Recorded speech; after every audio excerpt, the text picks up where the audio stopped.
bringing it.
Cities. It's the center of life, for the people, for commerce and communities. And creating better cities starts today, with reimagination and the right perspectives. Singapore Management University, where disciplinary and multidisciplinary research address issues of global relevance, and where better learning experiences make meaningful impact. For digital transformation, for sustainable city living, for helping Asia thrive. Because we believe that what you learn today helps you create the tomorrow you want.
SMU is Singapore's only university campus in the heart of the CBD and Civic Precinct.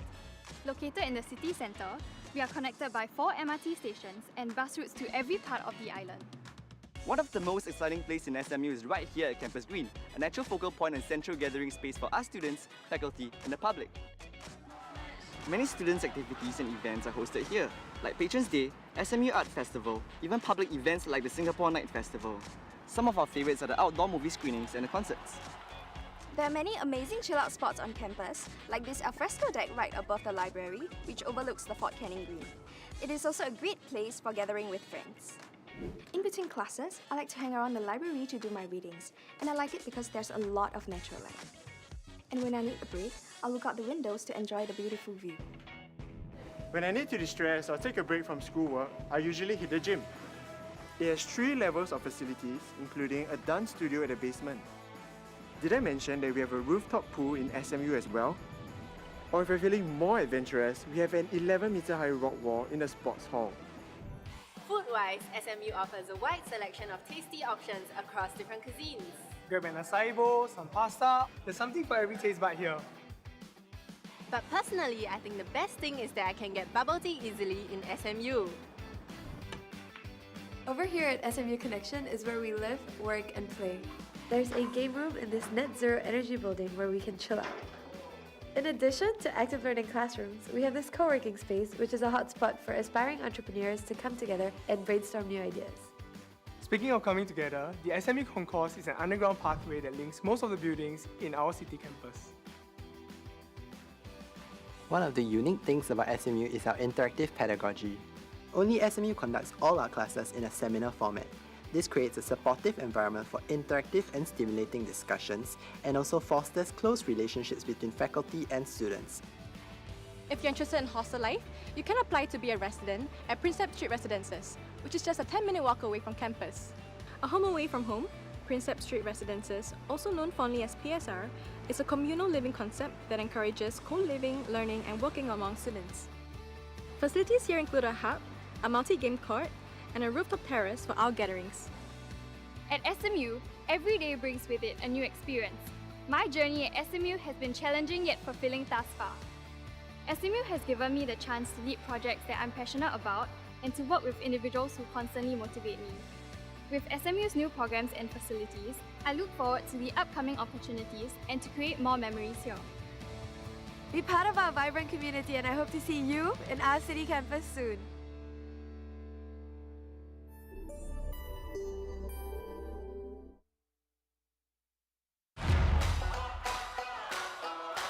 I chose to come to SMU because of the location. Beautiful central location, pretty much the centre of Singapore, so it's really convenient. Also, many events are hosted in the area, such as the Night Festival, and this gives life to the campus. I was drawn by the interactive pedagogy. Everyone in SMU is guaranteed a second major. Compared to traditional lectures, where we had to just take notes and passive listening, The interactive elements, such as the presentations and also the class participation, makes it more fun as well. SMU is very different, mainly because we spend a lot more time with our students face-to-face. Every SMU student gets the opportunity to go overseas. I managed to catch shooting stars with my friend at night. SMU actually regularly has exchanges with a lot of different universities around the world. The global exposure that you get really opens up the way you think, and it changes your perspectives in so many ways. One thing that I'll miss from SMU when I graduate will be how open the professors and students are to have an honest conversation. Whether it's in the workplace, whether it's in society, whether it's through government, whatever it may be, we want you to graduate from SMU and to go out there into the world and make a positive impact. Come SMU!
And that was the message from our sponsors. Very good morning, everyone. Welcome to tuning in to our stream today. My name is Weiren. Once again, let me just go through what are the sponsors that we just saw on screen. We have All Sports Equipment, the official presenting partner of SMU Gravical 2023. All Sports Equipment is the specialist supplier of quality climbing as well as mountaineering equipment. Also, moving on, we have our official climbing gym for today's event. We have Boulder Planet. Boulder Planet is a premier climbing gym that caters to climbers of all levels, from beginners to experts. And the gym features top quality bouldering walls and roads that are changed regularly to keep things fresh and challenging. We also have the Rehab Lab, which is our official physiotherapy partner. And Rehab Lab is the leading provider of sports injury rehabilitation and prevention services, offering cutting-edge techniques and technologies to help you recover and stay healthy. The experienced team of therapists and trainers work with clients of all ages and levels, from weekend warriors all the way to professional athletes. Last but not least, we also saw a short clip from Climber, our official hangboard partner. Now, those are the sponsors that we have for today. We're going to be back again very, very shortly for day 3 of SMU Gravical. This is just a warm-up. So if you're here with us on chat, let us know where you're tuning in from. We'll be back very, very shortly. And I think at around 9 a.m. this morning, we will be starting with our open man qualifiers. We're at day 3. We want to see you here. So in the meantime, this is the time where you share this link with your friends. Get them to tune in at around 9 a.m. where the competition will begin. We'll be back shortly. We'll take a short break. I'll see you soon.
And welcome back.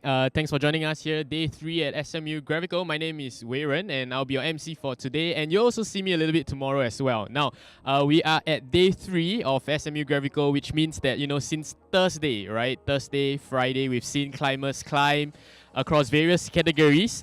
It's still early today, so I'm just gonna take it slow, right? Before we look at some climbers hanging on the board, right? I'm just gonna be here, hang out with you. If you are tuning in, I see 10 of you online right now, right? So it's still a very small number. We can definitely do better. So if you're online, share this link with your friends. Again, quick rundown. We're gonna take a look at a recap video of day 1 and day 2 in a bit. Not yet, in a bit. So this is the time for you to get as many people as you can, right, to tune in to this live stream here today. Just a quick recap of what happened over the last 2 days, right? While you get folks to join in, right? I see chats tuning in, people tuning in from all over. Hopefully, we get more and more folks tuning in today. So day 1, we had the novice men under 17. So in general, we had the under 17 boys, men and women. We had the novice men and women, as well as the intermediate men and women. They all have had their go at the climb wall. Now today, we will be looking at the open men qualifiers, the open women qualifiers, as well as the intermediate men semis and the intermediate women semis. So I'm sure, right, today is the day we're going to amp up the intensity. We're going to see a lot of climbers climbing. We're going to see a lot of action. We're going to see flashes. Hopefully not too many falls and not too many disappointments, right? But we never know. So let's just see. I'm seated here right at the SMU School of Law. We're at the hall right now, and in front of me is a magnificent wall that is currently still empty, as well as the hall. The hall is pretty empty as well, right? So if you can make it down here, the event is open to public, so feel free to join us here in SMU School of Law. To my left, to my right, there's great music, there's aircon. Weather is pretty hot these few days, so hang out here in a nice chill environment with us. We also have students from SMU Stereometer spinning live to live music, right? So you can't really hear the music right now on live stream, but if you want to just tune out to some good jams, come on down, join us, and we should be able to entertain you with good climbing, good music, and good company. So I just wanted to take some time, just to share some of the sponsors without which the event would not be possible today, right? So we have our official presenting partner, All Sports Equipment. All Sports Equipment is the specialist supplier of quality climbing and mountaineering equipment. And then speaking about equipment, we also have our official equipment sponsor, which is Petzl. Very, very recognized brand amongst all climbers. And we actually have a physical booth from Petzl over here, right? Selling climbing shoes at a discounted rate for the period of this event only. So if you want to check out climbing shoes, if you want to pick up the sport, you don't know what shoes to go for, come on down, SMU School Hall. You can get your shoes, and you can also see what it's like to be in the shoes of the climbers by watching them climb. We have Unparalleled as well, which is the official shoe sponsor. We have FNN, we have Boulder Planet, we have Climber, and we have the Rehab Lab as well. Next up, we also have some event partners. We have Space Rock Chalk, we have Isaac Thread, we have Nito Danko, Chalkboard Climbing, Klook, Biathletics, and Empower Training, right? So, this is just, without which this event would not be possible. So thank you so much to all our sponsors and our partners. I see that, it's still pretty early today, so we have quite a few people streaming into our stream. We're just going to take it slow. We're just going to chill a little bit. And our first climb this morning starts at around 9 a.m.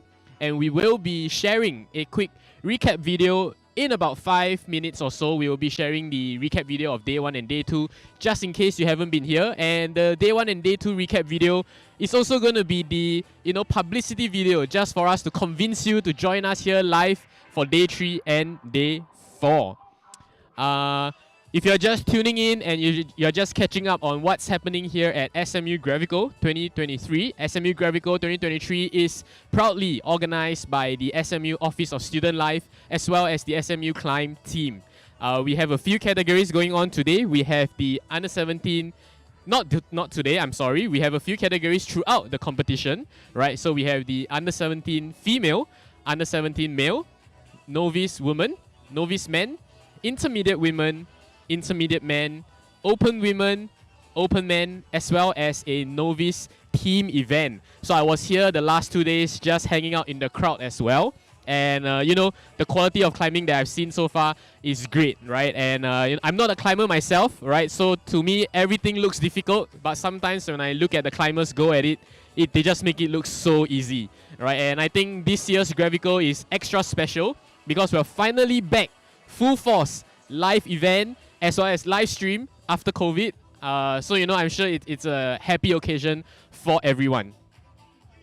I'm just gonna go through right now some of the cash prizes that we have. You know, I'm just gonna do the usual stuff where I call out to the sponsors, thank the sponsors, and share with you what are the prizes that we have, right? So we have a mix of both cash prizes as well as non-cash prizes, right? And if we look at the open men, for instance, right, they have prizes all the way from a portable hangboard to shoes, to customizable chalk bags, to monthly passes at climbing gyms. So it really is a very, very attractive slate of prizes. Now in a very short 4 minutes time, we're going to share with you day 1 and day 2 recap. But right before I cue in the videos, right, again, just some verbal summary of what happened the last 2 days. We saw our under 17 men and women, as well as novice men and women attempt their qualifiers as well as semifinals. Today, we will be looking at our open men and open women go at it for the qualifying rounds, as well as the intermediate men and intermediate women attempt their semi-final round. Okay, so you know, there's only so much I can say. As they say, a picture speaks 1,000 words. A video conveys 1,000 pictures, right? So we're gonna cue in the video for day 1 and day 2 recap. Enjoy.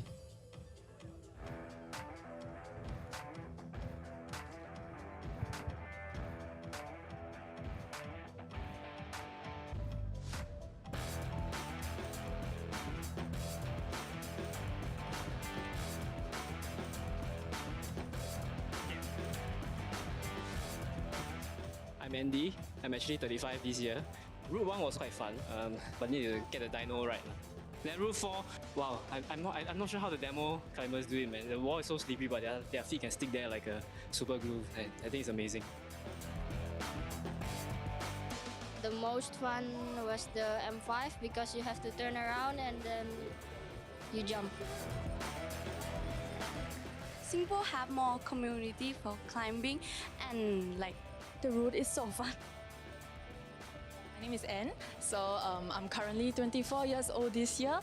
I think really go out there and just try your best and like never give up. Oh, my coach used to tell me this, have confidence in your training. Yeah, we just want to compete because you know, we got big goals. So you know, competing like this with these kind of routes, you know, it's very encouraging. We always cheer each other on for climbing, but for like competition wise, your mindset have to be like on the ball, on the spot and like full of adrenaline. Just have a chill climb, no, you really scold each other just for the fun of it. So, but when it comes to competition, you like really have to support them because you know they have to try their best. Well, my perspective is we're building the community of climbers at Google, which is where we're from, and it's much more fun to share this experience with our teammates and our colleagues, so that's why. I think we have amazing colleagues there in the audience cheering for us. Can I hear you? I really like it here, especially the climbing community. Everyone here is super friendly and super nice, and all of the gyms are really, really nice here and a lot of fun to climb in. I think for new beginners who want to start out climbing, they should focus a lot on their form and footwork instead of strength. Have fun climbing. The best thing to do is just enjoy what you do.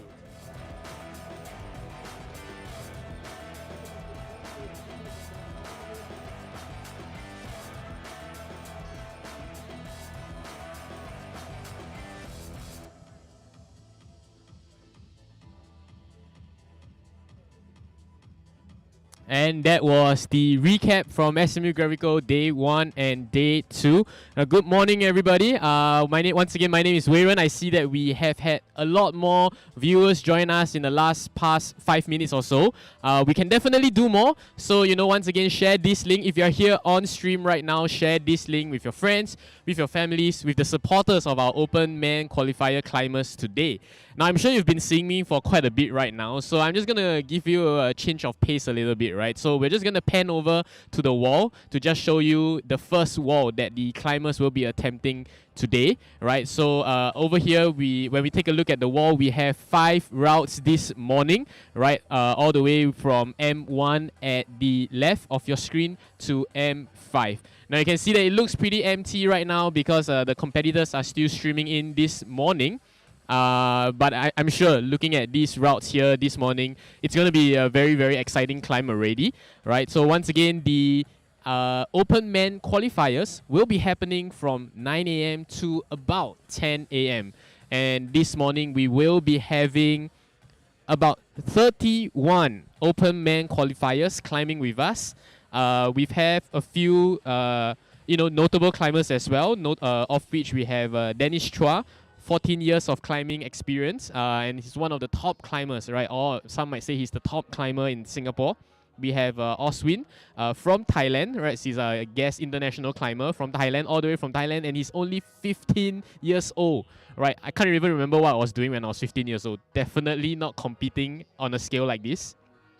So invited from Thailand once again. He did compete in the IFSC Climbing Youth World Championships in Dallas just last year, right? So I'm sure we will be treated to a good show by Oswin, by our climbers today. We have Gerald Verosil, 9 years of climbing experience, and throughout the local competitions that we have, we constantly see him on one of the podium finishes.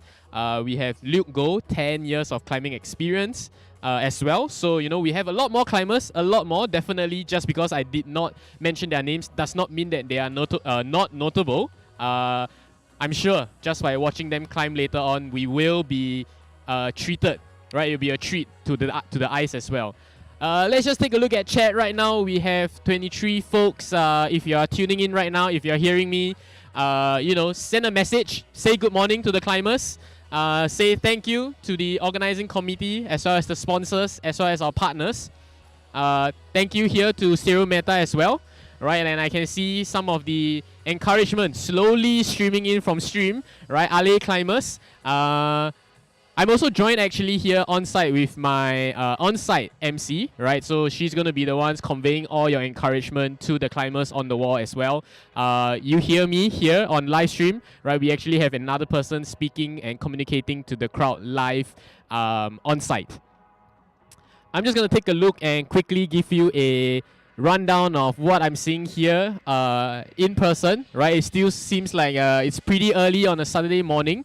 We do not have much crowd so far, but not to worry. I'm sure things will pick up very, very quickly, just as this stream would pick up.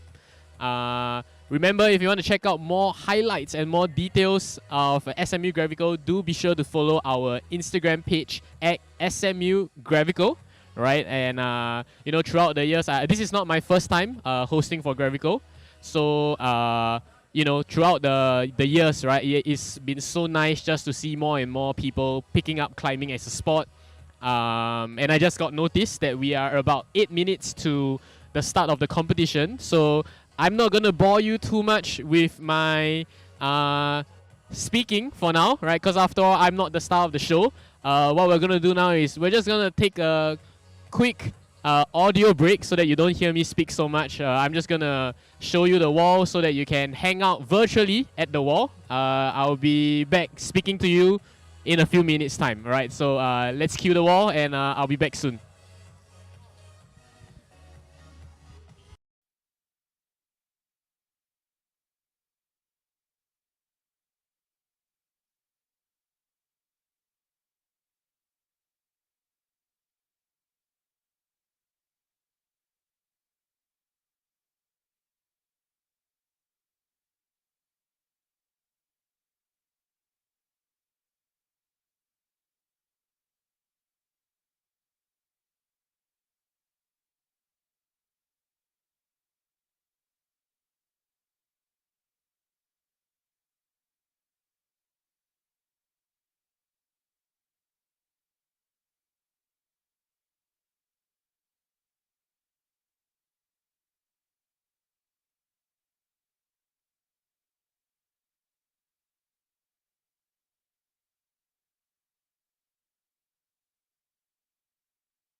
And welcome back. That was the short preview, or rather maybe a pretty long preview of the wall as we take a break and gear up for the start of our first event today, which is the Open Man Qualifiers. This morning we will be seeing 31 competitors trying to climb their way into the semifinals and subsequently climbing their way into the finals as well. Right. So again, I see more and more folks joining in. If you're on stream chat, send this link to your friends, to the supporters of the climbers this morning. I'm sure they will be tuning in and supporting their friends as they're climbing for the Open Man qualifying slots, right? And I believe only the top few competitors will be able to make it to the semis, so they definitely can use your support, whether or not you are tuning into this lying on your bed comfortably at home, or you are tuning in as you are traveling your way, making your way down to SMU School of Law as well. Once again, this is the SMU Gravical 2023 event, proudly organized by the SMU Office of Student Life as well as SMU Climb Team. All right, so we have 3 more minutes, and from what I can see, the route judges are all in place. We are doing our final scrubs for the routes on the wall, and I can see more and more crowd, just trickling in and taking their seats, wanting to get a great view of the incredible climbing that will be presented with this morning, I'm sure. Once again, a quick shout out to some of our important sponsors and partners, for without which the event would not be possible. We have All Sports Equipment, Petzl, Unparalleled, FNN. We have Boulder Planet, Climber, Rehab Lab, Space Rock Chalk, Isaac Thread, Nito Danko, Chalkboard Climbing, Klook, Biathletes, and Empower Training. Right, we also see some of our vendors coming in, setting up physical stores as well. So these partners and sponsors, they will have representatives here to set up the stores as well. Right, and I just got noticed that it's 1 minute to competition, so I'm sure our competitors are all pumped up and ready to go. I'm not sure how is it people warm up virtually, right? But let's try this, okay? So if you are online tuning in to the live stream now, make some noise in the chat, right? However you can make some noise in the chat. Send some emojis, send your alays. I want to see the comments streaming in the chat right now if you're online, right? I have about 30 viewers this morning so far, so come on in, right? Share the link and then make some noise in the chat. And this is a great time to pan over to the wall as the climbers make their way in. All right, this is our first detail this morning, and I'm just gonna give a quick verbal rundown of the climbers that we are seeing climb this morning. We have Wafi Razak, Luke Go, Oswin Orichit, Muhammad Azmi bin Zahari, Truman Kwan, Deski Zulfi Angrani, Gerald So, Boaz Teo Sing Hao, Denzel Chua, Kai Shin Yong, Park Hei Lau, Man Hei Chong, Tien Sen Tan, Jun Wen Chao, and last but not least for this morning, we have Dennis Cheng. And you can see right now our climbers are all gathering around the walls, right? Getting ready, and the whistle has went, and the climbers are now attempting the routes on the wall. Okay, and you can see right now at the bottom right corner of your screen, that's going to be the timer that we have this morning, and the climbers have 30 minutes to attempt each of the 5 routes that you see in front of you. Right now we have Dennis on M5 attempting the M5 route.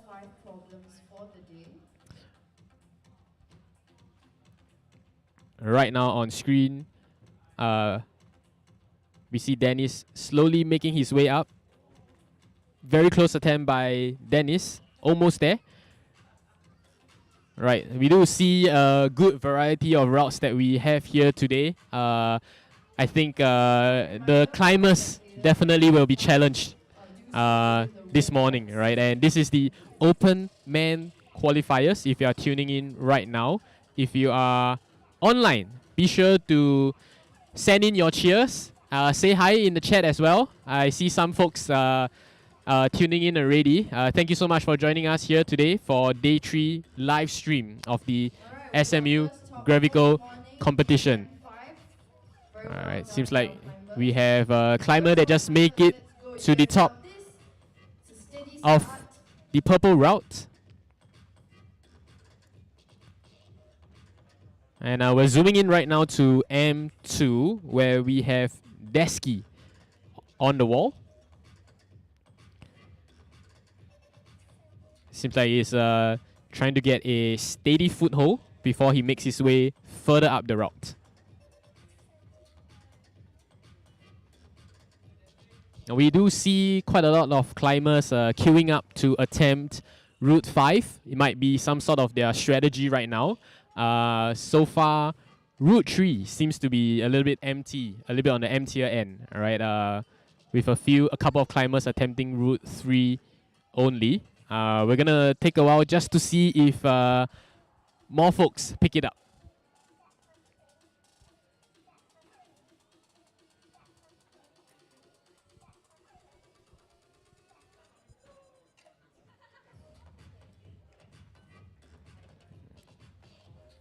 Right, and we can also see more and more supporters. Right, supporters are here as well in person. So if you're tuning in at home, do know that you always have the option of joining us here. And if you're not planning to join us here, that's okay as well. What we will ask you to do is to then share this link with your friends so that more folks are tuning in to support our climbers this morning.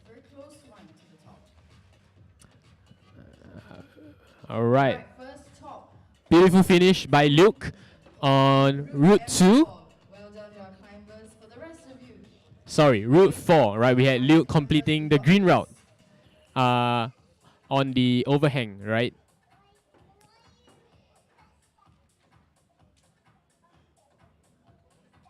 We see Oswin on Route 3 as well. Well done to Oswin, our guest climber from Thailand. Right, once again, the format this morning is that the climbers have 30 minutes to attempt each of the 5 routes. And if you're new to climbing, I'm going to try my best to explain the rules. If I get anything wrong, I ask for your forgiveness and maybe just correct me in the chat. Okay, so what the climbers are climbing for is they are going for the most number of tops in the least number of attempts. Essentially, that's the summary, right? So we have 5 routes. The best possible score a climber can get would be to achieve all 5 tops in just 5 attempts, right? And I think currently, I don't think anyone is en route to achieve that beautiful score right now. But we'll see. We'll see if things improve. We do see that the routes this morning may prove to be challenging. We're not seeing too many tops right yet. But maybe it's just, the climbers are just warming up.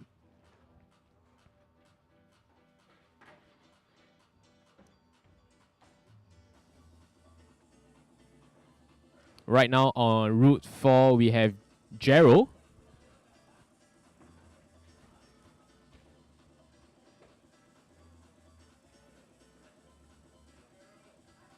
And we have Route 1. Nice and steady finish on Route 1 by Man Hei Chung. Well done. And Ale to all our climbers.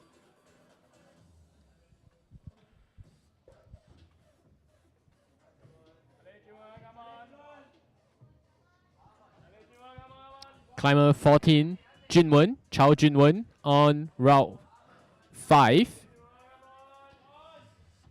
Very measured, very steady. Nice and steady finish by Junwen. And that's the top. Well done, Junwen.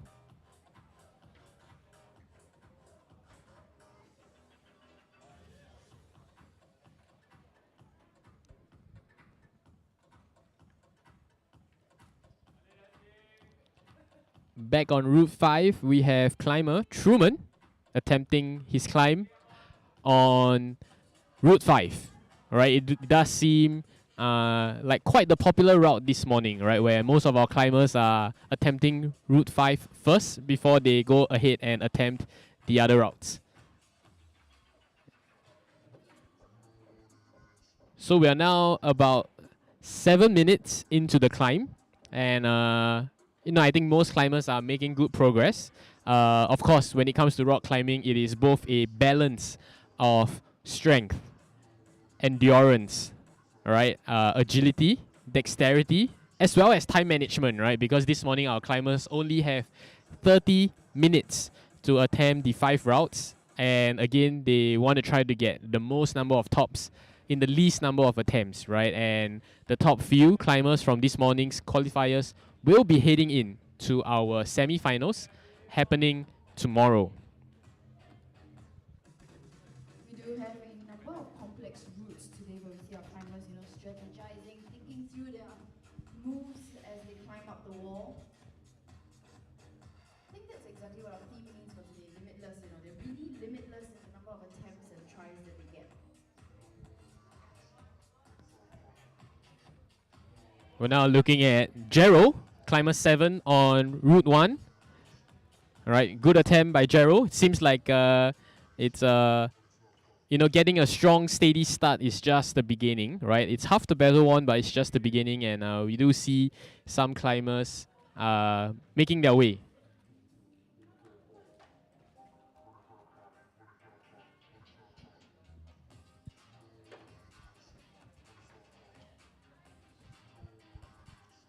Now we do see this morning that Route 2 and Route 3, M2 and M3, are pretty empty for now. It seems to be the prized route, and it seems to be the route that would set the climbers apart. If I say so myself, right? I think if we look at Route 2 and Route 3, it's probably not the easiest. Maybe because of how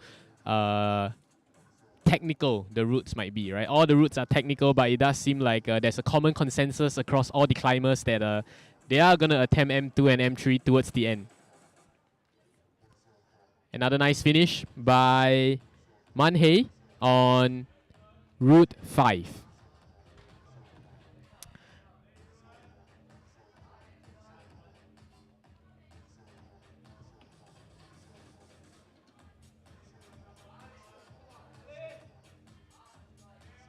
All right, we see a rare attempt on Route 2.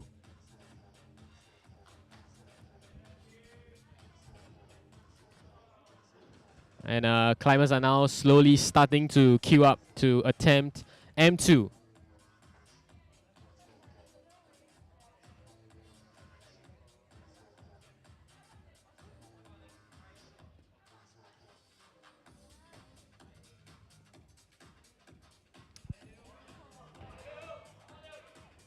On the wall right now, we have Luke Go on Route 2.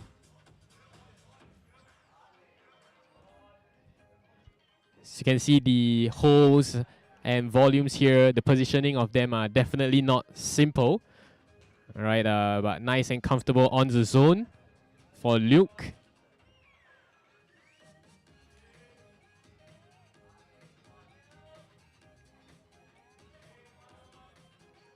It seems like he's gone the furthest so far, and he's trying to figure out what it looks like. Unfortunately, Luke has slipped, but I'm sure he'll be back to attempt the route again, seeing that he has made it all the way to the zone and very close to the top.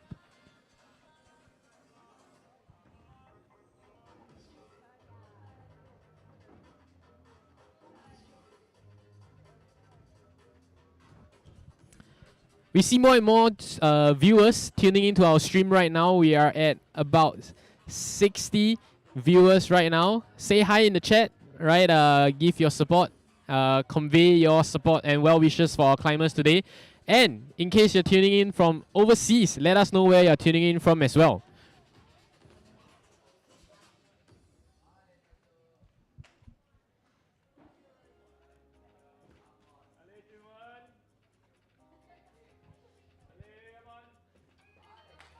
Okay, we're gonna come back to the exciting attempt on M2.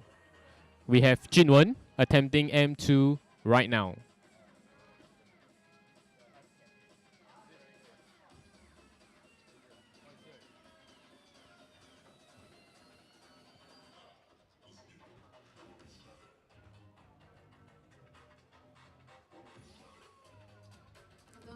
have just streamed in, we're currently in the middle of our open men qualifiers for SMU Gravical 2023 Day 3. Our climbers have been working really hard. More and more climbers now attempting M3. So let's see if we can get a close-up of M3. It does seem like the route on M3 is as challenging as the route on M2.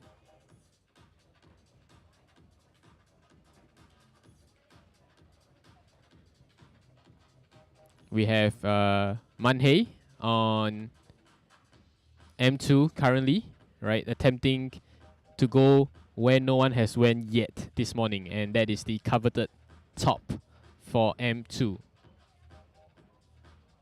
Right, nice and steady. Alright, wonderful attempt by our climber in Route 5.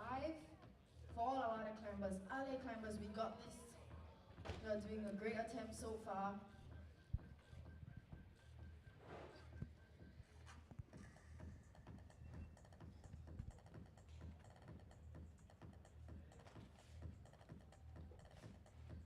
Back on Route 5, our most popular quote-unquote route this morning, right? It does seem like we still see a steady stream of attempts on Route 5, but of course a good amount of our climbers this morning have already went on ahead and attempt the other routes as well.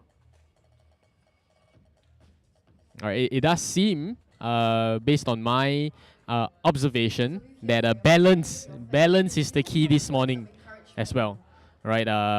Sometimes it seems like you have to have really good control over your core and over the placements of your limbs, right, to make sure that you don't lose balance of the challenges while you're attempting the rock climb this morning.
And we are past halfway mark of our session this morning.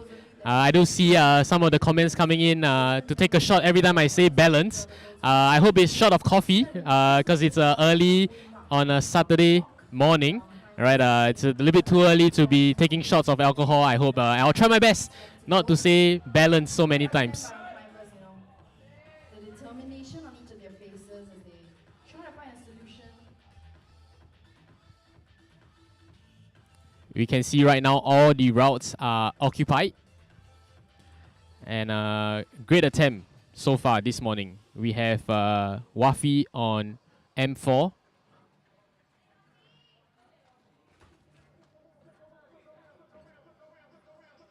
Again, those of you here to support your friends and family, let's give them a cheer, give them a word of encouragement for all the efforts today at the Open Men qualifiers.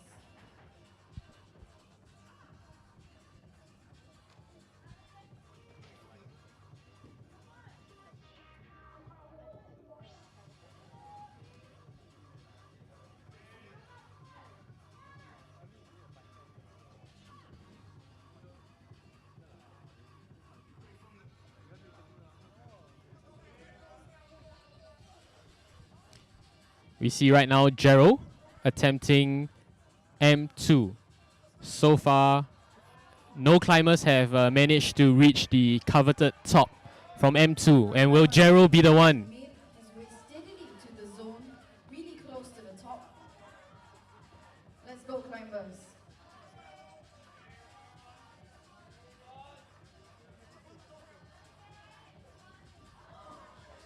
Alright, don't give up, climbers. We got this Very one. close, very close. Climbers have 12 more minutes, right? So I think that should be enough time for intentional, measured attempts.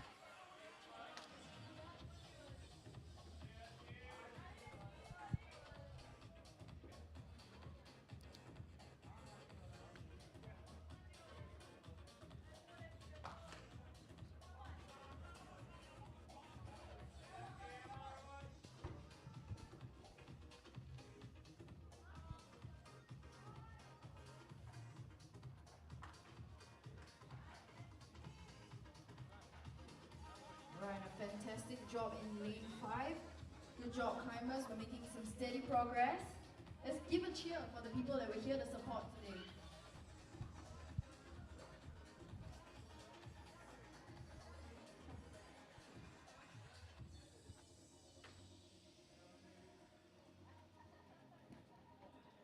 We're gonna take a look now at M1.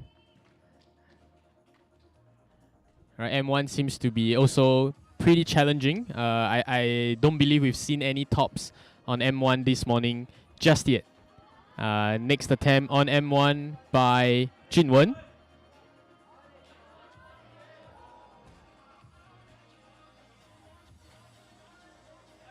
Very close attempts in lane 2.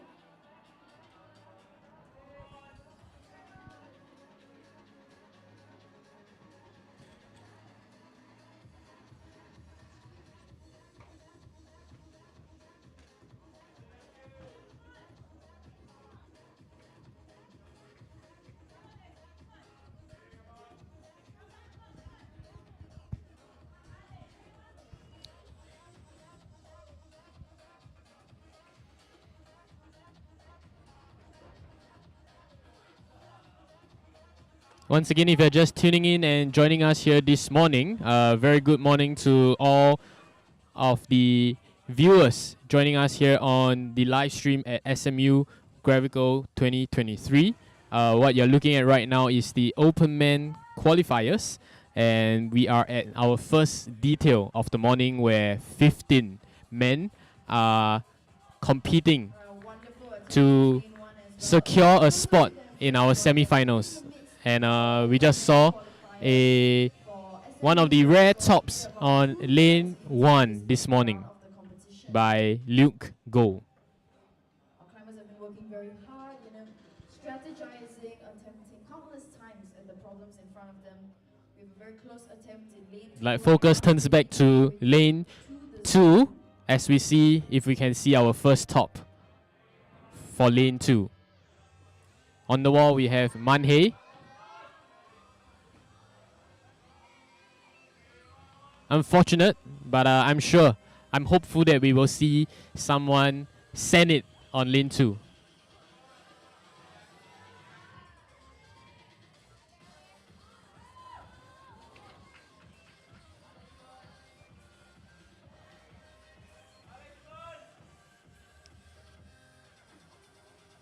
It does generally look like the climbers are learning, right? They are learning and iterating and fine-tuning their own attempts at the problems this morning.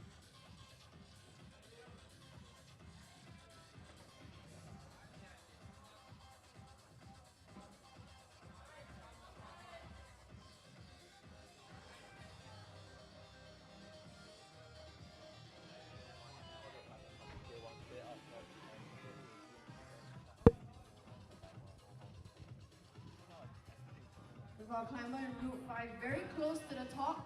Let's give him a loud cheer.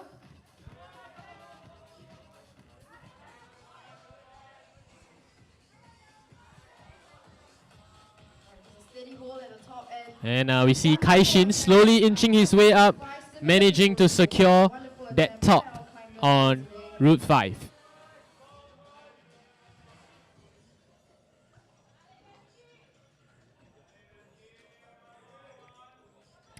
Now, I don't think that we have seen any successful attempts on routes 2, 3, and 4 so far this morning.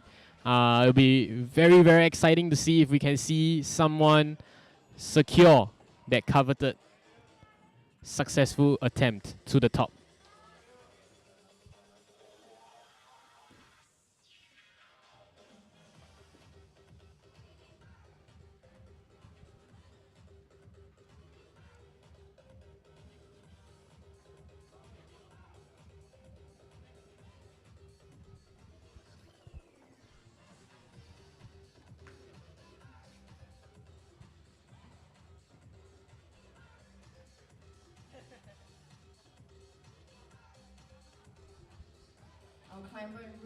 We have Lau Pak Hei on Route 2. Very close. You gotta give this another try, yeah? Very close. Similarly, our climbers in routes 1 and 5, slow and steady progress towards their zone. Wafi right now, climber number 1, Wafi, attempting Route 2. As well as Tan Tien Sen on Route 5 and Desky right now on Route 1.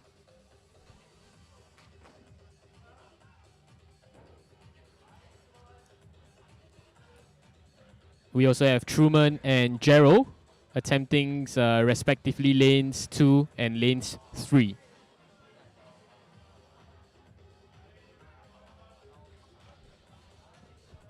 And if you're joining us here on stream, if you've just joined us this morning, we are looking at the Open Man qualifiers. So far, we've seen a few tops on lanes 1 and 2, but we've yet to see any tops on M2 and M3. That's right, Ivan. Good observation there. And if you're joining us here on YouTube, do be sure to share this link with your friends, with your families, as well as the supporters of all our Open Man qualifier participants this morning. Steady attempts in routes 2 and 4. Give a cheer for our climbers very close to the top. Nice and steady by Man Hei on Route 4.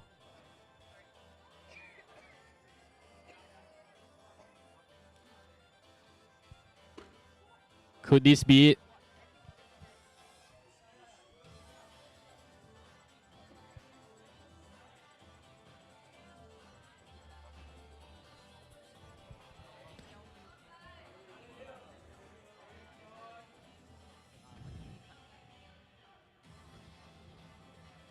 It seems like it's going to come down to whoever can secure a successful top on lane 2 and lane 3, right? They literally need it to come up on top of the rest of the climbers.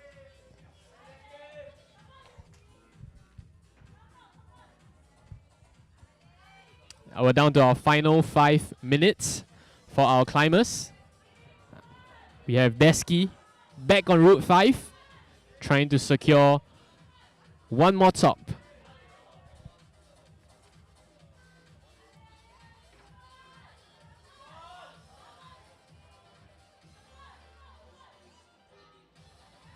A good control, nice and steady. Made it to the top. Fantastic finish in route 2 as well. Fantastic finish by both of our climbers. Once again, we're in the final few minutes of this round, last stretch. Climbers, let's give it all.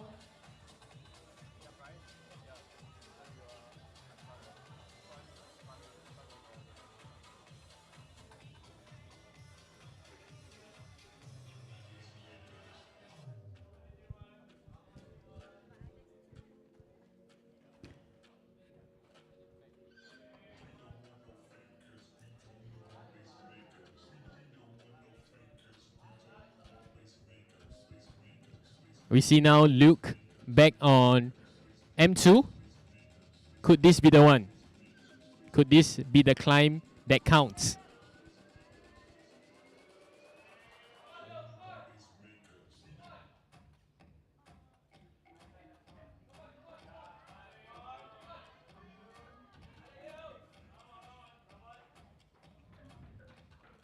It's Rest of the zone happening in Route 2. Let's give a loud cheer for our participants here today.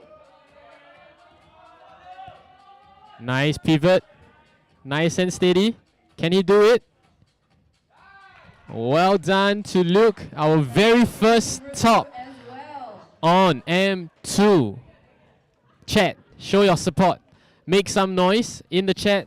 Send some emojis. Send some support to the climbers that you are here to support.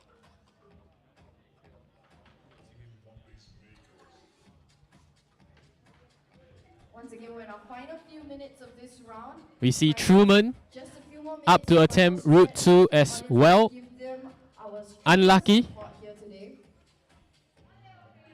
today. Down to final 2.5 minutes for our climbers.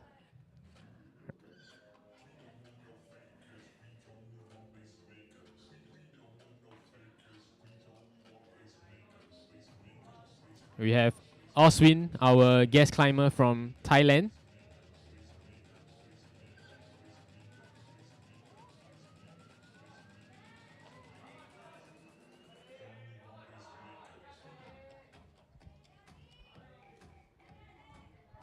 All right, thank you to Ivan for correcting me. All right, Luke is our second man to top Route 2 and Oswin is the third finish on M2 this morning.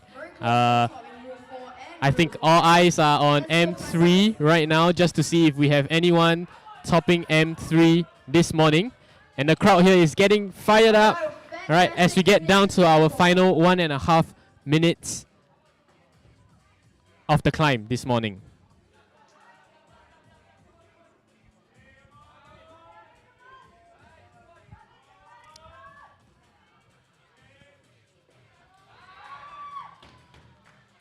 Great job done in Route 1 as well.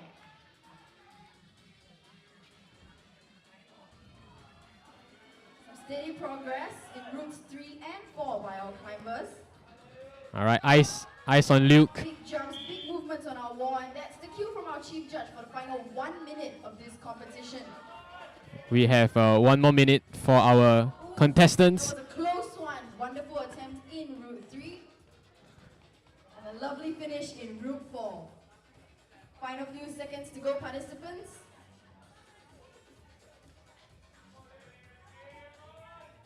We have Desky. Nice finish in Route 1.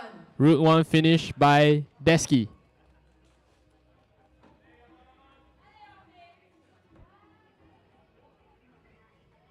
All right, seems like chat is a little bit quiet this morning. If you're here, just make some noise in the chat. Let us know where you're tuning in from, whether you're from SMU or whether you're from one of the climbing gyms. Thank you so much, Wei Jie.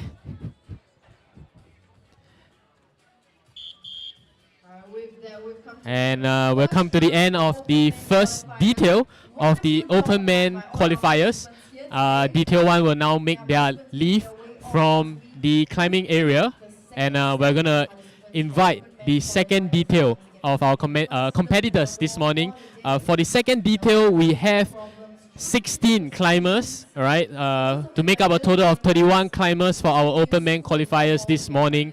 So the next 16 climbers are now here, taking their position in our climbing arena. Right, they will be attempting also the same 5 routes. We also have 30 minutes to attempt the same 5 routes that our previous detail did as well. Okay, and they're off. Right, our 16 climbers for the second detail would be Paul Verosil, Gerald Verosil, Dennis Chua, Lee Hongwei, Alex Ho, Tan Bingqian, Igor Van Loo, Tan Jinle, Kevin Eddie Fred, Muhammad Latif bin Idris, Han Joseph Kwa, Marcus Yo, Bronson Wee, Nicholas Hall, Lao Tzu Q, as well as Wong Chuk Nam. Right, 16 climbers attempting the walls. Let's see if we get to see a successful finish on M3, right? We have not seen any finish on M3 so far.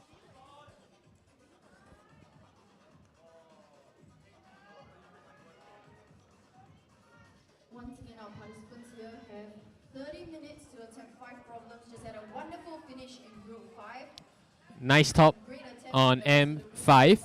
It seems like by now the pattern is pretty clear. M5 is the one that most climbers would go for first, and leaving the attempts for M2 to M3 towards the end.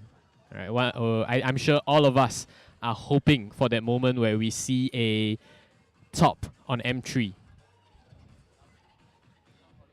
We have Paul on M1 right now.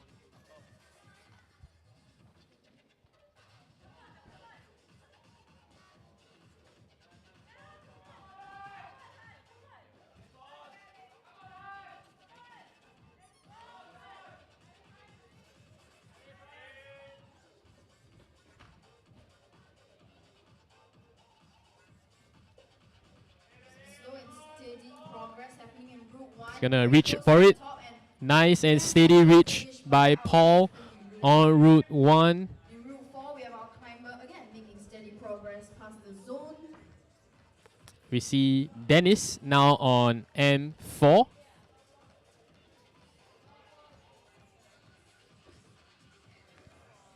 Good attempt by Dennis on M4.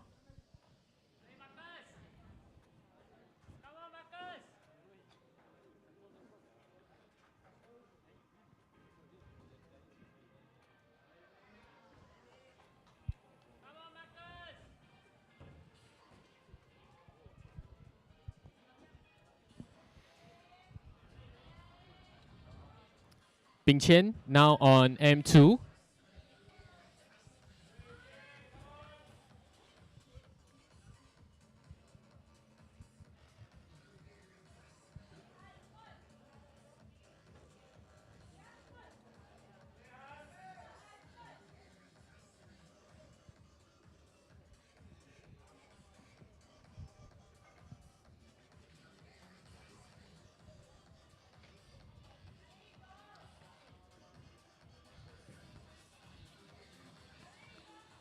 Igor right now on M5.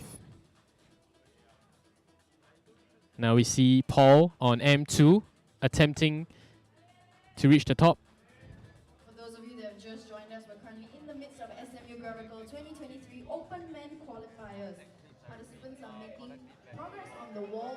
We have them, attempting the 5 problems in front of them. They've had 30 minutes, just begun about 5 minutes ago.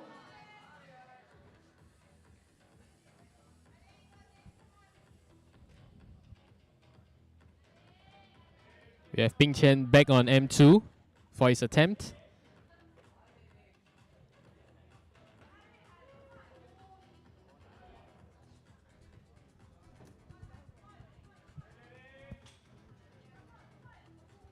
Chat, if you are here supporting your friends, right, show them some love on the chat. Make some noise in the chat, right? Send some emojis. Send your alays through the chat. We want to see them, right? The climbers want to see them. The climbers can really use your encouragement right now.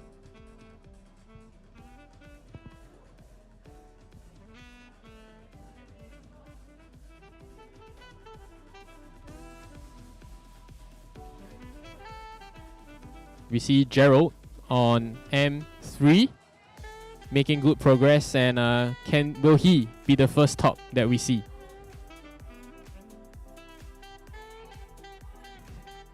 Seems like M3 continues to elude the competitors.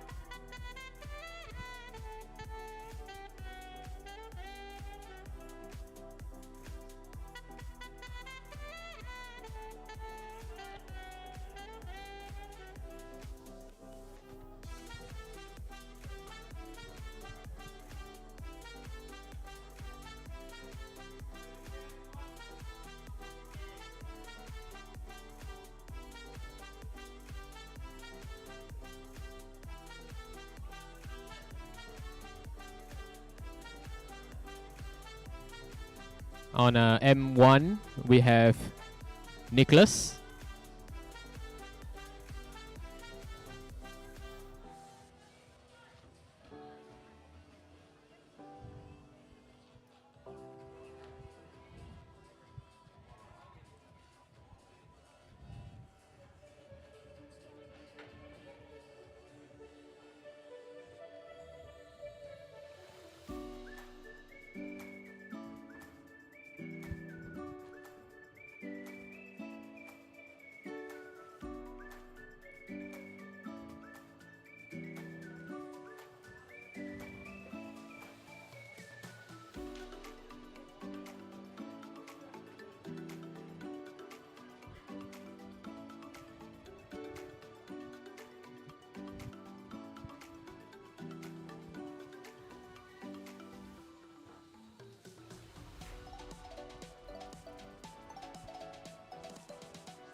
Seems like we have quite a bit of activity on M5, so we're gonna zoom in on to M5.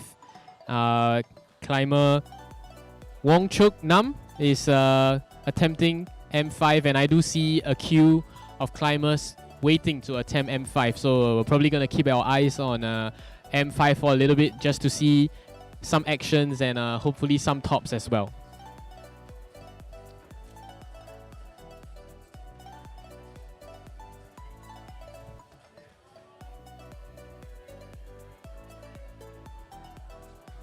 We have Lao Tzu Q on M5.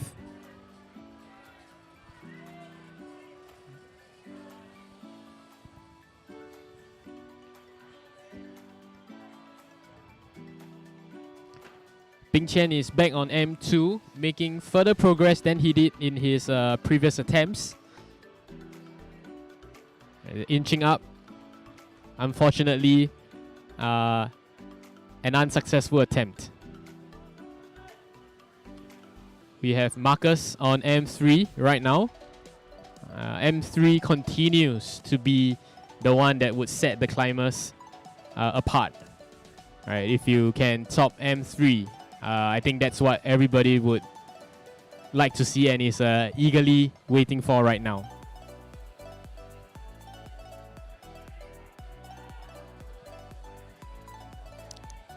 We have climber Alex on M1.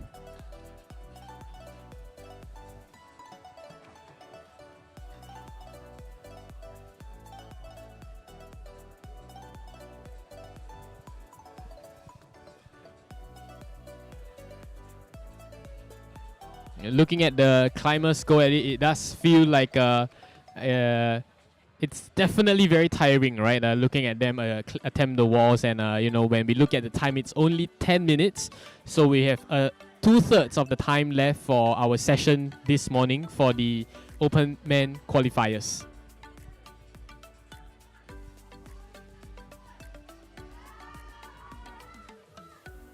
Having a lot of steady progress in Route 3 and Route 4 right now. We have Loud cheers from our audience. Joseph on M3. All eyes on Joseph's. Slow and steady climbers, making their way past the zones.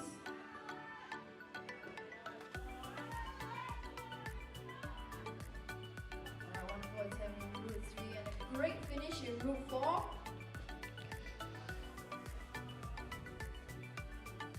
We do see right now more and more climbers queuing up to attempt M2 and M3.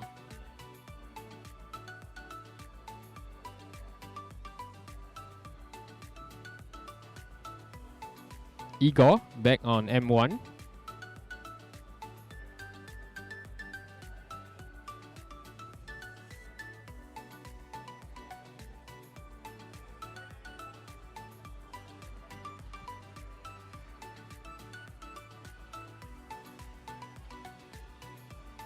A wonderful attempt in Route 5 right now, making his way through the zone towards the top.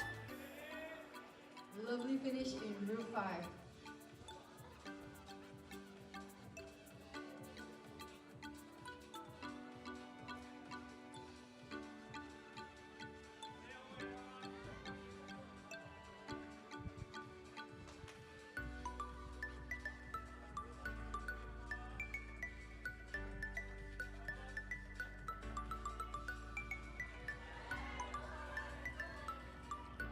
We see a nice attempt on Route 2 by Alex, climber 20 on Route 2.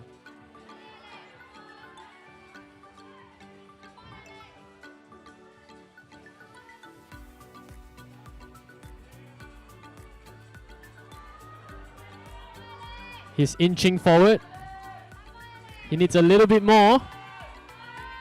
He's close. One hand. Two hands.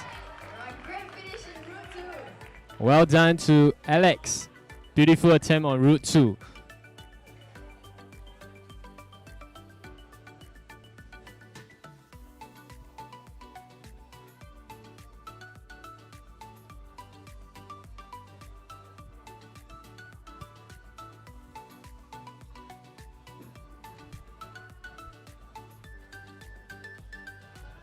It's great to see more and more people joining us here live as well as on the live stream here this morning.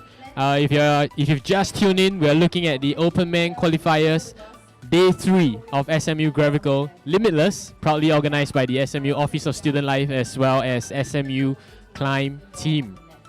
We're going to quickly zoom into M3, one of our toughest routes this morning. And beautiful attempt by Gerald. I believe he is the first competitor this morning to secure the top from M3.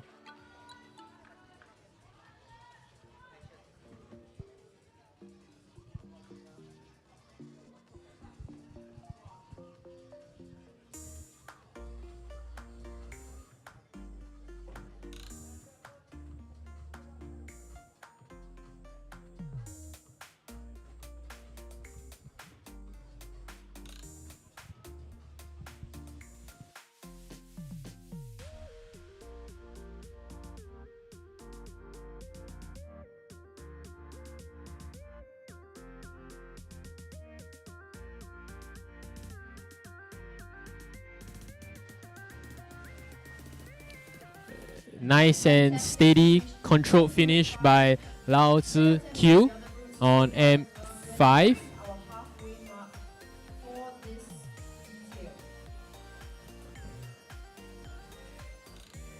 We see the climber in red attempting the red route, Igor.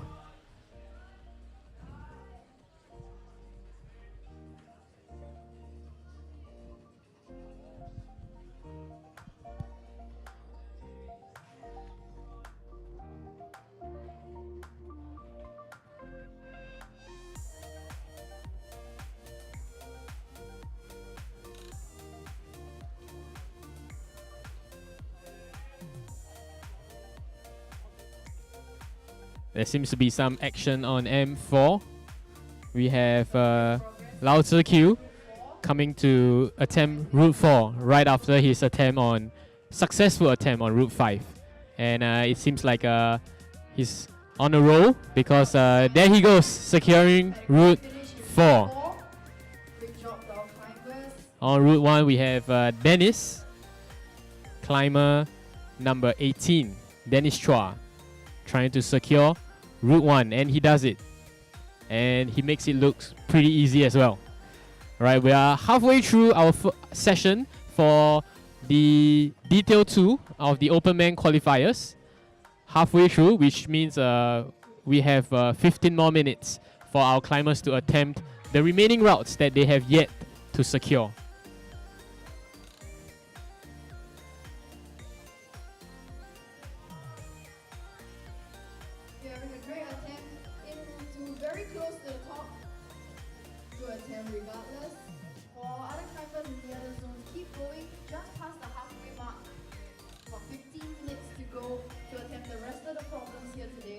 We have some action back on M4, and that is Wong Chuk Nam, climber 31. A total of 31 climbers this morning for our Open-Man qualifiers. And we have seen a beautiful display of skill. We have strength, endurance, control, dexterity, balance, as well as creativity in the problem solving this morning. We have Hong Wei on the wall right now, climber 19.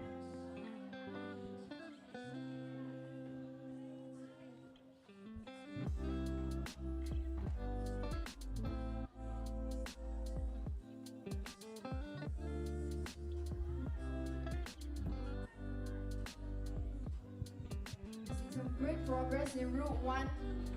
A nice attempt and nice finish by Hong Wei. Seems like the way you distribute your weight is going to be the key to secure Route 1. Right, how you pivot and rotate using the pieces on the wall seems to be key for M1.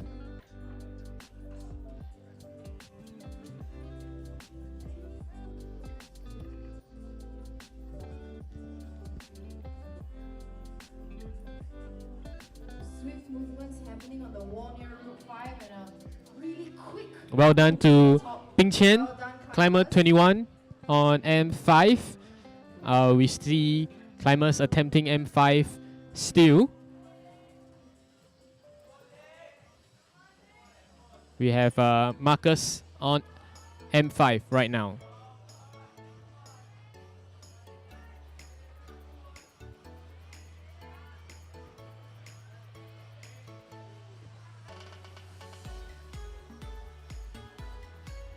Nice and easy by Marcus on M5. Wonderful job in group 5.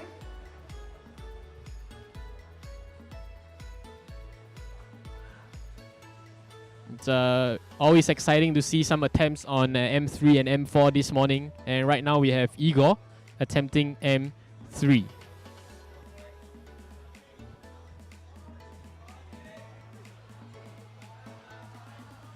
Climbers in route 2 and route 4 making great progress to the top. Let's give a loud cheer to the climber in route 4. Really close and a wonderful finish. And that is 31, Wong Chuk Nam on M4.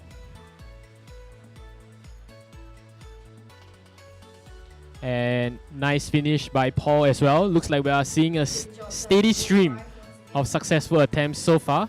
Let's hope the climbers here today can ride on the momentum and ride it all the way to the top.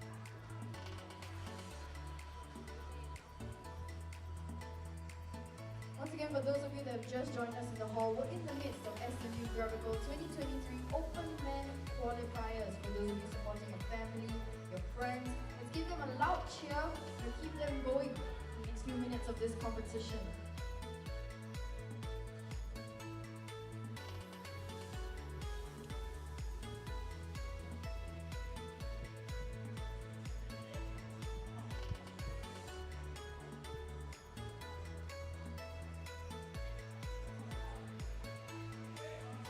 Back on M5, we have Jinle. Unfortunately, an unsuccessful attempt. We're going to look at M4 right now. Dennis on M3.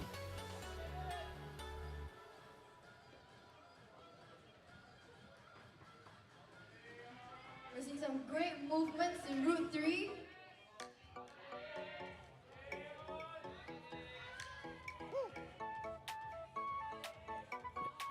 Dennis is measuring his reach. Very close one. Really close to the top in route 2. 21, Ting Qian on M2. A nice and slow reach over.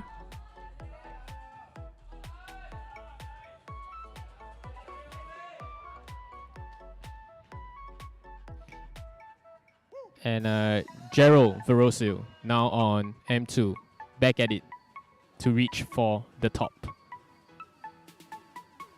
Right, positioning himself for that reach.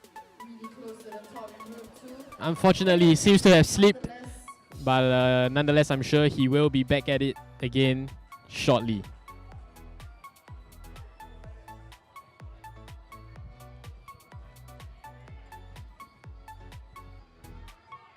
We have Alex Ho now on M1.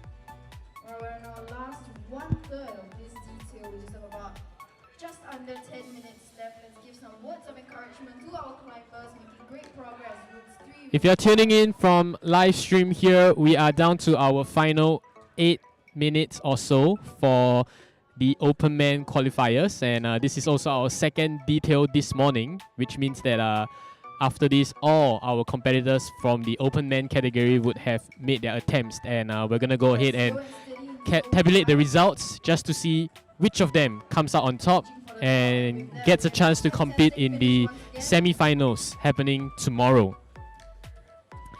Chat, if you're joining us, I want to hear you say hi. I want to hear you make some noise in the chat as well. Let us know you're watching. Whether is it from your bed, you're not quite awoken yet. Whether is it on your commute, you might be making your way down to the SMU School of Law to watch the competition in person. Let us know. And in case you are also tuning in from overseas, say hi, just so that we know we can say hi to our international friends as well.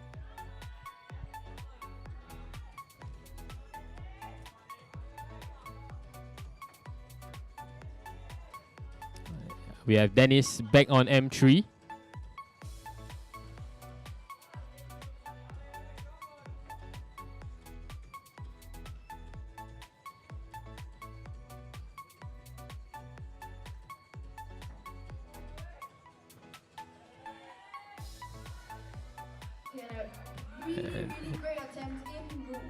Nice finish by Alex. I believe he finally made it on Route 1 after a few attempts. So good job, Alex.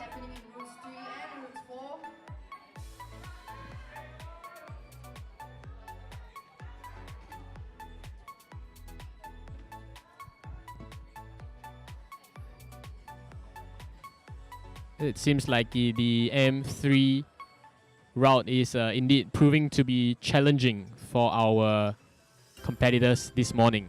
I believe we've only seen one successful attempt on M3 so far. Nice finish on M5 by Igor.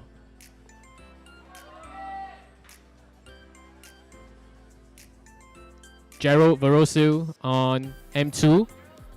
Hopefully making this the successful attempt. Great finish in Route 2.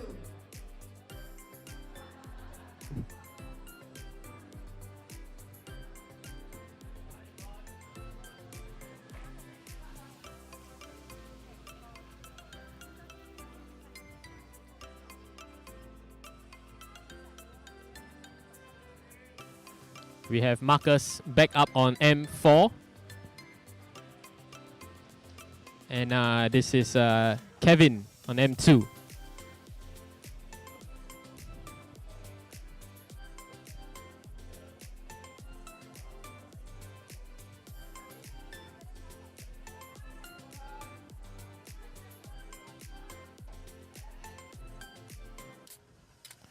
We have Tan Jin Le on M1 currently, shifting his weight purposefully.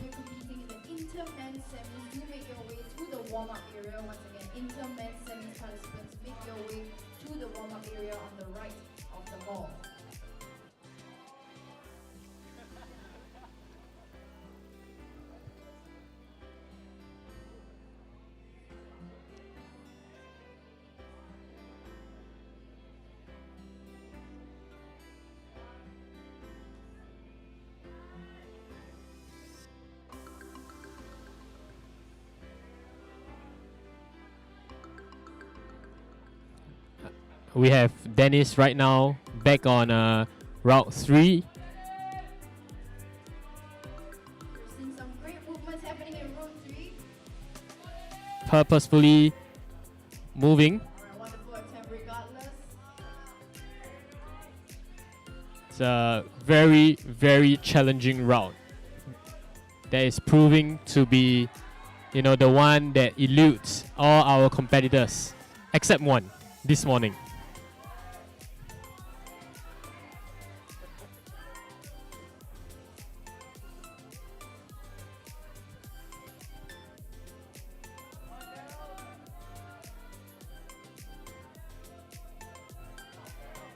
We have Gerald back again on M2, this time securing a nice and successful finish.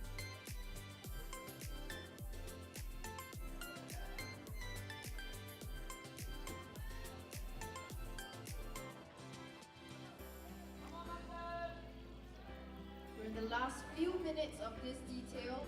Big movements happening on the wall.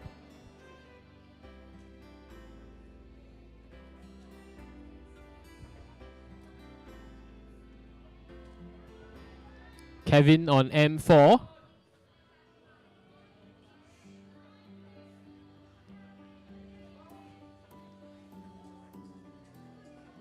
Paging for a Muhammad Aiman and a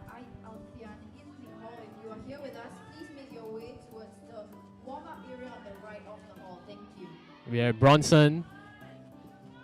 Very close, just shy of the final piece of M2. We do see the pace picking up a little bit right now, and the audience is also cheering a little bit louder for our competitors as they reach the final 2.5 minutes. Even Route 1. Let's cheer on our participants. Last few minutes of the competition. And then we see Alex stating himself before moving on from the zone. Just past the zone. Alright, great attempt regardless in Route 4.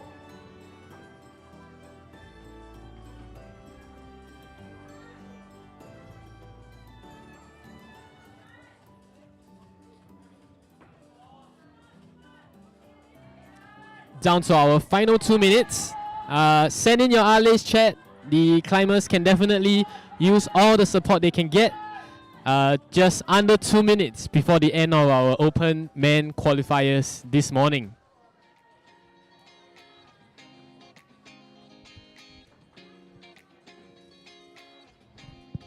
We can see now the competitors making very purposeful final attempts before our time runs out. Alright, just a minute or so left before the attempt for qualifiers end, and our organizing team starts tabulating the results to see who makes it to our final semifinals for tomorrow.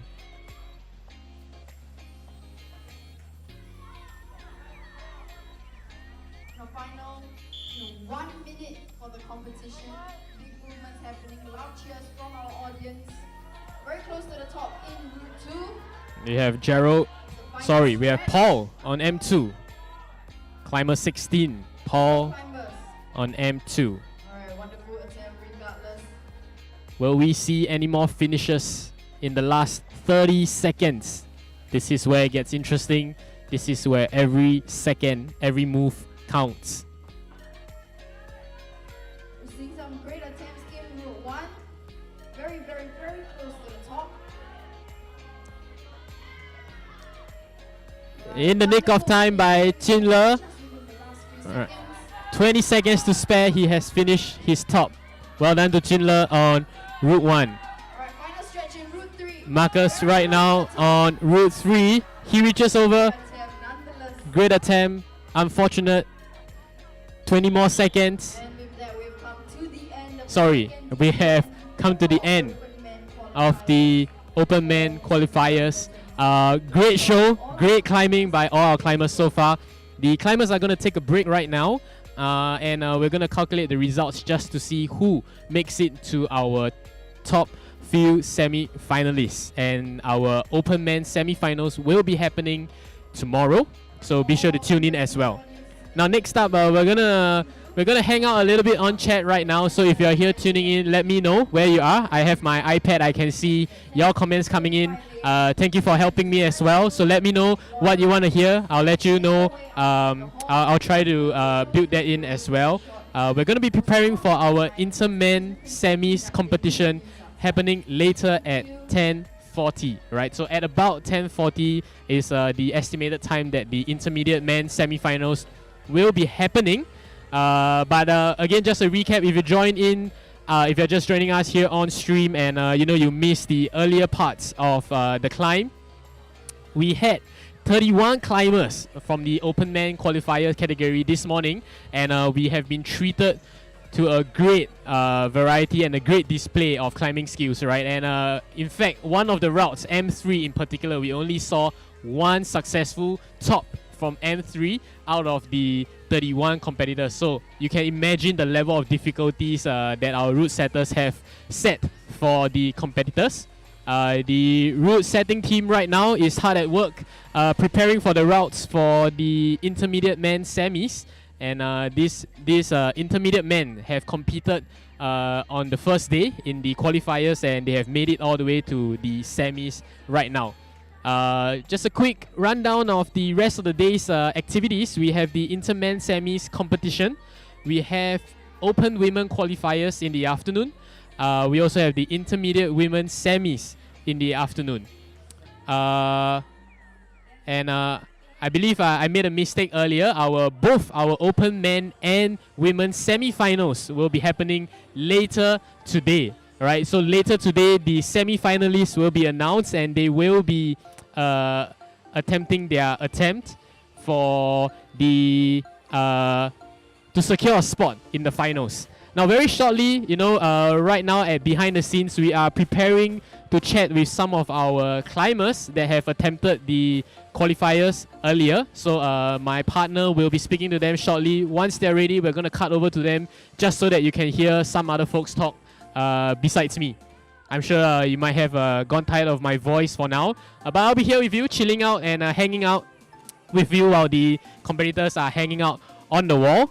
Right now, once again, some of our sponsors that we want to shout out to, we have All Sports, Equipment, Petzo, Unparallel, FNN, Boulder Planet, Climber, the Rehab Lab, official event partners, Space Rock Chalk, Isaac Thread, Nito Denko, Chalkboard Climbing, Klook, Biathletes, yes, Athletics, and Empower Training. Right, so these are the sponsors and partners for our event, proudly organized by the SMU Office of Student Life as well as the SMU Climb Team. We see the route setting team making minor adjustments from our routes, and this will be the routes that our intermediate men participants attempt just shortly. Once again, the intermediate men semi-finalists will be attempting the competition at around 10:40 a.m. this morning. Thanks for joining us here today on Stream Chat. If you're here, say hi, let us know.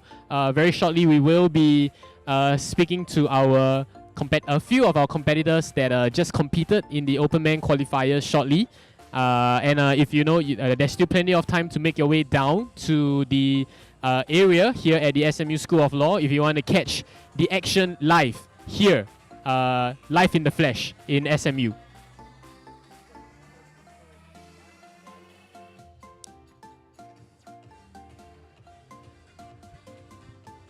And we're just gonna get ready for the interview so far, and this is the third day of the SMU Gravical, and it seems like the interviewees are ready. So I'm just gonna pass it over to you, Divya, to speak to our competitors from the qualifiers earlier. Are we ready? Maybe we're not ready, so we're gonna hang on for a bit, and just hang in there. Just working out some of the coordination issues, but we're gonna move over to the climbers right now. So over to you, Divya. Alright, we're here today with one of our participants from the Open Men qualifiers earlier this morning. Let's speak to him. So could you tell us, your name, your age, and where you're from? My name is Ose. I'm 15 years old and I'm from Thailand. From Thailand, alright. So could you just tell us, when did you, start climbing, and how did you get into climbing bouldering? I started when I was 6 years old. Wow. Yes, and in my old school have a little wall, so I started. Wow, 6 years old is really quite young, but that's very impressive to start at such a young age. I think that's how you develop talents, if you ask me. So can you tell us, what is the most challenging route that you've ever been on? Do you mean the route? Yes, I think for me, the boulder number 4 is the hardest one. Number 3, sorry. Yeah. Number 3, the blue one in the middle, right? The blue one, yeah. And I think I like the second one the most. Yeah. Okay, the second one the most. I think that's quite an interesting choice. We saw quite a few participants struggling with the second one, so that's great to hear. What is the most fun route or the fun route that you've been on, throughout your entire life or even today at the qualifiers? I think for today is route number 2. Yeah, I like the finish one, the top one, the top part. Right, okay, liking the finish at the top of Route 2. I think that is, really nice to hear. So once again, thank you so much for your insights today, and we will see you hopefully in the semi-finals. Thank you.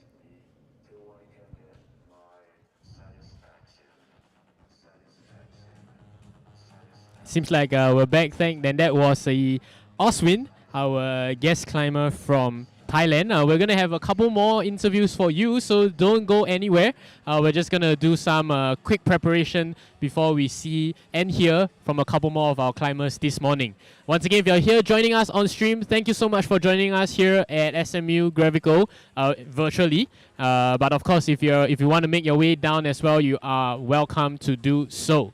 Our route climbing team route setting team is now busy at work preparing for the routes for our intermediate men semi-final competition. Right, so if you are here to support them, if you have friends that are climbing, if you know friends that are supporting friends that are climbing, send them this link so that they can tune in and support their friends as well. We have a total of 5 routes again for the semi-finals, and I can't wait to see how our participants will be attempting the climbs today. Over here live in the venue, we also have some of our student DJs from SMU Stereometer spinning live music as well. I don't think you can hear the music back at home, but it's a pretty good mix. It helps get the climbers pumped up and ready to go. Speaking of ready to go, we are ready to go with our next interview, so I'm going to hand it over so here back to today you, with Divya. another climber from...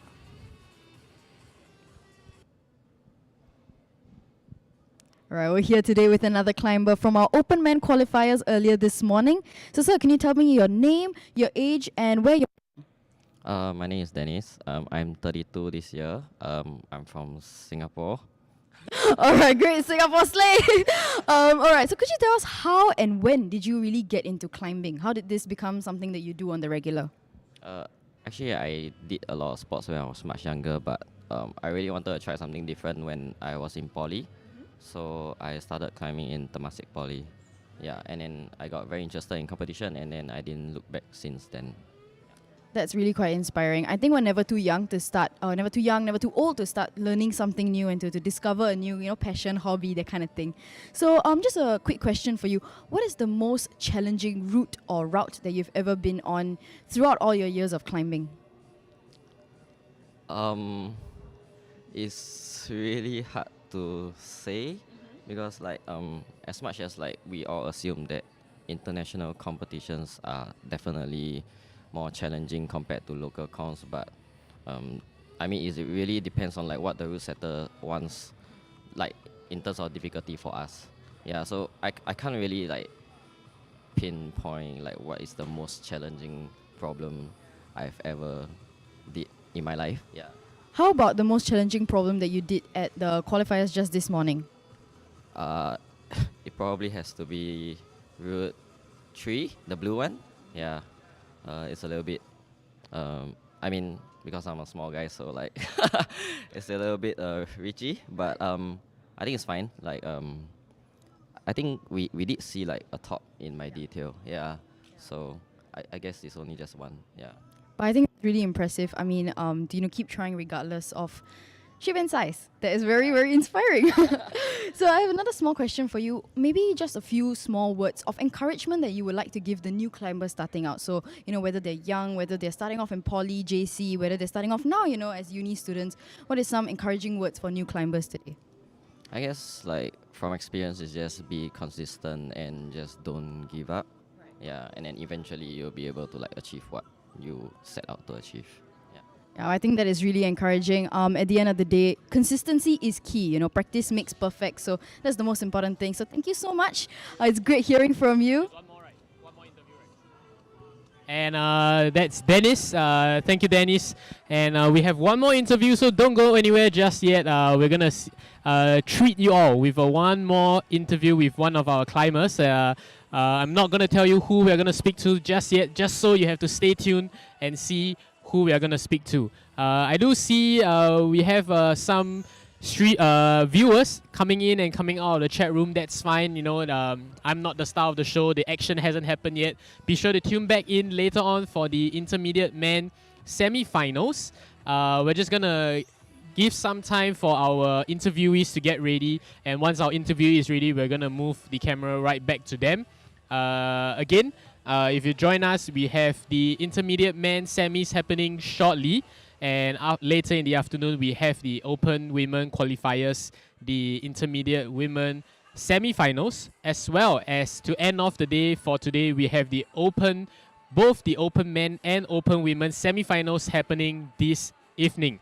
So you are treated for a good show, right? You are in for a treat. We're gonna be here hanging out all the way till late at night, not so late, 9 p.m. at night today. I believe that's when the event ends tonight. We're gonna see how the event goes. And speaking of how the event goes, the interviewer is ready right now, so we're gonna head over back to Divya. All right, we're back with two more climbers from this morning's Open Men qualifiers. So could you guys tell me your names, your age, and where you guys are from? Let's start with you.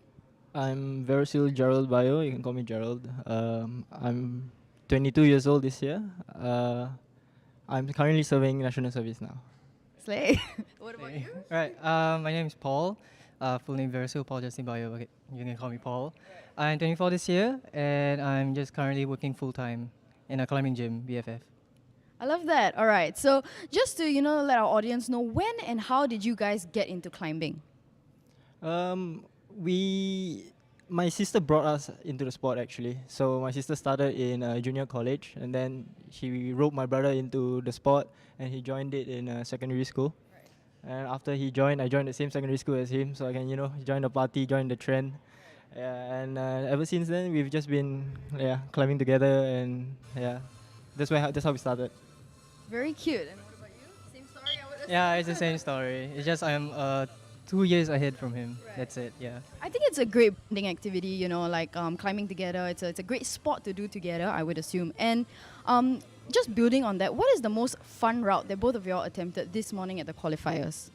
Personally, I think it was the third one for me. I like the third one a lot because it was very physical, very shouldery, kind of my route. And I think, if I'm not wrong, I'm the only one who did it. Yeah, so that was an extra plus point for me. Yeah.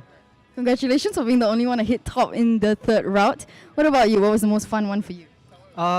It was the second one, the one with the double push like this. Even though I didn't top it, right?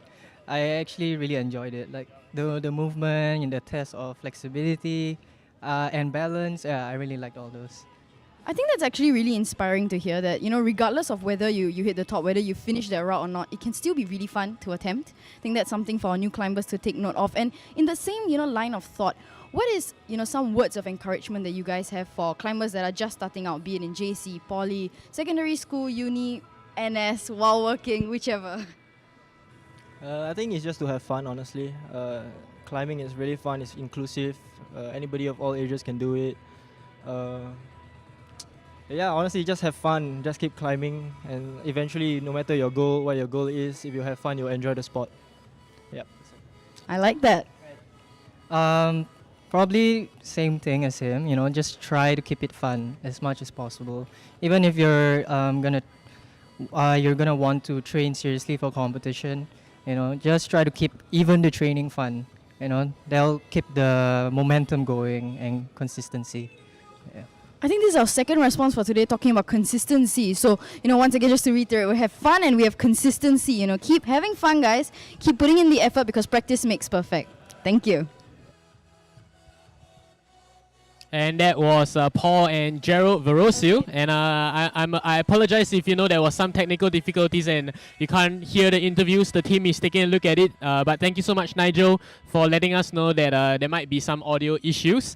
We are now back, and very, very shortly, in about 20 minutes or so, I might be lying, but in a short while, we're gonna start our Interman semis competition. But before we do that, we're gonna show you who will be competing in the intermediate men competition this morning, right? So we're gonna bring up the leaderboard for the intermediate men participants, and shortly on screen you will see right now we have 23 climbers from the intermediate men, and these were their results from the qualifiers that happened on day one, right? The participants are arranged in the order of their leaderboard positions for the intermediate men qualifiers. So as you can see, the scores as well, the first climber would have the most number of tops, followed by the least number of attempts, and that's how the climbers will be arranged. Let's take a look at the next list of climbers. We have a total of 20 semi-finalists here this morning, right? And this is the climbers that we have here. Once again, the climbers are arranged in the order of their leaderboard positions for the inter-man qualifications, right? And that's the 20. That's the leaderboards that we have, and soon you will be seeing these 20 climbers attempting their climbs to secure a spot in the finals, which will happen tomorrow. Once again, if you just joined us here today, the intermediate men's semis will be happening shortly, and followed which we have the open women qualifiers as well as the intermediate women semifinals. And we're going to cap off the day with the open men and open women semifinals happening later this evening. Now, if you are just tuning in on stream, say hi. We want to hear from you. We want to know where you are tuning in from. We want to know if you are here to support any of your favorite climbers or any of your friends and family or loved ones. Let us know. We're gonna just take a quick visual break. We're gonna pan over to the wall right now while I take a quick water break, and I'll be back with you shortly before we start our intermediate men's semi-finals.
Thank you. Welcome back from the break. I hope you enjoyed the view of the wall. Can you hear me? I think we're back on live. Okay, cool. Thanks for the short break. Hope you enjoyed the quick break and you managed to take a quick break right now. We are going to start with the intermediate men semi-finals very shortly. Once again, we have 20 climbers this morning. Once again, we have 20 climbers this morning and they will be climbing and competing for their slot in the finals happening tomorrow. A quick summary once again, for the intermediate men semis category, they will be competing in a rotation format. A lot of breaks in one sentence. Thank you. So I'll take note. Hopefully not so many breaks anymore. The intermediate men semis competitors have now joined us at the arena. And we see the audience also rushing up to support their friends. If you are here to support your friends on stream, make some noise. Let us know. Show your support for our climbers. And I apologize for a small mistake. The climbers will not be competing in a rotation format. It will be a session format as well. Some of them starting route 5, route 1. Some of them are strategizing, taking their time to understand the problems in front of them. Those of you here for your friends and family, let's start with the cheers. And for those of you moving towards the front, taking pictures, videos, cheering. And as you can see, for this morning's intermediate men semi-finals, we will also be having a 30-minute session where the climbers can attempt the 5 routes. Again, we want to get as many tops in as little attempts as possible. And as you can see, the overall idea of the routes are quite similar, in fact largely similar with the open men qualifiers, but our route setting team has made some adjustments here and there during the break earlier, and this is what the intermediate men semi-finalists will be attempting. These are the problems. Let's see if we can see successful solutions and successful betas to these problems. A nice and comfortable finish by climber number 12, Muhammad Haras Abdullah on M1.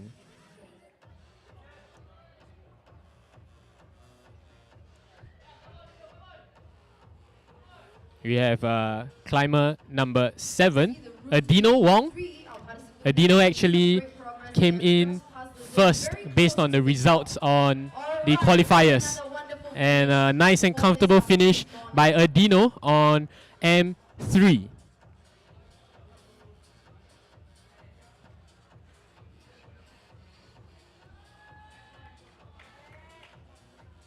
We have climber 18, Alfian. Alfian is on M4 right now. And it seems like not just his shirt is casual, he's also just casually and intentionally making his way up. Looks like he's gonna make it comfortably. Nice and steady and nice and casual by Alfian on M4. Moving over to M2 right now. We do see M2, M3 and M4 being the main routes challenging our competitors earlier. So we're going to see if it continues to stump our competitors here at the intermediate men semi-finals as well.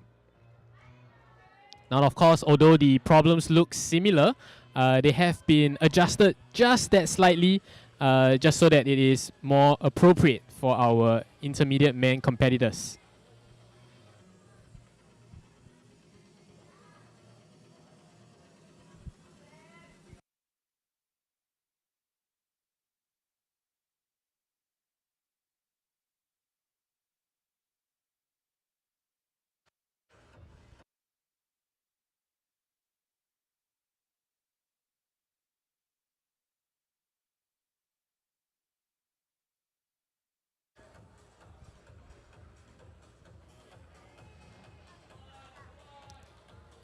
Over at M4 right now, we have Muhammad Aiman.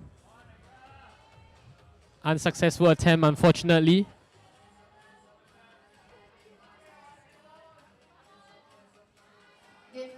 reminder to all of our,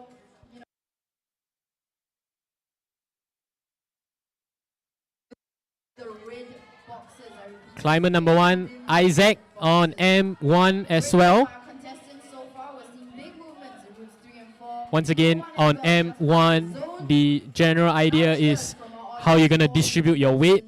Be very intentional in how you twist and pivot to make sure that weight distribution is all good. Unfortunate slip on M1. I'm sure he'll be back to attempt the route once again.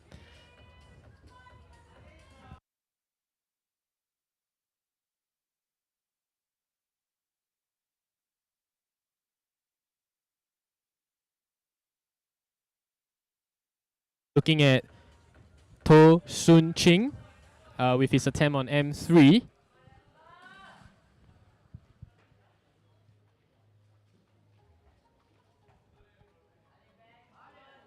Next up, we have Benjamin Liao up on M3 as well. Let's see if it turns into anything.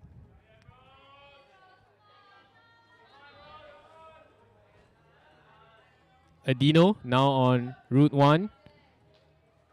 Did not quite get the handle of it yet. Some great movement of core strength happening in route 2. I think this is really the route that requires the most core strength to make big movements from the first half of the route. Solve the problem. We see our participants in route 1 and route 3 inching towards the zone.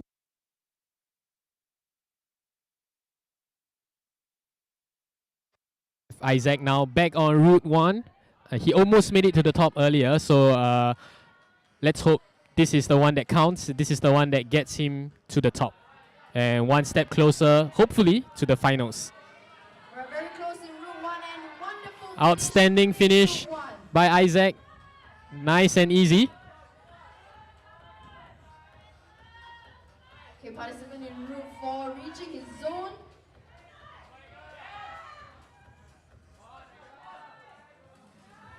Loud cheers from the audience. He's very close to the Kai Wei on route 4. Nice and easy. It's always so beautiful just to see the climbers make the challenging routes look so easy, right? It just makes you think anyone can be a climber, but I'm sure if I head over to attempt the walls as well, I would not be as graceful. Nice finish by climber 35 on route 5. And climber 35 is none other than Edgar. Beautiful finish.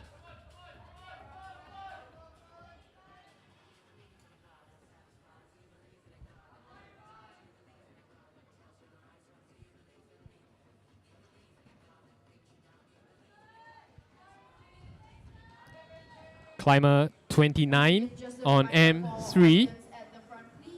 And that is Chu Rupin on M3. I'm going to stay on him a little bit just to give him some support. And we're going to keep an eye on him. And when he attempts M3 again, we're going to come back on the wall.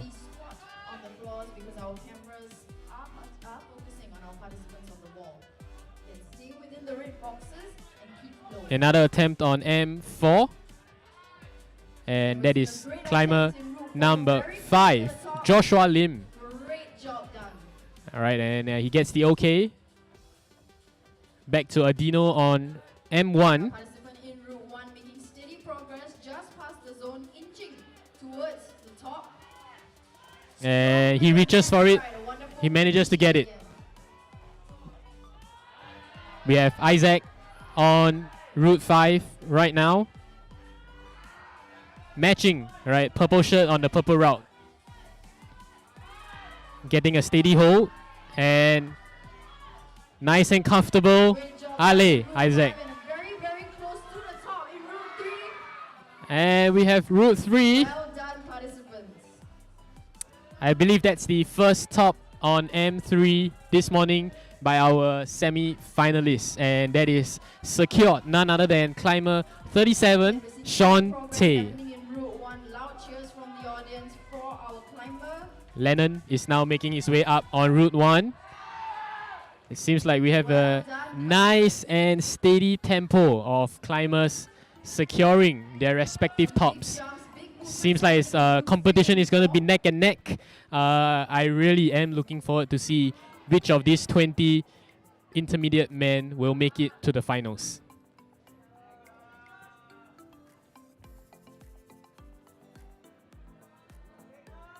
We are about 20 minutes. We have about 20 minutes to go before the end of the session. So about a third of the time has passed right now. So plenty of time left for our climbers to attempt the routes that they have yet to secure. So we're going to take a look and keep our eyes peeled on the wall to give them our support.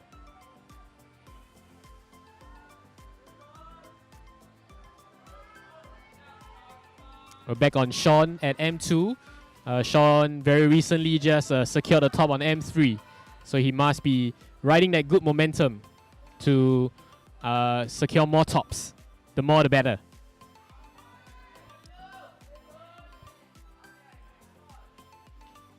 Isaac on M2.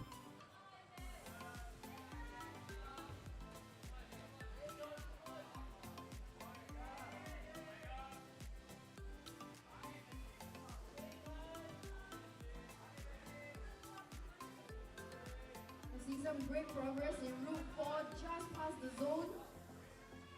And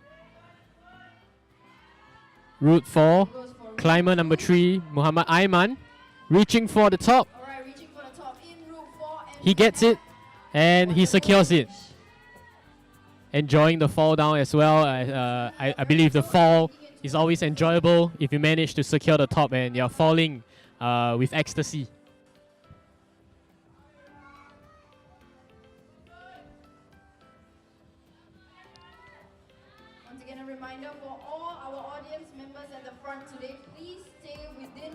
The red boxes. Please bend low, sit or squat and stay within the red boxes. Good attempt by Lester on M1 earlier. We do see M2 being the slightly more challenging problem right now for our intermediate men semi-finalists.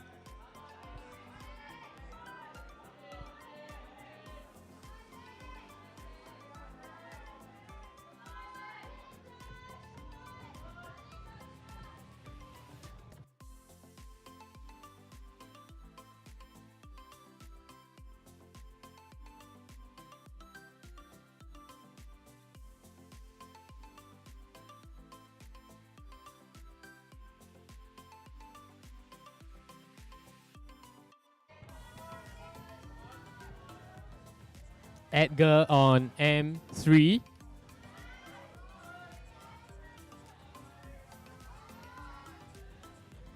Wonderful progress happening in Route 5. We have Ambrose on M1. great attempt nonetheless. Purposefully adjusting his weight. Just past the zone. Right, inching towards the top. Very close to the finish. Same goes for Route 1. All right, Ambrose reaching for the top. Nice and easy. Well done to Ambrose. And chat, if you are tuning in right now, chat, let us hear you support your friends. Let us know who you're supporting for. Send in your emojis, send in your allays, and send in your support.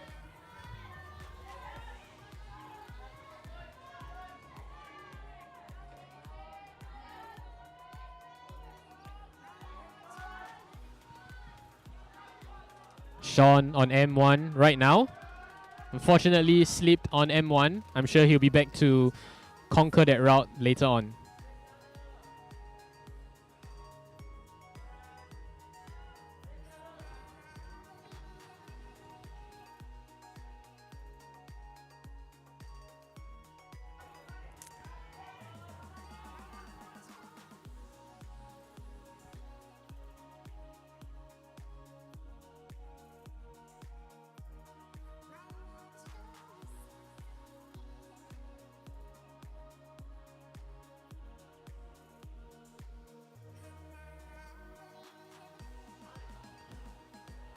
We're back on Edgar at Route 1.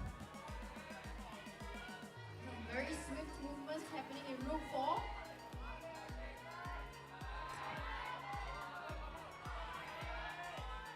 And Isaac on M4. Nice and easy for Isaac. Can he top it? He has a secure hole. He moves over. And Isaac secures his top. Well done to Isaac. And I believe we have some comments in chat as well supporting Isaac. We have Ale, Sean, Ale, Isaac, and Ambrose. And Ale to Haras as well. And climber 5, Joshua, just secured the top on M3 as well. Incredible showing by all our competitors here today. This is indeed what the semi-finalists are made of. And I can't wait to see already who will emerge the top and move on to our finals. Haras on M3. It's a good jump. Unfortunately, missed the grip over there. So we're gonna see if he manages to clear it in the next 14 minutes. Slightly below half the time left. I'm sure the climbers have plenty of time to make it count.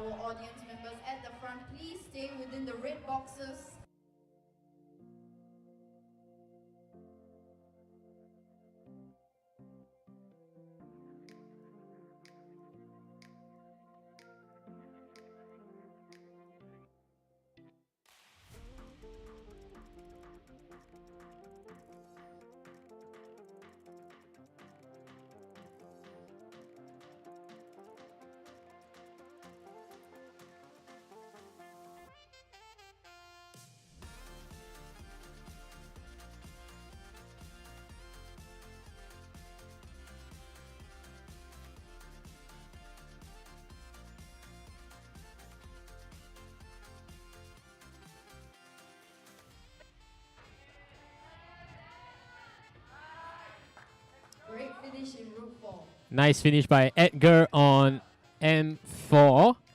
It seems like a few of our competitors have been riding the momentum, the good momentum, just to ride them all the way to the top. And hopefully they continue to ride the momentum all the way into the finals. Ale, climbers. Seeing our climber in Route 2 making some fantastic progress, very agile movements. We see Adino on M2. Unfortunately, not a successful attempt. Reminder to all our participants and our contestants at the front, audience members at the front, please stay within the red boxes. Keep your head low, please. Climber 12, Haras back on M3. Will this be a successful attempt? It's proving to be a difficult transition over to the zone. And we're going to see if other climbers can be successful throughout the rest of the session. We have Sean back on Route 1 to attempt his top.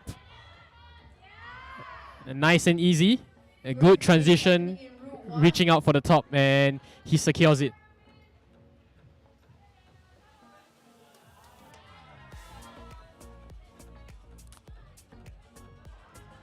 We do see more attempts right now on M3 currently. And on the wall right now we have climber 25, Kai Wei.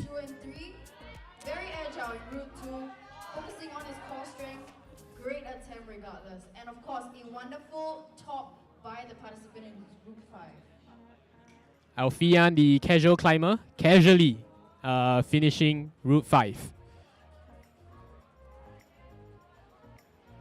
We see Joshua now on M1, reaching out and purposefully, intentionally distributing his weight to make sure that he doesn't lose balance. Unfortunately, he does lose balance. I'm sure we'll see him soon. 4 and 5 simultaneously, both participants very close to the top. Haras on M4. And that's a great finish in Route 4. A good finish on Route 4. It seems like more and more climbers will congregate at M3 just to complete the challenging route.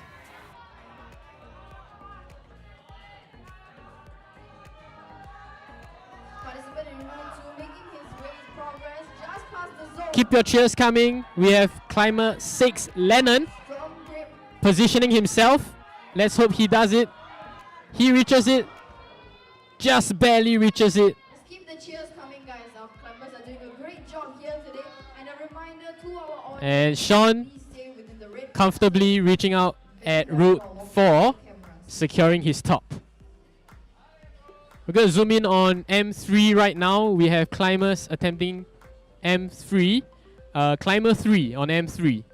And unfortunately, not a successful attempt. Maybe the third time's the charm for route 3. big movements in route 4. Very, very close. Just past the zone. Rupin on M4 right now. Equally big. Making the final movement to the top piece. One hand. Steadying. Can he reach it? That's yet another Nice hook and nice top. Climber 18 on M3 right now. And Alfian is on M3. Hopefully a successful transition, difficult transition to the zone. We're just about one participants so far. And as you can see from the clock in the bottom right of your screen, we have slightly under 10 minutes left for our competitors to complete their attempt at the semi-finals this morning. These climbers will be fighting for a spot in the finals taking place on day 4, which is tomorrow, right? So the finals for the intermediate men will be happening tomorrow. So do show your support. We see people supporting Sean, Isaac, Ambrose, right, and Haras in the chat. So chat, if you're here to support your friends, shout out, give them a shout out, send some emojis, keep the chat going as well. Edgar on M1. Nice and easy finish by Edgar on route 1. Alfian back on M3. Can he make that transition to the zone?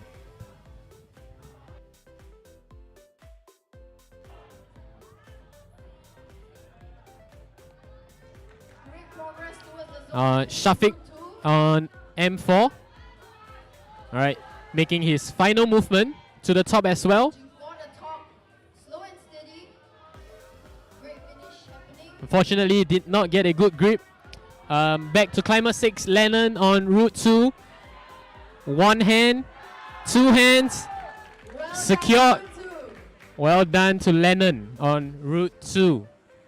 It does seem like route 2, M2 and M3 are the ones that would set our climbers apart, and that may make the difference between whether or not the climbers make it to the finals. Joshua Low, climber 15 on route 1. A big reach over to route 1, and he does it. Easy finish by Sun Ching on M4 as well. It seems like the competitors are picking up the pace. The audience live on the ground are also picking up the intensity, amping up their support for the teams and climbers over here. If you are on chat right now, if you can pick up your support as well, send them your encouragement. Ale climbers.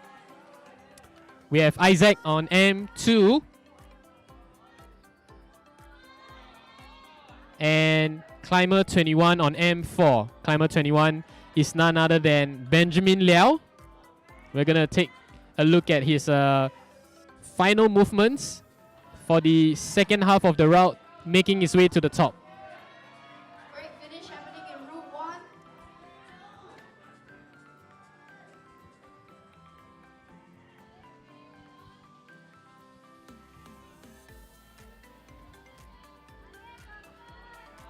Climber 35 on M2. Can Edgar do it?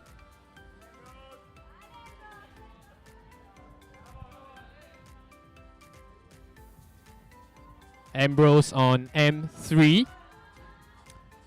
It's proving to be a very difficult transition to the zone, and that seems to be the crux of the problem.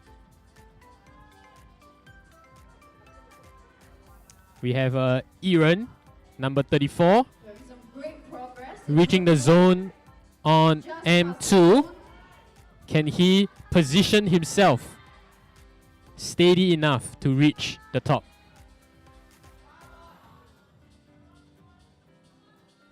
Unfortunately, not good enough of a positioning.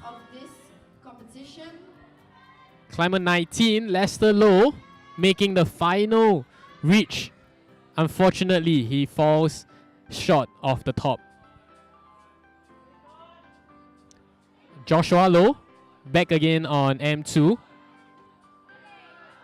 Alright.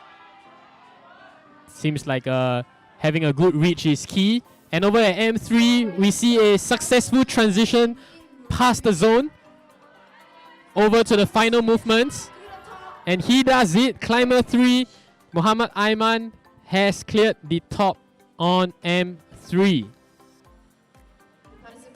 Well, down to our final 5 minutes.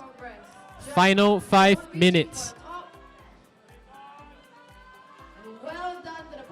Climber 7, Adino, topping the route on Route 5. Alright, Ale Tiala, Ale Sean, chat, if you want to send in your encouragement for the climbers, feel free to do so. We will relay your encouragement to our climbers. And we see Climber 29 securing a top on Route 1. Climber 29 is none other than Rupin.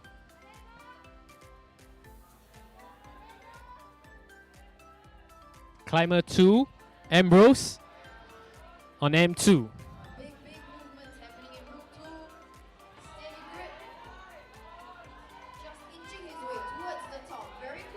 Can he clear the top?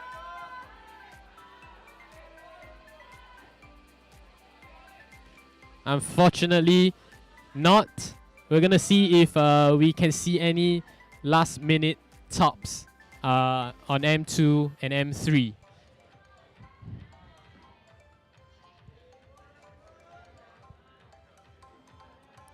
(15) on M3 right now.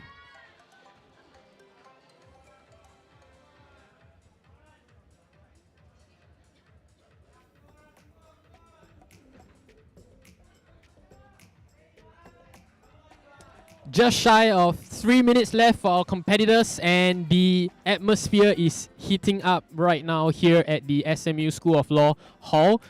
The climbers are climbing their way for a spot in the finals happening tomorrow here at the same place at SMU School of Law.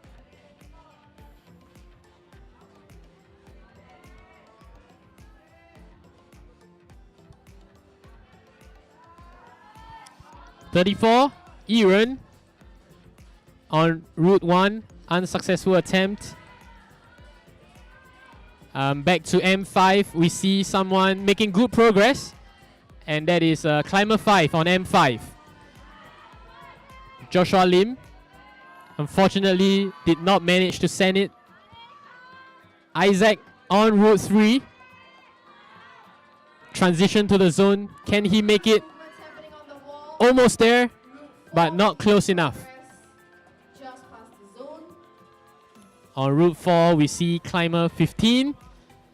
Joshua Low, can he do it? One hand, two hands, and that's a top. Congratulations to Joshua. Just a little bit over a minute left right now for our climbers.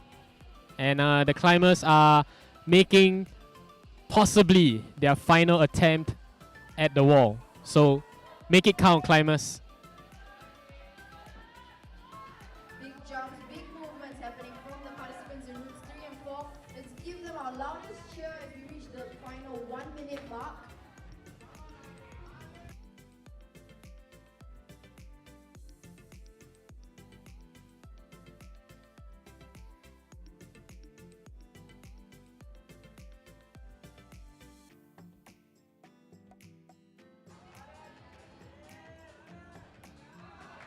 And down to the final minute, 50 seconds actually, final 50 seconds for our competitors. We do see a final burst of attempts on the walls. Every attempt counts because this could make the difference between whether or not they secure a place in the finals. Once again, ladies and gentlemen, if you are tuning in, you are watching the top 20 intermediate men from our qualifiers that happened on day 1. It's heating up right now. It's intense. Climber 27, can he make it to the top? With 15 seconds to spare, Climber 27 makes it to the top on M4. And final 5 seconds. Can anyone make a last burst, last ditch attempt? And that is time's up. My goodness, what an exciting intermediate man showing. My God, especially that last 1 minute, right, where everybody was going at it on the wall. It is indeed very intense, right? I wish you could be here to feel the cheers and the excitement from the crowd right now. That was the top 20 intermediate finalists, semi-finalists, and we will be tabulating the results to see who secures a spot in our finals that will happen tomorrow. Later today, we will be the next category that we will be competing in will be the Open Women Qualifiers, and that will happen at around 12:15 p.m. this afternoon. So the Open Women Qualifiers will be happening at 12:15. You can see right now the route setting team immediately, right, hard at work at the walls, preparing for the routes for our Open Women competitors this afternoon. So thank you so much to our route setting team, and you know, with every big event like SMU Gravical, there's always a list of people for which it would not be possible without, right? So SMU Gravical 2023 is proudly organized by the SMU Office of Student Life as well as the SMU Climb Team. We'd like to thank some of our sponsors, take the opportunity to thank our sponsors as well, and we have All Sports Equipment, Petzo, Unparalleled, FNN. We also have Boulder Planet, Climber, and the Rehab Lab. We have also official event partners, Space Rock Chalk, Isaac Thread, Nito Denko, Chalkboard Climbing, Klook, Biathletics, and Power Training. And if you do manage to see a wide shot of the wall later on, you'll see that our wall is also designed none other than Ivan To. So thank you to all of you that makes this event possible. We're going to hang out just for a little bit as well, because behind the scenes, once again, we are grabbing a hold of a couple of the intermediate men competitors, and we'll also be having a chat with them as well, right? So Divya is getting them ready. We're going to have a chat with some of our intermediate men semi-finalists, and hopefully, right, the people that we chat with will make their way to the finals as well. If you're here just tuning in, this is day 3 of SMU Gravical 2023, Limitless. And just like the theme suggests, there's no limit to how many viewers we can have.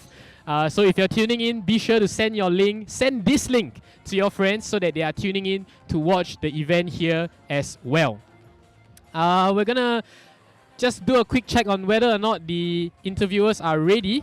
We're gonna see who we are interviewing, but we're still getting a hold of them. You know, the climbers just completed a 30-minute session, so it is going to be a very tiring climb for the climbers. We're just giving them some time to catch their breath.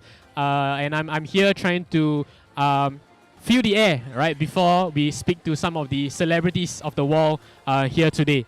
Later on this afternoon, we have the Open Women Qualifiers, where we will see 23 climbers attempting the Open Women Qualifiers, and most notably, we also have a invited guest climber from Malaysia, right? We're gonna give more introduction later on, so stay tuned. Chat, if you are here, let me know who you're supporting. Send in more allays as well. Let me know who you hope, who you want to see in the intermediate men finals. All right, and a quick look at the wall shows me that the route setters are hard at work, removing some pieces as well as setting some pieces that we will see the Open Women challenging in a bit. The 20 intermediate men semi-finalists has finished their climb, and we are ready with the interviewers for the intermediate men semi-finalists. So over to you, Divya. All right, so we're here with one of our participants from the Inter-Men semis just now. Could you tell us your name, your age, and where you're from? Hi, I'm Lennon. Currently, I'm 19 and I'm from Singapore. All right, very cool. Now, could you tell us when and how you got into climbing? I started like 1.5 years ago, so I'm coming into my 2 years. So how I started was because I was very scrawny, as you can tell, but like I wanted to. Every day was leg day before, so I wanted to build my arms. So I thought rock climbing was a fun sport to take up to build my body. So I joined NPRC in Yan. So yeah, then the diction started. Yeah, yep. Very cool. I like that. It started off with wanting to do a sport instead of just going to the gym to work on the muscles. Yeah, I think that's really impressive. Now, a very short question. What do you think was your favorite route, the most fun route from the Intermen semis just now? I would say the raid, because as you can tell, I'm not very strong. So I think anything else but strength is my suit. So, but it was definitely a fight. It's not easy, and yeah, and getting the top was dopamine.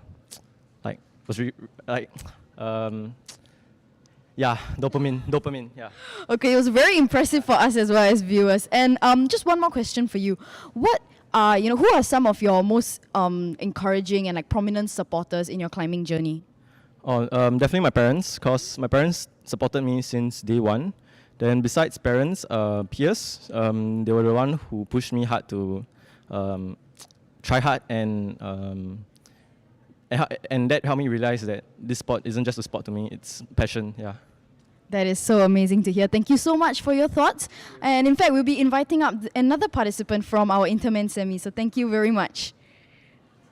All right, hello. So could you tell us your name, your age, and where you're from? Oh, I'm Sean, and I'm 20 this year, and I'm from Temasek Poly. Hi, Sean. All right, so a very short question. How and when did you get into climbing? I got into climbing in secondary school, and I've been climbing for 7 coming to 8 years. Oh, 7 to 8 years, that's a long period of time. So what was the most fun route that you attempted just now during the Intermen semis? The most fun route to me would be the blue route, because it's my style. Yeah, I really like slopers, big tiles, and big moves. I like that. We love watching the big moves as well. So who do you think are your biggest supporters so far in your climbing journey? Definitely my girlfriend and my family. Yeah. She will come to all my competitions and support video, and then for my family, they just give me support at home. A shout out to Sean's girlfriend and his family for supporting him throughout his journey. Thank you very much. Now with that, we'll call up our third, representative from the Intermen semis. Hi, so what is your name, your age, and where you're from? I'm Isaac. I'm 21, and I am from SMU Climb Team. SMU Climb Team, SMU represent. So when and how did you get into climbing? I started climbing in 2017 when I went into JC. I was in Meridian Junior College, now known as Tampines Meridian Junior College. And I was part of the rock climbing team, and when I started, I just got addicted and I never stopped. I love that. I feel like it's a passion. Once you find it, you can't let go of it.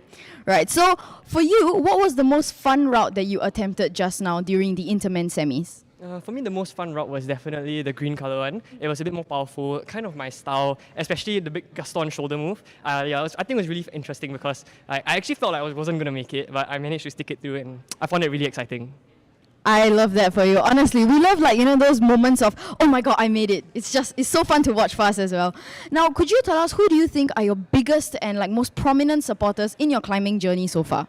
My biggest supporters are definitely the SMU Climb Team, my girlfriend, and most importantly, my family, especially my brother, who has been super supportive of my journey since the very beginning and who makes it a point to come for every single one of my competitions. I love that. It's so heartwarming to hear about the people that support you. So shout out to all the people that have been supporting him. And with that, thank you so much to you guys for listening to the interview. With that, we will be moving on to, the people because of which SMU Gravical 2023 would not have been possible. Huge shout out to our sponsors.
All right, to our viewers that are still hanging on to our live stream right now, just a quick announcement for our watch party giveaway.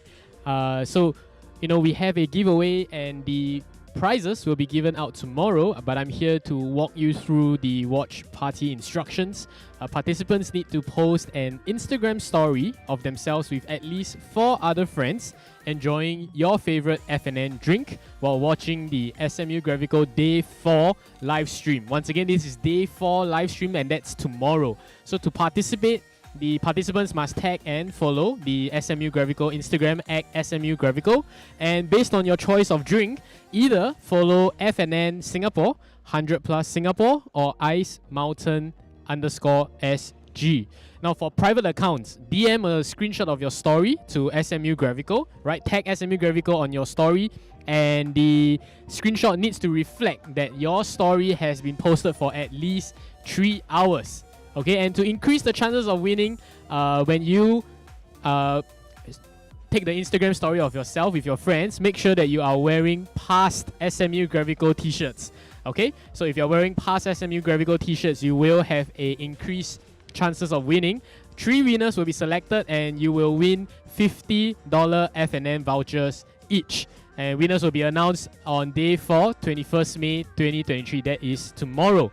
Once again, if you want to find out more information about the giveaway after this short voiceover, do be sure to check out the SMU Gravical Instagram at SMU Gravical. We'll see you soon, and we'll be back. When we come back, it will be the Open Women Qualifiers. Cheers.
out once again. A huge thank you to our sponsors, without whom SMU Gravical 2023 would not be possible.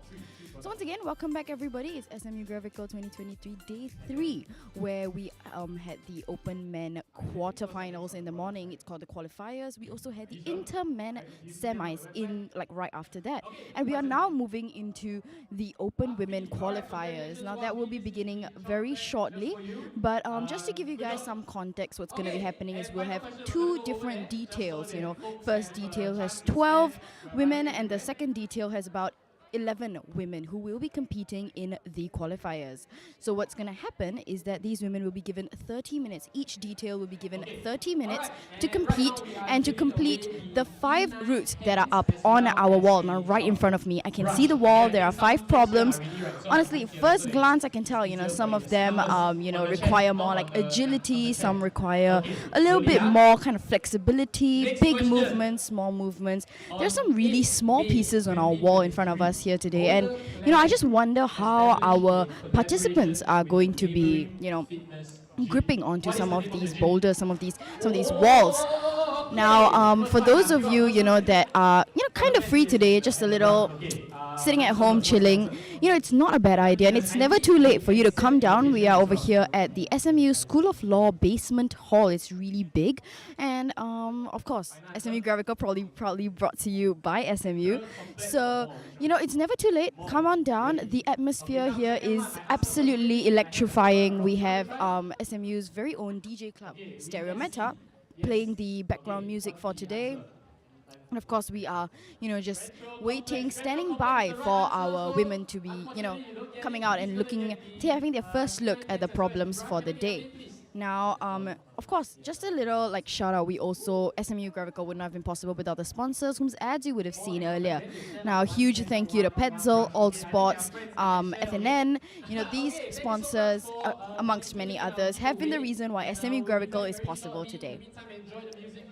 Now, in the meantime, just wanted to tell you guys a little bit more about what went down this morning. We did have the Open Men qualifiers as well, and the route was the same as the one used in the Inter-Men qualifiers. So, we had our participants come out, take their first look, and we had many different kinds of participants. So some of them were, kind of taking their time, observing the problem, strategizing, trying to figure out exactly how, they want to approach the problem, how many attempts it would take.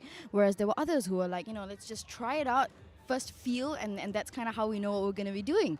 So it's really amazing to see the different sort of approaches that our participants here have taken. And of course, I cannot wait to see the kind of approaches that the women in the Open Women qualifiers will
flexible, swift movements by our participants. You know, you can see the speed at which she's moving across the wall, and look at that, past the zone, on the top. Just a strong grip is all she needs, and 2 minutes in, not even 2 minutes in, first route conquered. That is really an amazing job by Lynette. Up next, we're also at the green wall. Now we see Wai Mui Ling, who is on the wall. She is currently reaching the zone, trying to get a strong grip on the zone. Just lost the grip, but no worries. It's really a very strong start by our competitors here today. Now, for those of you that are here watching to support your friends, your family, give me a cheer in the chat, you know. Tell me, who are you here to support? Who are you cheering for? It would be great to hear more from you guys. All right, we have the yellow wall. We have another attempt happening there by Natalie Go.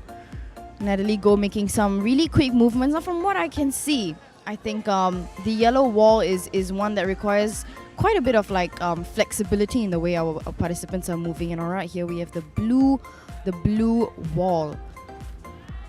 All right, participant number 1, we have Athira. Athira, who is, you know, maneuvering around the volume that we have on this wall. And just a big jump is what she needs just to get to the top. One hand, just the other hand. I think it's really very amazing to see, you know, how these participants are just a great finish by her, just to see how much grip and how strong their grip is and their core strength, of course. Now we're back on the yellow wall. I think this is one of the more common ones that our climbers are attempting. We also have the green wall. All right, we have Kristen, who is attempting the wall. We also had a really strong attempt happening at the white wall. It's fascinating, really, like when you watch the match and there's so many things happening in front of you, and you're like, wow, this is really quite a lot of excitement going on the wall. We've been having a couple of falls, but no worries, because I think it's only when you fall that you realize really what went wrong, you know, like what you got to change about your strategy. And I think yeah, looking at the white wall, those are some strong grips on the small pieces that we have. Yeah, really close, just made it past her zone. And of course, a wonderful finish by Hanisa Chan.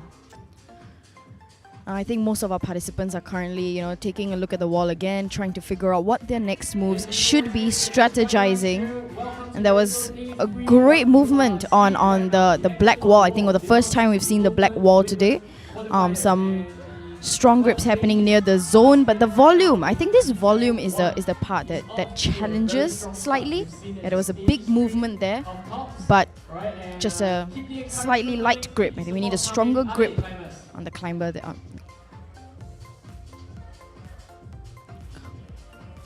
I think it seems that our participants are really focusing on beginning with the blue wall. I mean, look at this. 2 huge volumes smack in the middle, but a strong grip really close to the top. And that's it, a wonderful finish yet again on the blue wall. Okay, now we're seeing some big movements happening near the white route. Yeah, a grip. All right, hitting the zone when it comes to the black wall.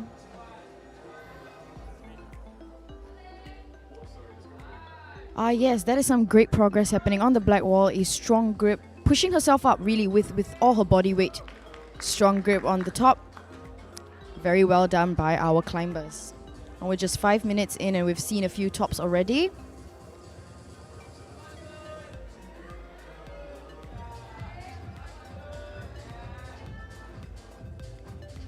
You know, the theme for this year's Gravical, right? Gravical 2023 is really limitless. And I mean, let's just take a look at this blue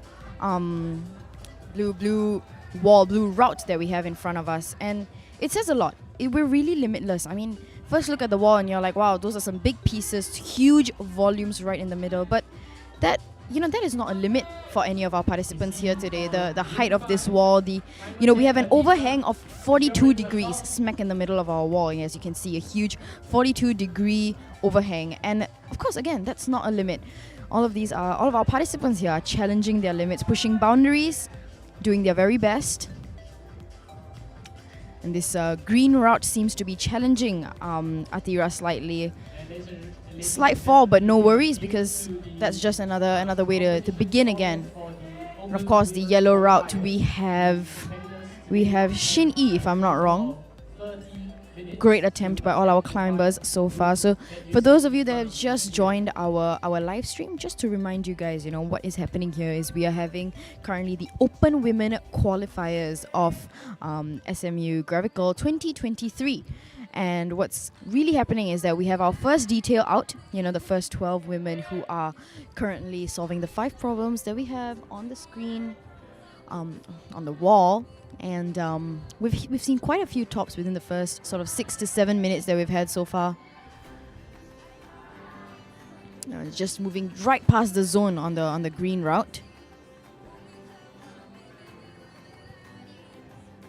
We are keeping good momentum with a steady stream of tops.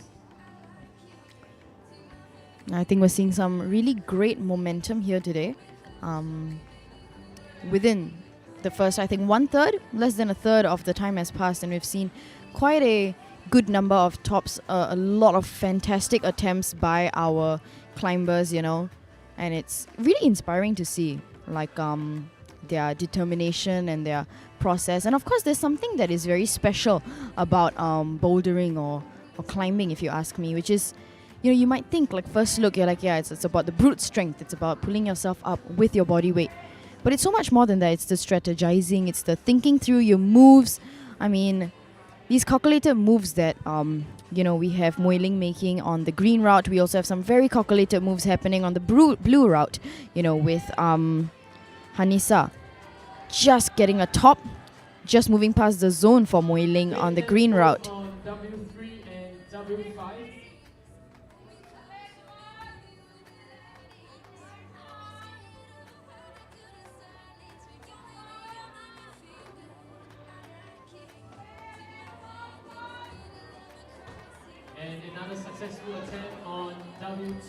Great attempt at W2 by Mui Ling. Again, taking a look at the wall, we have them strategizing, jumping. A lot of big movements required for this wall, you know, the different routes. I mean, there was a huge leap on the yellow route. A lot of maneuvering required for this blue route. You know, we have a great attempt happening by Joel Chia, stretching across all the pieces on the wall.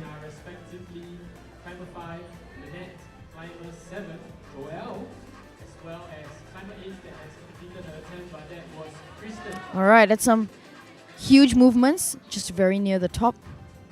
And of course, another great attempt on the blue route by Joel Chia. We're zooming in a little bit into, you know, the green route. We have Lynette over here attempting the route with, it's really quite a large movement required past the zone. Seems like this might be a slippery one. The use of chalk, seeing her regaining her grip, climbing higher.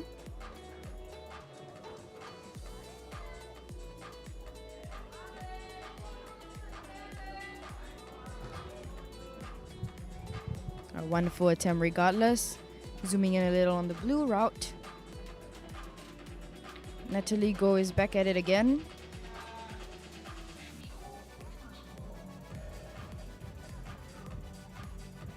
Alright, those are some flexible movements, if you ask me, like really stretching across. The blue route seems to be quite popular amongst our climbers here today. Great top yet again.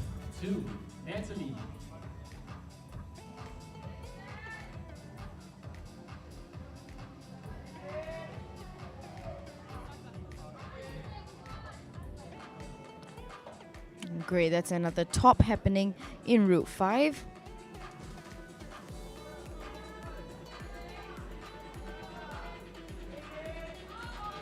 And if you ask me, right, once again, just to remind everyone, we're here at SMU Gravical 2023 Limitless. Zooming in, look at that movement happening at the blue wall. I mean, the flexibility and the volumes, the balancing on the volumes, really. Now, we have yet to see. Now, correct me if I'm wrong, but I think we are yet to see a top on the black route, which is Route 1. I think that seems to be one of the more challenging ones for our climbers here today.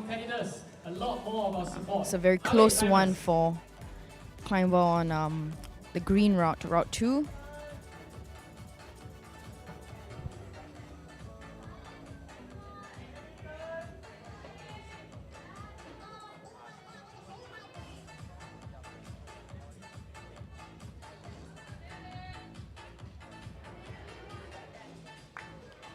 We see the climber, who do we have here? We have Kristen on the blue route, who is really stretching for that piece. And I think, it was a missed move, but regardless, I think the core of this piece, this route, this problem that we have in the center is really to focus on your core strength and to pull your entire body weight up from one piece to the other.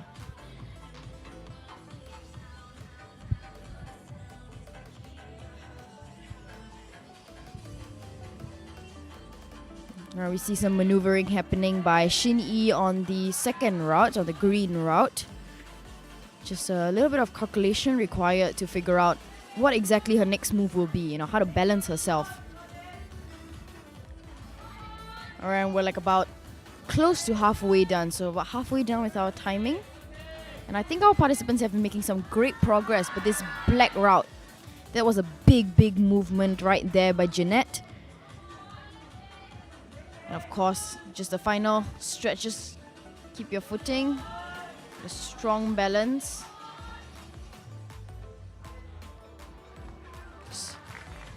Fantastic finish on the black route. I think that has been one of the more challenging ones for our participants here today in this detail.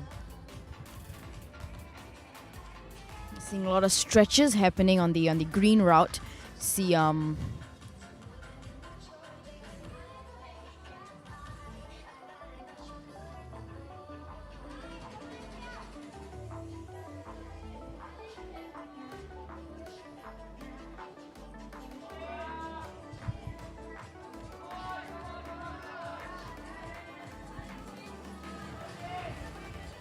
Alright, there's a lot of squeezing and wedging going on around here in the green route. Complex movements, if you ask me. I think as a non-climber myself, I do think though that the shape of this piece and the positioning makes it slightly more challenging for our participants to get a strong grip and to move on to the zone. Again, here we're back at the black route, another very close movement happening very near the top by Hanisa Chan. This is a unique approach because I don't think we have seen anyone balance with their feet on that piece, and fantastic job done. I think that is the beauty of climbing as well. Like, if you think about it, it's the same pieces and it's the same problem attempted by multiple different people, and everyone has a different sort of approach to it. Everyone has a different method of solving the exact same problem, a different solution to the same problem. I think that's what's beautiful to it. There's not just one right answer. There's so many. Seeing the same thing here with the green route. Seeing a lot of stretches and trying to balance on the, oddly shaped pieces we have here. Alright, there was some dynamic movement there. Another big stretch. Because I think this movement by Shini was just about stretching. Of course, a great finish by Vanessa on the black route. And similarly, a great finish on the white route by Shin Yi. Right, I think most of our participants are now, re-looking at the routes that they've yet to complete, finding a solution. Planning is really very key, I believe, to attempting any of the problems that we have here today. It's all about thinking through your solution as well. Figuring out the different possible solutions that we might have. Like, we zoom in a little bit onto the green route, and we have every limb is in a different position, a different place. And of course, we have just under 15 minutes left, which means just under half the amount of time left for our climbers here today.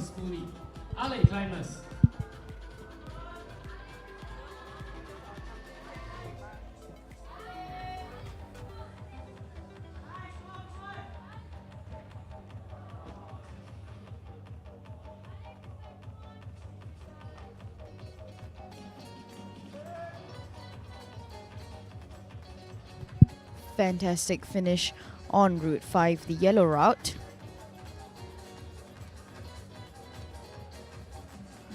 I think the crux of this black route, really has been once you pass your zone, once you reach that top piece, just balancing your body weight and keeping your grip on it while reaching for the small top piece.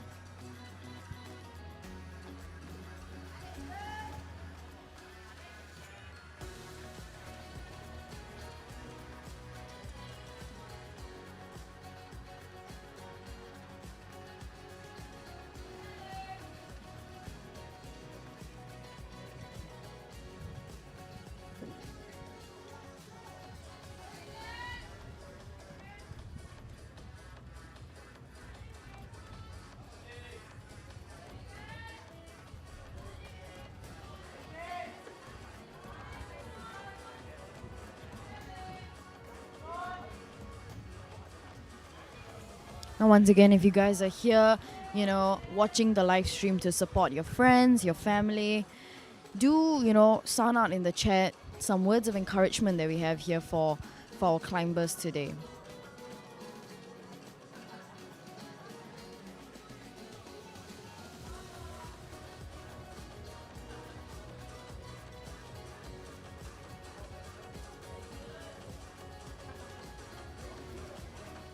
Wow, big movements happening here on the black route. And again, like I mentioned, balancing your body weight while hitting the top. We have Natalie go very, very, very close to the top. Let's see if she can make it. See if we'll have another finish for this route. And all right, fantastic finish in Route 1. We have Judith here on the green route, very, very close to the top. On Route 3, and she's also joined by Cheyenne Chiu, climber 9, on Route 4.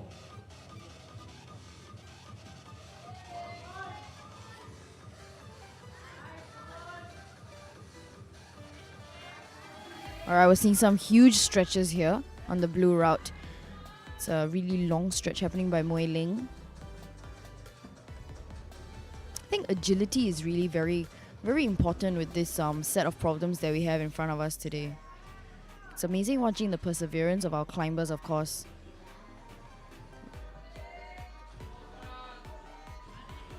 Alright, there was a great pull-up happening there by Hanisa. So regaining her balance on the pieces. Gaining a strong grip on the top, and fantastic finish there on Route 2 by Hanisa. Route 2 by Hanisa.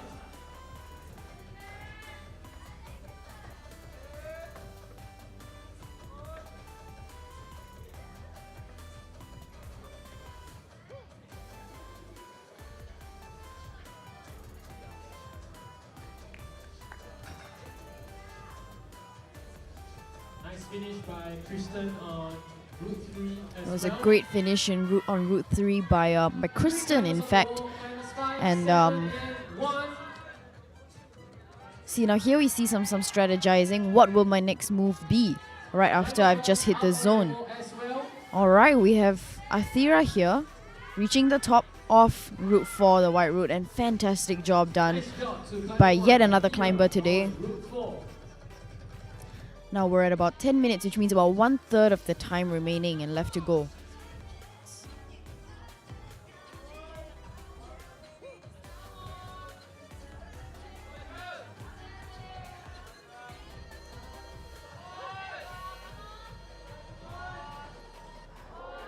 Wow, that was really a big movement there happening, by Joelle on Route 2.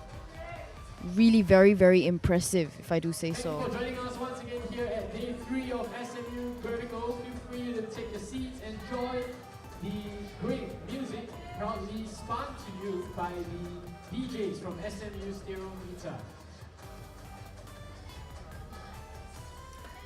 There was a huge movement there on Route 1 by by Cheyenne. Forgive me if I've gotten her name wrong. But it was a huge movement there, and just regaining her grip sort of on the big piece.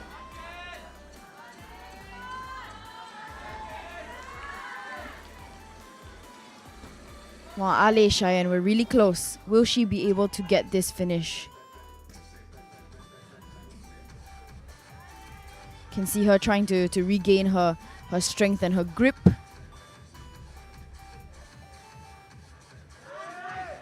All right, we see her coming back. This might be her comeback for this route.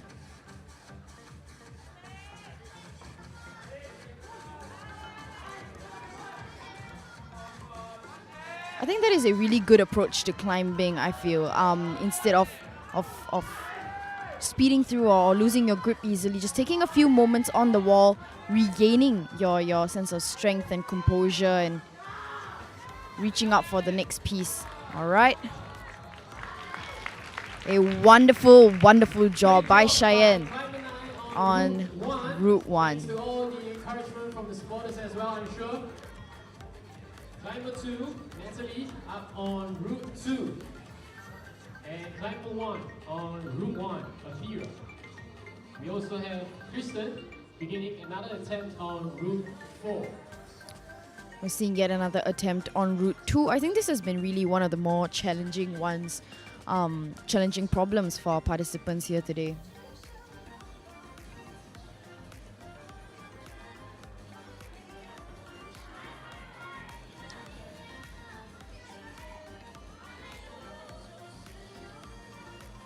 And Atira on a great finish on Route 1. I mean, that was really an amazing job done. And of course here we have Natalie, just hitting the zone for Route 2, very close to the top already, pulling herself up past the zone.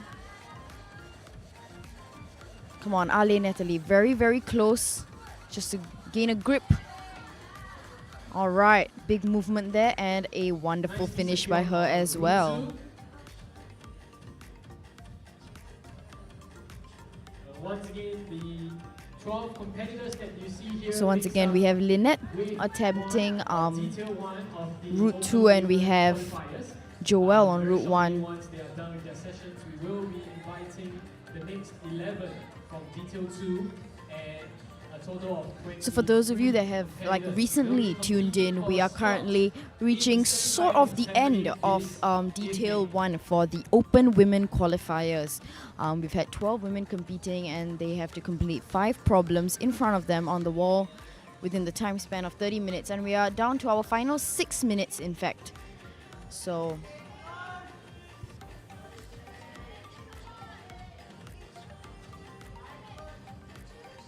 alright, we are back on Route 1 with Shin Yi, finding her grip really past the zone. It's wonderful to see all the, exciting comments coming in through the chat, all the cheering and the encouragements that your friends and families have for the climbers here today.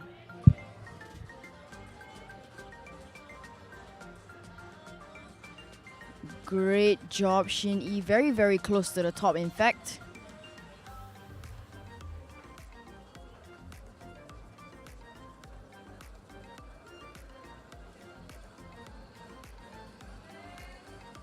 Alright, Ale Shini, very, very close to the top.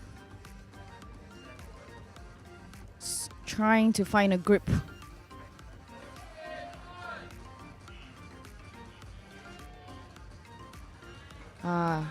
Wonderfully played out by her, just to rest her body weight on a side. Really great job by Shin Yi.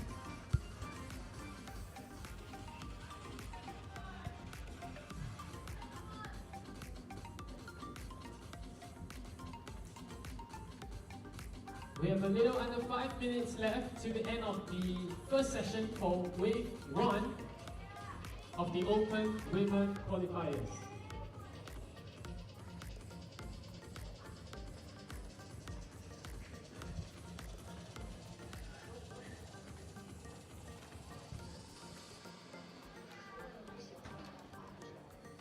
Alright, just under 5 minutes to go. Final stretch for our participants here today.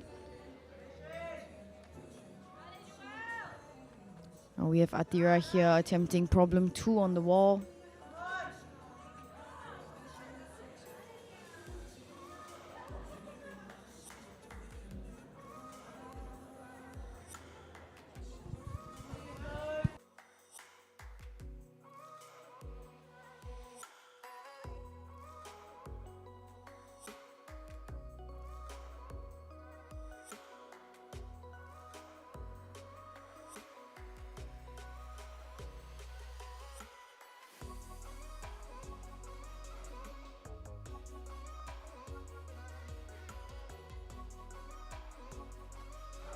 Right, some big movements happening there by Joelle on Route 1 with just about 3 minutes to go. Wonderfully gaining her balance.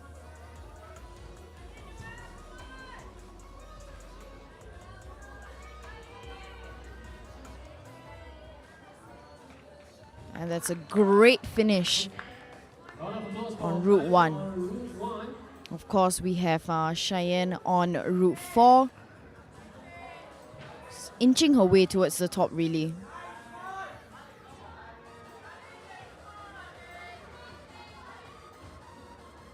Alright, a very, very close attempt by her. Well, come on, for those of you in the chat, you know, here to support your friends, your family, your peers, essentially. Just drop in your comments, your little notes of encouragement to them in the last 2.5 minutes that we have to go.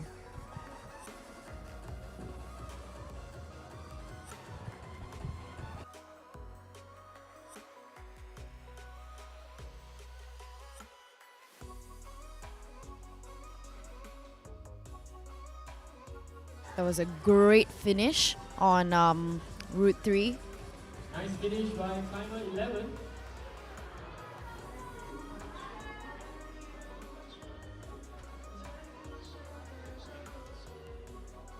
Final 2 minutes. Machine E back on problem 4.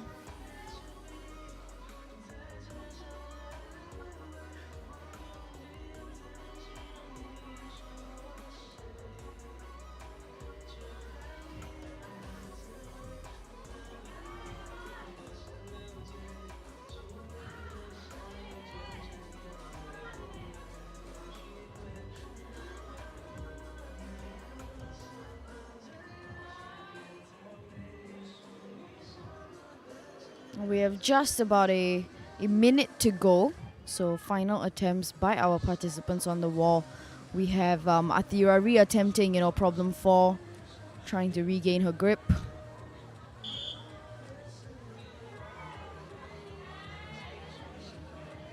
And there was the whistle for the final minute. Make it count, climbers. Ale! Alright, just the final 40 or so seconds to go. Another attempt by Lynette on problem 1. Yes, past the zone. Oh, that was a huge movement, but just missed her grip ever so slightly. 30 seconds to go. Will they be able to make it? All the way to the top. Ale, climbers. Alright, Lynette, will this be her final attempt at problem 1? Will she hit the top? 15 seconds to go. Alright, we have Atira very, very, very, very close to the top. 5 seconds on the clock. 3. It was so close. I suppose if she had just a few more seconds, you know. But of course, a very well done by our participants in the first detail.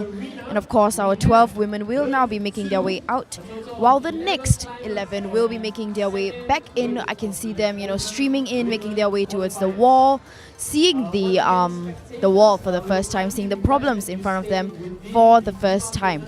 I repeat, this is the second detail for the Open Women Qualifiers SMU Gravical 2023. 11 women taking their first look at the wall. As well as the SMU Climb Team. The hit-banging music that you're listening to right now is brought to you none other than SMU Stereo Guitar.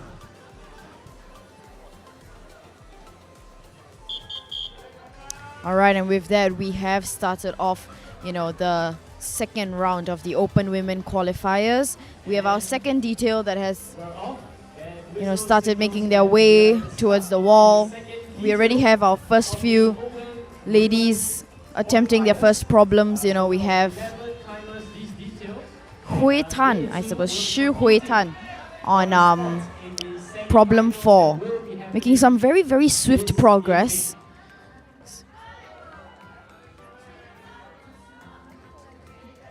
Really capitalizing on her upper body strength to pull herself up, and that might just be our first top for the second detail. Wonderful finish there by Shi Hui.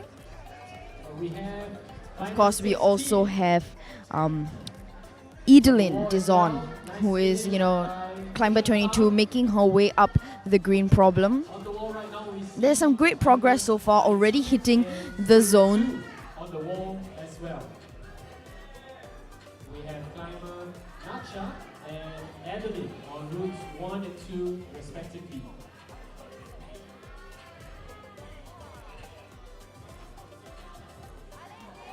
We also see climbers 13. So once again, for those of you that have just tuned in, we are currently in the middle of the Open Women qualifiers for SMU Gravical 2023. Now this is our second detail that is working on this set of problems. We have 11 women currently competing within the time frame of 30 minutes to complete the 5 problems set out in front of them. Alright, we might just have our next top on problem 5. Fantastic finish there.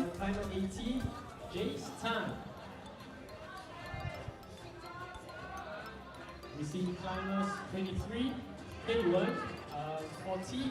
We see Pei-Wen over there on route 2. Now on the wall, 2 climbers. Inching her way towards the zone.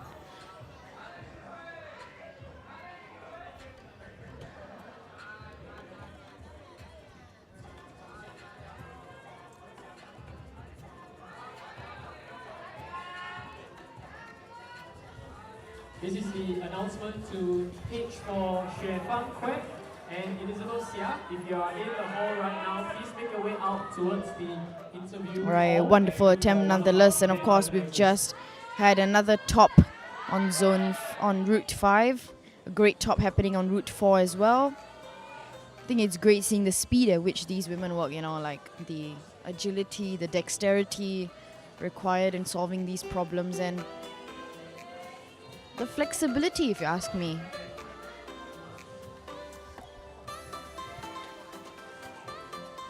All right, keep the comments coming in, keep the chat going. For those of you that have your friends, your family members competing, drop in some words of encouragement.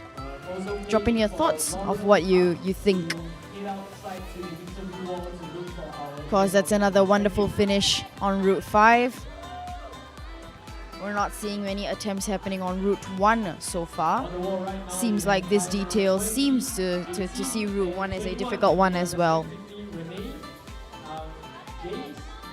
Back at route 4, we had a very close one, but a good attempt regardless. Of course, we now have Renee here on route 2.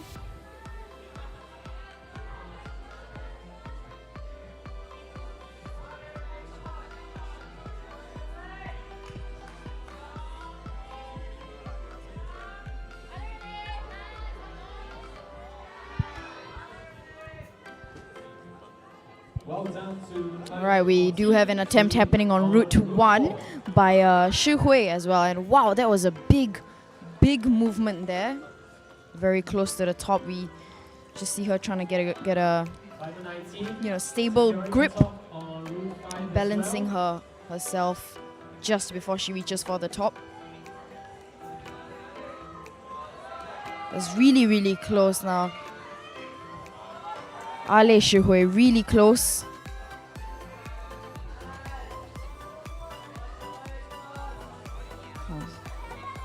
And of course, with that very close call right there, very close call right there with Shi Hui, but a creative finish by our participant Shi Hui at route 1. Close call though, I must say. Of course, then we have route 3 at another top. We see Shi Hui at the top of route 1 trying to find a way down the wall. Sort of stranded a little bit. No pressure. Come on, Shi Hui. Yes. Big jump there. Fantastic. But of course, there was a great finish by her. Very, very creative in how she reached the top. Here we now have Jia Xing on route 4. Stepping up to route 2. Keep the chairs going, alley climbers.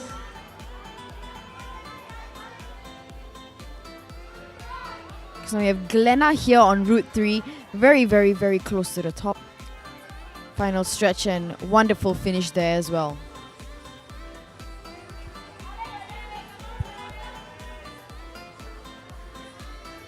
Here we have Renee just hitting the top for route 5. Route 5, route 3 seem to be the more popular ones amongst our participants here today.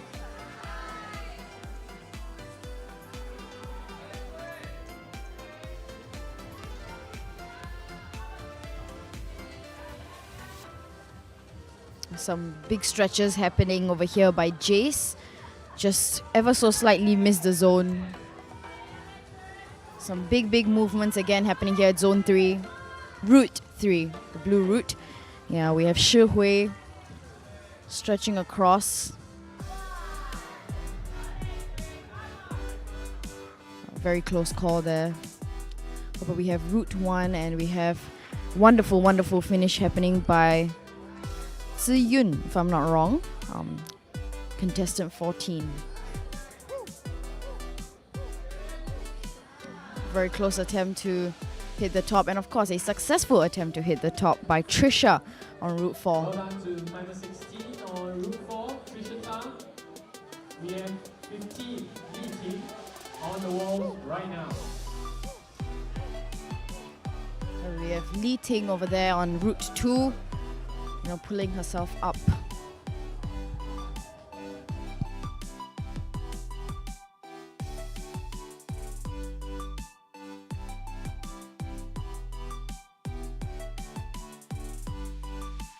Once again, for those of you tuning in now, we are currently in the middle of the second detail for the Open Women Qualifiers of SMU Gravical 2023.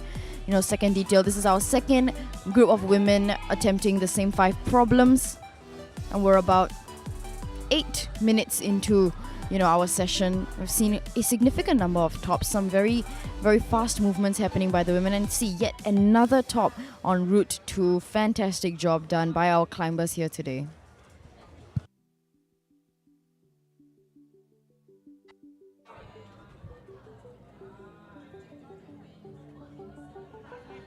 Nice finish by Pei Wen. Lovely finish by Pei Wen happening on route 5. Right now, climbers 19. That's Nacha on route 4. We have Shi Hui on route We have 2. Nacha here on route 4, stretching quite a bit, just hitting the top, and wonderful finish there as well.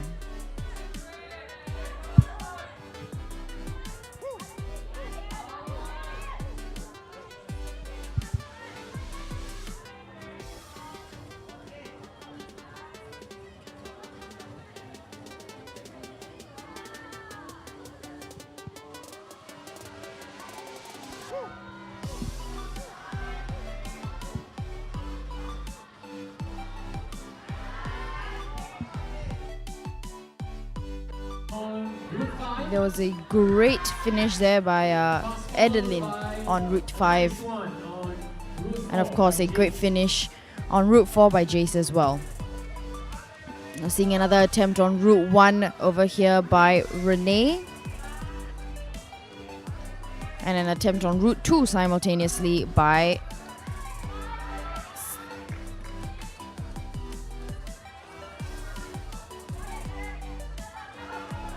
course, that is a very, very impressive and creative finish by Renee on route 1.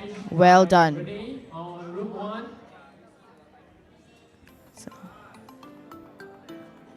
Big stretch there by Pei Wen on route 4.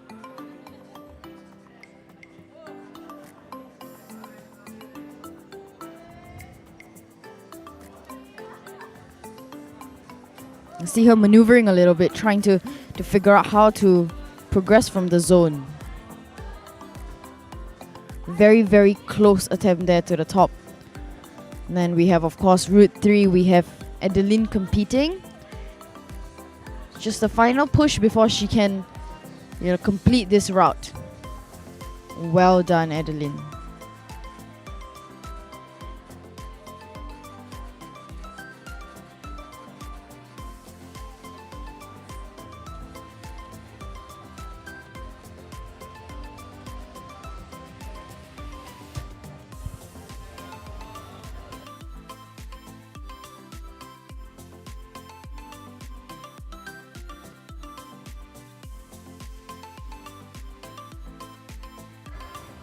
And another attempt happening on route 1 by Glenna.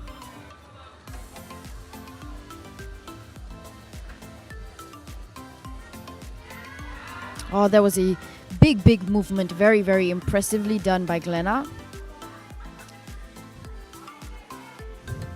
The crux of this problem, of course, has always been to balance after reaching this block.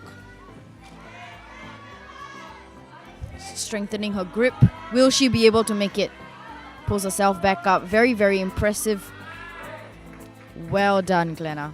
Great job to climber 13, Glenna on route 1. We have climber 14, Ziyan on problem 3 now.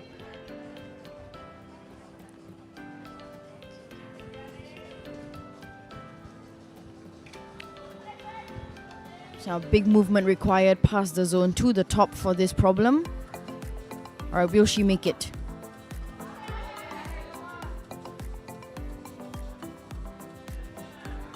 Of course, very well done by Ziyan on problem 3.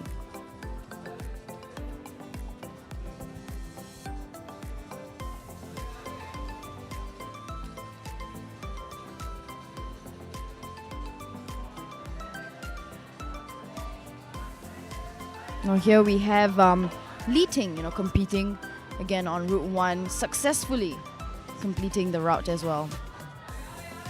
Ladies and gentlemen, if you're just joining us here at the SMU School of Law Hall, do feel free Once again, for those of you that have just joined our live stream, we are currently in the midst of the Open Women Qualifiers for SMU Gravical 2023.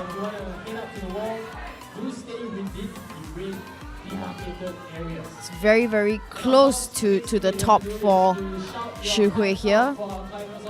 And that's a fantastic finish there by Shi Hui. It's a wonderful display of determination and, of course, strength by all our participants here today. We have Trisha attempting problem 2. Problem 2 has proven to be sort of challenging for our participants so far. We've definitely seen quite a few attempts to the zone. Trisha regaining her balance.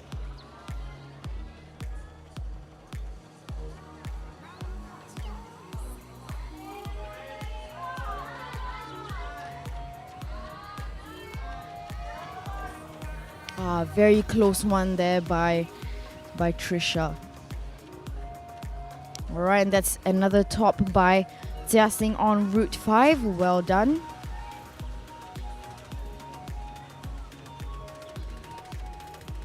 Alright, with that we have just hit the we're about to hit the 15-minute mark, which means we're about halfway through the time given for the Open Women Qualifiers round.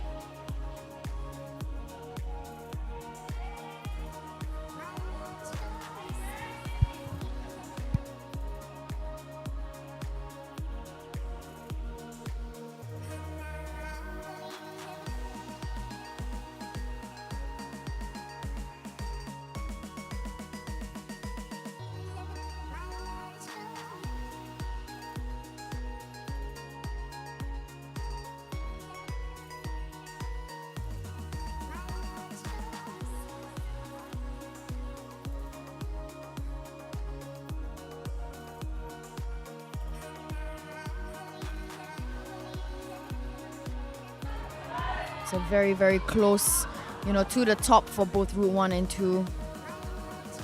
Let's zoom in a little bit on Route 1. We have Adeline very close to the top. Will she be able to make this a successful finish?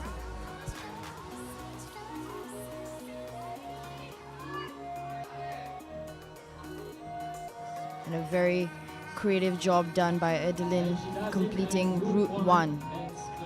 22, Adeline. Shihui back at it with Route 2.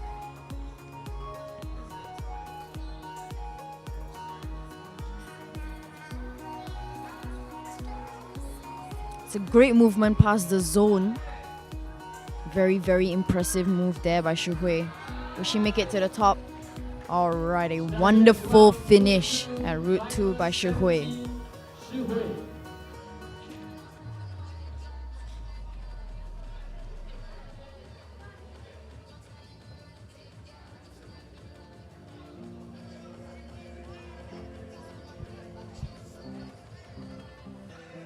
We're just a little bit past 15 minutes. There's about 13 minutes left, so we're a little bit over halfway of the second session this afternoon at our Open Women Qualifiers. Once again, there's a total of 23 climbers, and they're all climbing their way towards the spot in the semifinals happening this evening. So if you want to see them in action again, be sure to give them all your support and encouragement. Cheer them on as we climb to the top. There's a very big movement happening there on Route 2.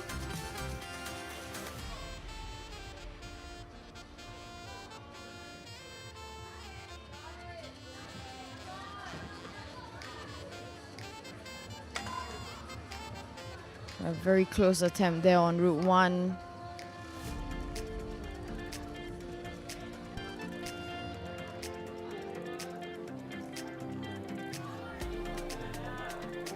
Will she be able to figure this one out? Will Renee be able to figure this one out?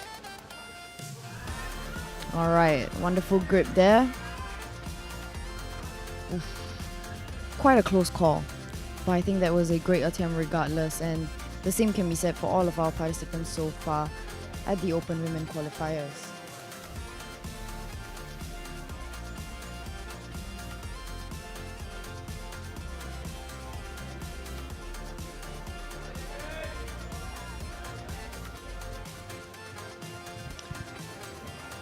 Some big movements there by Trisha on problem 2.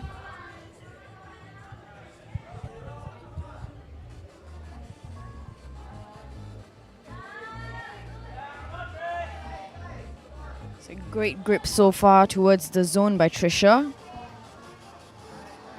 Will she be able to convert this zone to a top?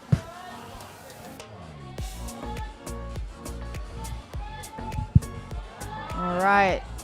Looks very promising, and fantastic job there on completing Route 2 by Trisha. Let's take a closer look at Route 1. We have Pei-Wen trying her hand at this black route. Very close attempt there.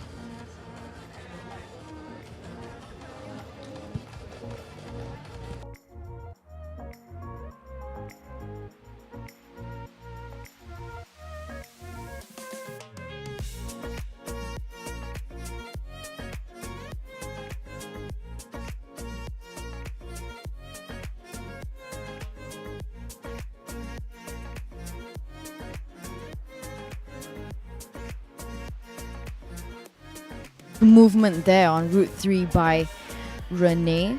Very, very impressive.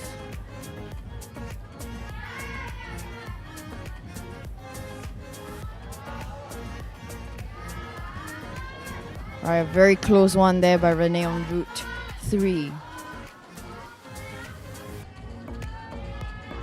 Okay, we have Glenna on Route 2 that has successfully made it past the zone towards the top. Fantastic finish there. Beautiful attempt by Glenna on Route 2, and we're down to the final 10 minutes. Of course, we're down at the final 10 minutes for the Open Women Qualifiers Detail 2. About 1/3 of the time remaining. Peiwen making a very, steady climb towards the top.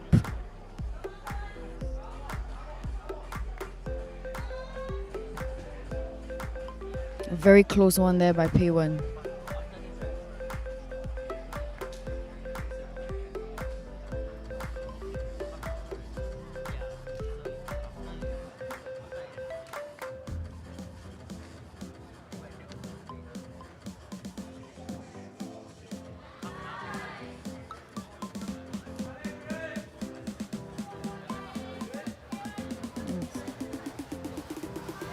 See yet another attempt on Route 1 happening by Trisha.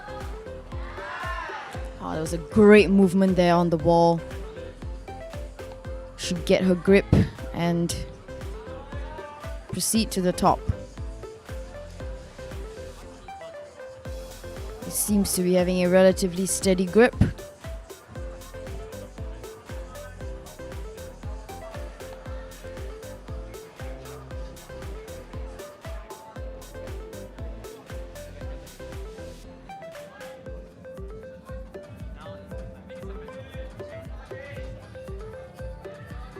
Alright, we see her trying an alternative approach.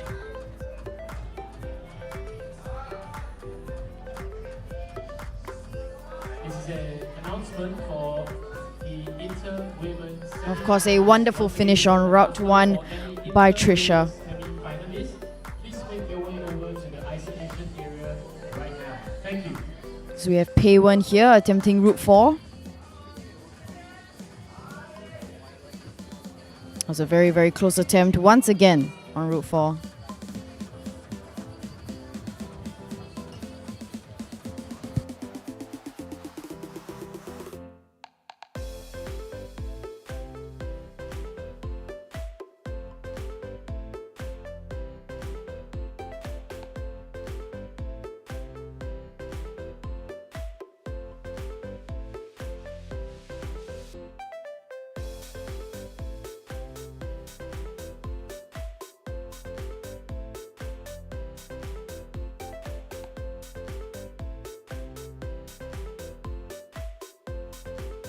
Great finish there by Tsuyun on Route 2.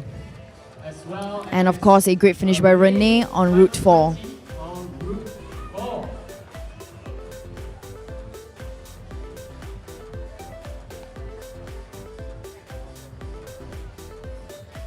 Now we have Tia Singh attempting Route 2.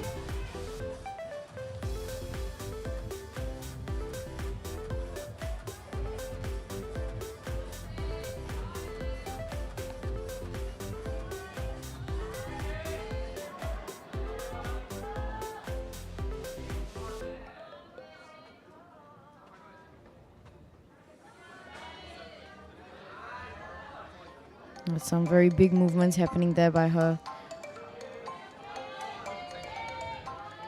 Was really close to the zone here in Route 2. Tia Singh making some great progress. Alas, she does not make it. But a great attempt nonetheless. Now Peiwen back at it on Route 4. Will she be able to make it this time? She still has about 6 minutes left to give this another try.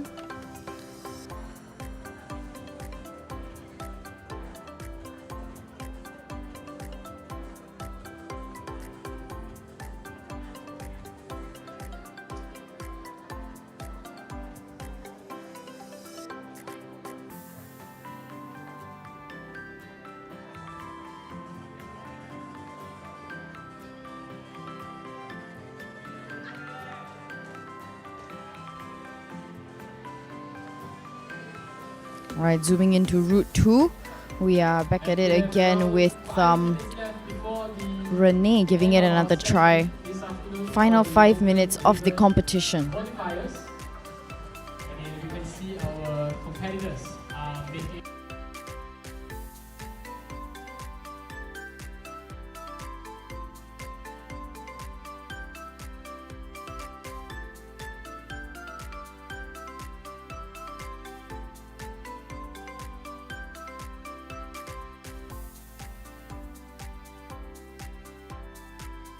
Towards the zone by Renee, making some fantastic progress.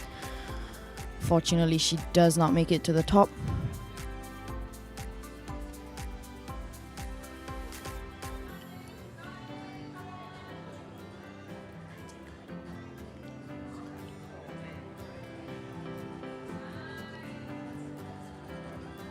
Great movement towards the zone by Jace. She gonna make it to the top? Very, very close. Very, very close movement.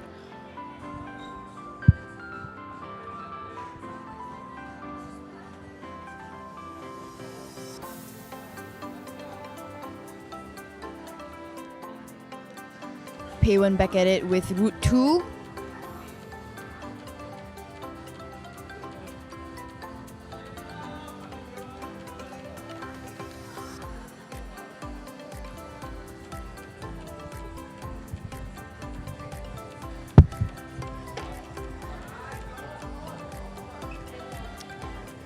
Will this one be a top for her?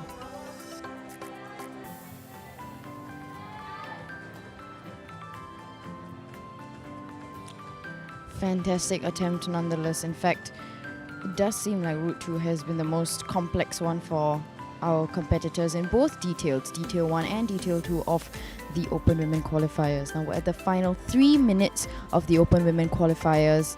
You know, it's the final stretch, the last few attempts that our participants have to convert this into, you know, another top.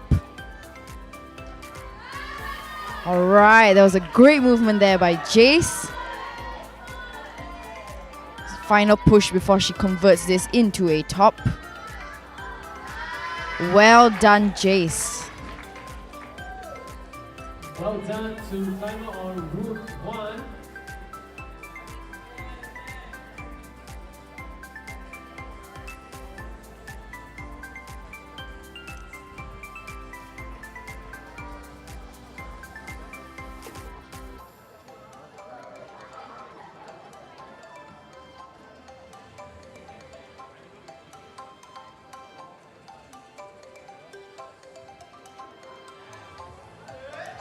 All right, great movement towards the zone by Renee. Will she?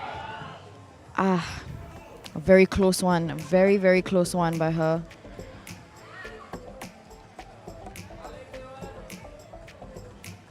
All right, we have Peiwen reattempting route 2.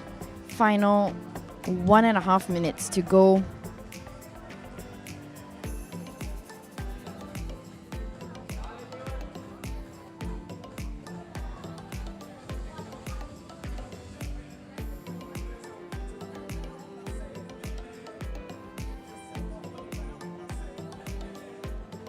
We have another attempt happening on route 1 by Jia Xing.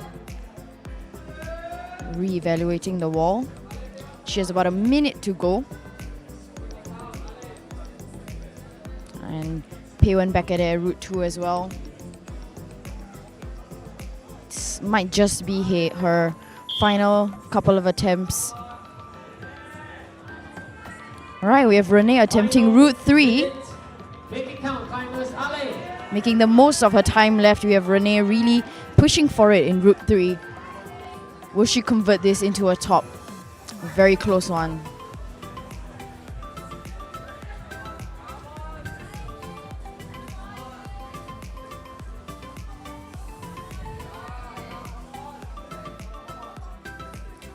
All right, another attempt happening at route 3 with about 30 seconds to go. We have Jace. Ale, Jace, we got this. You've got this. Very, very close attempt. Final 10 seconds to go. Peiwen on her possibly final try for route 2. Will she make it to the zone? And with that, time's up. very well done by all of our participants, in the Open Women Qualifiers for SMU Gravical 2023. A great display of perseverance, determination, of course, strength, but also strategy. We had them trying all sorts of different strategies. We had a very interesting, creative attempt at Route 1 at the beginning, and I think that was probably the most fascinating one that we've seen yet. Now, of course, if there's anything we can say, Route 2 was probably the most complex one for our participants in both details, Detail 1 as well as Detail 2. Now, with that, we have come to the end of the Open Women Qualifiers, and very shortly we will be having interviews with a couple of participants from this Open Women Qualifiers. And of course, you might be wondering, what do we have lined up for you for the rest of SMU Gravical 2023? Don't leave us just yet. We will be having the Inter-Women Semis also happening at about 1:45 p.m. So, do come back by 1:45 p.m. And in the meantime, we will be having, a number of interviews happening with our participants from the Open Women Qualifiers. Now, if your friends, your family were the ones participating, I'm sure they would really appreciate, a few words of, congratulations and encouragement that would come through the chat, because rest assured we will be communicating that to them as well. Now, our route setters in front of me are currently working to rework the wall. We're taking off the roots that we've had, or fixing some of them, tightening them yet again, just so that we can have the roots sorted for the Inter-Women Semis that will be happening at 1:45 p.m. Once again, a great job done by the participants in the Open Women Qualifiers. I think it was, it's really fascinating to me how climbing can be seen as a display of strength, a display of, how strong you can be, how agile you can be, how flexible you can be. But it's so much more than that, because it's also about strategizing. It's also about figuring out exactly what your next move is going to be, because attempting the same thing again and again, there are so many ways to solve the problem. And we saw so many displays of that, especially with Route 1 today, Route 1 and Route 4, that saw the most unique displays of, strategy and unique ways in reaching the top and finishing their sort of solution to the problems. And of course, as mentioned earlier, we will be having the Inter-Women Semis happening very shortly at 1:45 p.m. and that will be taking about 30 minutes. So we'll see you back then, but in the meantime, let's watch some interviews. All right, thank you, Divya. And right now, I'm here with me. I have Vanessa, one of the climbers earlier in the Open Women Qualifiers. But I'm not going to introduce her. I'm going to let her introduce herself. So, Vanessa, can you let our viewers at home know your name, your age, and do you represent any climbing association or schools? Okay. Hi, I'm Vanessa. I'm 27 this year, and I represent kinetic climbing and casual. I started climbing when I was 13 in Outram Secondary School. Yeah. 13, so that makes it 14 years of climbing already. My goodness, you are a veteran. Okay, so, I want to hear from a veteran, right? Out of the 5 routes that we saw today at the qualifiers, which route, did you enjoy the most? And which route, challenged you a little bit more? And which was the most challenging in your perspective? I think the green route was a really interesting route too. That you have to use like body movements to get all the way up. Another interesting route would be probably the black. It's I didn't flash it, so yeah, the ending was pretty cool. Right. Yeah. Right. So the green route and right. So if you are at home watching this on live stream, rewind a little, take a look at how those routes look like. I'm sure at home we have a lot of aspiring climbers as well. So you have any words of advice to someone that may be looking to pick up climbing? What do you have to say to them?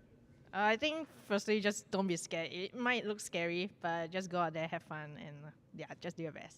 All right, have fun and do your best. And with that, thank you so much, Vanessa. All right, thank you so much. We're going to invite our next climber up to have some fun with us as well. So can we invite our next climber? Hello. All right. So we're going to straight away jump right into introduction. Can you let our viewers at home know your name, your age, and who do you represent and how long you've been climbing maybe? I am Mei Ling and I am 22 years old this year. I have been climbing for over 10 years. I started climbing when I was 10 and I come from Hong Kong. You come from Hong Kong. Okay, wow. So, and you've been climbing for also more than 10 years already, right? Right. Okay. So for someone that has been climbing for so long, especially coming here from overseas, I want to hear from you. Same questions. What was the route that you found most fun, and what was the route that you found most exciting, most challenging also? Okay, I think for me the most challenging route is route 3, the blue one, because I'm not very familiar with the incline wall, and also the power for me is not that much. But the funniest route is the black route one. I like the pushing move and also the slap. Yeah. Cool. And I'm just very curious, between Hong Kong and Singapore, are there any differences in climbing, either the climbing competitions or the climbing styles? Do you notice any difference between what you see at Hong Kong and what you see at Singapore currently? Yeah, I think the climbing in Singapore the competition is more large scale. It's larger. Yeah, the scale is larger, and the route is fun as well. Yeah, it's quite similar, but yeah. All right. So for the new climbers that want to have any words of advice for them, and in case you want to say hi to anyone watching from Hong Kong, say hi to your friends, and any advice for the new climbers? Just try as much as you can and enjoy. Don't afraid of the fall. Don't be afraid of the fall. Thank you so much, Mei Ling. Thank you so much. Okay, we're gonna. Okay, so yourself, where you're from, how long you've been climbing as well. Okay. Hi, I'm Renee. I'm 23 years old.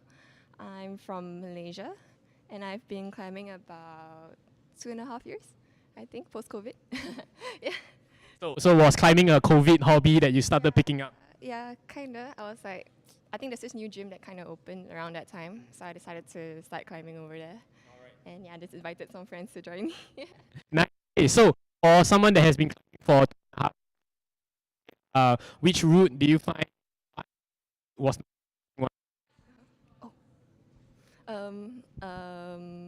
the most fun route I think was the black color slab and the white color route, the overhang one.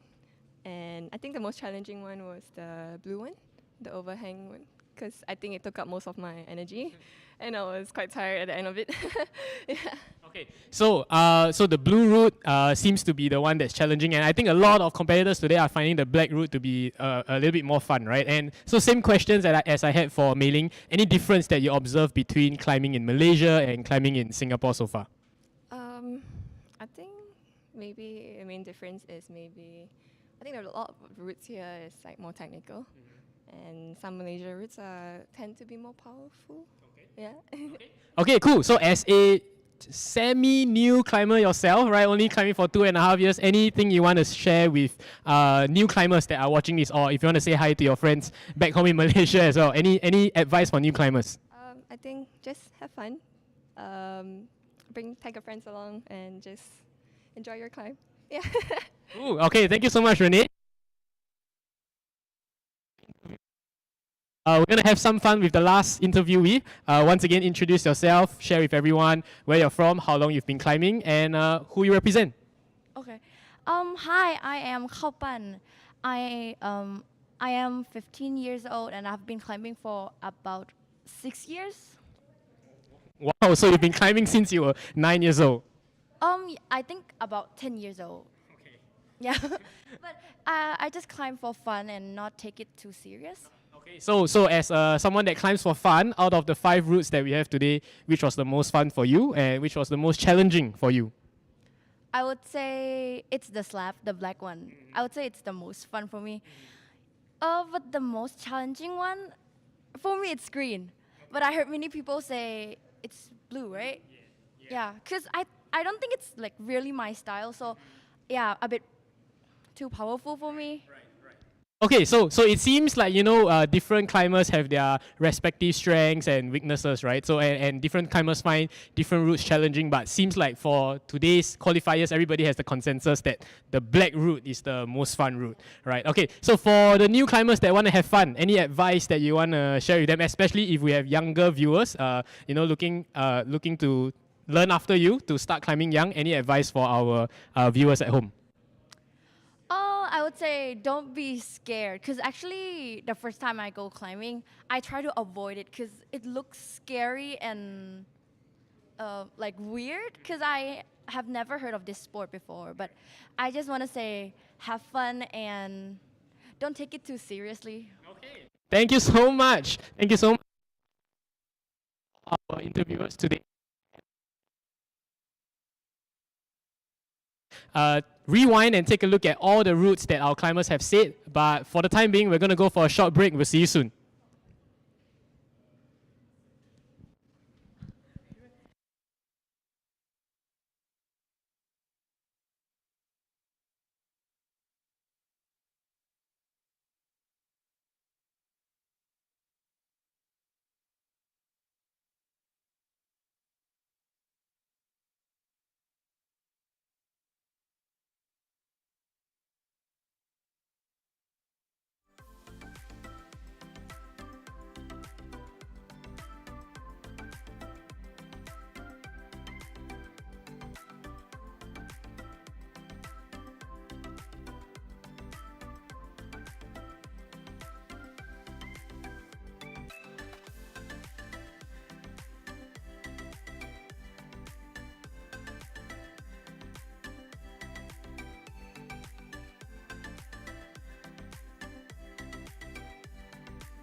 And I'm back. All right, thank you for hanging out here with us. And we just finished our Open Women qualifiers.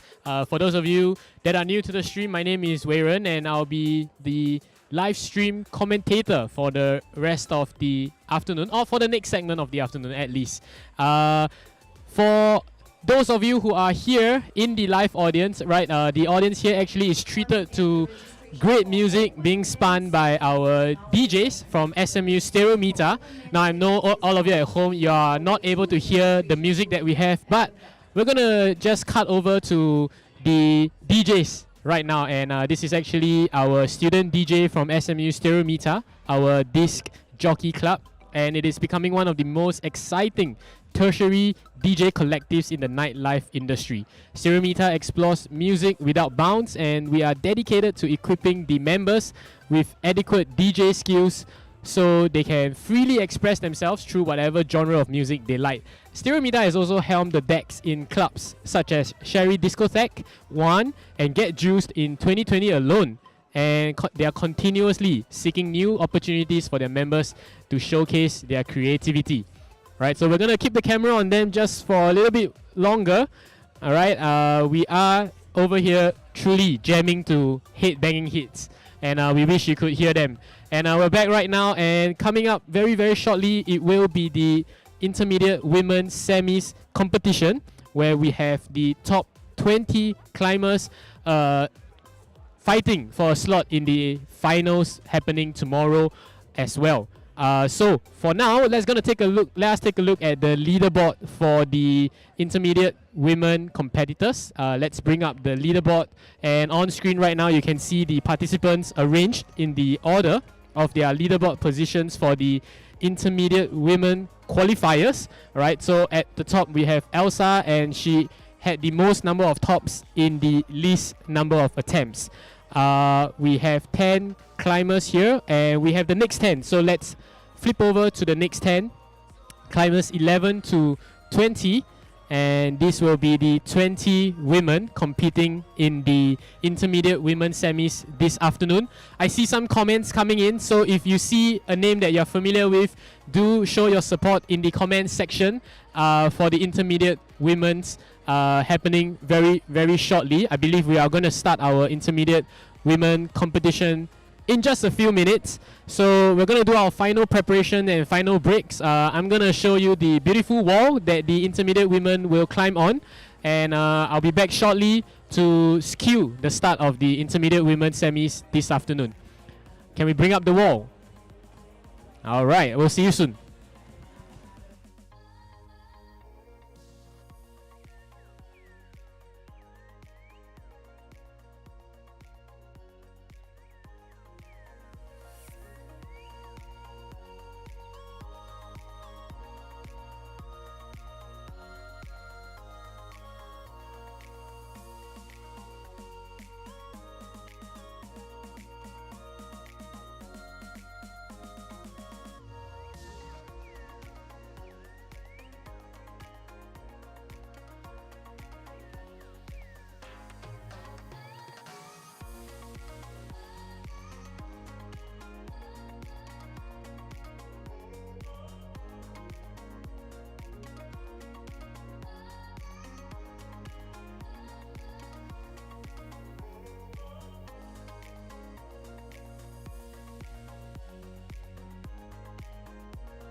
And as you can see on screen right now, we have our intermediate women semi-finalists joining us here at the arena, and the 3 whistle blows just went, so the semi-finalists will be beginning their attempt very shortly. And as you can see right now, we have a couple of climbers up on the wall already. So Ale climbers, if you are tuning in to support your friends, do be sure to send in your support in the comment section. Right now we are looking at climber number 2, and that is Lauren Park on W5. Once again, for those of you unfamiliar with the competition format, the climbers this afternoon will be climbing a session format, which means that the climbers have 30 minutes to reach all 5 tops in the least number of attempts possible. So that's climber 1, route 1 I mean. You can see the competition is going off slowly and steadily. I'm sure we will start to see more tops as the timer goes down towards 0. Ale climbers.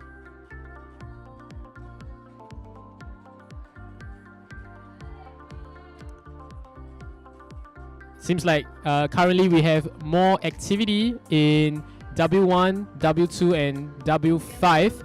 So we're gonna try to get a good look at route 1, route 5. Okay, and that is climber 4 on route 5. And that is Nuru Nachmi Huda Ong. Unsuccessful attempt, unfortunate.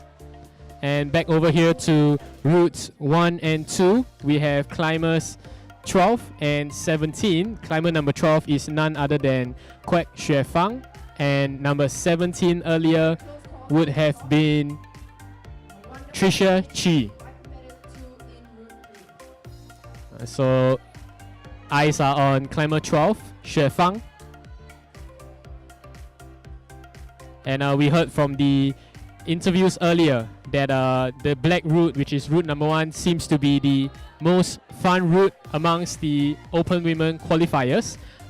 You would see that the routes on the wall are quite similar, but the route setting team has actually made minor adjustments to adjust for the appropriate level of difficulty for our intermediate women semi-finalists today. A beautiful top by climber number 20, and that is Alfie Tan on route 5. So far, so good. We've been seeing steady attempts to tops and steady achievements at tops as well. So these ladies are all competing to land a slot in our finals happening tomorrow. Climber 16 right now, and that is Teo Fei En on the yellow route. Slow and steady.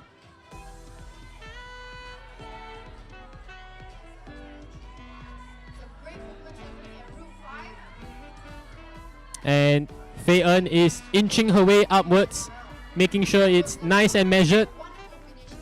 Nice angle of Fei En reaching the top at route 5. And as we can see right now, we have more and more climbers starting to attempt routes 3 and 4. And these have generally been some of the tougher routes, especially route 3. But right now, on route 4, we see climber 23. And that is Liao Huilin. Unfortunate on routes 3 and 4, both unlucky, but I'm sure the climbers will regroup, recharge, and re-attempt the routes here.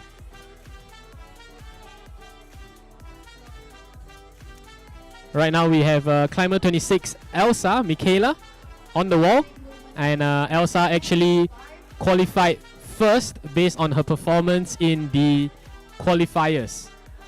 So we're looking forward to whether or not she can finish this route successfully.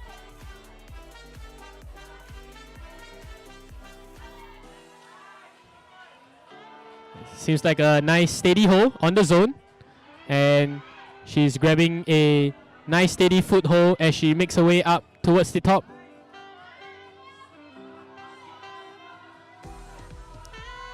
Final piece. Can she do it? One hand, two hands, and that's a nice steady finish by Teo Fei En on route 2.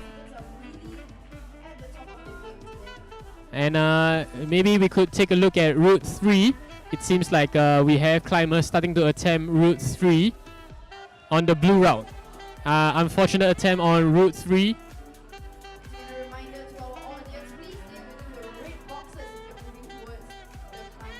And that was Brenna. We just saw Brenna, climber 21 on route 5, completing her attempt to the top. The pace of the competition seems to have been picking up right now as more and more climbers are rushing to attempt the tops. And once again, the ladies here all are aiming for the most number of tops in the least number of attempts. And the top few will get to secure a slot in the finals happening tomorrow.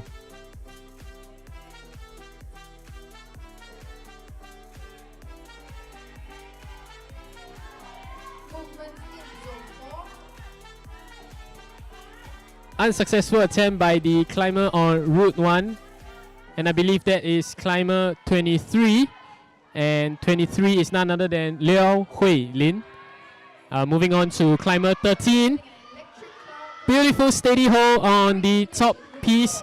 Climber 13, we have Robin Yong, and she has scaled successfully to the top of route 4. It seems like the climber on route 5 is doing well. Climber number 22, and that is Ann Neo, slowly making her way up, getting a steady foothold. One hand, two hands, and she makes it to the top. Good job to Ann on route 5. We see now climber 26, Elsa, getting herself steady before she finishes with ease route 1.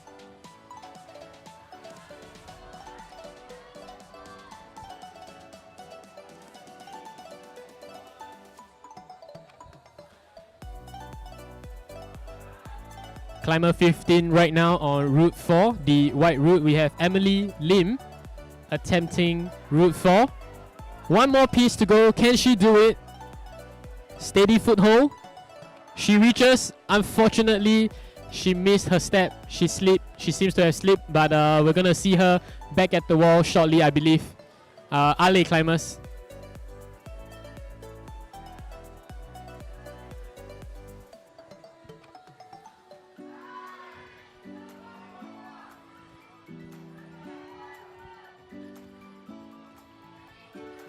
Good action on both routes 4 and 5. We see our live audience also cheering for the climbers on 4 and 5. Climbers 21 and 14. Climber 21, we have Brenna, as well as climber 14, we have Jomaine. So we're gonna, this is a nice shot of the both of them making their summit to the top.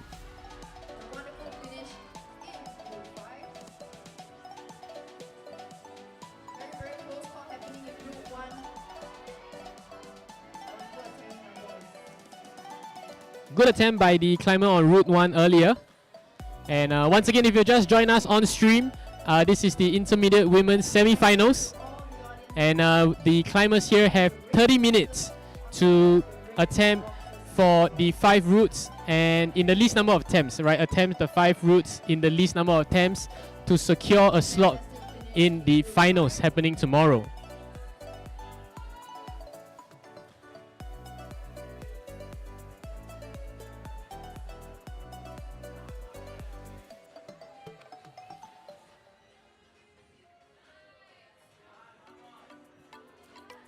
We see now climber 7 on route 5, slowly making her way up, nice and easy.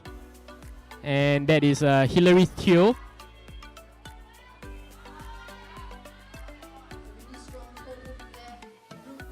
Nice finish by Hilary on route 5.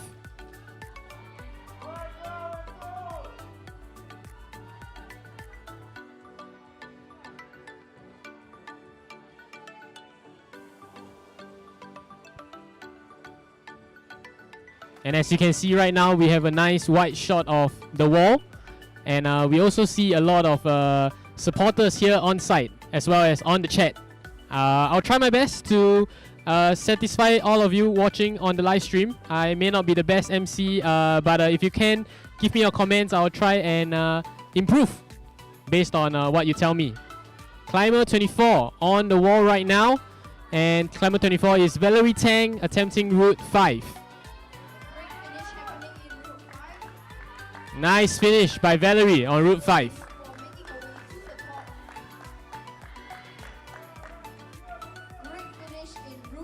And followed by Elise, climber number 6 on route 4. Well done.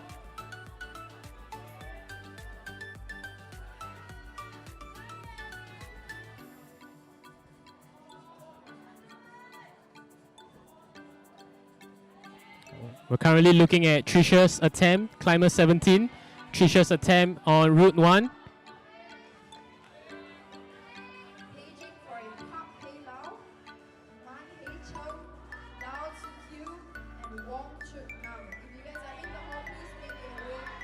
And we see some action on route 3 by climber number 22. Climber 22 and Neo on route 3. Alright. Securing a foothold before she makes her way up on route 3.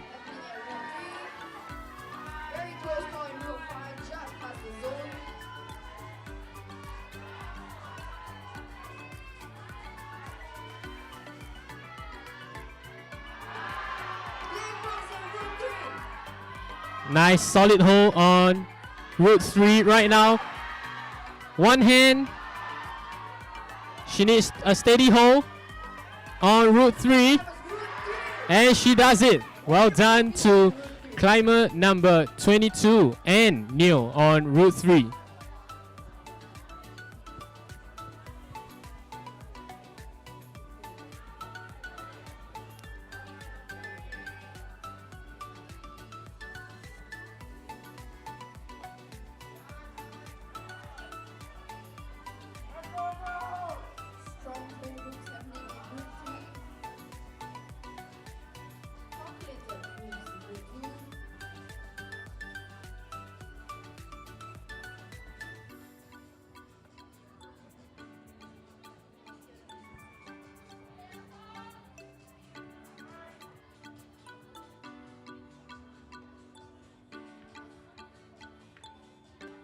Right now we're looking at climber 19 on route 2, and climber 19 is Elizabeth Xia. Good attempt by Elizabeth, and we move on to routes 3 and 4 once again.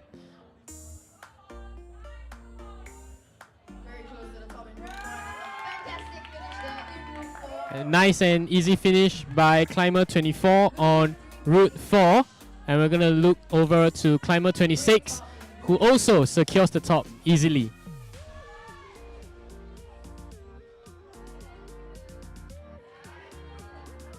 You can see right now the participants are all attempting the route. No single route is empty, right? And because this is because the participants have 16 more minutes before the session ends, and they are climbing their way to a spot in the finals for the intermediate women. Nice finish on route 5.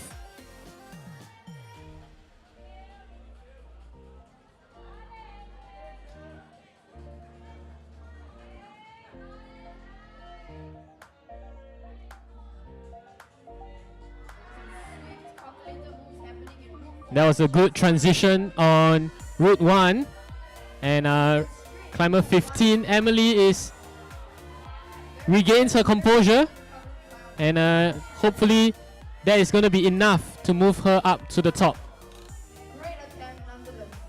Great attempt to climber 15 Emily. I'm sure she'll be back to attempt route 1 once again.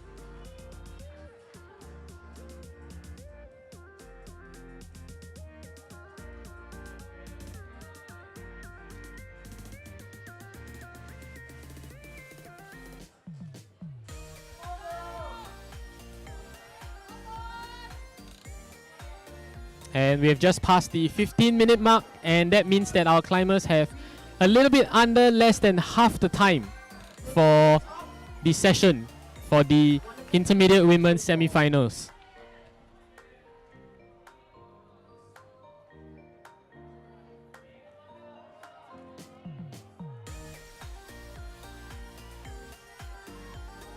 We're looking right now at Valerie trying to hang on, but she's gonna come back at the wall again later on.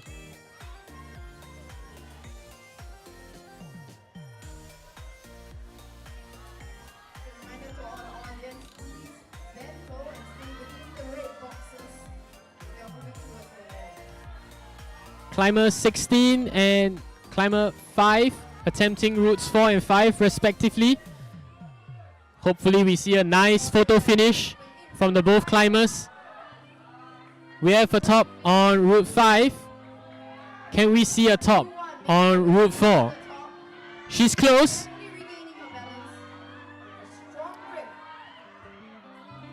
She's close, and I'm sure she will be back to secure a top. Just like what we just saw on route 1 from climber number 6, Elise.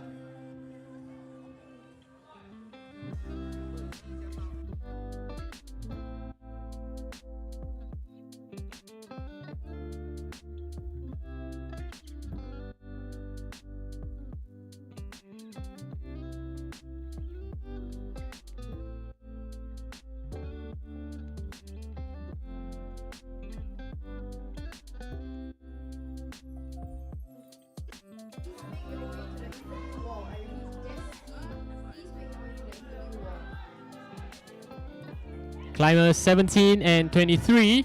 Climber 17 we have Trisha, and 23 we have Hui Lin. Good attempts by both. On route 1 we see climber number 20 Elfie making her way up.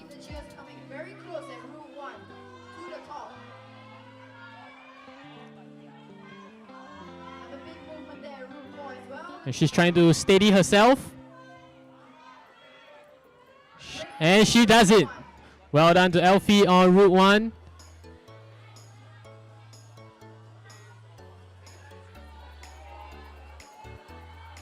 We have Emily on route 4. Very, very close attempt.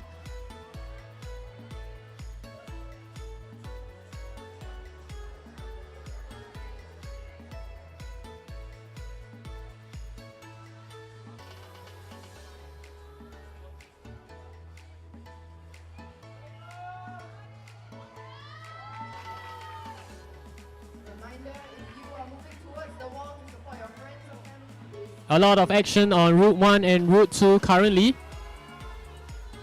And we're going to see climber 17, that's Trisha, to see if she can finish route 1.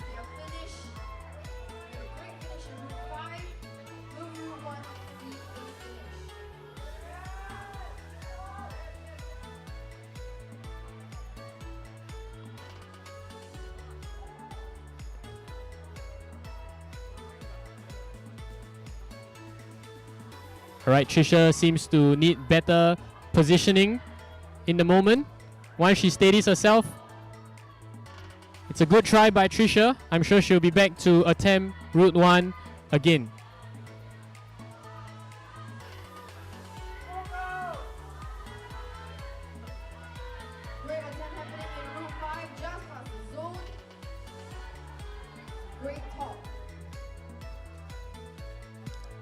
Good attempts both on route 4 and 5.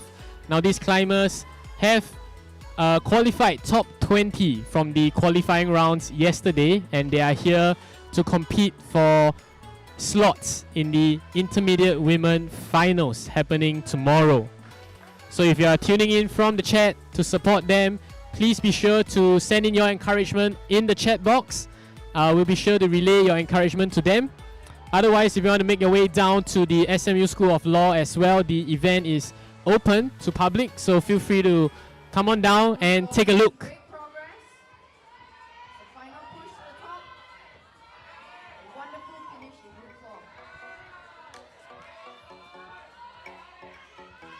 A little bit less than 10 minutes left till the end of the session for the intermediate women.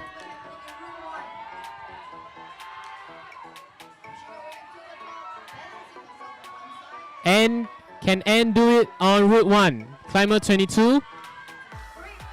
And she secures it in route 1. Well done to Anne.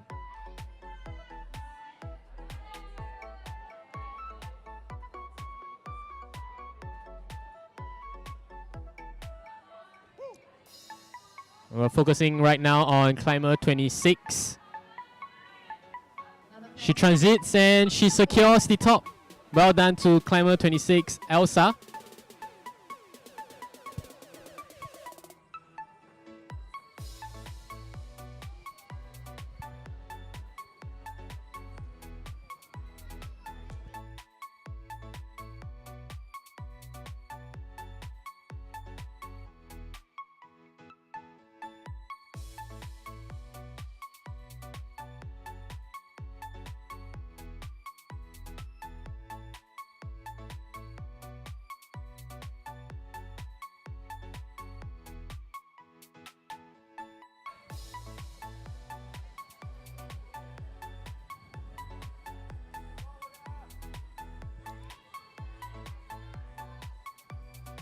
We see climber 12, Kwek Xue Fang on route 2, making her way up in a very measured manner to be sure not to slip. Great movements happening in route 5. Over at route 5, climber 13, we have Robin Yong, slowly and steadily making her way up to the top.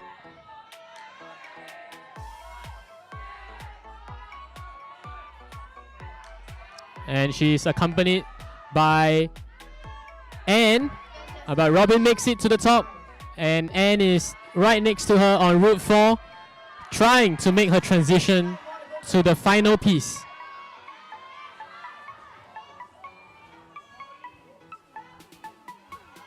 Unlucky attempt, and zooming into route 2 right now we have climber 11, Claudia.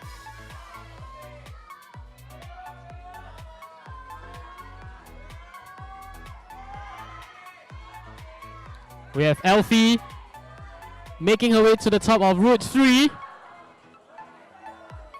Just missed it by a hair, and I'm sure she'll be back to attempt it again before the last 7 minutes of the session.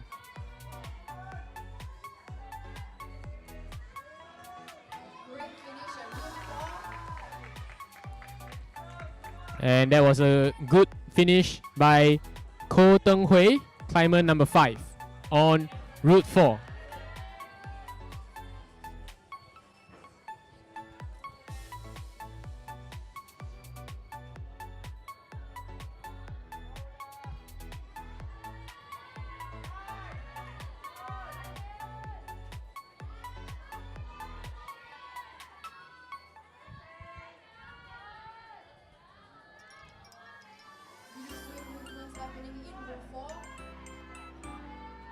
We have climbers on routes 1 and 2, and right now zooming into route 4, climber 16. All right, and I hear lots of cheers from the audience as well for climber number 16, Teo Fei En.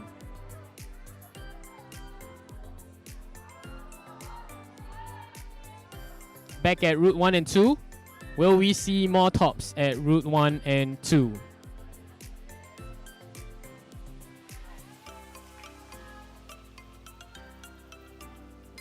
Climber 2 at route 1. And that is Lauren Park. Trying to secure herself before reaching out to the final piece. And she does it. Well done to Lauren.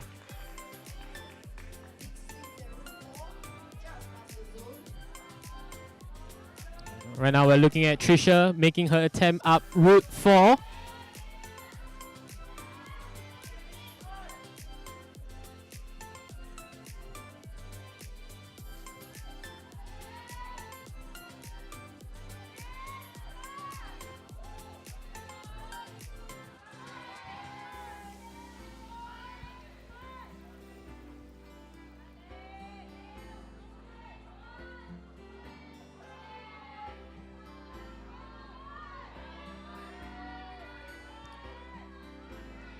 Both climbers back on routes 1 and 2. Can they make it to the top?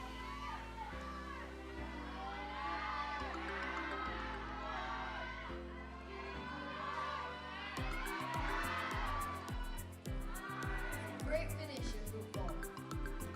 Alright, climber 15, Emily Lim on route 2, trying to make her way up. As well as climber 7, Hillary, attempting route 1.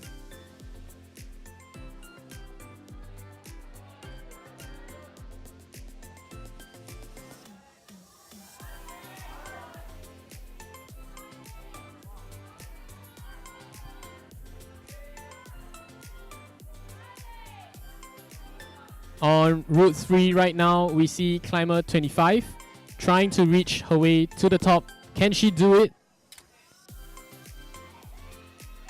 She's gonna need another attempt before she can reach the top.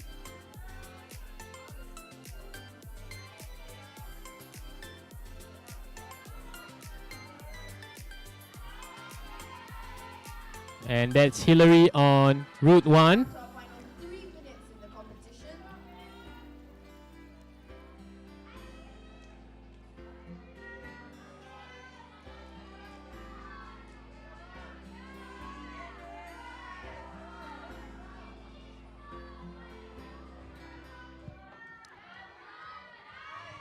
Alright, competitors have 3 minutes, a little bit under 3 minutes left to finish the attempts on the routes.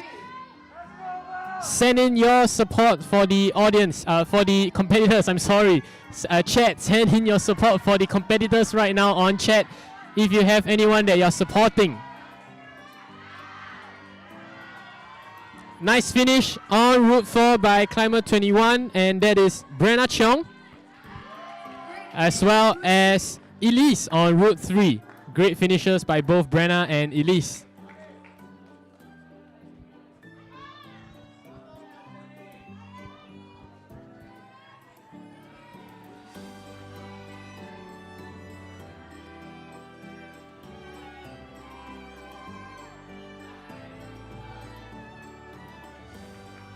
Back on route 4, we have climber 15, and that is Emily Lim.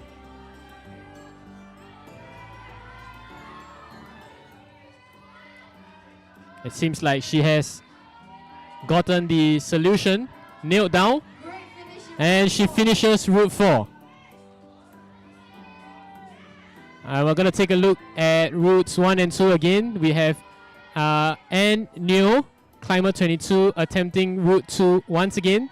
And we have climber number 5, that is Ko Teng Hui, attempting route 1.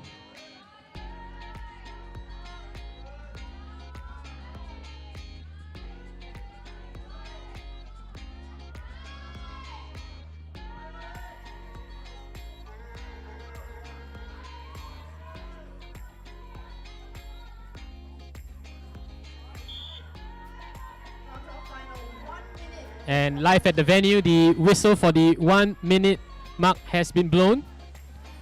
Climbers have a final 50 seconds to scale heights and complete their attempts. We can see the climbers all picking up their pace right now as we enter the final 30 seconds of today's intermediate women's semifinals.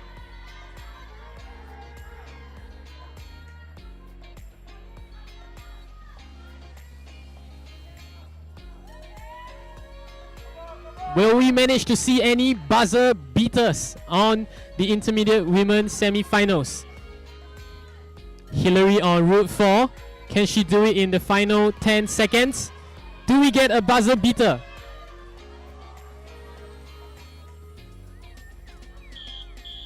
And 2 whistles blow. Time is up. Ladies and gentlemen, if you are watching at home, do send your encouragement and support for our intermediate women semi-finalists. Right, they're going to take their break right now, and we're going to also start preparing for the next competition, which is the Open Men Semis.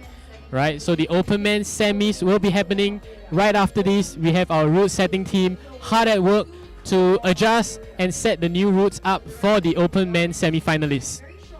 We're going to give the intermediate women semi-finalists some time to catch their breath, and very shortly we're going to jump in to have a chat with some of our semi-finalists as well. So stay tuned, don't go away just yet, stay with us. We will be handing over to the interviews in a bit. We're going to talk to about 2 to 3 intermediate women semi-finalists just to find out a little bit more about their thoughts of the 5 routes, which one did they find more challenging, which one was fun for them. Judging by the look of the competition earlier, generally it seems like the blue route, which is route 3, seems to be the toughest. I may not know better since I'm not a climber myself. I'm just here commenting on what I'm seeing, and what I'm seeing is that all these climbers makes climbing look so easy, right? So if you're at home supporting your friends, do be sure to send in your support. Do be sure to join us and follow the SMU Gravical Instagram page as well. Now, this event would not be possible without some of our sponsors and partners, so I'm just going to give a quick shout out to all of them right now. We have All Sports Equipment, the official presenting partner. We have Petzo, the official equipment sponsor. We have Unparalleled, which is our official shoe sponsor. We have FNN, which is our official hydration sponsor. Boulder Planet, the official climbing gym. Climber, the official hangboard.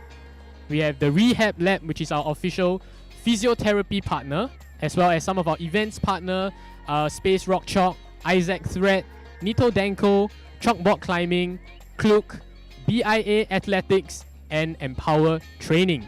Of course, this event is brought to you by SMU Office of Student Life, as well as the SMU Climb Team. If you just joined us, my name is Weiren. Some of you have been hanging out here a little bit, giving me comments on how I can be a better MC. Right? I'm not a climber myself, so if you can teach me some of the climbing terms in the chat, feel free to do so as well. Right? I'm going to read your comments and learn from climbers, hopefully, that are watching our stream here today.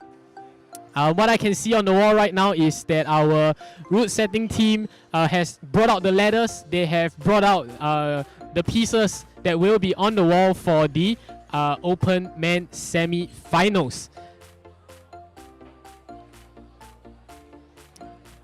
Right, and what you just missed earlier was the intermediate women semi-finalists. We had the top 20 women in the intermediate category that have competed in the semi-finals, and we're going to tabulate the results just so that we know who makes it to the finals. So it's an exciting afternoon. I'm sure we are in for more treats as the Open men and women compete in their semi-finals.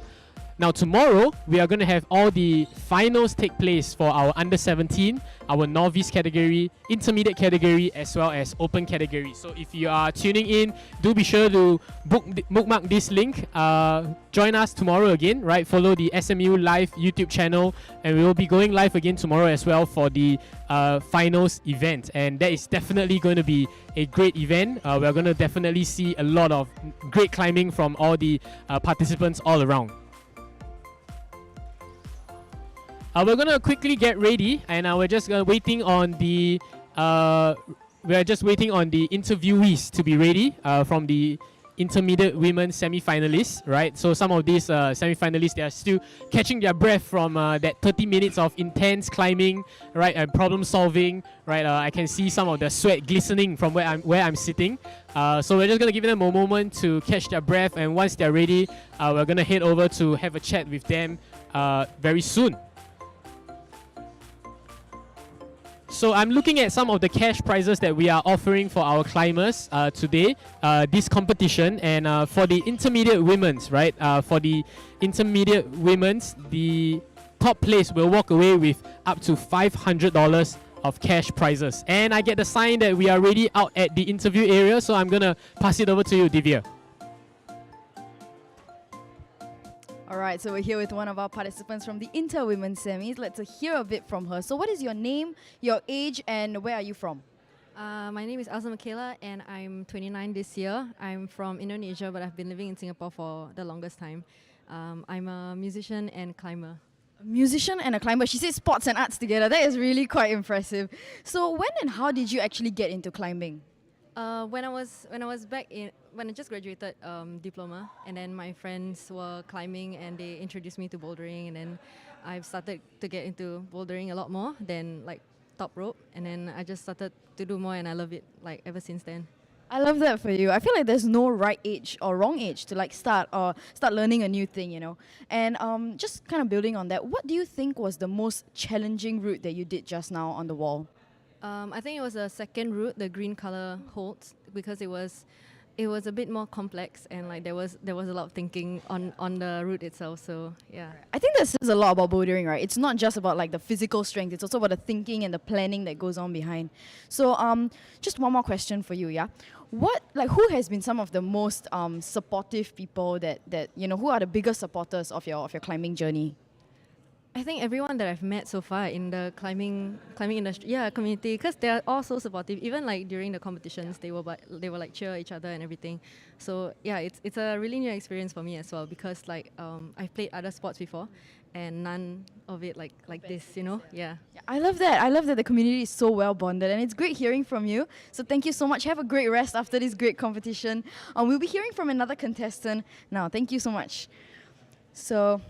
Hi! Okay, so just to hear from one more participant from our Inter-Women semis, could you tell us your name, your age, and where you're from? I'm Trisha, I'm 29, and I'm a route setter at Boulder Movement. You're a route setter, so this stuff must be like you know in and out, you know, the routes. So that's pretty interesting to me. If I could just ask, when and how did you get into climbing? It started when a friend just kind of asked, do you want to go try climbing? Like, sure, and then just immediately hooked on it like 6 years ago. It's like love at first sight, but with the wall, right? I love that for you. So just a small question. What do you think was the most challenging route for you today on the wall? I think there were 3 that I definitely couldn't do because I have an injury on my left knee. So everything that used the left leg was difficult. No, girl, I have an injury on my left knee too. Yeah. So yeah, I think there were basically more than half the routes were difficult. You know what? I love that you still love the sport, despite the fact that, you know, your injury might be triggered or you know, exist in the first place. I love that. That's so inspiring to me, because I'm so scared of doing things because of my injury. So thank you so much for that. And just another one question. Who has been like your biggest supporter, or which group of people have been your biggest supporters in your climbing journey so far? I think groups of climbing friends like come and go, but I think right now the setting team at Boulder Movement is like my closest climbing family, and we go through all the processes of like setting and everything together and learn from each other a lot. I love that. Shout out to Boulder Planet, to like have it. Boulder Movement, girl, I'm so sorry. Boulder Movement for being a great family to our participant here. Thank you so much, and I hope you have a great rest after your competition just now. Okay, with that, it's been great hearing from our participants here. And we, of course, this event, SMU Gravical 2023, would not be possible without, you know, our sponsors. So let's hear from our sponsors what they have to say to us.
I'm Andy. I'm actually 35 this year.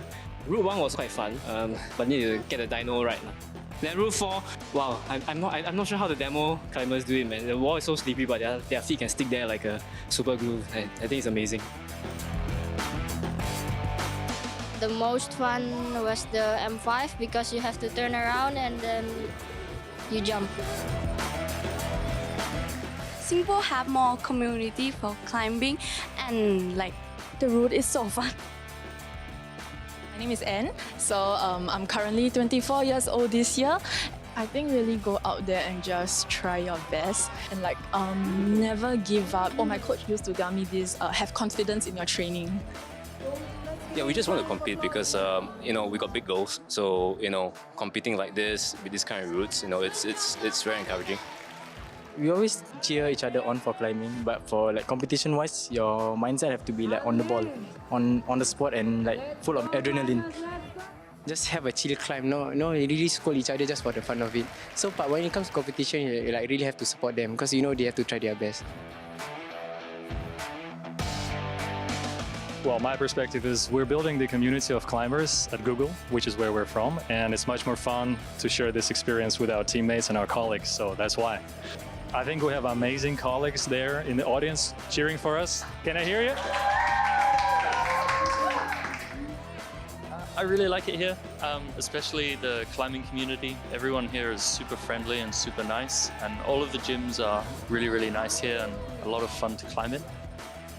I think for new beginners who want to start out climbing, they should focus a lot on their form and footwork instead of strength. Have fun climbing. The best thing to do is just enjoy what you do.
All right, ladies and gentlemen, welcome back to the SMU Gravical 2023, proudly brought to you by the SMU Office of Student Life and the SMU Climb Team. Welcome back to, I'd say maybe part 3 for today.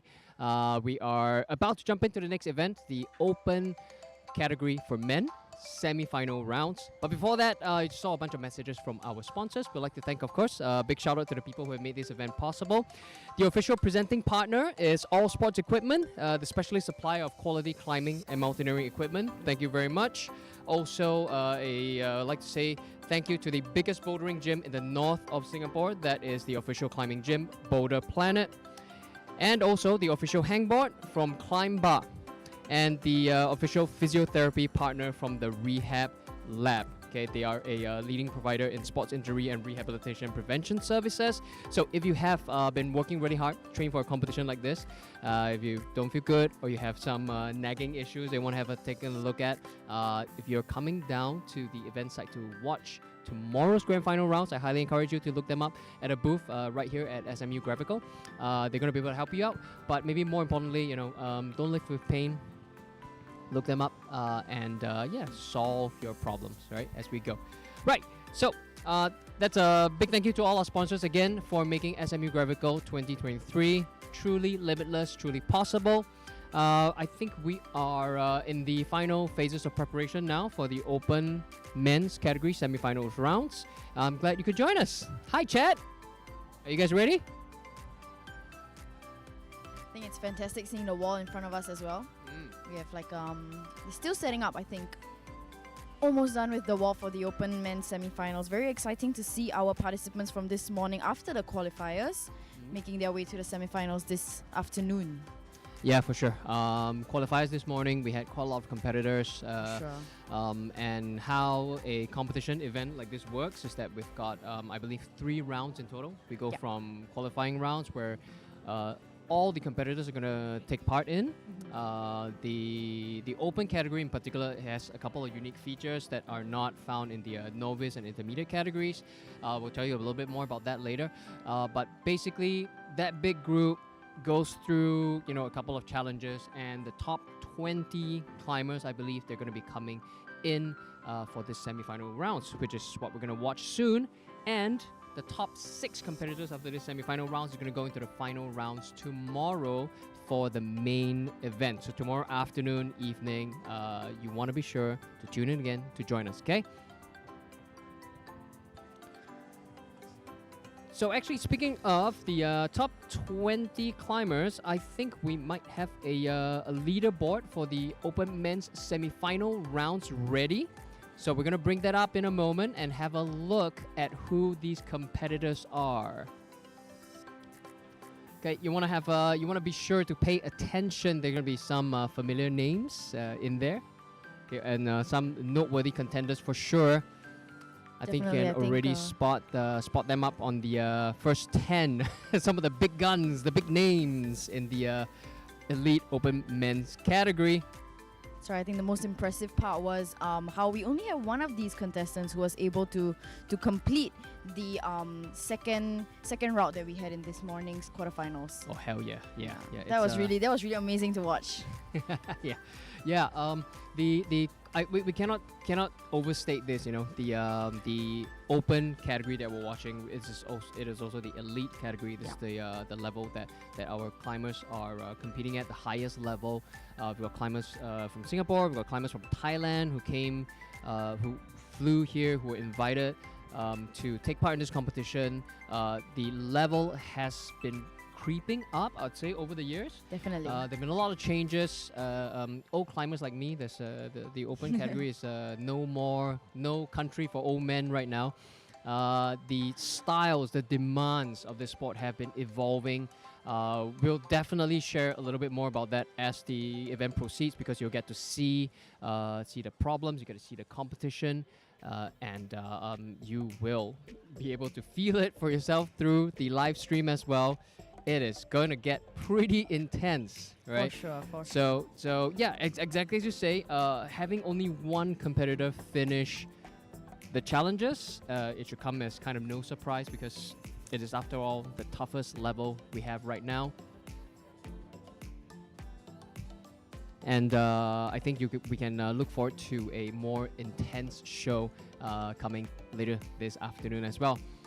So there you have it, list number 1 to 20. You've seen all the names, and I think a couple of names I think we'd like to highlight for sure.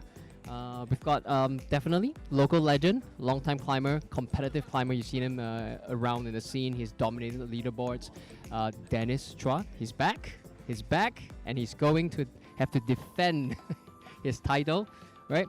Why don't you tell us a little bit more about some of the other climbers who are invited and here in Singapore as well for this event? We do have Gerald Verosil, which I actually interviewed earlier today as well. He's really amazing. He's had 9 years of climbing experience. That is like half my lifetime at this point. And he's one of the most constant people on the podium, which I think is super impressive. I mean, like in a sport like this, there's always the new up and coming people. So being a constant is just really impressive to me. That requires a lot of dedication. He's definitely been up and coming. I think given like maybe 3 or 4 years ago, him and his brother burst onto the scene, new competitors, and since then they've just basically taken it by storm. They escalated through the various categories, and they made it to the podiums regularly, joining just about every single event and taking home prizes, taking names, making a name for themselves, and they've not looked back. So we're glad they're here today. We're glad they're in the semifinals really glad round. to see them here today. Yeah. Tell us a little bit about Oswin though. Yeah, so Oswin, I think is one of several invited climbers. He comes from Thailand, Oswin, and he's only 15 years old, but he's already competing in the open category. That's so impressive, actually. Very, very impressive. So guess what though? 15 years. 9 years of that he spent climbing. So he started when he was like 6. I'm not very good at math, but I would assume he started at 6. So I'm not saying it's a bad thing, but this kid literally started climbing after he could walk. You know what I mean? Like he's been climbing for 9 years, a lot of experience, but to be fair as well, I think he's put in a lot of hard work as well, because you don't get to this level just by enjoying yourself and fooling around the walls. You you really got to put some energy and focus into dedicated training, spending a lot of time on the walls, not taking holidays, not having fun like many of your friends would have, right? Yeah. But instead, putting it in the gym. But I have to say, this is fun for most people, for sure. This will be considered fun. I would think it's fun. This will be a hobby. If I didn't have a broken knee, I would do this too. Well, I'd say that kind of depends a little bit on who you ask, right? Okay, that's true. So speaking of now, this competition climbing, right? This competition climbing is becoming a bit of a beast in its own right. I think most climbers tuning in on the live stream right now will know what I mean when I say that this is over the years it's become quite different from the real climbing or the regular or the old school climbing, if you will. The more regular standard movements. This new way of climbing is a bit of parkour inspired hybrid. I wouldn't say that it's just parkour, because there are still a lot of fundamental elements of climbing in this challenge, but it's way different from how the sport started back in the 2000s in Singapore when it got really popular. Yeah. So it's changed so much. It's changed so much, and whether or not you enjoy it, I think that is the depends on the individual. I think it depends on the individual. Very yeah. Right. Who else do we have on the noteworthy on the leaderboard today? We do have a Luke Go here with us today. Yeah, we do. You see, I think the most impressive part about those of them in the open category is really how many years of experience they have accumulated, over the years. Like Luke has 10 years of climbing experience, and again, another one of the constants on our podium, which is always so impressive to me. I mean, to be constant in a sport like this. Yeah. Little bit about Luke, if you don't really know, actually, he's got a lot of international climbing experience as well. Oh. International, and I don't just mean climbing overseas. Right. He represents Singapore and took part in regional, international competitions. We're talking about Asian championships, and he's done pretty well for himself, and he spent many years honing his skills in those arenas. And that's really helped him to secure his position in this field.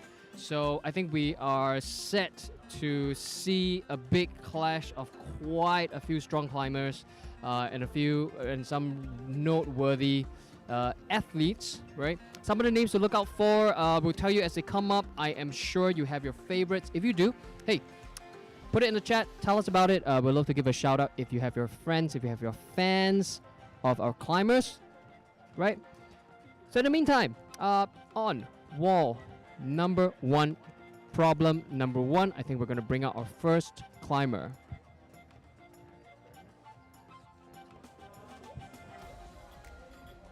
And to the rest of you here in the crowd, welcome back to SMU Gravical Day 3. That would be Junwon. That would be Junwon up on problem number 1. In this event, I believe our climbers are going to face off against 4 new problems. They've got about 5 minutes to complete each of these problems. They're going to be rotating through the problems. They have a rest between each challenge. So 5 minutes climbing, then 5 minutes rest. 5 minutes second challenge, then 5 minutes rest. And they'll rotate through, trying to get as many points as they can all the way across. Beautiful start. Beautiful start for Junwon up on problem 1. Straight up into the zone. Right, gets a good start. And now it's pushing right up into the hard section now. I think that was a really impressive, first few attempts by him. Within the first couple of minutes? But I heard our participants also kept in an isolation area. What is that about? Oh yeah, the isolation, how that works is for fairness, so nobody has additional unfair preparation time, or they can say watch how other people perform or complete, solve the problem, basically. Yeah, so it's problem solving and fairness are 2 of the main considerations here for isolation. So all the competitors who are not right now taking part, they are hosted in they're held in a separate space where they cannot see the walls, but they're allowed to warm up, of course. And then when they come out, it will be just them focused on their challenge, right? So it's the same for everyone, and it'll be fair as a result of that.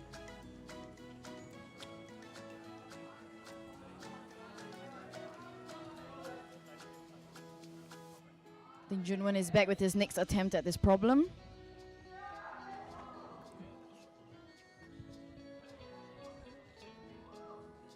Huge jump, but also a big gamble and a big fall on problem 1 for Junwon. This is the nature. This is the nature of challenges like this, of problems like these. Dynamic parkour style. But he learns his lessons and it recovers real quick. About 1.5 minutes left. He has got to make this count. Junwon, if he wants to get the top, if he wants to get the maximum points. Good attempt. Really close. Really close. Really good attempt. I think he still has time for another strong attempt. Very good attempt on N1. Yeah, he's trying to make up his mind and decide, maybe it's not worth the energy to jump on and try again. That's always the dilemma every competitor faces. I mean, you do have to preserve your energy for all 4 routes that we have here today. Exactly that.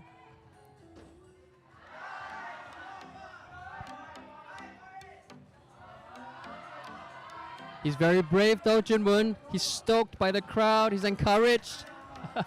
And he's decided to give it another try.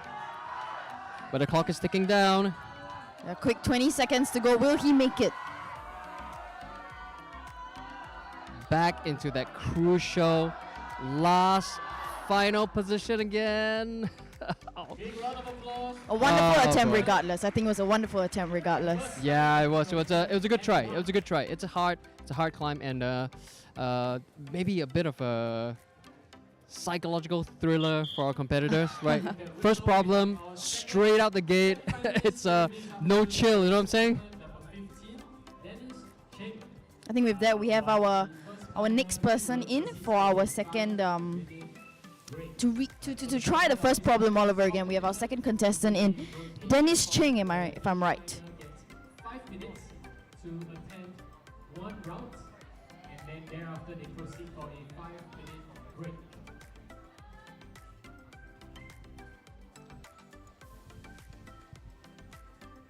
I think Dennis's approach is more on the strategic, planning of what he's gonna do as his first moves. Like we did see Junwon, get right into it, try out the pieces, see what works for him. We see Dennis planning a bit more.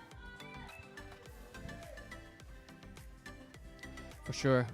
I think Dennis is gonna be his approach rather is going to be reflective of what a lot of competitors will be going through during this event. Now, every attempt they make on the wall will affect their final score. For sure. So if they manage to finish the problem in their first try, it is also called a flash, right? And the flash carries with it a special significance because it's the maximum points that you can get on a climb, right? It's like you solve the entire thing in one try. Yeah, it's hard. It's hard. Not only are these climbs physically very challenging. Bear in mind they've had no time to practice before. They're seeing this for the very first time under competition pressure, under time pressure. They gotta complete this in the first try, right? So that's why they're gonna be rewarded with the highest points.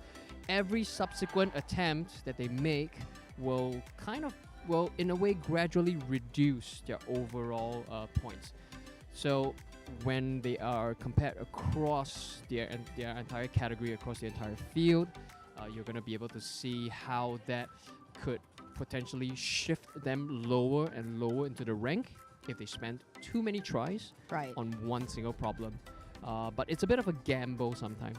Like if they try really hard, they spend a lot of tries, but they get to the top, it might still be worth it. But if they spend a lot of tries but they don't get to the top, they're just basically punishing themselves and pushing themselves down the ladder, right?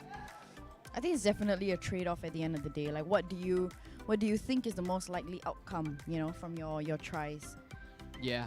So they've got to weigh up, their choices and then decide, can I do this? Is the next try worth it? Just like that, right? I think Finally Dennis has gets a strong decided, grip.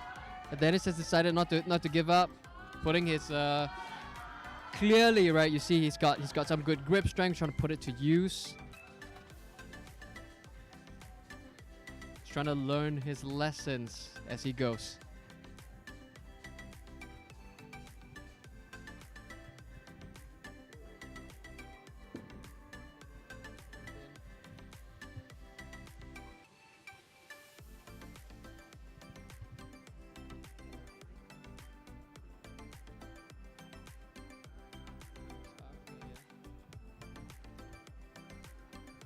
Yo, quick shout out to chat. Hi, Patrice. Hi, Mustard Cookies and Azmi. Welcome to the open category semifinals. We've just begun. If you have friends, text them, send them a link, tell them to join us for this event. We can't wait. We want more. We want more friends in the chat. We want more comments in the chat. Let us know if you have your favorites. Let us know if you know any of these climbers. Aiden, yo, back at you. Welcome. Dennis seems to be learning his lesson, the grip. Pulling himself up. Will he be the first top for our first problem?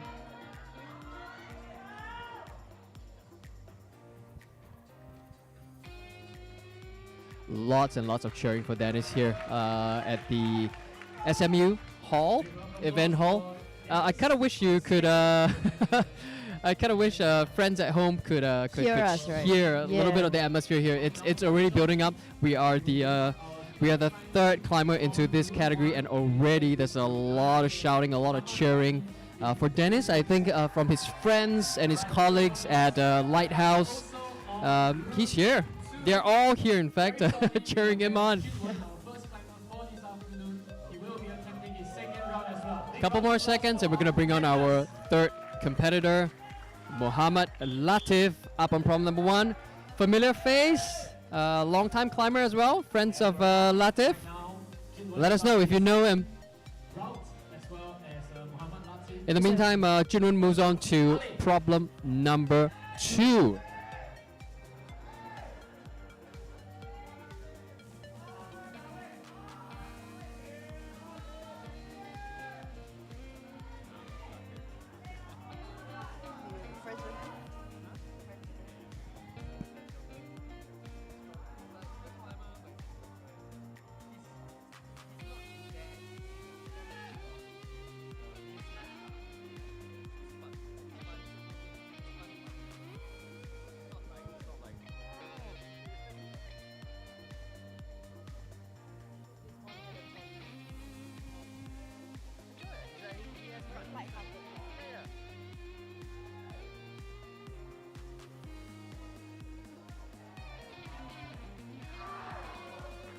Latif trying to find his wall legs, kind of like a vertical version of your sea legs.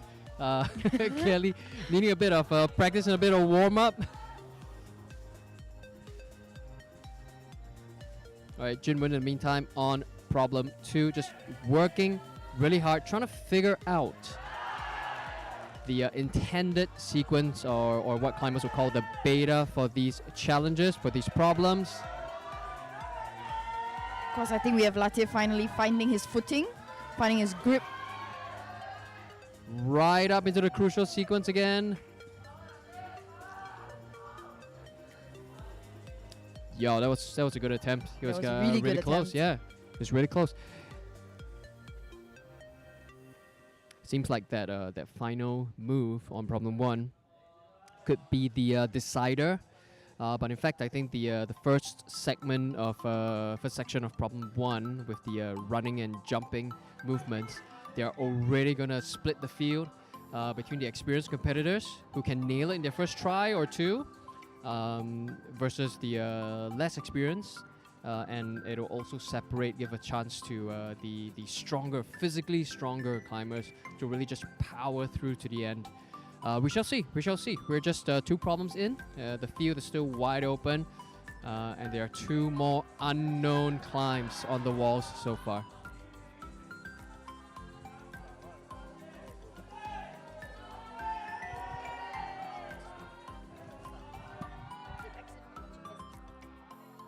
Yeah, Latif going back up into that final section again, just sliding off that horrible, horrible sloper. What is the solution? What is the solution indeed? We see Junwon at the same time at problem 2. I think it's a steady attempt to reach the zone.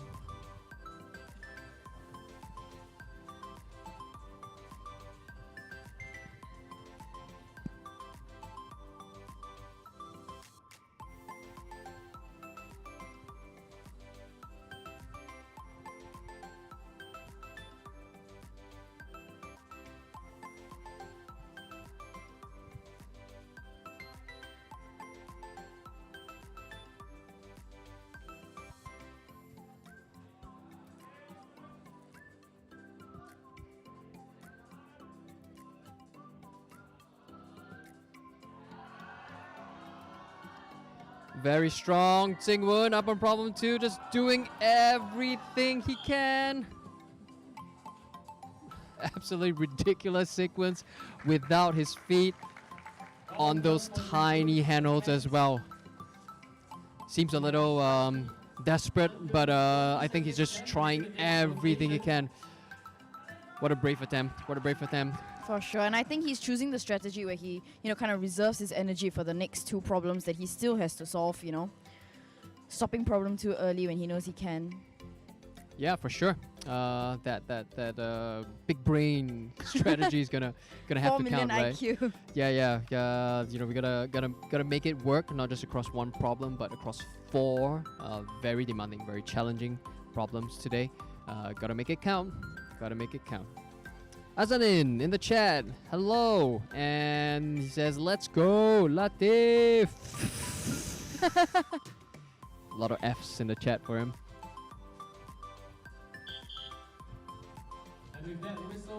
Alright, I think with that we have started to welcome our 4th climber for today, Bronson Wee, who will be attempting problem 1, and at the same time we have Dennis, who will be attempting problem 2. Dennis on route 2. Allez, climbers. Do we have any friends for and supporters for Bronson?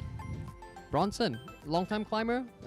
He's likes to keep a low profile, but he's very, very strong. If you've seen him in the gyms, he is hiking up your projects. He is completing some of the most difficult climbs in the gyms on a regular basis.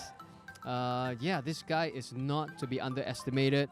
He could, really pull an impressive score and boost himself into the final rounds. Who knows? We're gonna have to see. He's just starting on problem 1, trying to get his find the right footing for that very dynamic first climb. Hopefully, he'll get something. Just like that, a big landing on problem one. He's okay. He's okay. He's sure to figure it out. Let's go. Bronson says no name.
I think we have a comment in the chat from Nikki Man. Good job to all the route setters. I think one of our route setters was Ivan To, if I'm not wrong. Yeah, that's right. Ivan was one of the route setting team, members of the route setting team for the novice and intermediate category, actually. And this is the open one. So yeah, this is the open category. So we brought in the big guns for this. Very experienced route setters. Also very experienced in terms of setting up for competitions. Okay, from my experience, setting up for in a climbing gym, setting routes in a climbing gym is a little bit different from what you want in a competition. The competition, you're kind of looking for a different range of criteria. We'll be talking to some of our route setters later, so I'm sure you get some insight to that. But the intention for setting for a competition will be a little bit different, right? You're trying to almost select from a big field of, say, 20 competitors like we have now. We're looking for the cream of the crop, right? Exactly, yeah. So how do you set up like a challenge that is just hard enough, right, to encourage them to try? But bear in mind, there's also a time limit, so you got to set it up so that it's doable. Yeah, it's doable. It's challenging, but it's doable. Within the time limit, right? And relevant for this field. So we are talking about the elite men in this category. How do you create that problem? It's pretty hard, right? So this time around, I think for the open category, they've got some of the most experienced route setters we have in Singapore at this point. We've got Chief Route Setter Hilman for the open category. We've got Zam, Aaron, and Brendan. They've all been working really hard over the last week here at the SMU event hall. And they've been putting these challenges up. They've been testing them. They've been adjusting them, giving each other feedback. It's a long physical process. Yeah. But here we are. You are watching that final product. Hopefully, right? Hopefully, that's gonna give us a good show and give the competitors what they want, right? A good, proper challenge. Okay, we're down to our final few seconds for, this round. Way to go, Dennis! Dennis up onto getting the zone. He's the first competitor to do that. Very impressive. Well done, Dennis.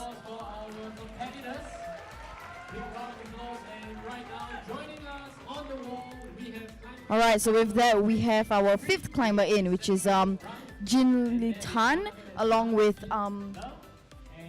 Latif, who will be attempting. Which one is Latif attempting? See, now when we have so many people on the wall, Latif will be doing Route 2, while we have Junwen will be doing Route 3. This will rotate until they have attempted all 5 routes and thus concluding their semi-finals run. And right now on Route 2, Junwen has just started his, Route 3 of 4 that he has to complete. Strong start from him.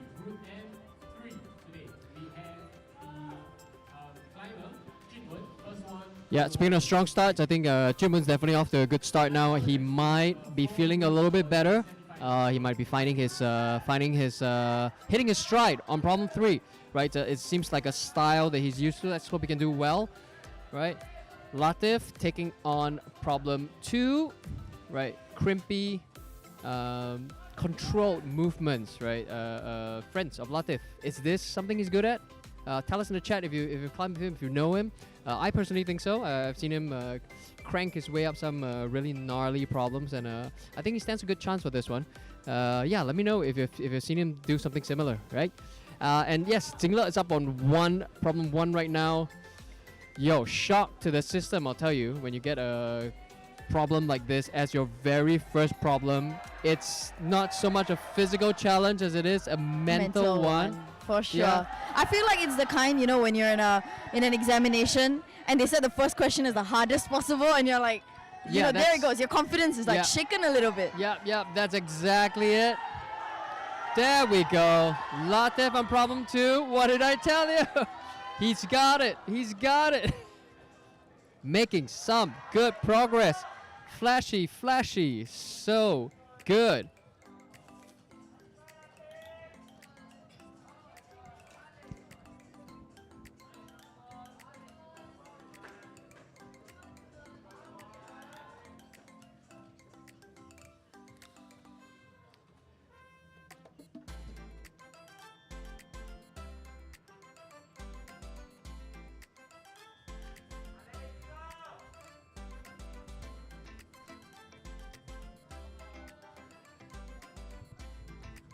Good tries all around for our climbers.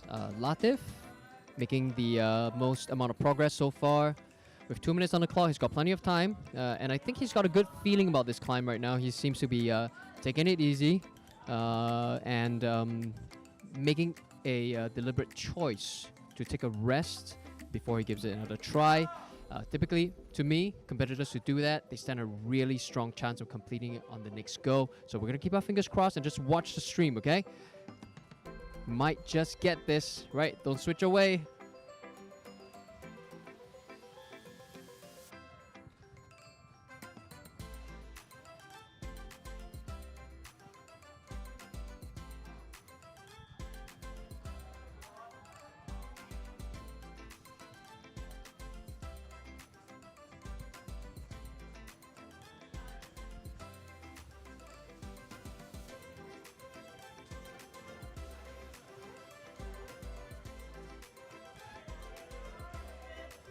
Here we go. Latif up on problem 2 again. Going for it. Amazing grip strength he's got. That big pinch that his right hand is on is dual text. So his thumb doesn't get the benefit of friction. It's completely smooth on the bottom side where his thumb is in contact. But yet he's still able to hold on and pull himself up. Very, very impressive. But I think that may not be enough to give him the answer he's looking for. He's choosing to take a rest. Final seconds on the clock. I think Junwoon on 3. He's just gonna go for it and see what he can get with the remaining time. Jingla as well. Hoping that it'll pay off. The final push, tries. final few seconds.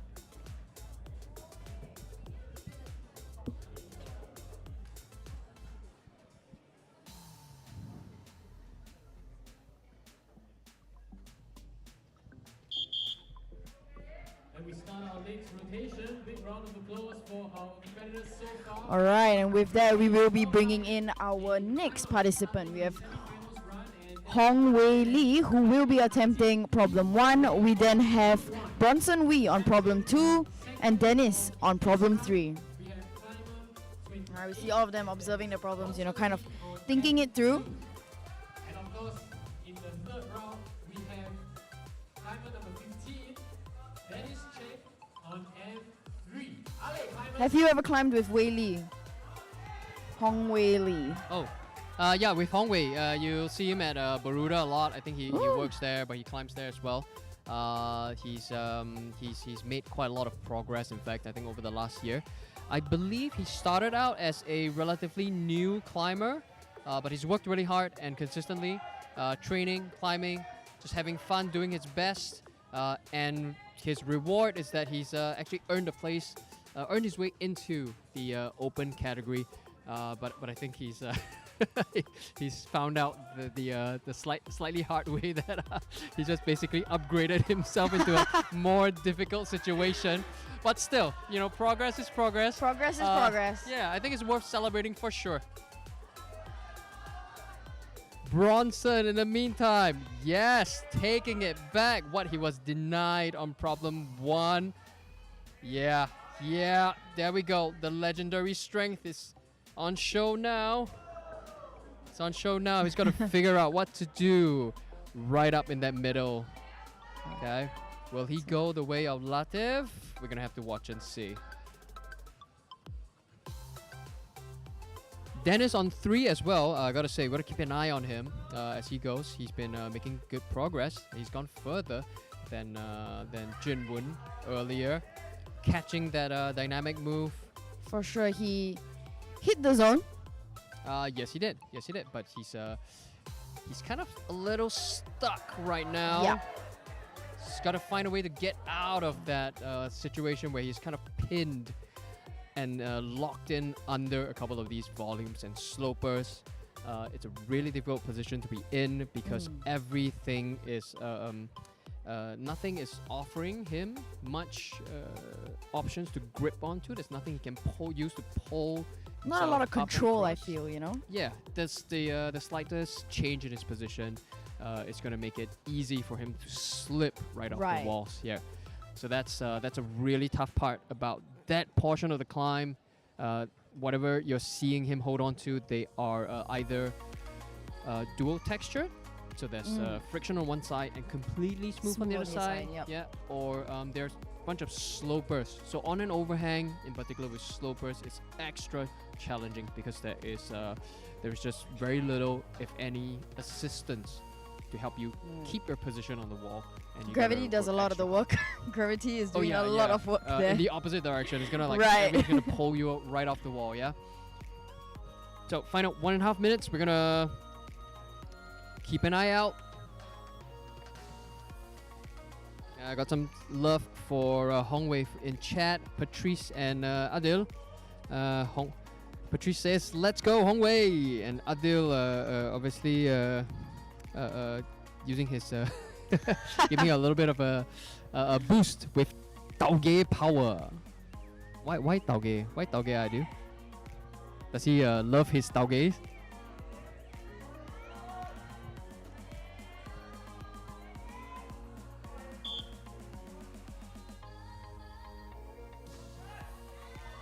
Final minute.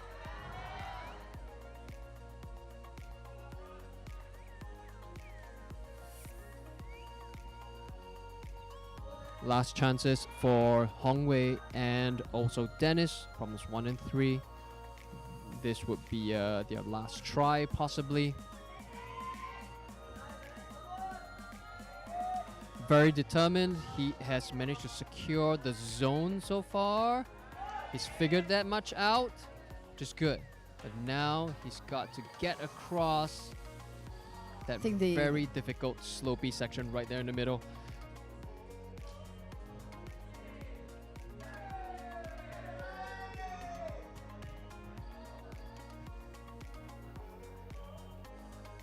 Thanks, Adil. Confirmed. Yes, Hongwei loves Taoge. Anyone else love Taoge? Let us know in chat. Or if other types of vegetables are your jam, let me know. Let me know. We have a fellow vegetable lover here. Really? Yes. All right, and with that, we now have Deski joining us, who will be doing problem 1. We then have Jinle doing problem 2. We have Latif on problem 3, and of course Junwon doing problem 4. This will be Junwon's final problem before he's done with the semifinals. Huge moves there by Deski, already getting a really good footing, making his way through the zone. It's probably the most impressive start we've seen. Could this be a flash?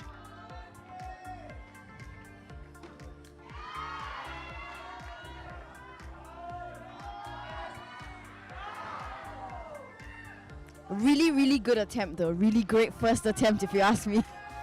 Yeah, very impressive indeed. I think friends and climbers of Deski in the chat, jump in the chat. Let him know, jump in the chat. Okay, if you've seen him climb before, you will know his style. It's very dynamic.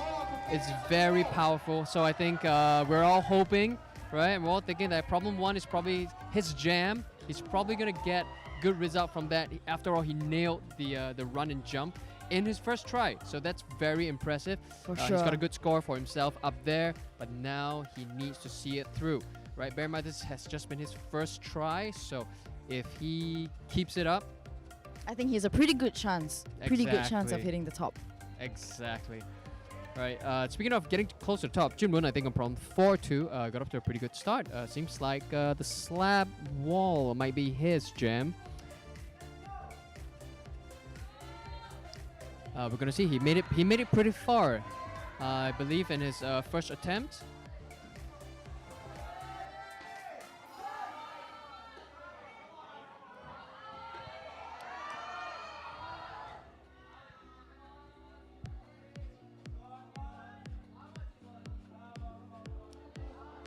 Singo in the meantime, right up into zone for problem 4. Yeah, this could be redemption. He dry fired off that terrible handhold. It's so small. I swear. I can't Sitting even here, tell I can't even what see it it. is. I can't even see it from here. Yeah, exactly. It's basically a skid mark on the wall. volume. That's around the middle volume of problem 4. We don't know what it is, but it sure looks difficult. I think in the meantime, we have Latif up on problem 3. Pretty good progress, I think. Similar though, I think the main issue with that problem there is the volume and the slopes.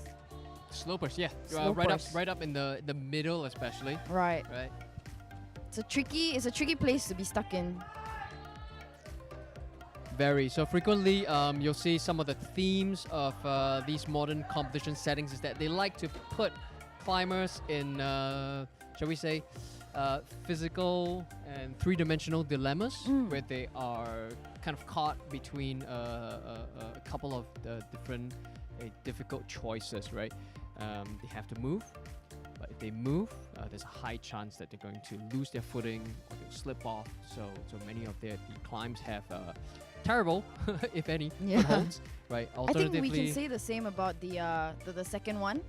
With the those second two- problem, yeah. With those two where you're just stuck in between and Yes. So the problem-solving challenge now in many of these events would be that these route setters are posing a bit of a decision crux for our climbers, and they're testing to see if the climbers know how to use their strengths and use their assets, right, in the best possible way to Right. get to the top of the wall. So different climbers could potentially climb it a little bit differently. Like if you're really flexible, you might choose a different option. You might move your feet first, for example, or if you're physically like really strong on the pull-ups and on the finger strength, you might choose to try to grip and pull your way up instead. So there is a little bit of room for these personal advantages to be deployed. But physics will be fair in the same way that all our climbers are up on the same wall. Yeah. They're facing off against the same elements of gravity. So if they don't make the right choice, they're gonna slip right off. They're not gonna be able to fake it, if you For will. sure. Fake it till they make it, right? And of course, with that, we will be moving forward. So Chinwen has completed all 4 of his tries. We now have Denzel, who will be joining us for his first one. We then have Hong Wei, who will be doing problem 2, Bronson on problem 3, and Dennis attempting his final problem. And attempting the final route for his semifinals run, we have Dennis Cheng. Ale.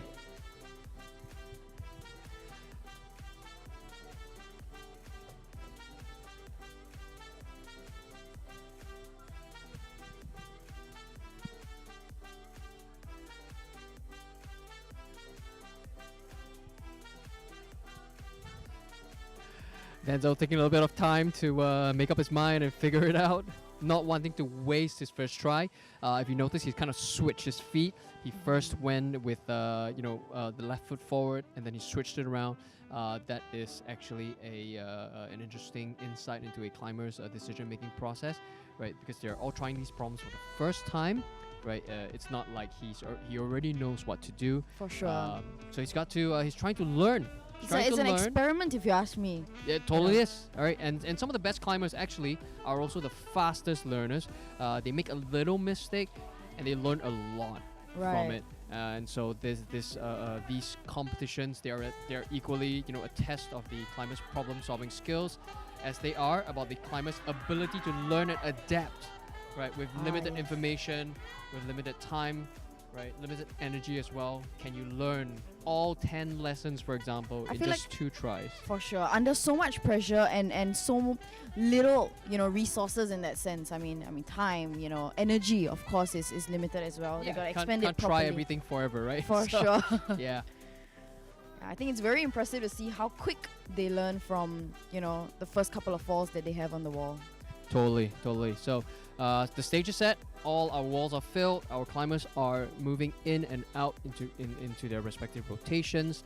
Friends, family, if you're here, welcome to the SMU Gravical 2023 Limitless Bouldering Competition.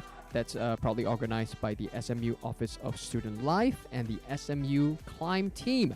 We're now watching the open category for men, the semi-final rounds, where the top 20 competitors for the field are facing off against 4 brand new challenges, 5 minutes per challenge, and we're going to find the top 6 competitors. We're looking for them. These climbers are going to earn their place, earn their right to come back in the grand final rounds tomorrow to be crowned the champion, the open elite category for men, the champion at SMU Gravical 2023. So chat is live and active right now. We got quite a few friends and consistent viewers. Welcome. Hello. Patrice, yes.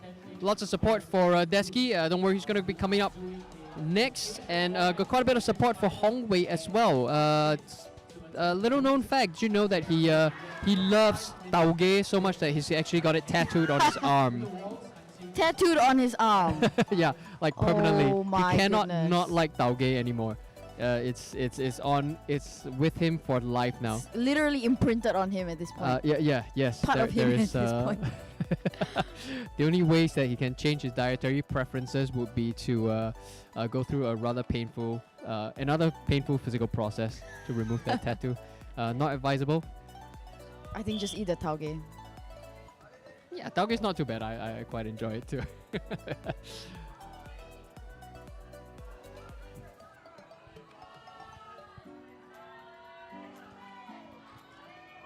Good progress, Hong Wei up onto, but struggling just a little bit in that suspended position on just 2 small flat crimps.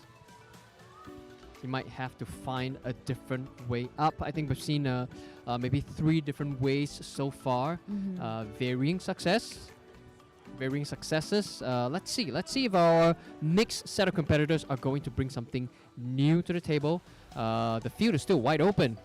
Some of the more dynamic climbers are going to come up to the stage real soon, and we are going to maybe we're going to be treated to a completely different style of movement. I can't wait to see what the rest of them bring to us. Yeah, for sure. But that's all the time we have for this round, so we are moving on. All right, and up next we have Wong Chuk Nam, who will be doing problem 1. We then have Desky attempting problem 2, Chinla on problem 3, and Latif on problem 4.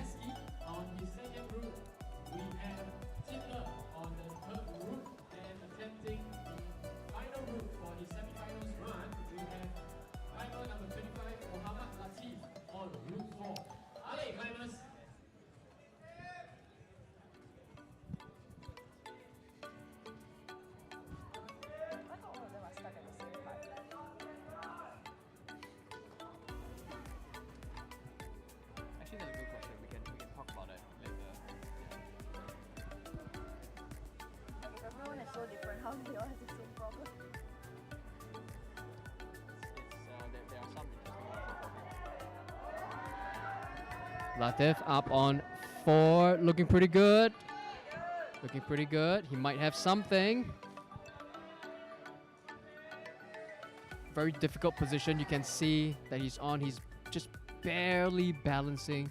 Every little move seems to threaten to just peel him right off the wall. You know, the footholds that he's standing on, they are small, they are flat, and I believe they have a very limited amount of friction on them.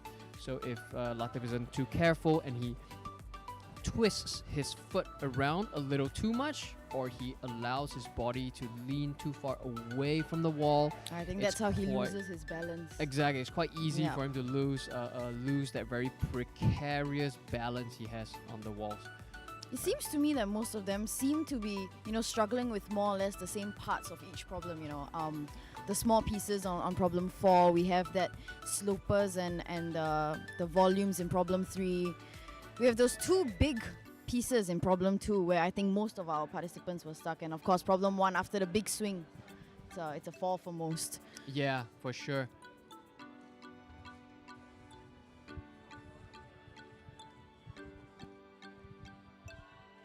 Well, the common bottleneck, if you will, where the climbers get stopped at.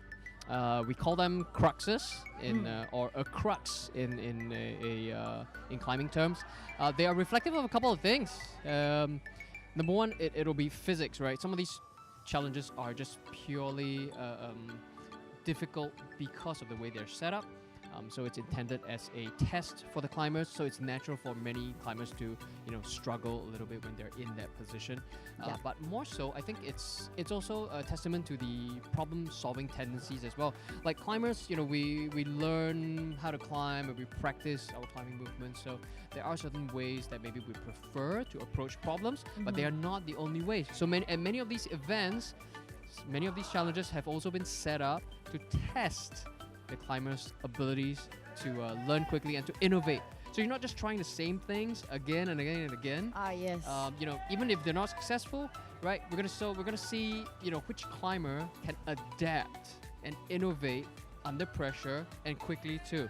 Right. So it's a powerful saying I've heard before is don't try harder, try better, and that's totally applicable in competition climbing because sure we can jump, but jump further, that's not really going to solve this problem, right? Yeah. Like problem 1, for example, the jump is only just one small part of it. There's still a very big question of what do you do at the end, near the end of the climb to finish that climb, right? And I think a disciplined and experienced competitor will be able to see that the problem on wall 1 isn't just the jump. For sure. And they'll be aware of what's got to happen after the jump. Yeah, right. So we're still watching and waiting to see who can see that and who can figure that out. I think each problem has more than one solution, and it would be fascinating to see who can bring a new approach to any of these problems to us. For sure. So individual strengths and say Playing advantages, if you will. sure. If a climber is tall and they know how to use their height, the climber is powerful and they know how to use their movement. They're all gonna count. In some ways, there is some fairness here. May the best climber win, really.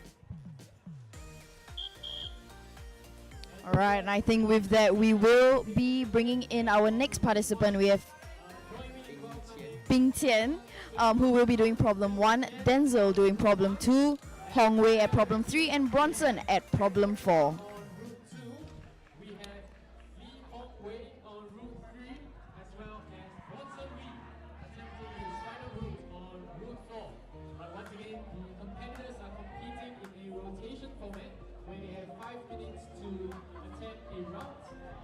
Lots and lots of support in the previous round for Desky.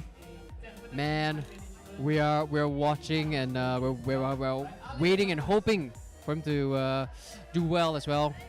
Maybe in the next round, okay? But this time we're gonna turn our attention to Tauge climbers and friends.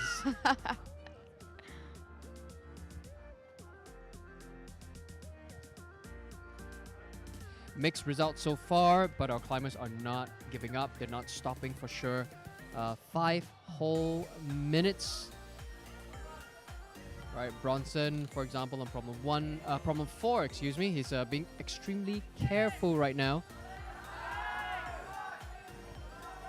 Up to the zone. He's as long as he's got firm control of the zone handhold, I believe he gets the points for that.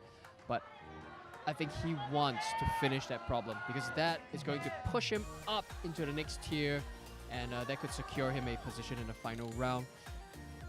So he's also learning right now what he potentially needs to do in that middle section.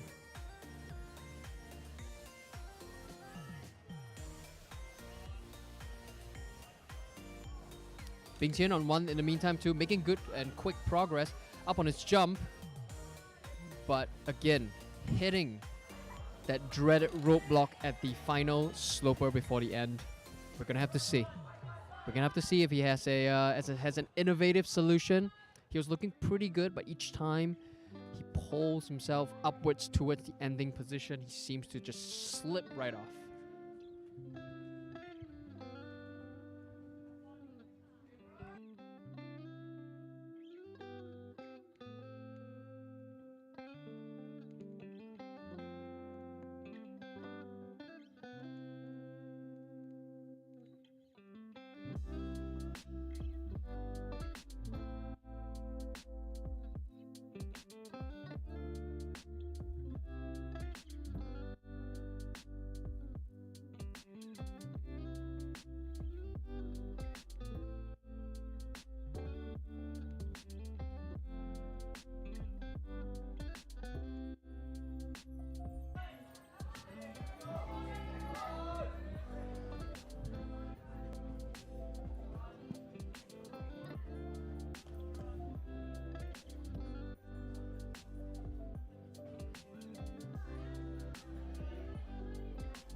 Yeah, Bronson looking good on problem 4. He's coming right back into the, I'd say maybe the crux of that problem right now.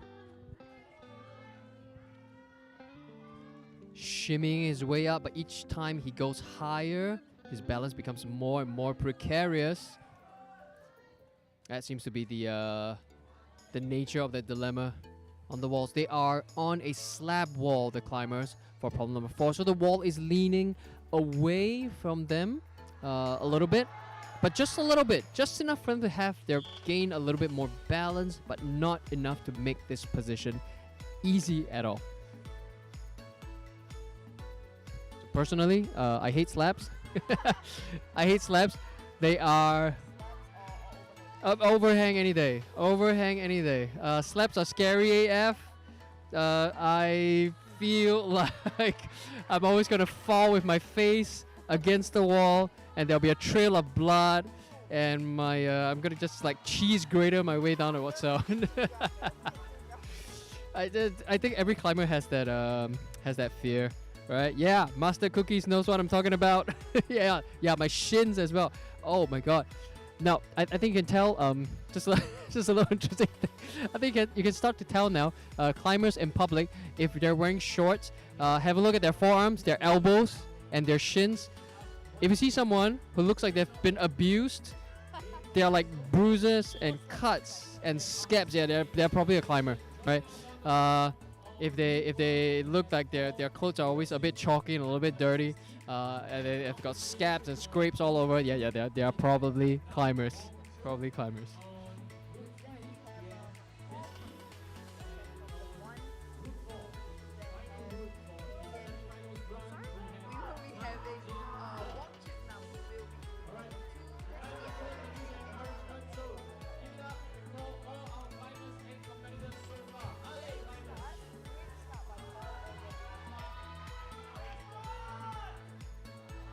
There we go, Paul.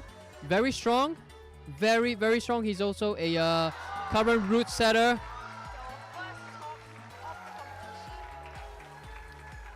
very confidently. You can already tell he is above the his peers in this field.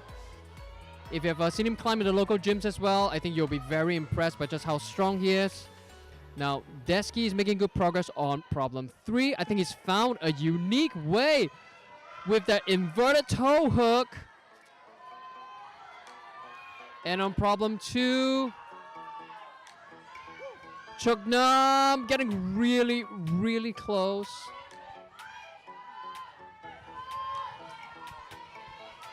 Desky has made his way into the second last position, panting a little bit, but he seems to have figured something out. Yeah, he's nodding to himself. He knows, he's found a way. He's gonna bid his time now. Very, very impressive. Yeah, that's right, Chad. Patrice, very proud of her brother. She's in chat right now. There we go. Flash. That was a flash by the anime protagonist with the red hair, Paul Veroso. We're gonna watch. I think we could very well see both the Veroso brothers face off in the final rounds. I don't know, but I'm keeping my fingers crossed. I would like to see that show. I would love to see Chat? that show. See the two brothers clash again. They are both, to be honest, there is something in the food, in the water they eat and drink. These two brothers, ridiculously strong. Very impressive in how quickly they came onto the scene and how quickly they rose up to this level. An inspiration for us all, for sure. Agreed, Master Cookies. Built different for sure.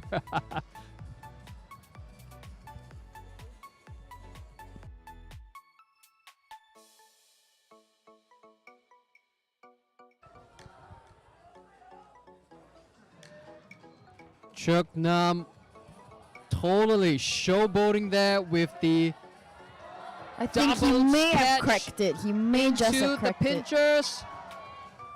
Straight up to the end. I'm not sure if you caught a glimpse of that. That little collection of crimps.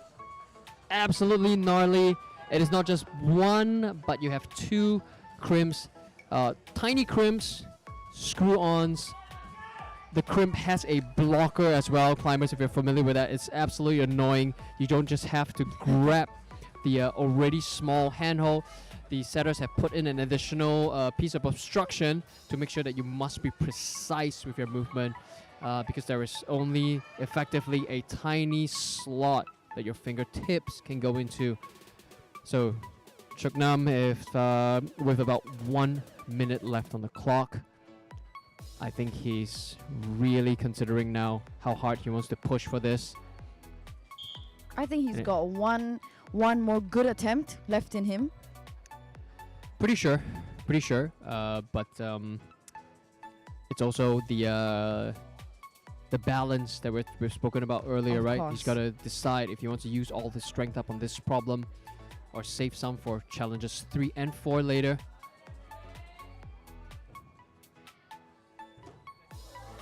Very impressive. Chuknam back in it again. This guy's in his element on this climb.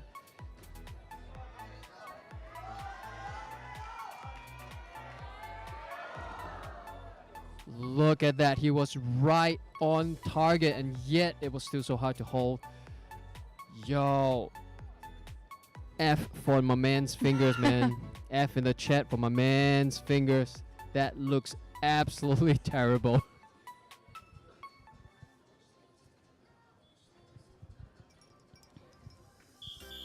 It's been a great attempt this round. And I think with that, we'll be bringing in our next contestant. We have Oswin, who is our participant from Thailand, in fact, and he will be doing problem 1, Ping Tian in problem 2, Denzel on problem 3, and Hong Wei in problem 4.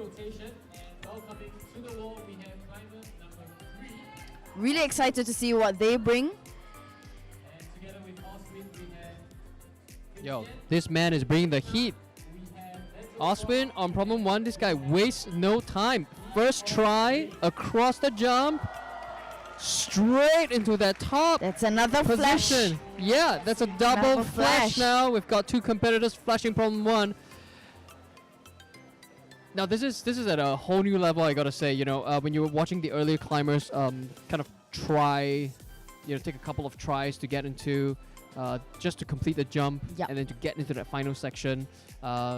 Personally, that's kind of like the average strong level with the average level that the strong climbers are at. Right. That's the average. Right. That's the baseline that everyone's at. Yeah, and so that's quite scary, quite intimidating to know that these guys they're setting the baseline so much higher now that they're walking onto the scene.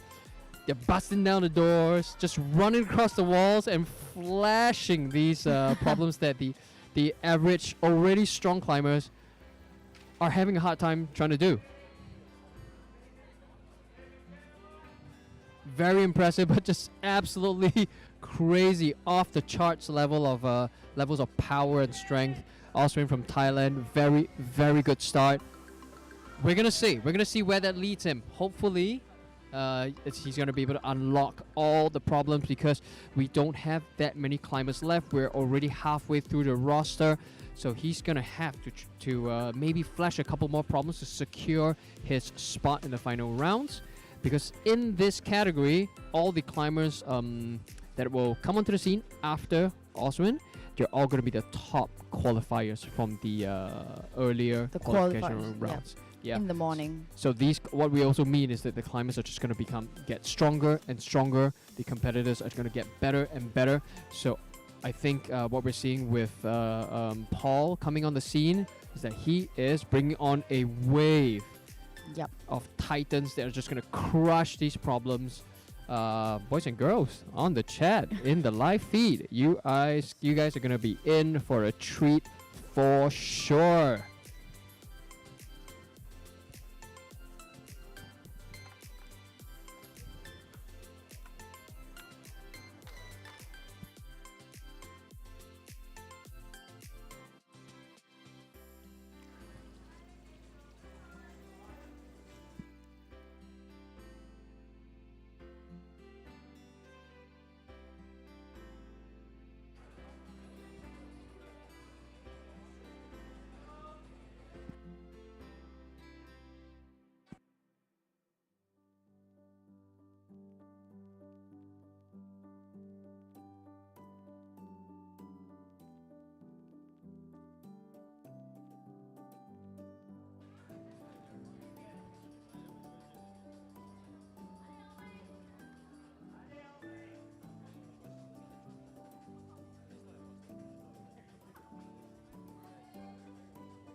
All right, we have Ping Tian there making some great progress on problem 2.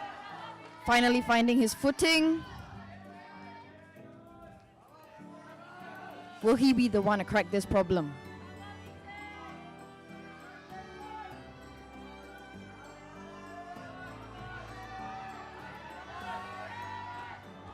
It's a close call.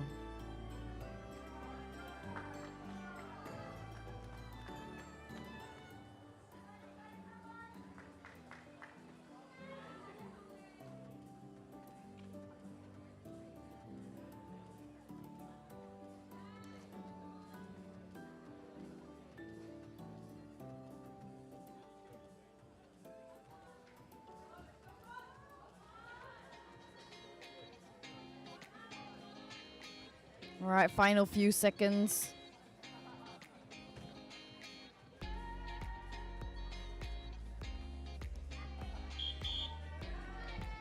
All right, so with that, we will be moving on to the next round of rotations. So we have Alex, who will now be attempting route 1. We have Paul on route 2, Chuknam on route 3, and of course, Deski on route 4.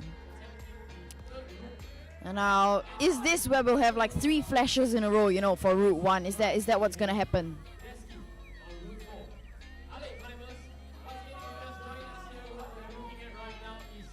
SMU Gravical Open Men Semi-finals. Right, we're a little bit over halfway through the semi-finals right now, and You see Paul making some really quick progress already on problem 2. the finals happening tomorrow.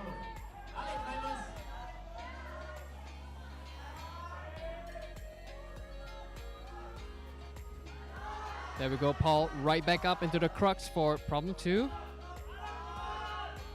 I believe this will be his first try. I think that was fantastic for a first try. This is like the 3-minute mark for most of our previous, participants at problem 2. Totally.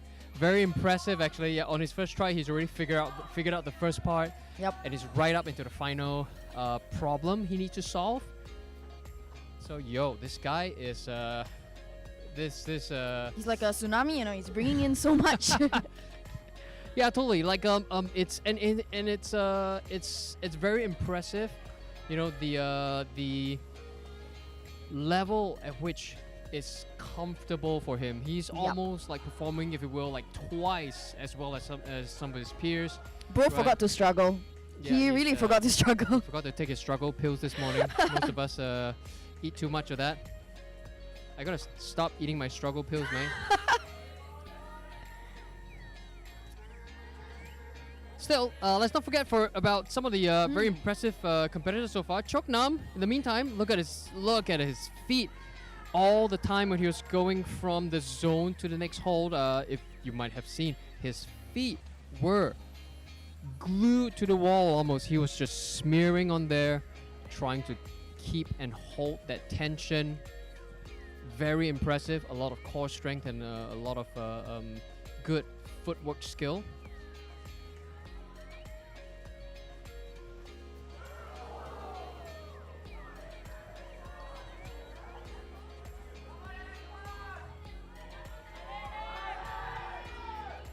Desky in the meantime on 4.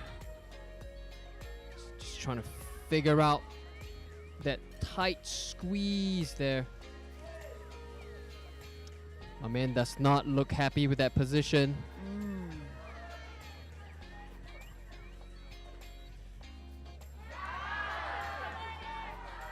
I think Alex has finally figured out the jump, making his way through the zone. Alex up on problem 1. That's it. That's right. A lot of support for Alex here at the main event at the SMU event hall. I gotta say, watching Paul struggle a little bit on problem 2 is making me think that that final. All right, I think we have our first top for problem 3 by Chuk Nam. Very, very impressive job done. Yeah, very smooth as well. After Very. he kind of unlocked that sequence after the zone, he pretty much felt confident. You could see the confidence in his finishing move. Some amazing balance towards the end.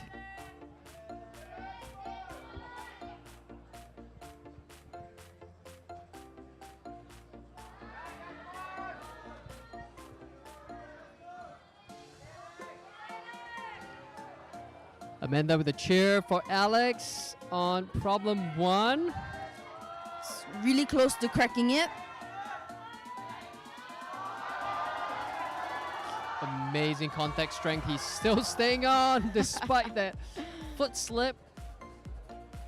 Mustard Cookies, I hear what you're saying, and I tend to agree.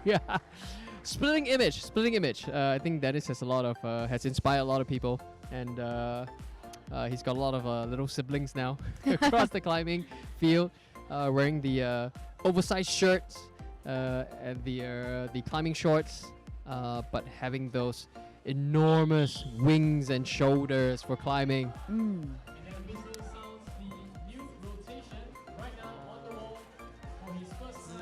I'll say his name, man. So up on problem 1 now, we've got ZQ. And he's joined by Oswin from Thailand on problem 2, Bing Qian on 3, and Denzel on 4.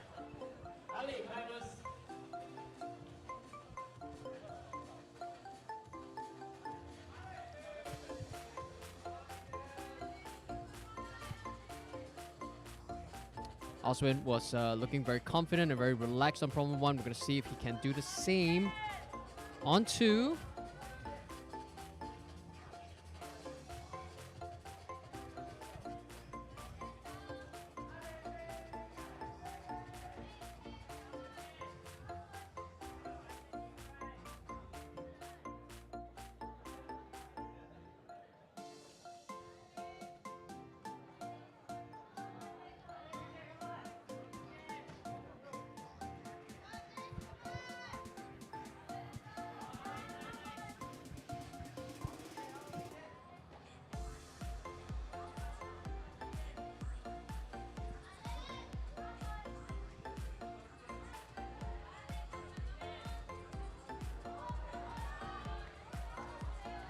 think Oswin making some great progress on problem 2 as well.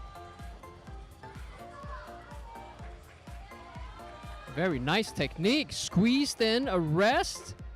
Managed to cop a little recovery there in the middle. But that's going to cost him. That position is going to cost him. He's sandwiched right up in there. And that double Gaston, he's trying to push apart while holding the position while trying to move. Clearly, he knows he's made a mistake. He's got to figure that out.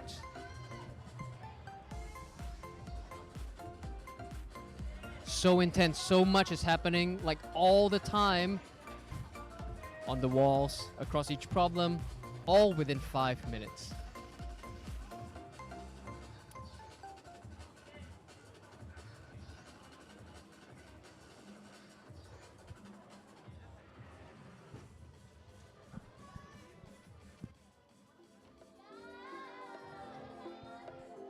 Well, mirroring this this level of intensity, I don't think you guys can hear it from the live stream, but on site right now at the SMU event hall, we've got the SMU DJ club that's also spinning some drum and bass.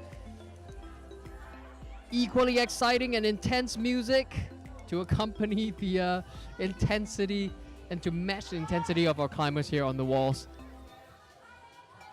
Pretty stoked. Pretty stoked.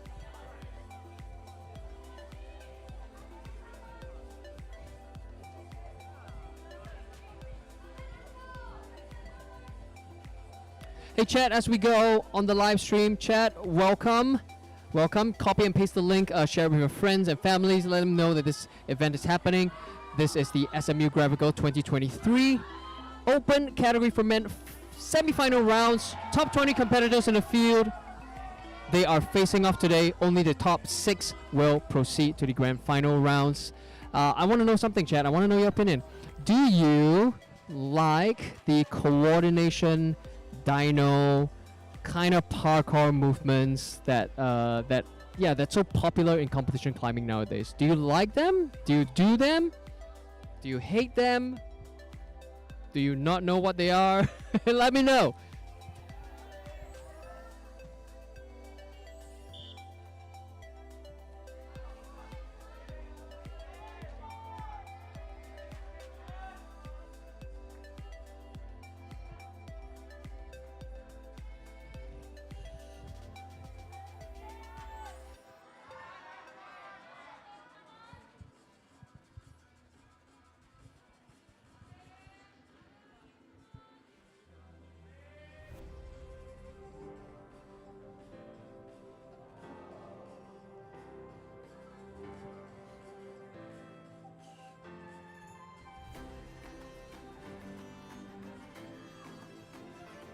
Final seconds on the clock, and you can almost smell the desperation right now. Our competitors just throwing themselves at the problems, just whatever that could work for the final push. Master Cookies, your suggestions are well noted. I am definitely going to support that, your recommendations, if a vote ever comes out for it. But I always wonder, right? I always wonder, do you think that these dynamic coordination climbs, these parkour movements are actually, in a way, are they fair? Do you think? Well, let you ponder on that right now while we bring on our next competitor on problem number 1. That's right. We have Gerald coming up on problem 1, Alex moving on to problem 2, Paul on our problem 3, and of course Chuknam on problem 4.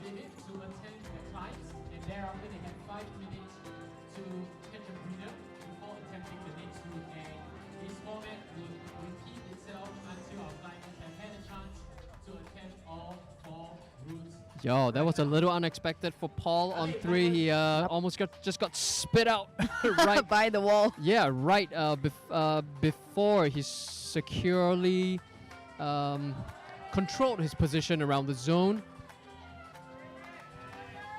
He wasn't expecting that either. Let's see if he recovers. Okay, he's. I think we're all pretty confident that he can climb a problem like this. We're gonna see if he can do it in as little tries as possible. Gerald, in the meantime, up on 1.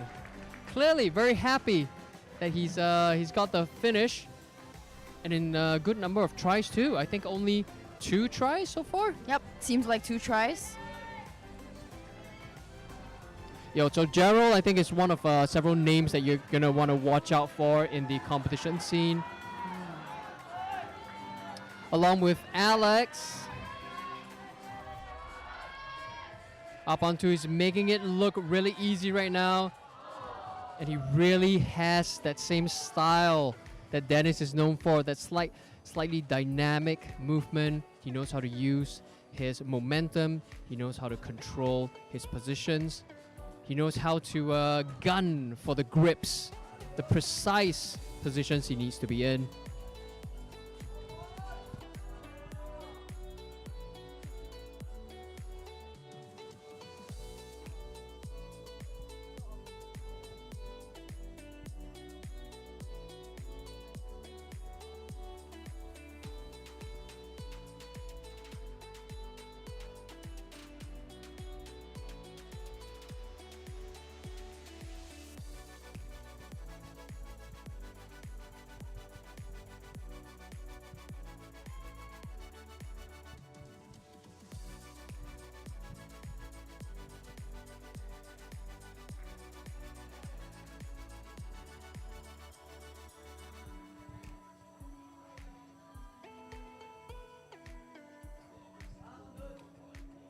Less than 2 minutes left on the clock, and we're going again. Paul, something's changed about the way he climbs now. Something's different. And I think he's kind of made up his mind to brawl with problem number 3 a little bit. Yeah, you can see that his mental state is a little bit different right now. He's not as calm on problem 1 and as he was on problem 1 and 2. Yeah, taking a little bit of time now though. Seems to be collecting himself to re-evaluate. Very wise, and certainly it's a valuable competition skill, right? It's easy because it's easy to get carried away in the heat of the event and just decide to throw it all into the wind. Just fight all the way to the end. But he's not done yet. He's still got one more problem to go, and I think he's remembered that. He's trying to weigh it up. Trying to decide, do I want to go again or not?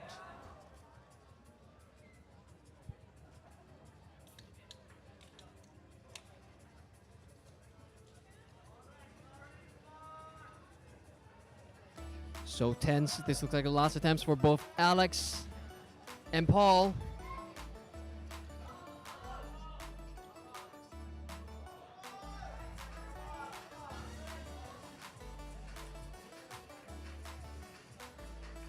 Looking good, Paul, but just not working out on problem 3. Great attempts by everyone regardless.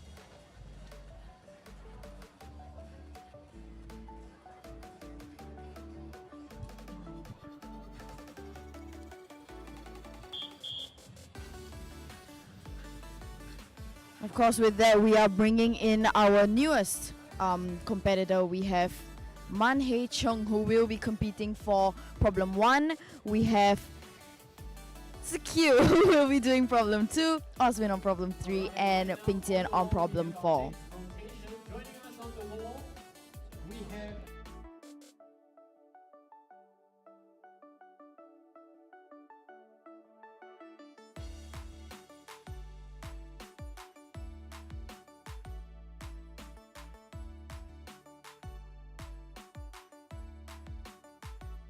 Is making some really swift progress with problem 3. Probably the most amazing knee jam up there. Alright, and that's gonna be a top on problem 3 by Oswin. Totally well earned. Totally well earned. And a unique sequence as well. I don't think I've seen anybody do that. Nope. So far in problem 3. It's got, yeah, exactly, Mustard Cookies. Yo, that's a knee bar. Jammed his knee right up in there, but it bought him some valuable rest and rest time and a little bit of control in that position, right? Allowing him to move to the top and final position under a great amount of control. So good to see. So happy for him that he got the send So it seems like maybe Oswin is very good with a particular style of climbing. We've seen him do well on problems 1 and 3 so far, not so much on 2.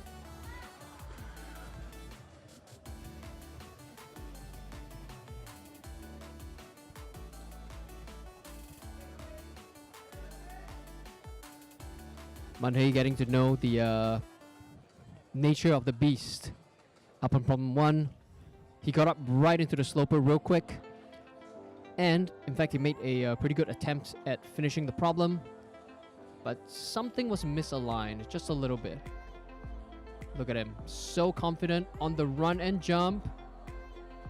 This is clearly something that he's done a lot of before. He's clearly in his element. Strong on the sloper. A little carried away on the foot. Great attempt and finish by Manhei on problem 1. Nails it. Very satisfying to watch him get that.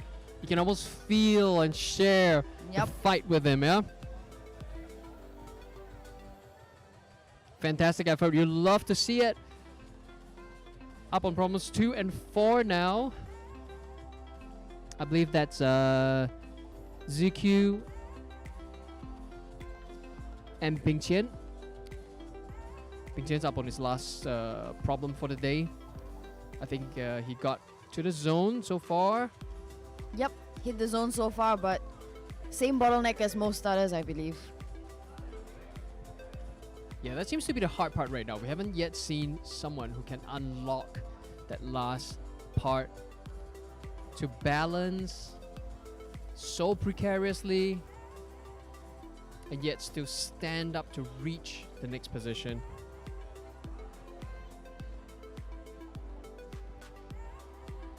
ZQ getting flipped nearly upside down on that sequence. Secures the zone. Kind of going back and forth, trying to figure out what his next move will be.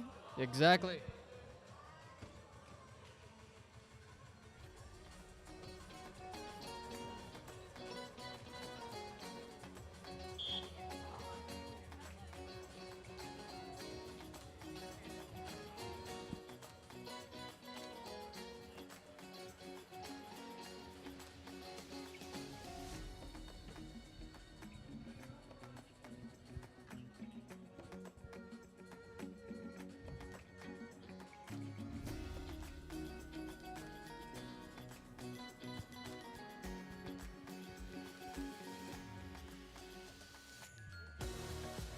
Well, ladies and gentlemen, on the live stream, we're glad you're here to join us. Glad you're here watching us online.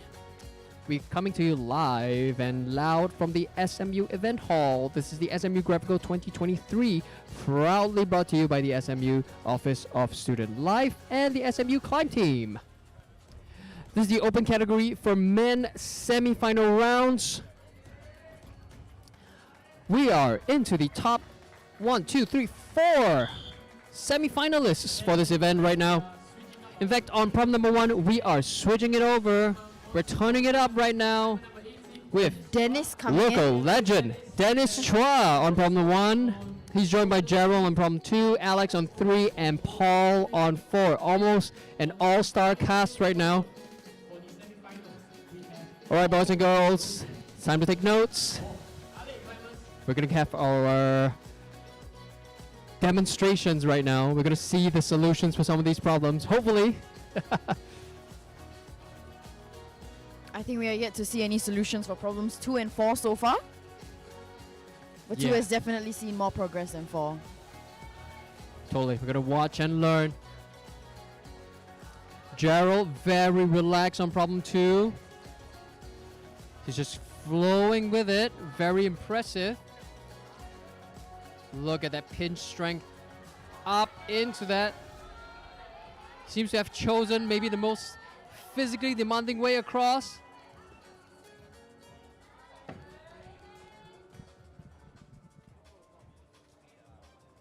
Alex making a start on 3, but Dennis still biding his time. Taking his time to size up the problem. I think he has an idea what he's got to do, but he doesn't want to take any unnecessary risks. Very wise. But here we go. It's a very swift beginning. Dennis on his first try swiftly, exactly, right up into that sloper.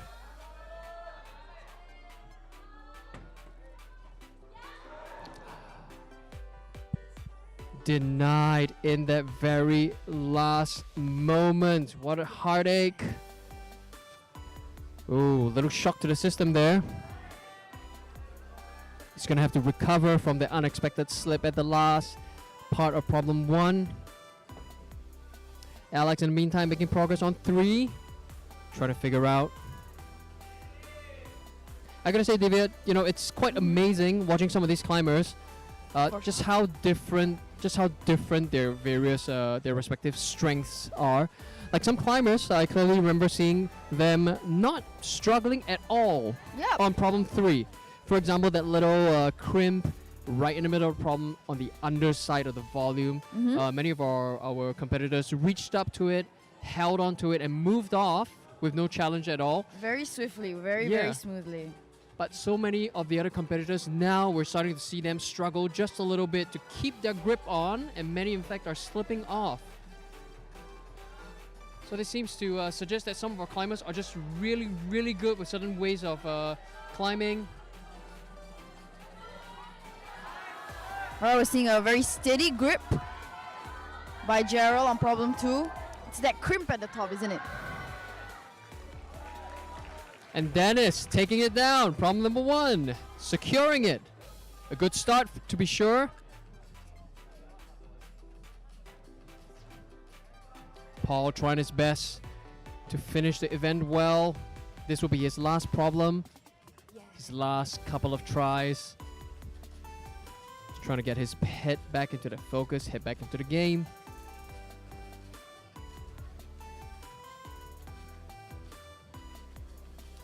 Gyro in the meantime too, problem 2, trying to decide if he wants to give it another try. He's come really close to the second last position as well. The notorious blocker crimps, if you will. It's become a micro edge. Amazing, absolutely amazing display by Paul. And that's the first top for problem 4. There we go, redemption, sweet, sweet redemption. Way to go.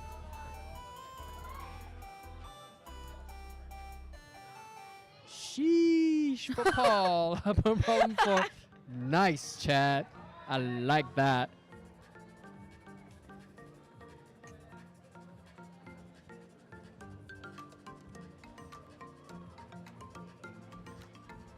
It's always so sweet, right, when our climbers work so hard.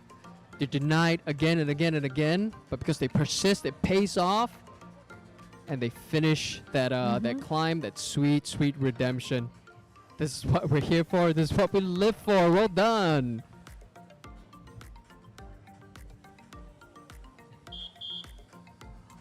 All right, with that, we'll be bringing in, you know, our top 3. So we have Luke coming in up next to attempt problem 1. We have Manhei and problem 2.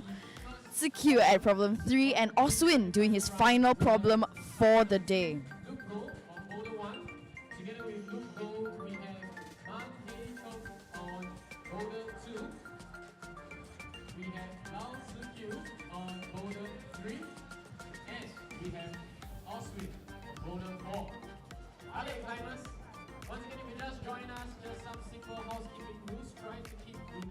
So Oswin is up on problem 4. He's actually made one of the swifter starts to his problem. He seems to know whatever he needs to do. Is this going to be a flash from him for problem 4? This could be. This could very well and be. And it is a flash from him for problem 4. Amazing display of strength by Oswin. Very, very impressive. Totally. A little unexpected, I'd say. I think this is what happens when you start climbing from the age of 6. Yeah, probably, probably. But also, mustard cookies. Hey, last warning, stop saying everybody's built different, okay? But he truly does look like he is. He truly does look like he is. My man came along, took a look at the problem, and he just hiked it up straight away. Right, and Luke, likewise, getting a little attention and a little affection from the crowd, finishing problem number 1. Seems like both Luke and Dennis took more than one try to complete this problem. We're going to see if that's got any implications for the final positions. Manhei's been doing really well in his climb so far. He's up on 2 right now. Fingers crossed. We'll see some finish from him on this problem.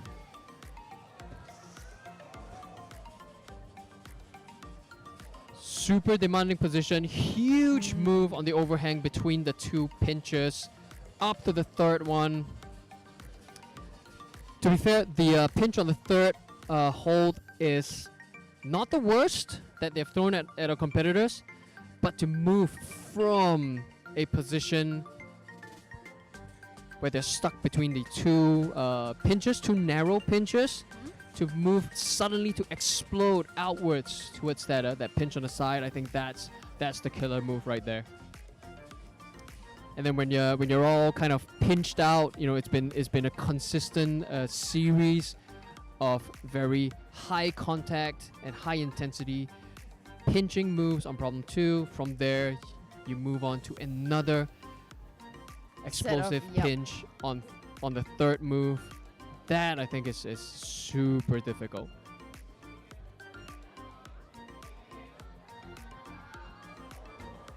It's a very close call by yeah, right up into the end. A little bit in disbelief. I think I was holding my breath for a moment there. Yeah. He honestly, he looked like he was going to finish the problem. He looked like he was a little unstable near the end, but he looked like he could finish the problem, and he did touch the final hole. But what heartache. He came so close. Manhei also onto, just trying it again and again. This man's strength. He's digging real deep right now. But you got to respect the reserves that he's got.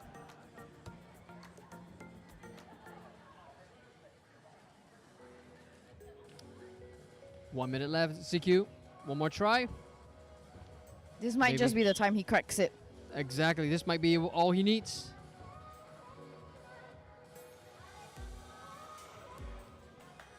Good, careful foot. He's using his flexibility. Such a strong push. Adjusts his hand to keep himself there. Way to go. And For a moment, it looked like his hand was going to slip off. Yeah, I was so worried. Yeah. But What a again, a comeback. fantastic, comeback by him, honestly. Yeah, what a comeback. Well done.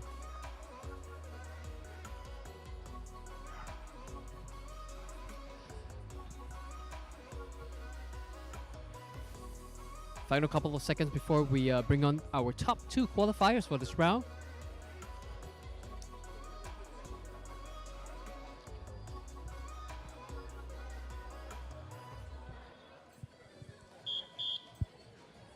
All right, and with that, we have our next participant coming in. We have Park Hae, who will be attempting problem 1. We have Dennis doing problem 2, Gerald at problem 3, and Alex at his final problem for this competition.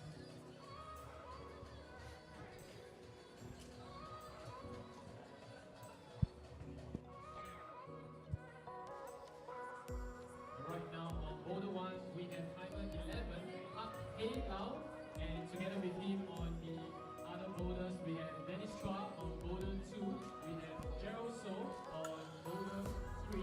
Friends, climbers, and viewers on the live stream, welcome to SMU Gravical 2023. We are on day 3 of our Limitless campaign. Right now, this is the open category for men, the semi-final rounds. We're looking at the top 20 competitors, duke it out to find the top 6 positions, top 6 climbers to come back in the grand final rounds. Good example of that is Gerald on problem 3. You're watching him right now. Just giving it a good try. Yep, some really fast progress. First try as well, if I'm not wrong. I think Pushed so too. up right into the end. He's joined by Dennis on 2. It's a fantastic finish at problem 3. And a very confident finish on problem 2 by Dennis. A little bit of showboating just to show everybody who's boss. Well deserved though, well deserved. Absolutely. Dennis Chua, the legend. He's back. This is his stomping grounds and he's not afraid to show it. You love to see it. You love to see it.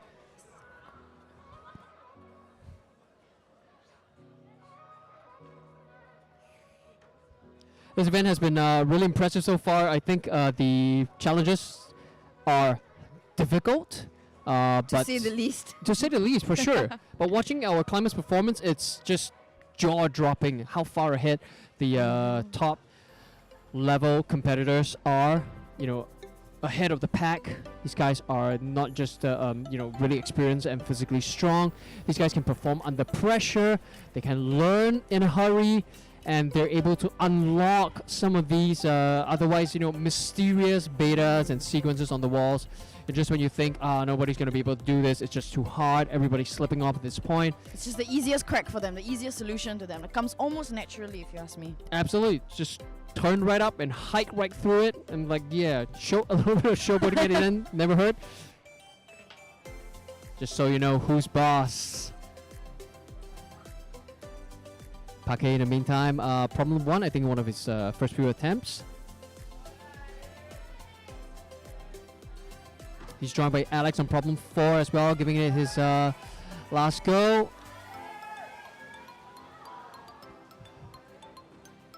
Very impressive. His sense of balance and body tension is very impressive.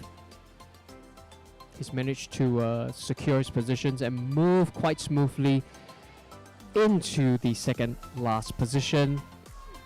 A very unique shape. You've got 2 plates blocking an already pretty flat and gnarly half pad crimp, I believe.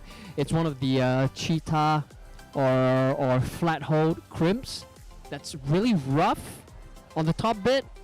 It almost feel like rocks, but the bottom and the sides of it are dual textured, so you gotta hit the top just right. But if you do squeeze down really hard, it really bites into your skin as well. Absolutely heinous.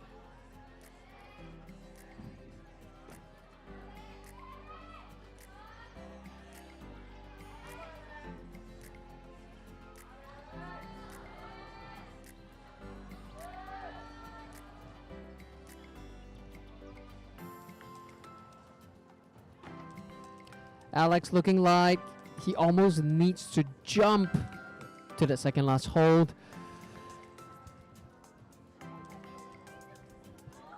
We're gonna hope that he can do this.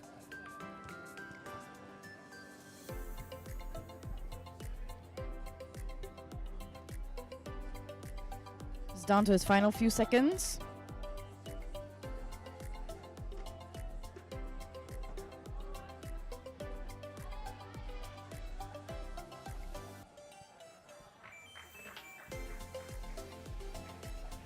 Wonderful attempts by all our participants, and with that we're moving on to our first person on the list coming out.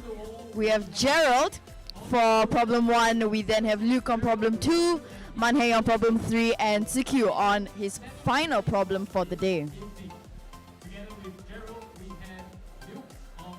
Do you think Gerald will complete this in a flash like his brother Paul? Oh yeah, and in fact, I think we're gonna watch it happen live. This is very impressive. He is barely 30 seconds off the start and already just gunning it straight up into the final position. Look at that. Look at that. This guy came ready for a fight. He did a little extra jump right at the end just to make sure that he secures that position. But it's also very impressive. If you saw him just swing out a little bit and suspend himself just on his shoulders, that's a testament to his incredible upper body strength. We're going to see that come into display soon, again on Data Problems. It is going to be a treat for sure tomorrow when he comes back for the grand final rounds. We're looking forward to see him crush it.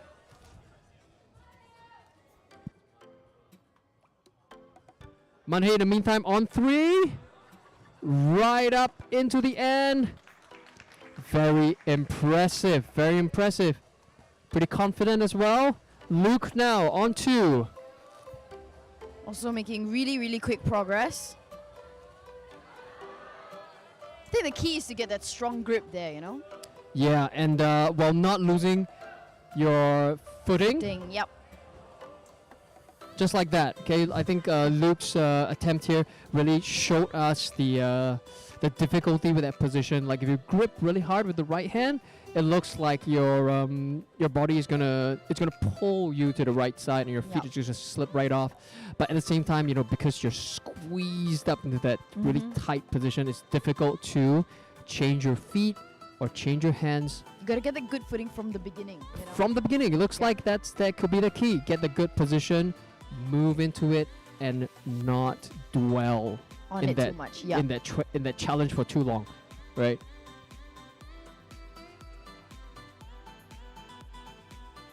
Very, very impressive. We've only seen Dennis finish problem number 2 so far.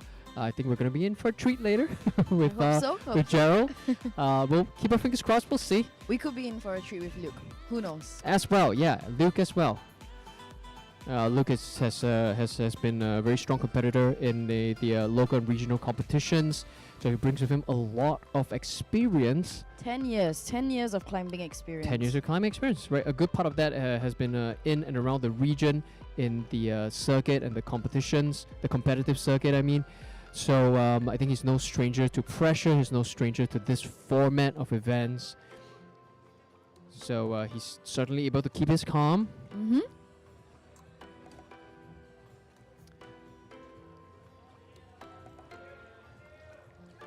There we go. ZQ on 4 now. Just very gingerly. Finding his footing. Yeah, just trying to secure the position just enough for him to move up and to stand up. Which seems to be the first big challenge there. I think Luke is going back to try problem 2 again.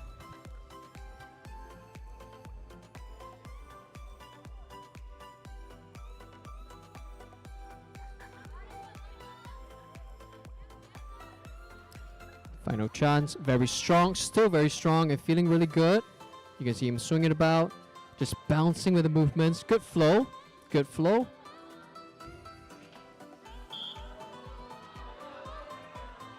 Seems to have found his footing this time. Totally. Yeah, strong on the pinches. But just about missed the blocker crimp. What a heartbreak, what a denial. Terrible, terrible. I wish he got it. I wish he got it.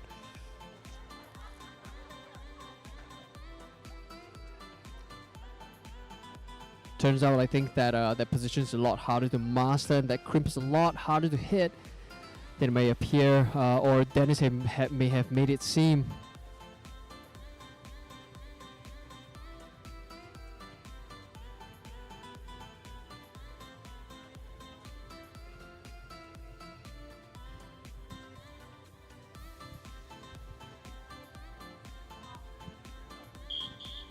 Okay, with that, Suki has completed his final problem. So we are down to 3 people on the wall. We have Park Hae, who will be doing problem 2.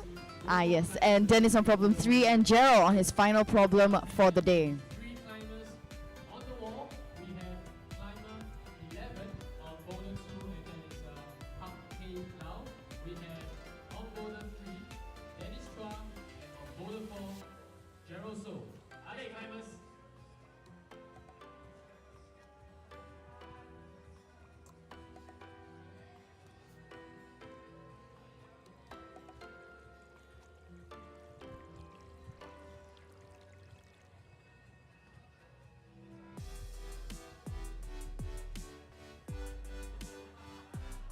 We have Dennis there doing a lot of thinking, strategizing what his first move should be. Yep.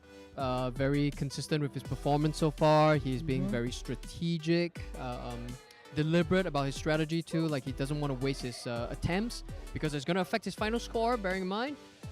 Right, Gerald in the meantime though, he's scooted up problem 4 real quick. Right into the crux. There we go. He's joined by Dennis as well, also up into the zone on problem 3. Very, very, very close call for Gerald. I thought he had it. I thought he would have had it too. He looked pretty confident on his with his right hand on that hold, but I think something must have gone wrong with his footholds, and he couldn't complete that. Dennis now back up into that last pushing crux. Ending move just a little misaligned. You can just see him swipe at the last hole, slipping off the right side.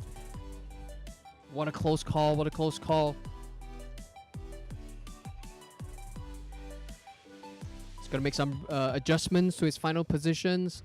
His left foot seemed to be stemming a little bit lower, and his pushing.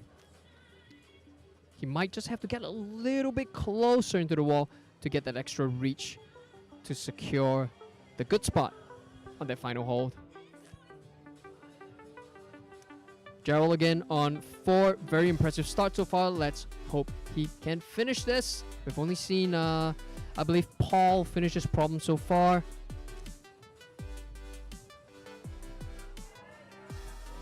Let's see. Very unusual sequence. Very unusual sequence, but clearly Gerald is demonstrating that he's a very strong technical climber here, using all his skills, choosing his skills over the use of excessive power and strength.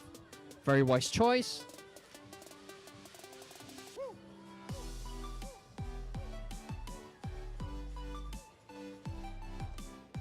Chat, thanks for staying with us with across this semi-final rounds. You've been great. You've been very lively. It's nice to see you put comments in.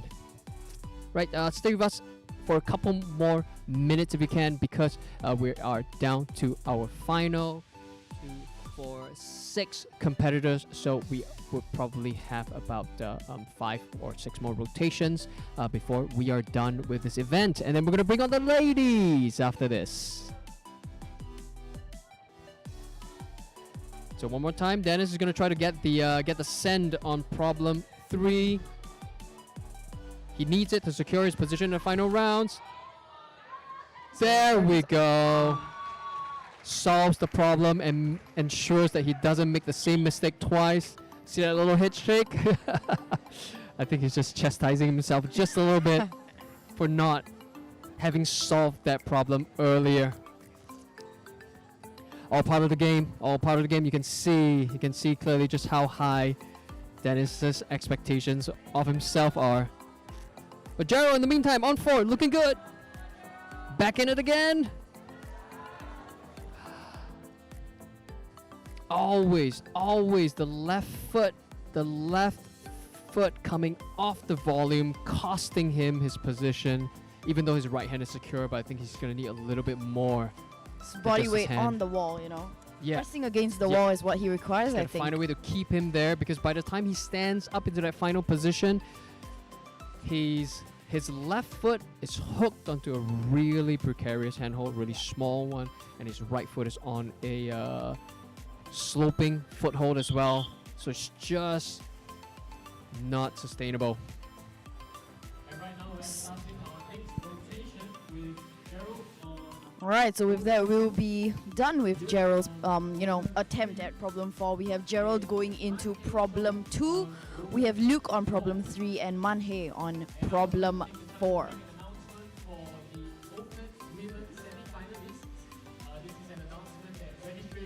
There we go, 2 powerhouses, Gerald and Luke up on problems 2 and 3. Who do you think is going to get the flash, chat? Who are you rooting for?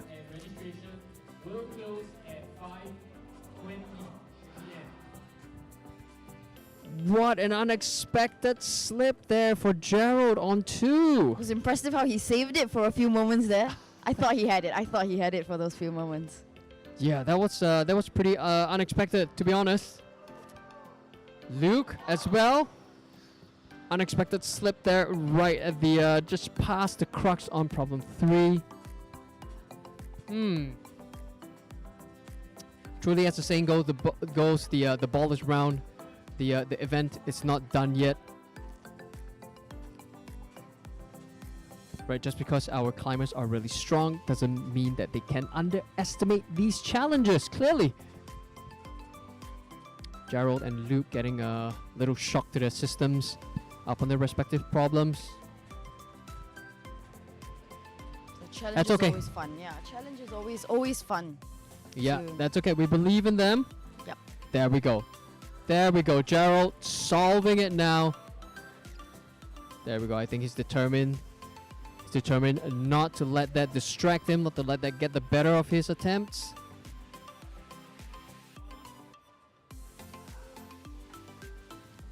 Manhei, very impressive coordination there. He was aiming for that tiny slot for his fingers. Almost got it. Almost got it.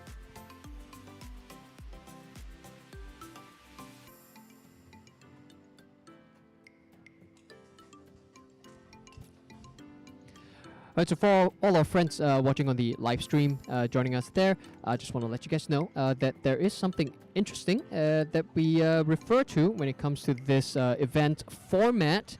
Now, this event format, what you're looking at now with the climbers going up in turns, in a rotation kind of format, this is also what's practiced in the International Federation of Sport Climbing, IFSC World Cups, right? In fact, it's the rotation format.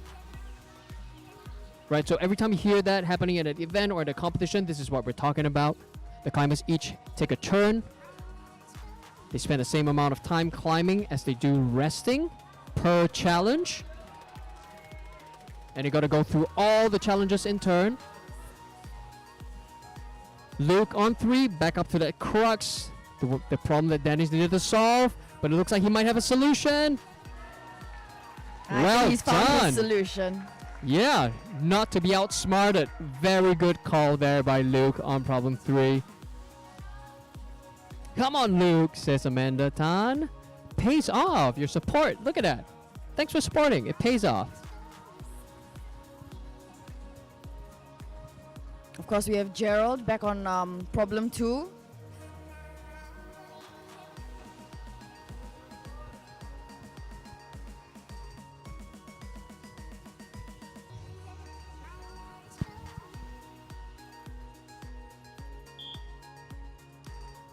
One minute left, I'm pretty sure.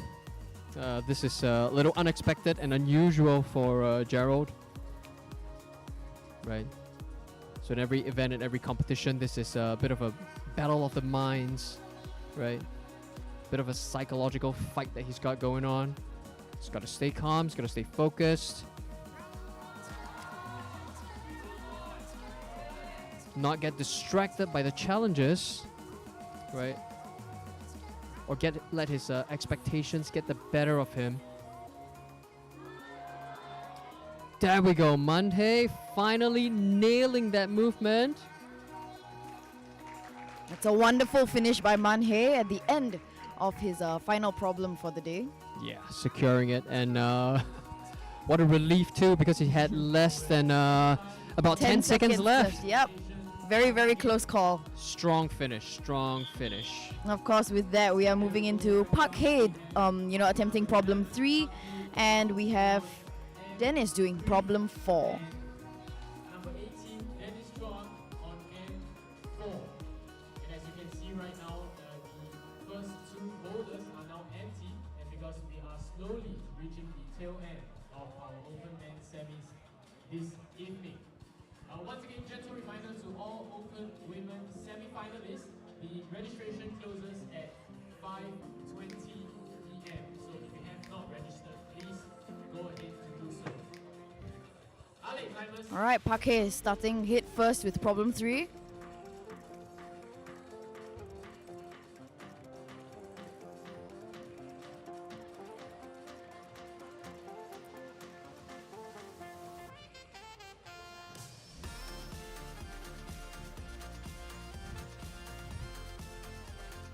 Really precarious position there, Park Hae on the just before the zone. Right, he's got 2 hands on the sloper, but the inclination of the wall forces him to lean out. He's got to figure something out to get across. In the meantime, Dennis on problem 4. A little chuckle to himself there. I suspect it's because we've all seen Dennis, and we all know he's very confident with the overhangs and the dynamic, powerful styles of climbing with pinches. But we also know that he's quite open about his dislike for crimps, and we've not seen him climb as often on slab walls. So I always think a he's first time for everything, man. It's always a first time. well, not the first time for him, Of but course not. for sure he's. I think he's gonna have to. He knows he's gonna have to work a little bit harder this time around. None of these things are things he's comfortable with. He's clearly Completely out of his comfort zone. yeah, he's still a little out of his comfort zone, but he's taking his good spirit, and that's a very helpful strategy right now in a For competition. You don't want to get distracted and pulled under by the doubts, by the pressures. If you can laugh it off, it often helps. Let's see. He's still got plenty of time. Maybe he'll secure the top for problem 4.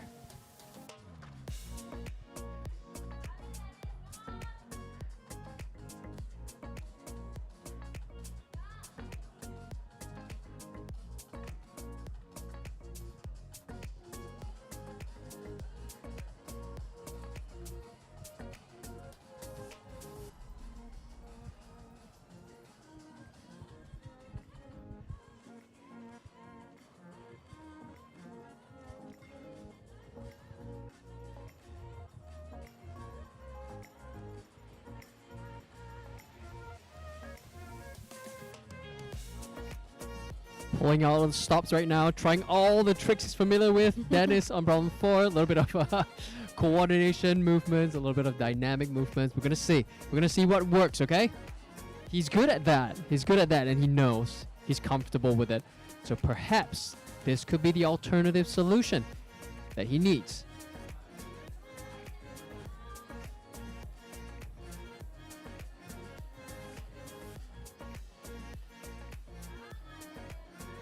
Very smooth this time, reverting to a more controlled style.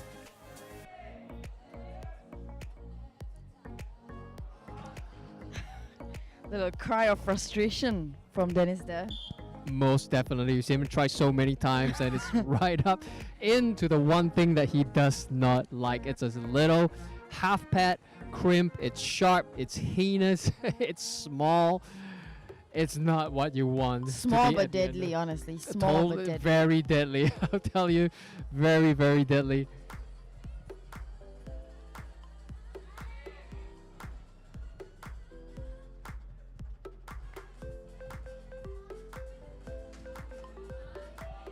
Very impressive. Park Hae there sticking that dynamic move. He's just gripping to the side of the volume, doing everything he can to try to make progress. He's got the zone for sure, I think. He's got the zone, but he just wants to finish the problem. Final 2 competitors now, taking their turns. Next, that will be Gerald on 3 and Luke on 4. I gotta say, they both had a pretty good start so far on the earlier problems, but couple of speed bumps for Gerald, I think. Yep. Especially on problem 2. Safe to say, I think most of us expected him to flash that problem, in fact. And I think he might have expected that for himself too. Right, but it's all part of the game. Just trying to figure it out. Stay calm, stay focused. This problem, on the other hand, I reckon is definitely more up his alley. Very much his style of climbing, if you will. Compressions, slopers, pinches, dynamic movements. Yeah, most climbers needed a couple of tries to figure it out. I'm sure he can too.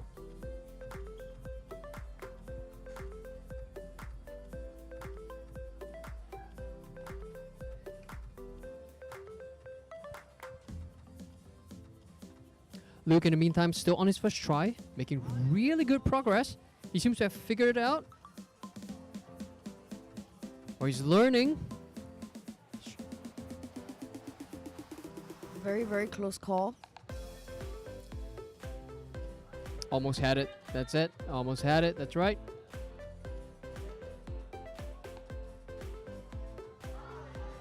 Gerald back into the final sequence. Not to be denied. Strong on the press. Impressive conviction at the finish. Dab for the win as well. Very good to see he's recovered from the earlier setback mentally. Very good sign to see. I think he's ready to crush it on the final problem. We're going to keep our fingers crossed. But in the meantime, eyes are still on Luke for the final problem, his final chance as well. He's done pretty well across all the challenges so far. So if he can secure this, I think this would certainly cement his place in the final rounds. But maybe more so, I think this could help to put his mindset in the right orientation for the final rounds as well. Doing well in the semi-final rounds could be a huge confidence booster for our competitors and set them on their way for tomorrow. We will see. Come on, chat. Let's help Luke out a little bit. It's last try. 2 minutes left. Here we go.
Smoothly one more time, Luke, for the finish. Final minute.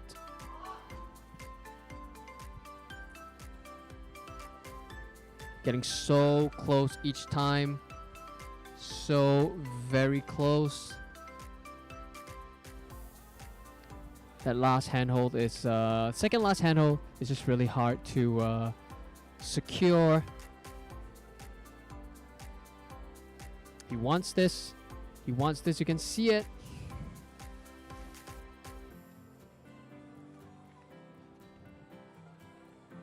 He's got a final few seconds.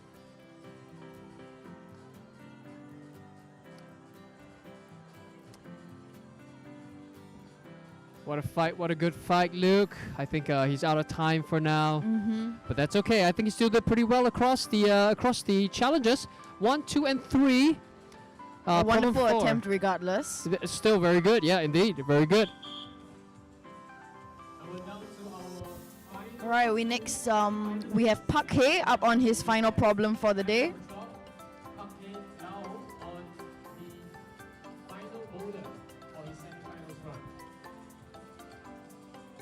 Yeah, so the rest of the walls are empty right now because there are no more competitors in this round.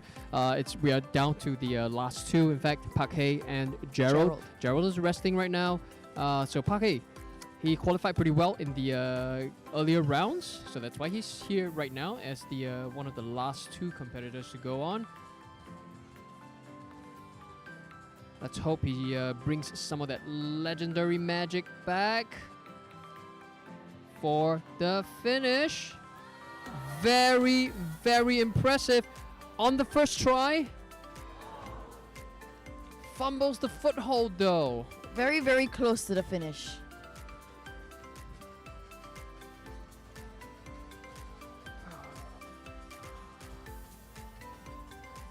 Oh, I'm a little speechless with the heartache right now. We were all kind of rooting for him to flash this problem.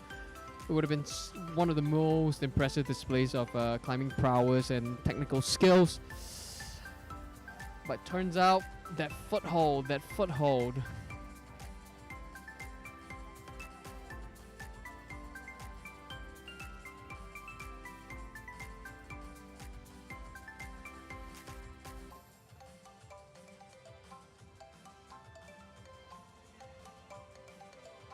Very strong though, Park Hae.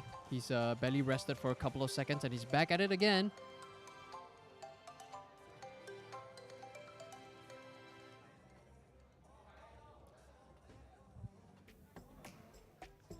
This time not so lucky on the handhold.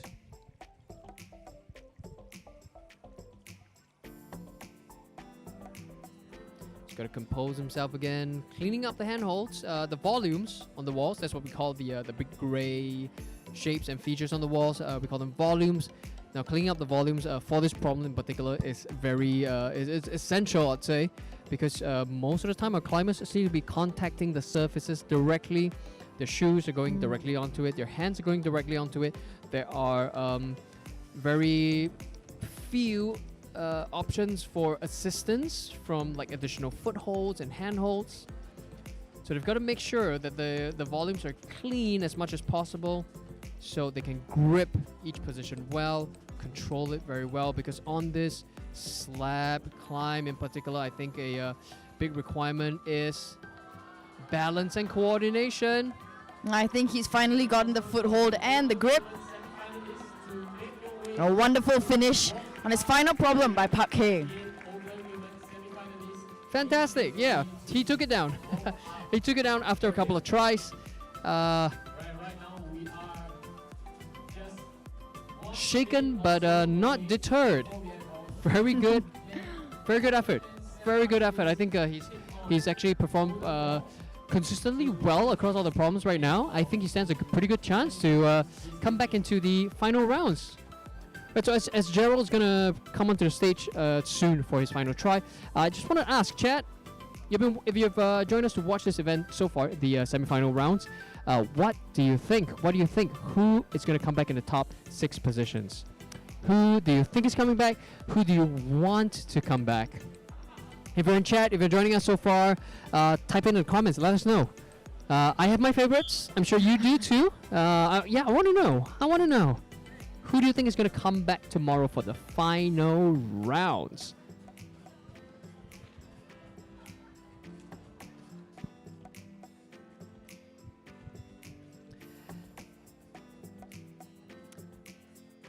In the meantime, big shout out to some of the event sponsors who made this Gravical SMU Gravical 2023 possible. The official presenting partner, of course, from All Sports Equipment. The official hydration is 100 Plus and Ice Mountain from FNN. They're not only a recognized brand, they have been a lovely partner for this event. They have provided free drinks for both climbers and spectators across all 4 days. So if you're thinking of coming by tomorrow to watch the event, please do. We've got drinks covered. You just need to bring your voice, because we're going to cheer for our competitors. And yeah, maybe bring some snacks. Okay, everybody loves snacks. And I think with that, Gerald will be beginning his, final attempt, first attempt at his final problem.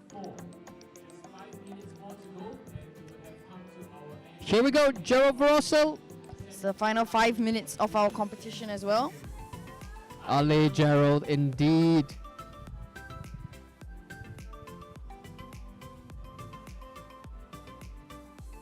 Very confident footwork there. Well, most certainly. All balanced on his right hand, in fact, very impressive. You see, the thing that his right foot is contacting on, it's actually a tiny, we call it a giblet, or a footy, like a foothold, but a barely tiny visible one. It's a footy, yeah. It's probably like about the size of a 50-cent coin. That's how small it is. Oh my god. But that's actually also pretty crazy to think that that's all that's required To for the balance climber. yourself. Yeah, Yeah. to support their whole body weight on the wall, right? So speaking of the climbing shoes that the climbers have on their feet, the official shoe for this event, of course, is Unparalleled. The climbing shoes on their feet, they're made from the kind of top quality rubber that's very similar actually to the F1 Formula One car race tires. Yeah. Oh. Yeah, it's made from very similar grades of rubber. It's intended to be soft, like pliable, Right. but still very what we call Durable. it, sticky. Okay. Right. So durability is an interesting concept because when it comes to rubber, durable rubber would typically be very hard and hard wearing. So it doesn't soften up much. It doesn't Right. give way when it's bent much. So it's very durable, but it's that rubber you can imagine is not going to be very good for climbing because the rubber doesn't really mold to the surfaces that you're stepping on. Right. And You it need a more doesn't. soft and flexible rubber in that Yeah, sense. exactly. So, but on the other hand, if your rubber is like incredibly soft, Mm. incredibly grippy, you would lose a good amount of durability in it. Right. Like you pretty much step on it, and and the rubber just disintegrates completely So when how you do step they on. reach this amazing balance? I mean, that's pretty impressive. It is. It's it's science, you know. But every brand, every climbing shoe brand will have like a different rubber formula. Mhm. I think one of the most popular rubbers on the market, rubber producing factories on the market would belong to the Vibram or Vibram. Okay. They are the people who made the five-fingered barefoot shoes, the ones that you just strap on with no padding and no insoles. They are also the ones that make the their now maybe world famous XS grip rubber that's found on most of the top end climbing shoes around the world, from La Sportiva, from Scarpa. But I believe Unparalleled makes their own brand of their own mix and type of sticky rubber that apparently works very well, like so well in fact that the arguably Japan's top bouldering climber, top boulderer Tomoe Narasaki has chosen that as his favorite brand, but he's in fact also gone to design a pair of shoes just for Unparalleled. Oh, that's so cool. That's totally cool, yeah. And of course, with that, Gerald finishing strong. Taking it back, totally taking it back. I think he needed that, he wanted that win, but he needed that win as well. Very good regaining of that confidence, right? And that feel-good factor. And what a good note to finish on as well. That was the open category semi-final rounds, ladies and gents. Welcome and thanks for joining us for these this qualifying rounds, semi-final rounds. Sorry, for the SMU Gravical 2023. Today is day 3. Right, so we have incidentally one more category of climbers to bring up, and that would be the open category for women. It's going to be coming right up. Yeah. And of course, for those of you that just joined us for the Open Men semi-finals, stick around tomorrow because we will be having the finals for the Open Men category as well. Yeah, totally. I think it's been quite an exciting round so far. Chat's been speculating a little bit about who the climbers are likely to come back tomorrow for the grand final rounds. I think based on their performance alone, if you've watched the stream, you kind of know. You kind of know. For sure, right? There are a couple of big names that have secured a position with some really good performances. I think Dennis, Oswin, Luke and Gerald, they all stand a really good chance of coming back. So that's about 4 climbers. Out of our top 6? Out of our top 6. So the last 2 climbers, I don't know. It seems like Gerald So stands a pretty good chance. I think he's done quite well. Park Hae as well, though. And Park Hae and Man Hae as well, they've both done pretty well in their respective events. Some problems, in fact, they finished, they fought through, they took a couple more tries, but they still completed it. And I think that's actually what's going to count in their final score. Right, Definitely, it's and I them apart. think we've got to wait to see what the final scores are when they're announced. Yeah, we're going to wait to see. So interesting, side note about how the event is organized is a rock climbing competition like this. It doesn't just happen on the walls. After the event is done, in fact, it starts from during the event. Every climbing problem has a route judge. Yep. So the route judge will be keeping score of the competitor's performance, whether they finish the climb in one try. That's called a flash. Whether they took 2 tries or 3 tries, etc. They're gonna log that score down, and it's all going onto an online database where it will then be verified by the chief judge for this event. Right, chief judge will be kind of like an overall person in charge of ensuring that the event is fair, it's safe, and that all these scoring mechanisms have been put in place and they're executed correctly, so that everybody gets a fair shot, right? So the I think it's a very tedious and foolproof. Complex, It's complex it's a process. big process. Yeah, it's gotta be foolproof. It's gotta be foolproof so that we can be fair, or else we're gonna have competitors joining an event and then just not having faith in the final results. Yeah. Right? So actually, speaking of like the scores and the judges, right? We have actually arranged for a quick little chat with our chief judge soon. Right? Very, if very you don't shortly. know, if you don't know, the chief judge for this event is actually Mr. Bento. He's the founder and owner of the Boulder Planet. Also, the official climbing gym for SMU Gravical 2023. Boulder Planet is located up in Sembawang Shopping Center. It's the biggest bouldering gym up in the north of Singapore. And and he's joined us today. Yeah, it's about time for us to switch over and interview him. Yeah, Hear I'm what he glad has to he's say ready. about today. Excellent. So over to you, Warren, for the to hear more from our chief route judge.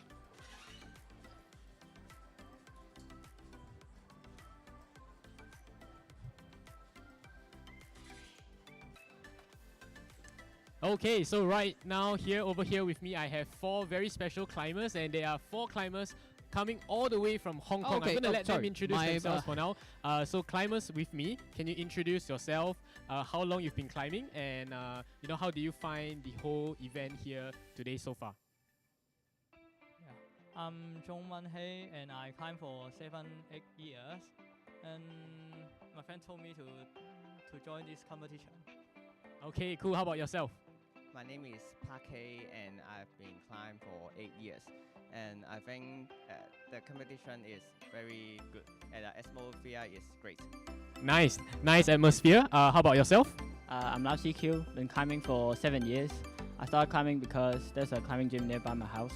I really like this competition, good routes, but yeah, good routes, really good. All right, and last but not least, My name is Won Chut Nam, and I climb is 8 years. Good. all right, so many years of experience in climbing all together. My question for you next is, out of the 4 problems that we have today, which one was the most challenging for all of you, and which one was the one that you enjoyed the most fun one? Definitely M2 because they're so powerful. Yeah. Lane 2, most challenging. How about yourself? For me, I think the first route is the hardest one.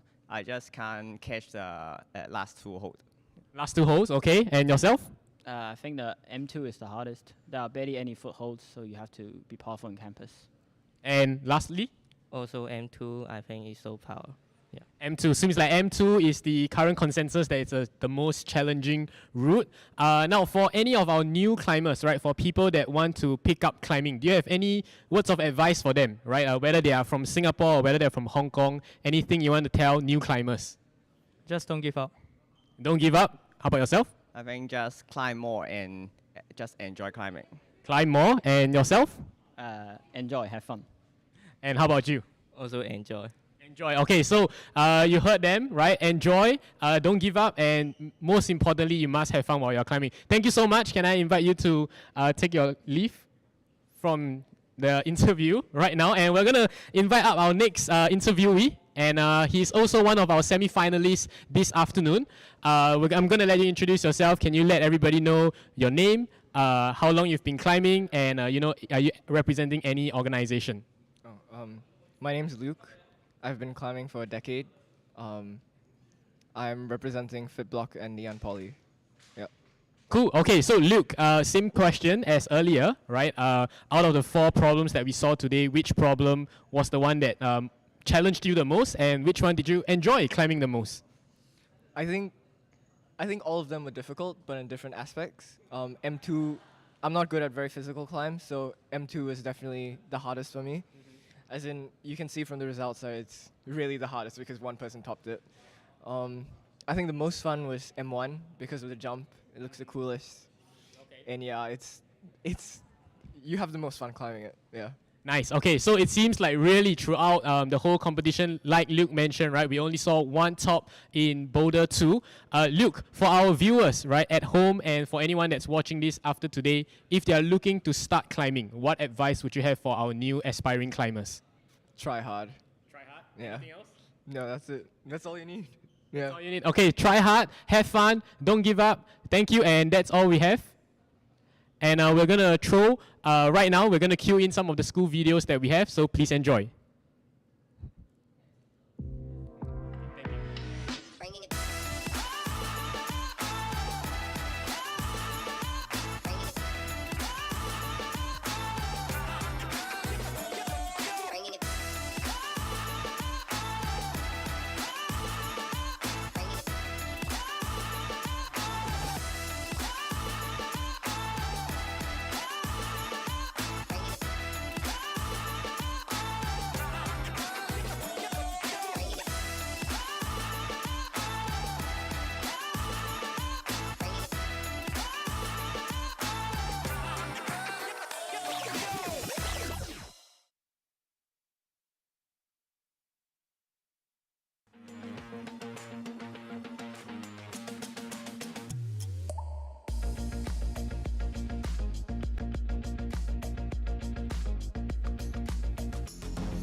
It's the center of life for the people, for commerce and communities. And creating better cities starts today with reimagination and the right perspectives. Singapore Management University, where disciplinary and multidisciplinary research address issues of global relevance. and where better learning experiences make meaningful impact. For digital transformation, for sustainable city living, for helping Asia thrive. Because we believe that what you learn today helps you create the tomorrow you want.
SMU is Singapore's only university campus in the heart of the CBD and Civic Precinct. Located in the city centre, we are connected by 4 MRT stations and bus routes to every part of the island. One of the most exciting places in SMU is right here at Campus Green, a natural focal point and central gathering space for us students, faculty and the public. Many students' activities and events are hosted here, like Patrons Day, SMU Art Festival, even public events like the Singapore Night Festival. Some of our favourites are the outdoor movie screenings and the concerts. There are many amazing chill-out spots on campus, like this alfresco deck right above the library, which overlooks the Fort Canning Green. It is also a great place for gathering with friends. In between classes, I like to hang around the library to do my readings, and I like it because there's a lot of natural light. And when I need a break, I'll look out the windows to enjoy the beautiful view. When I need to distress or take a break from schoolwork, I usually hit the gym. It has 3 levels of facilities, including a dance studio at the basement. Did I mention that we have a rooftop pool in SMU as well? Or if you're feeling more adventurous, we have an 11-meter high rock wall in the sports hall. Food-wise, SMU offers a wide selection of tasty options across different cuisines. Grab an acai bowl, some pasta, there's something for every taste bud here. But personally, I think the best thing is that I can get bubble tea easily in SMU. Over here at SMU Connection is where we live, work and play. There's a game room in this net zero energy building where we can chill out. In addition to active learning classrooms, we have this co-working space which is a hotspot for aspiring entrepreneurs to come together and brainstorm new ideas. Speaking of coming together, the SMU Concourse is an underground pathway that links most of the buildings in our city campus. One of the unique things about SMU is our interactive pedagogy. Only SMU conducts all our classes in a seminar format. This creates a supportive environment for interactive and stimulating discussions and also fosters close relationships between faculty and students. If you're interested in hostel life, you can apply to be a resident at Prinsep Street Residences, which is just a 10-minute walk away from campus. A home away from home, Prinsep Street Residences, also known fondly as PSR, is a communal living concept that encourages co-living, learning and working among students. Facilities here include a hub, a multi-game court, and a rooftop terrace for our gatherings. At SMU, every day brings with it a new experience. My journey at SMU has been challenging yet fulfilling thus far. SMU has given me the chance to lead projects that I'm passionate about and to work with individuals who constantly motivate me. With SMU's new programs and facilities, I look forward to the upcoming opportunities and to create more memories here. Be part of our vibrant community and I hope to see you in our city campus soon.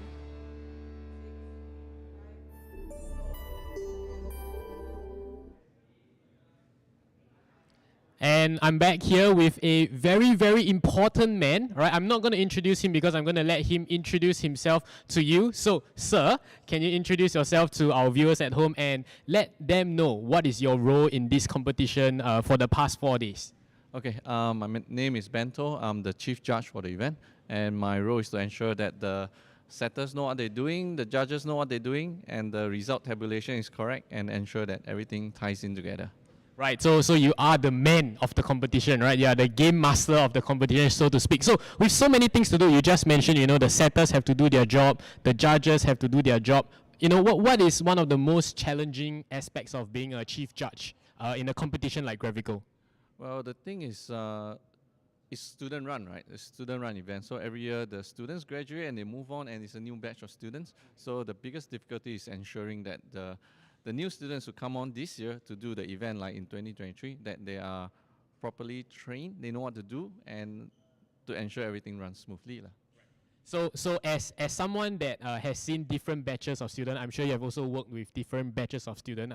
How do you prepare the students, in terms of like educating them on how a competition like this goes? Is there training that the students have to go through, or how do you help to bridge that gap?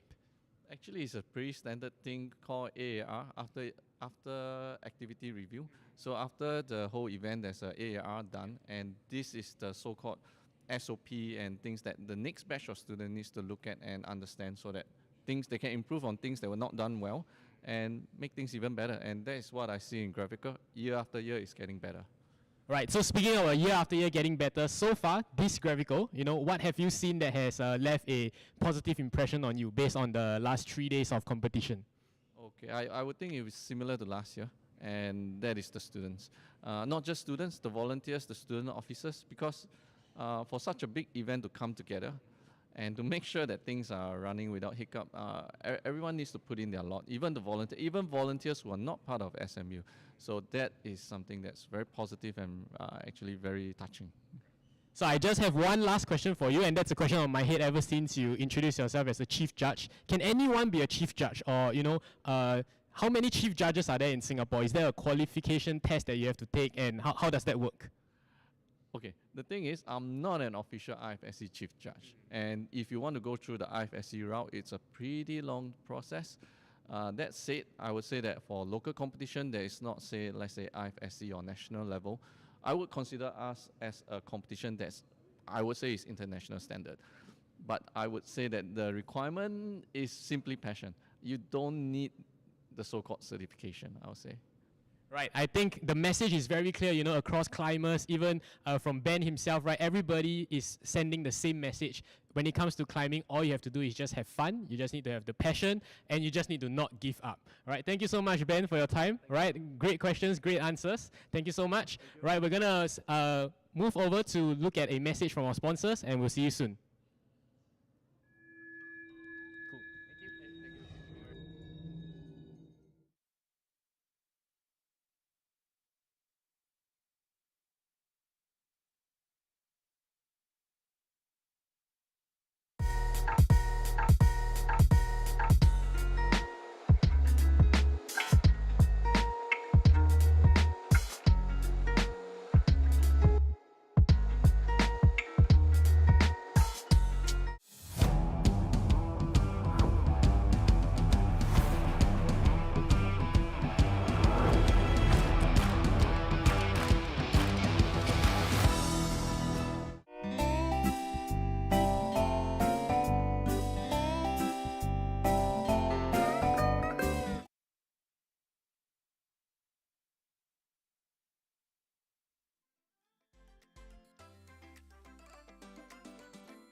right, ladies and gentlemen, in chat, online, and in our live stream, welcome back. This is SMU Gravical 2023. Today, we are limitless. In fact, we're going to go over this entire weekend, this 4-day rock climbing competition, bouldering competition. We are in day 3 right now.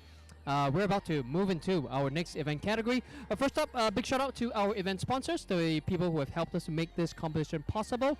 Big thank you to the official presenting partner from All Sports Equipment, the specialist of supplier of quality climbing and mountaineering equipment. Thank you, All Sports. And also a big thank you to the official climbing gym, Boulder Planet, the biggest bouldering gym in the north of Singapore, as well as the official hangboards from Climb Bar, and the official physiotherapy partner, the Rehab Lab. Thank you very much for helping us make this event possible through the support, direct and indirect support.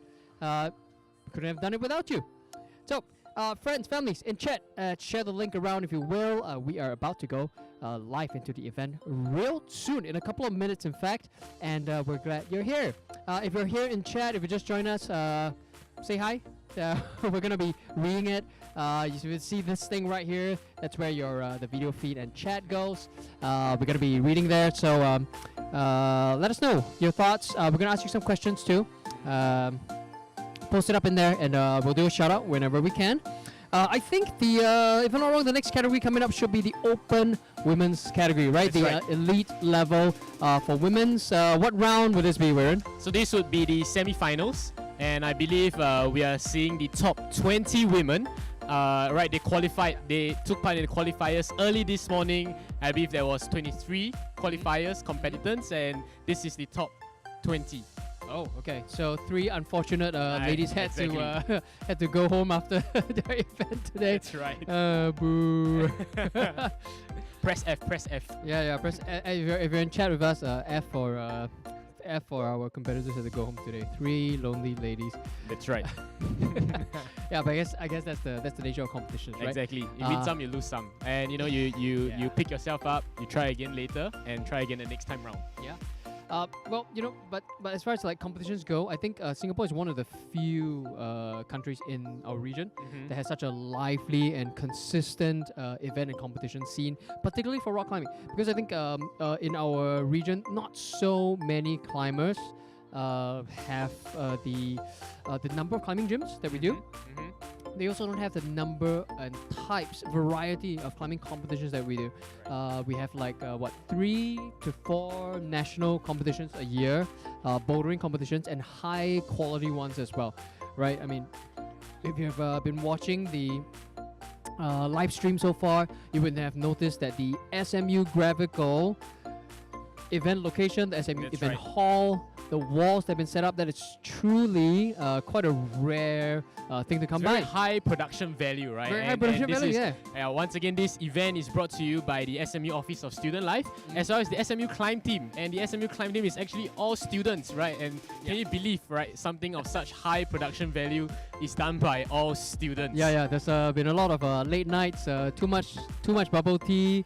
There have been a lot of sacrifices as far as Too much coffee in the morning, bubble tea in the afternoon, and then maybe alcohol at night. A lot of neglected homework and assignments, asking friends to mark attendance for them in tutorial and all that. So it's been quite a journey. It's been quite a journey. Yeah. So back to the event though. I think our competitors have also gone through quite a journey, right? They had to work really hard. I think many of our ladies, I think we have some noteworthy competitors as well that we would like to mention.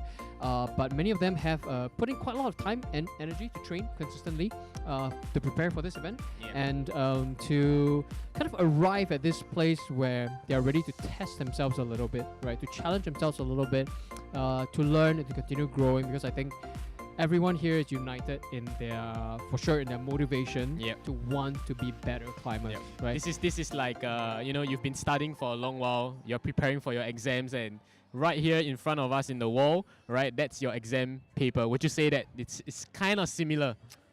with one exception that I would actually enjoy this kind of exams. Me too. Me too. I enjoy watching, and I'm sure the climbers would enjoy climbing. So earlier this afternoon, I actually had the opportunity to speak to some of our climbers as well. And most interestingly, right, one of our climbers, she's here from Malaysia. Okay. Right, her name is Renee, and she has only been climbing for 2.5 years, and she has climbed her way into the open category. Wow. We're going to see her later on in the semi-finals. Isn't that just impressive? I cannot believe that someone climbed their way into open in just 2.5 years. 2.5 years, yeah. 2.5 years is a very, very short time, right? So Yeah. imagine you're just learning how to climb. For 6 months or so, you're Yeah. really just starting to practice your basics. Mhm. First year, maybe you get a bit serious about it. You master the basics. But that just leaves like 1.5 years to get good at competitive climbing. So anybody, let me know in chat if you've done a bit of competitive climbing. Have you done some competitive climbing yourself? Yeah, I have.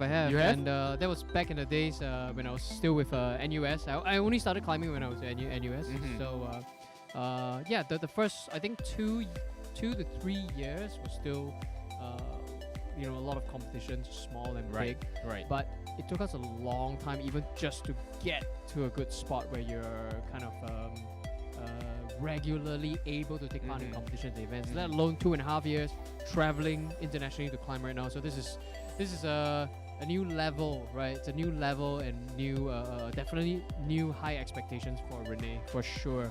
And I must say though, for a non-climber myself, right, looking at an event like this, I can feel, right, that the climbing community is always so welcoming, so encouraging, right? Like they might be on the wall, but it feels like everyone is on the wall, right? Shouting their allays, shouting their so and so forth, right? So just to see who we are supporting, right? I think it's time to bring up the leaderboard of our semi-finalists. Don't you think so? Oh yeah, heck yeah. Let's have a look. At the leaderboard for this coming category. That's right. So we have a total of 20 climbers in the semi-finals. Right, on screen right now you see 10 climbers, and they are ordered in order of their ranking based on their performance in the qualifying rounds. Yeah, so it also means, right, like if you look at the leaderboard, the top 3 positions, Glenna, Li Ting, and Nacha, they all have similar results. 5 tops, 5 zones, and 5 attempts to top and to zone. That means basically that these 3 ladies, they finished the earlier qualification rounds. They finished all 5 challenges, 1 try each. Like full marks, basically, right? Doesn't get better than that for perfect scores, right? So let's take a look at the next 10. Yep. So you can see a total of 20 competitors, and even number 20, right, Jace, she's qualified with 3 tops and 3 zones, so she's completed 3 challenges in total. So it seems to me like this field is going to be pretty strong. Exactly. Right? Most of our ladies are doing quite well.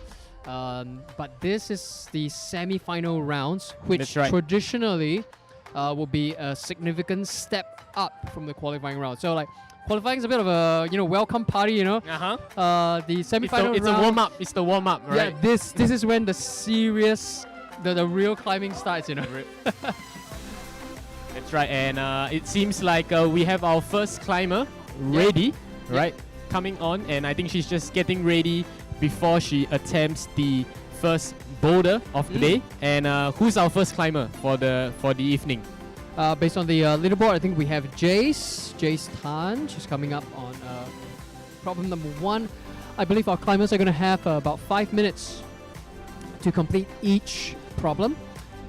So what they're doing would be similar to the Open Men's semifinals earlier. They're going through the IFSC rotation format. That would be something that the International World Cup climbing circuit uses as well. But it's a rotation, meaning climbers take turns to climb and then to rest for the same amount of time. So climber 1 would climb for 5 minutes and then rest for 5 minutes after. Okay. At the same time, climber 2, while climber 1 is resting, will be climbing their first challenge. And then when climber 2 is resting, climber 1 will proceed to their second challenge. Climber 3 is going to come into their first challenge. I see. So the And this rotation goes just on. goes on and on and on until everybody gets a shot on the wall and Yes. they essentially rotate out of all the problems. Yeah. So we're also giving, all our competitors and ensuring that all our ladies get the same fair chance at attempting these challenges, these problems. And they are truly problems indeed to be solved because this format does not have any demonstration or prior instructions before they start. So our ladies are starting on the same blank slate. Nobody has had additional time to preview or to prepare these problems. They're going to be going in fresh. They're going to be trying it for the very first time, every one of them. Right. And I believe the 5 minutes attempt time that each contestant has, right, they would have to take the time to study the problem, come up with a proposed beta for their take on the problem. Yep. All right. And then all while trying to solve it in as little attempts as possible. Am I right? Yeah, totally. The pressures, the pressures that they face cannot be overstated here because it's intense. It's intense. They're trying it for the first time. They don't know the ideal ways, and every time they go up onto the climb, it affects their final scores. Right? You remember in the leaderboard there were the attempts to zone and attempt to tops score. Now that effectively reduces the total score that they have. So the more tries they take, the lower their overall score is going to be. So the perfect score, of course, is if you can finish each problem on the first try.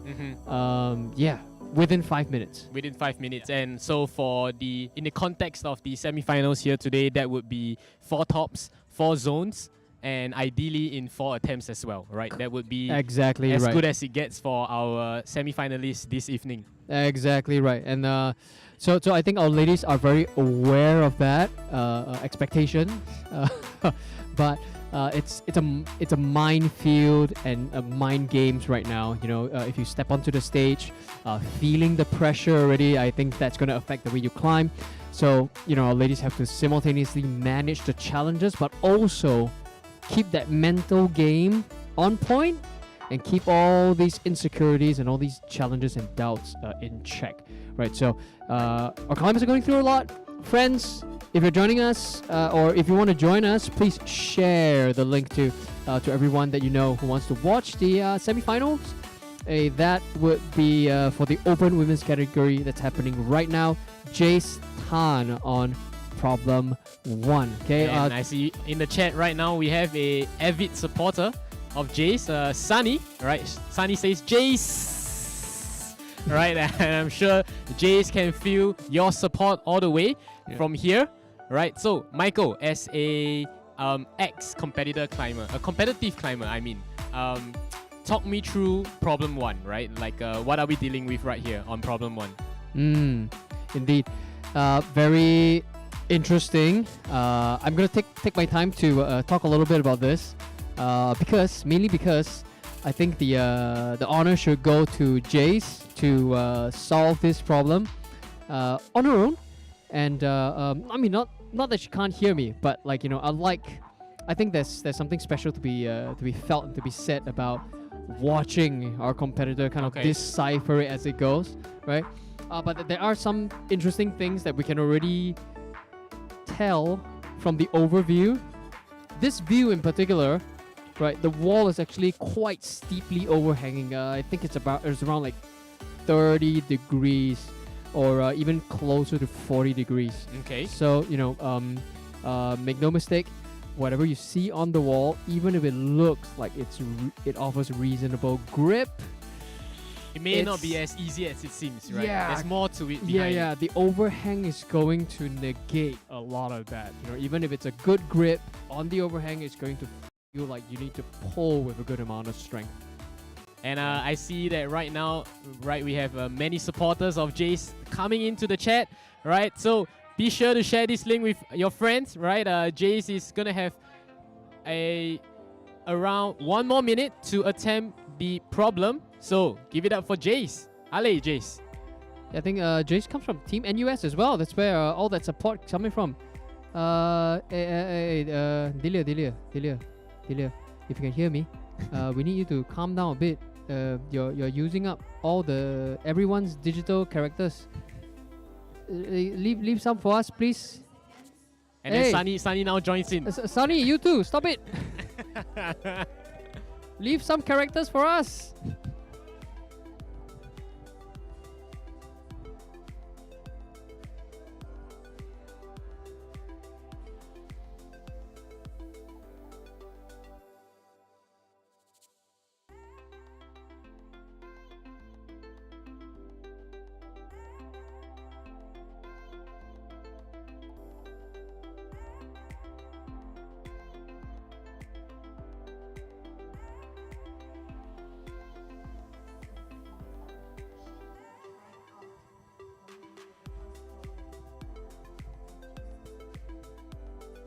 So Jace is going to take a little turn to have a break now.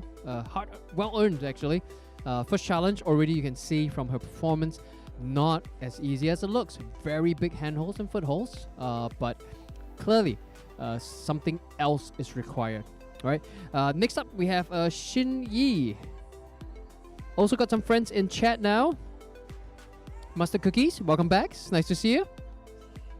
Let's see what she brings to the table. And let's see if she can solve this puzzle. Right. The big scoops, the big wedges, big green wedges.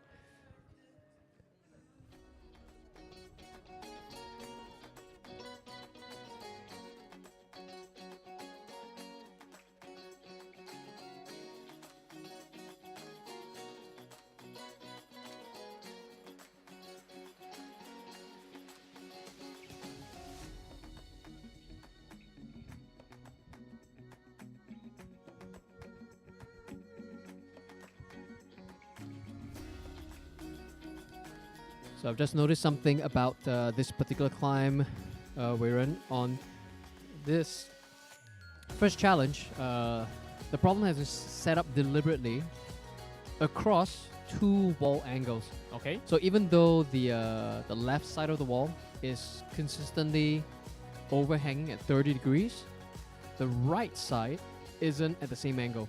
Okay. Right. Now that to me as a climber is significant because it means that the first four pieces you can see that Shinyi and Jace were trying to get on to start their climb. That means that those pieces are not actually placed at an angle that you can reliably pull back on. Okay. Which would probably, to me, would explain why Shinyi and Jace are kind of having a really hard time trying to not just getting off the ground, but getting in to the third or the fourth movement, because the angles oblige them not only to put their hands on, they are probably actually going to need to pull pretty hard.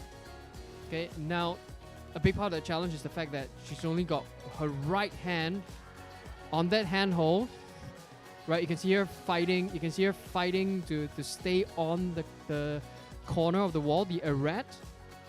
Right, and that's because if she didn't have a left hand hold, or if her left hand was weak, she'll come flying off straight away. She needs to do what we call a compression, and a consistent compression all across the start of the climb. Right, so essentially you have to be really controlled. It's not just about brute force. You have to compress it and make sure steady holds before you move on to the next piece and the next piece until you transit to the second phase of the wall. Yeah, totally. Very demanding, and I think a little a little mean of the setters as well. Straight up, first two pieces of problem one. Here you go. Yes, and so this is you'll start to notice this when you watch competitions a little more regularly. Is that every event, every setup will be a little bit different, and some of them are intentionally designed to kind of mess with the competitors' heads a little bit. Like this one, for example, to give them a strong, a physically demanding problem right at the start. So straight up, they're going to find out if the competitors have the experience or have the skills to manage, whether they can manage the stress and the expectations. Right. Very interesting. The field is currently still wide open. We only have two competitors out, Shinny and Jace. Both of them have been working hard, but not much success at this point. However, they still have a lot of time and 3 more problems to try to get the points. So, fingers crossed, friends. Team NUS, we need you. We need you to come back with them for problems 2, 3, and 4. Yeah. I have a feeling they'll be coming back soon, right? Because next up in the next rotation, we will be expecting Kristen on boulder 1, as well as Jace is now taking her second shot, right? In just a mere 15 seconds more, we will see Jace and Kristen joining us on the wall. So we'll hang tight.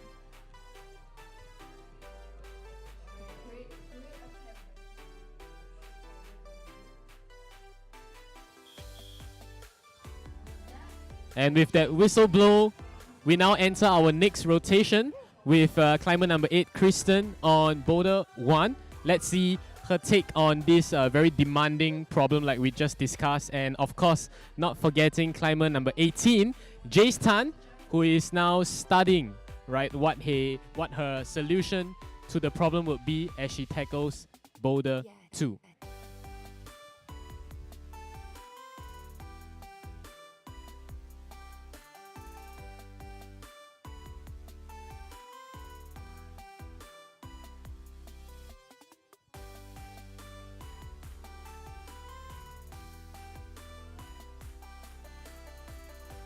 Nice strong start for Jace on problem 2. Contrasting styles, very wildly contrasting styles.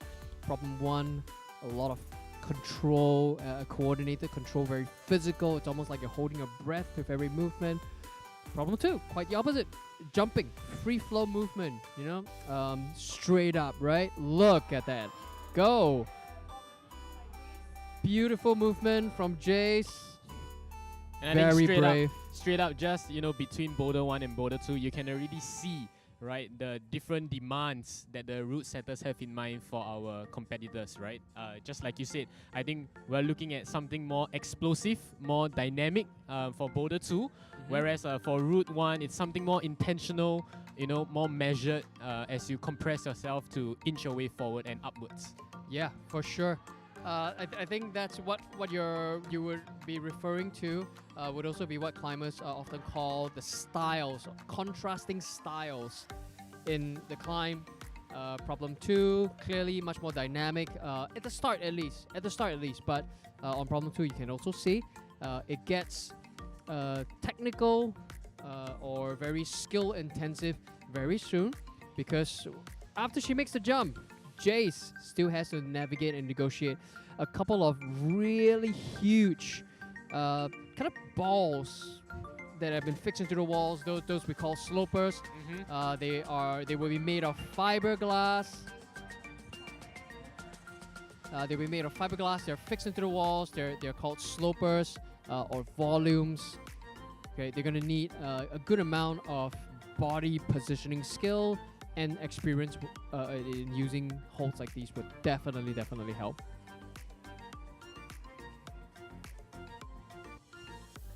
Oh, chat just popped in, Delia. Thank you for reminding us and telling us an otherwise unknown moniker for Jace, Dino Queen. She indeed nailed that opening dino pretty well. Very confident. I hope that gives her the boost she needs to go all the way up to the zone and the top as well. Right, let's keep watching. Very smooth start. Still trying to figure out the second move after the jump. What will it be?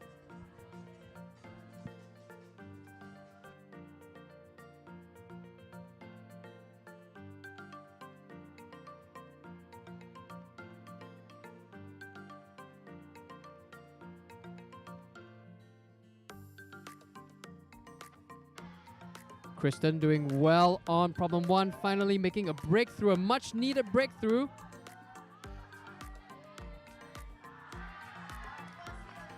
She's dangling right now though between the two wall surfaces. Her right heel just keeping her on. If she lets go right now, she's gonna come swinging off.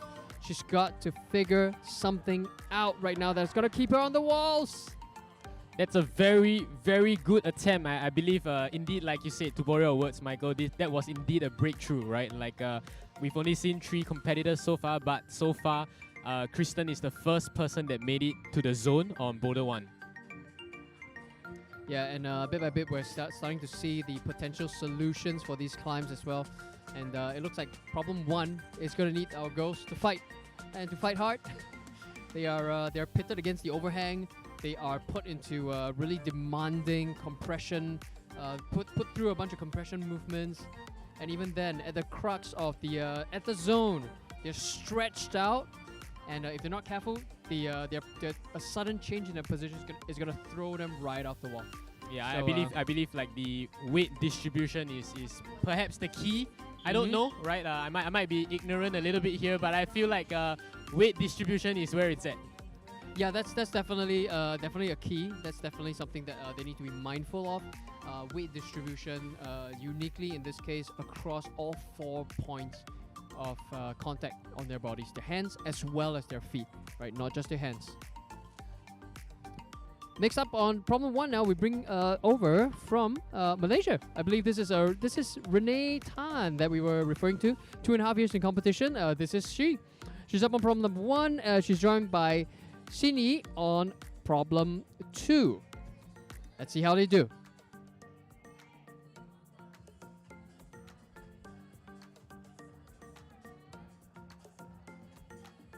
Nice technical move there by Renee. Did you notice the sneaky little knee bar at the start? That helps keep her in that position. Well done. Nice and strong as well. She managed to grab the left-hand grip quite securely, saving her a bit of strength, allowing her to keep her position on the walls. What a move. What a move.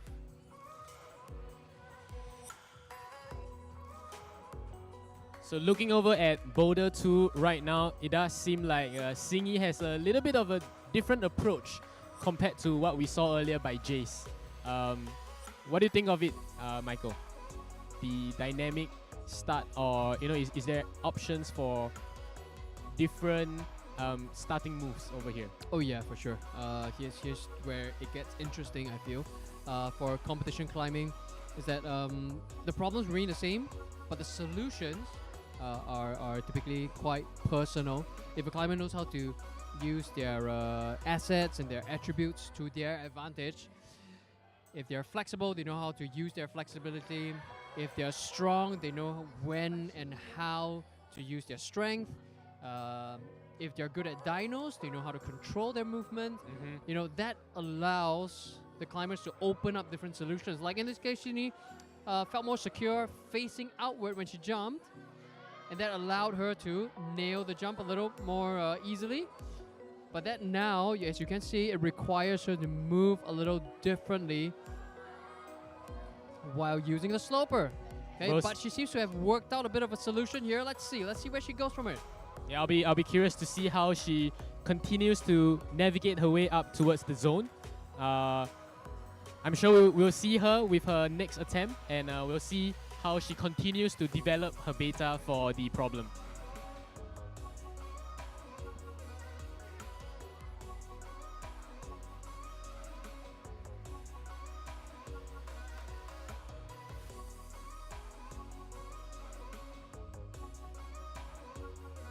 Renee, in the meantime, problem 1, just trying everything she can, pulling out all the stops right now. All her skills up on display now. Flexibility apparently is one of her key attributes. She's just pretty much did almost a full-on split across the 2 big footholds on problem 1 to try to help her bridge across those 2 positions.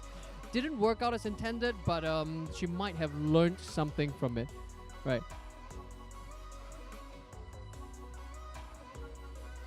So just like we mentioned in the men's category earlier, I think one of the key tests for the competitors in a competition like this is their ability to learn fast and to identify the things they need to learn and to learn it fast so they can adapt to the challenges and adapt correctly, but also adapt quickly within 5 minutes. And this is the nature of the game, right? And I think the situational awareness, I think about spatial awareness as well, and I think about just the power of visualization, right? How do you stand at the bottom of the mat, look up, and visualize what a potential beta looks like? Totally. So it's a little bit of imagination, but supported by experience and say a little practice as well. So that information is not only available, but it's accurate, right? It's terribly difficult to expect yourself to do all these things in an event during a competition if you've never done any practice before. So our girls have had to put in quite a bit of time to prepare themselves for this. And yet at each event they're surprised at every turn, and they gotta learn again. So that's how bouldering it's exciting and interesting for a lot of climbers.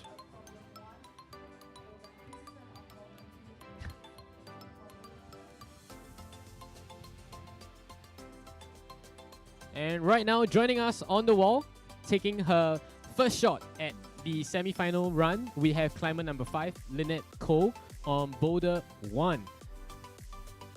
And we have Kristen attempting her second route on boulder 2, as well as Jace climbing boulder 3.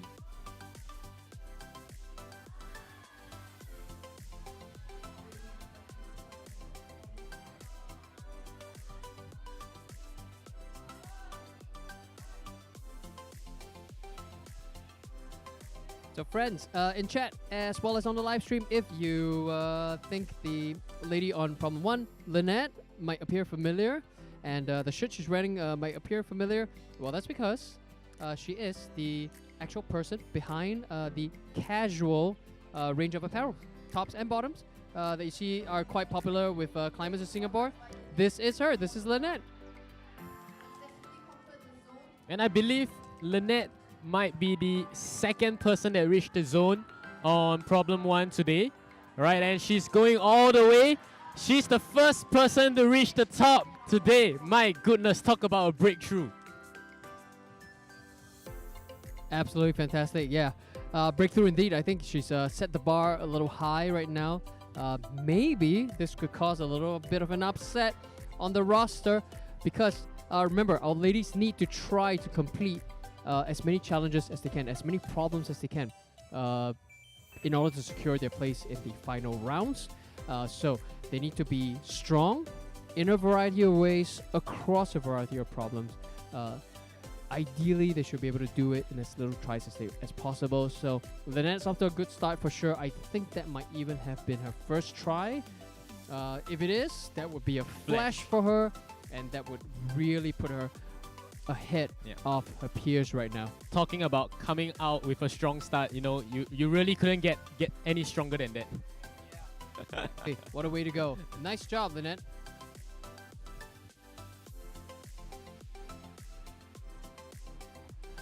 So Still look, on the, yeah, go still on the ahead. wall. So Jace and Kristen, problems 2 and 3. We got some friends in chat now.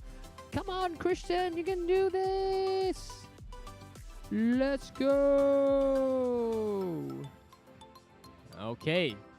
So looking at both boulder 3 and boulder 2, I'm just gonna tell you what I see and you let me know if I'm getting this right. It looks like both have similar styles in the sense that it's both a slightly more dynamic start, just that for boulder 2, we require the competitors to be scrunched up on a volume, all 4 contact points on a volume before they lift off. Whereas on boulder 3, slightly different, where they are spread out like a starfish before they make their first transition. Oh yeah, that about sums it up. I think it's climbers, modern boulderers will be very familiar with the style that's involved in problem 3 right now. The dreaded starfish is quite a common way to set coordinated dynamic climbs right now. Okay.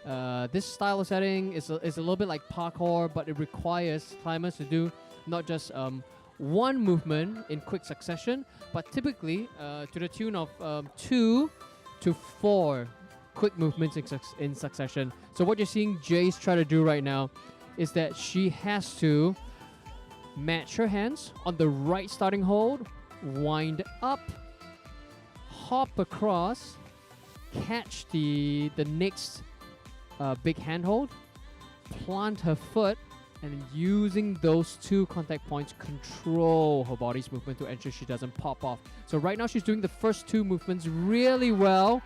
Yeah, and she only just mastered the ability to control her movement. Okay, she's earned her zone for sure, but I think the multiple attempts might have worn her out a little bit, so she really needs to be careful to conserve her strength right now to finish the problem. Because from what I can see, I feel that last section is actually going to be the complete opposite style to how she started the climb. And I think through this, you can also see that our route setting team really has a very clear idea of how they want to test and put our competitors, right? Make them sweat for it, make them work for it. Yeah, indeed. This is, after all, the open elite level category right now. So these ladies are some of the best that Singapore and the region have to offer. You know, make no mistake, I don't think we're here to punish the ladies. If anything, we're here to offer them an opportunity to test themselves. But also, I believe me when I say that I feel like the setters totally believe that the ladies have what it takes to complete these problems as well. Yeah, you win some, or you learn some. You learn some, Yeah, exactly. or you learn some. That's how we're gonna go today, right? Yeah, and I think that's what's so beautiful about climb, and that's what makes the climb so attractive to so many people, right? The physical demands may be punishing, right? But definitely that moment when you reach the top, right? The experience cannot be more rewarding. Yeah, you gotta earn it. But when you do, it's very, very satisfying. So, fingers crossed now. Moving on, we are looking now on problem 1. That's Atira Fuzli. She's taken on her first challenge today. On problem number 1, Renee, in the meantime, making some progress on 2. Much needed, and also to the cheers of her friends here at the SMU event hall. And I believe up to this moment, we have yet to see a top on Boulder 2 as well, right? So let's hope, once again, Renee may be the one to break through, and we'll stay tuned, and we'll see. We're literally on the edge of our seats right now.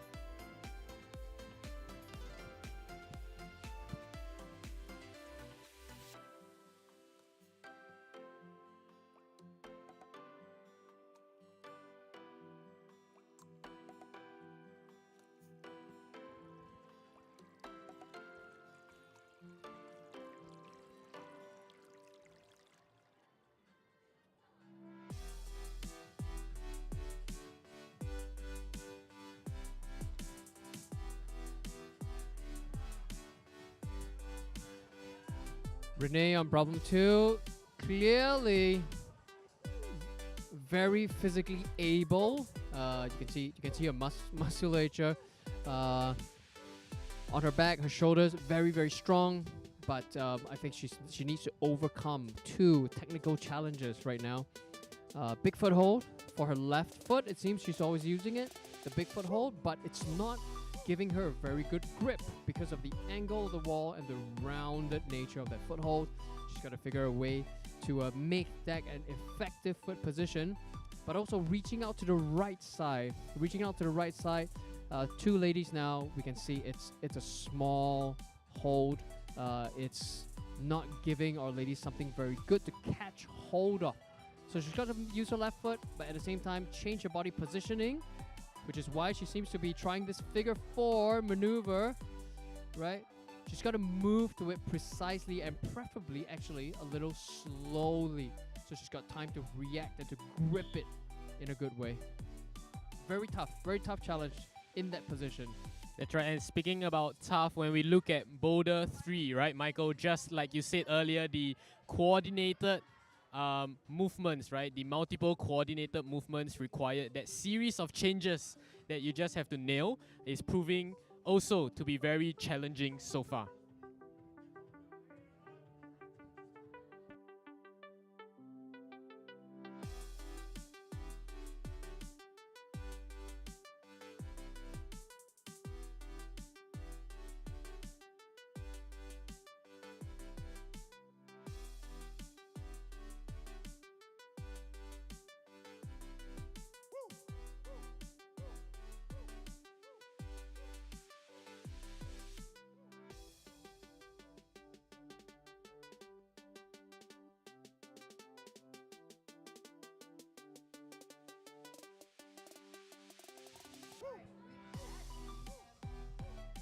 That's all the time we have for this round, I'm afraid. So ladies are moving on right now. Jace takes on a final challenge on problem number 4 on the slabby section of the competition wall. Tiny starts, tiny handholds and footholds to start, but big sloping holes right up the middle into an unknown finish. She is joined by Christian on problem 3, sorry, and Lynette on problem 2. And up on problem 1 now, taking on her first challenge. That's Edie or Idalin Dizon.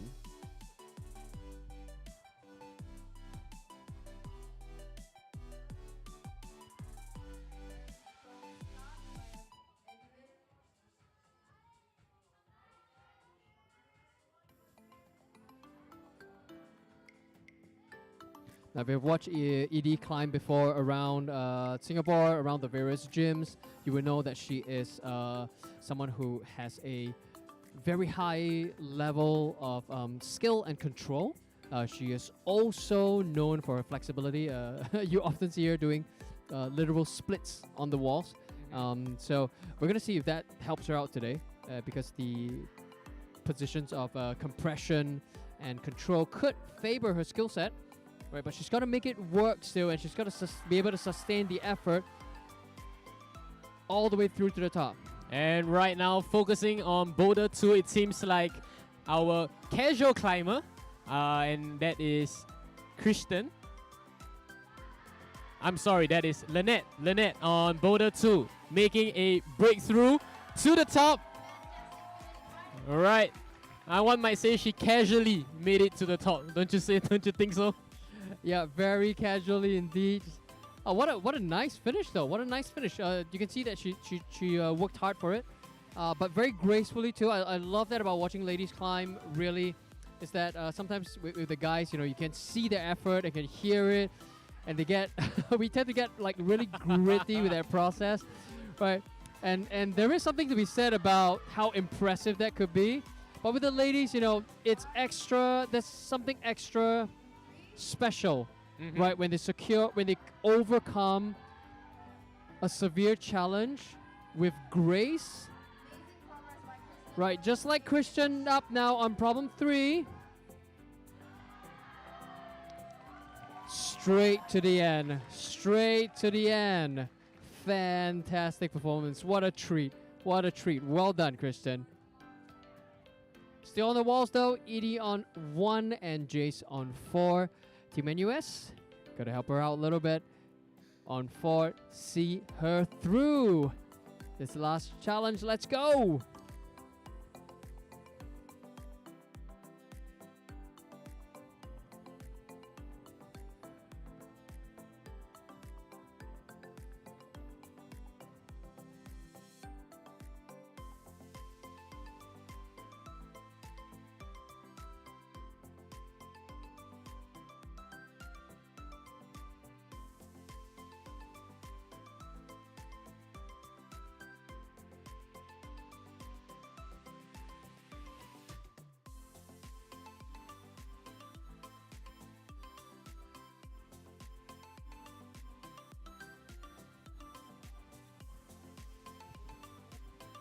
There we go.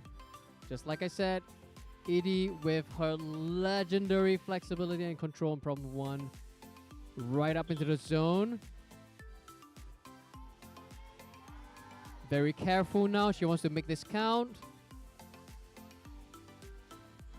Now, for those of you watching at home, if you've never encountered this before, this big sloper that Edie is under right now, it's got a spot to put your hands in. It's in an undercling or an upside down position. But the spot to put your hand in on this angle of the wall is actually not good at all. It's like a rounded section of the volume. It offers you something to push against, but it's not much to grip onto. So when Edie is there, the reason why she's not able to move off of that position easily is because she has to keep squeezing her elbows together and pushing upwards in order to stay on the wall, let alone move, right? So very, very challenging. She's done quite well so far, but this is also a testament to just how good Lynette was when she finished that problem quite quickly.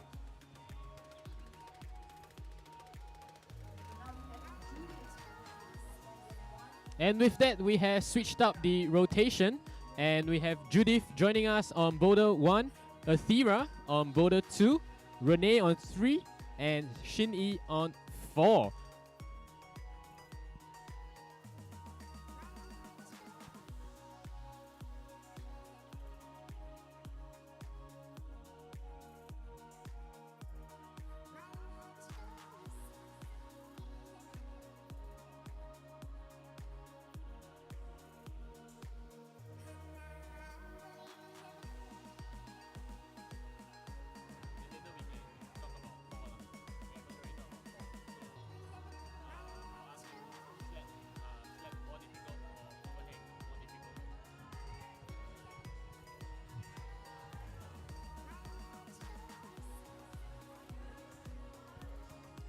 There we go. Judith making quick work of problem number 1, straight up into the zone on her first try. What a strong start. But expect nothing less from perhaps one of the OG competitors in Singapore, a trailblazer for sure. She started competing in the early 2000s, I think just before 2010, when the competition scene in Singapore was just heating up. She's already in the open category. She was dominating the podiums and doing really well. She's back. She's back, ladies. Y'all better work. And she's doing so well in problem number 1. And straight up to the has top. It.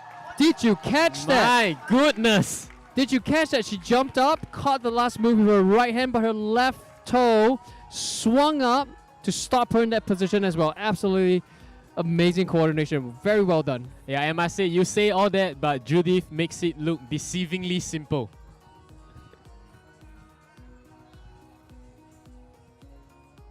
Let's take a look right now a little bit at problem 4. I must say that it's probably the only problem here today that has majority of the roots on a slab, right? And that's a piece of wall that is completely 90 degrees up, right? A slab would actually be reclined, if you will. So it's not vertical, straight vertical, but it's leaning a little bit away from you. Right. Okay. So like a small change, like a 5 to 10 degree lean is actually really significant because it allows you pretty much to stand on the wall without the use of your hands. Yeah. Athira, in the meantime, I think she's only the second competitor to make it this far. Up problem 2. Lots of support and friends here for Athira. She's getting really close to the top position as well. Almost One there. last explosive move. But she was denied. Looks like that last move was a little more challenging than she expected. And we're going to take a look at Renee making the final approach to the top. Can she do it? She does it. What a good performance. 2.5 years. 2.5 years? Yeah, competitive climbing. And she's already doing so well. Amazing. Way to go. And I believe if I have kept count correctly, that would be Renee's second top of her semifinals run. She topped route 1 and problem 1 as well as problem 3.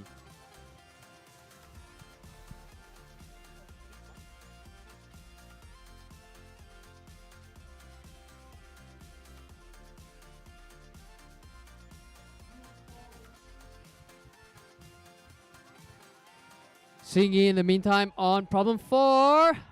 I think she's made pretty good progress. Didn't go beyond the zone, but I believe she should have gotten the score for that zone. Right, that's gonna count. It's gonna help boost her up the leaderboard a little bit. A zone is like a bit of a halfway point. It's kind of a 0.5 score, if you will. If the top is 1 point, she's gonna get 0.5 for getting up to the zone. So that's pretty good progress, right? She's got 20 seconds left on the clock, but this will be her last challenge and her last opportunity to get some points. So I think she's going for it. She's just gonna try to see if she can get further up this problem.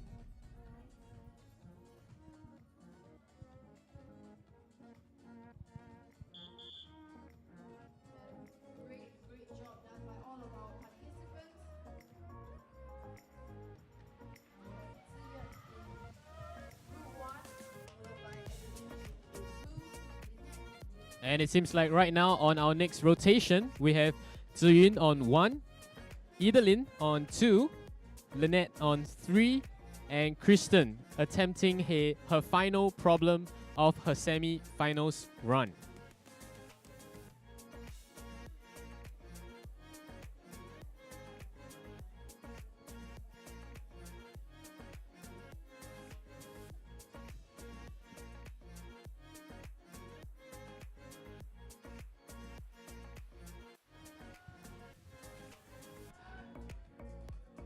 Friends, supporters, and families of Gravical 2023 Limitless. Welcome to the live stream of day number 3, open category for women, the elite category for women.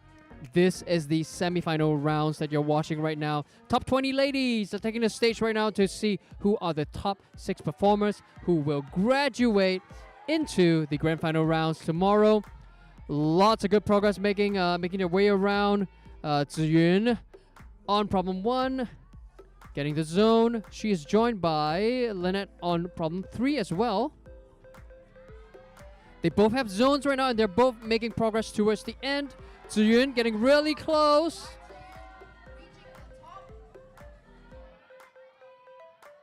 And that's it for Lynette, number 3.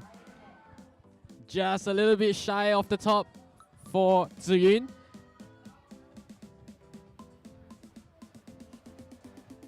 Oh, the crowd here really felt that. Really felt that when Ziyun didn't make the top on problem 1. She was so close. She was so close, and what a good attempt as well. She, I think she nailed most of the moves pretty efficiently. It's only that final position, I think. After all that effort, it might have taken her to get up there. That final move might have just been a little bit more than expected. That's okay. It seems like she's got time to try again. She's probably gonna go for it, all right? And I think we hope she's gonna get it this time.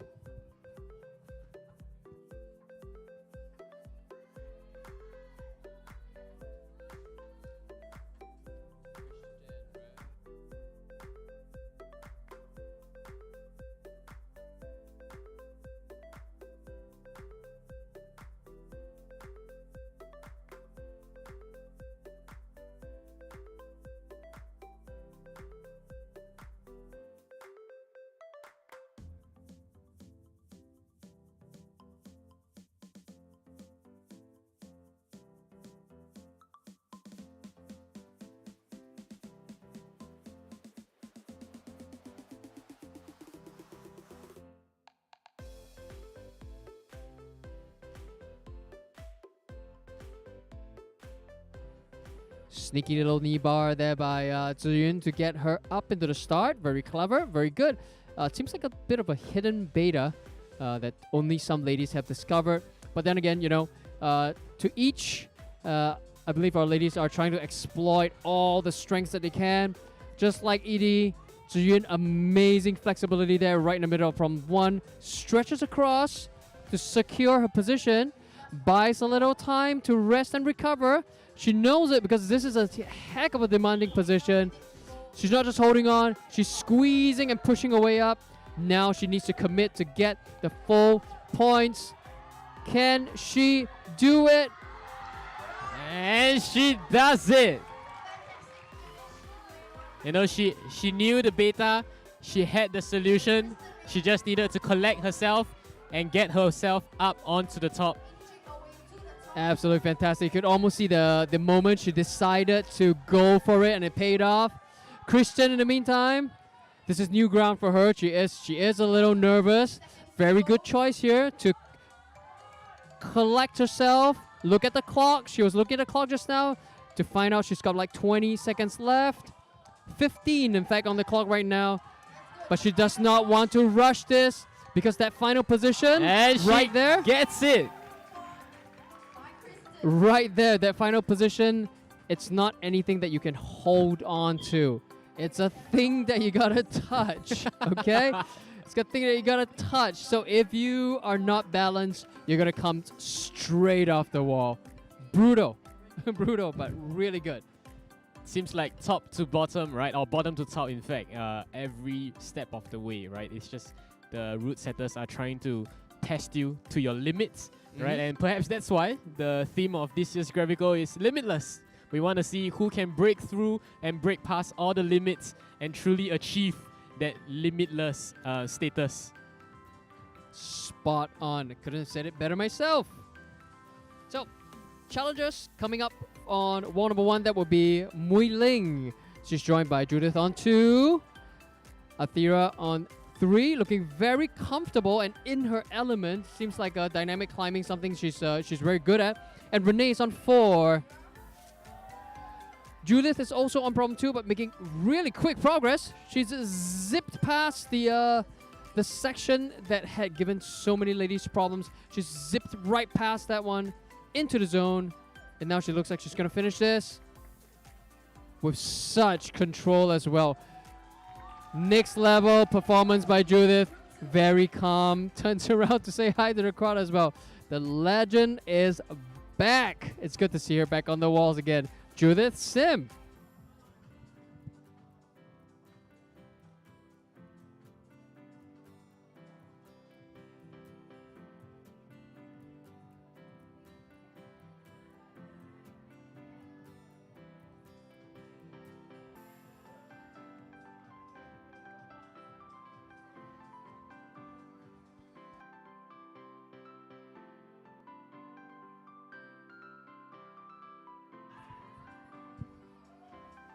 Ethereum problem 3. She made it pretty far just now, but not quite far enough. But so this time she wants to make sure she gets that securely. Very satisfying to see that. But clearly also she's demonstrated that she's very comfortable with the coordinated dynamic movements. She's done I'd say she's used a beta that's not commonly seen, especially among girls, because many girls, I think they generally prefer to have a larger degree of control over their movements. But Athira, she's very comfortable. She very quickly chained and linked up a couple of movements, one after another, matched her hands to hop over, and she managed to work a swing into that movement, all rather seamlessly and all rather quickly. That, I gotta say, is really impressive. For myself, I don't climb well in that way, and I need a lot of practice with that, and I know a lot of climbers are, like that as well. We don't naturally have that very fast twitch, highly coordinated movements. We need a lot of practice, so the fact that Athira did that so comfortably and so smoothly is worthy of some acknowledgement, really. Very impressive.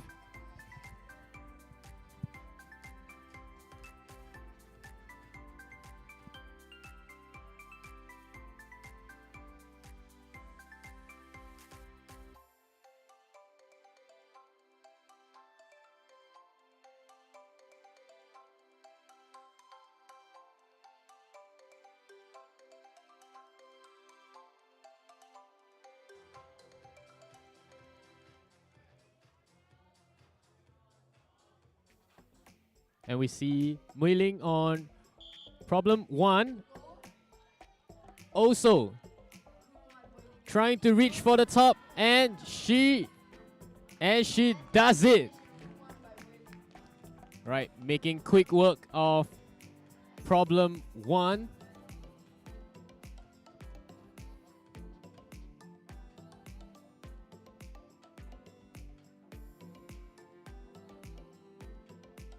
All eyes live are now on boulder 4 as Renee has 25 more seconds to make her final attempt. Can she make this count?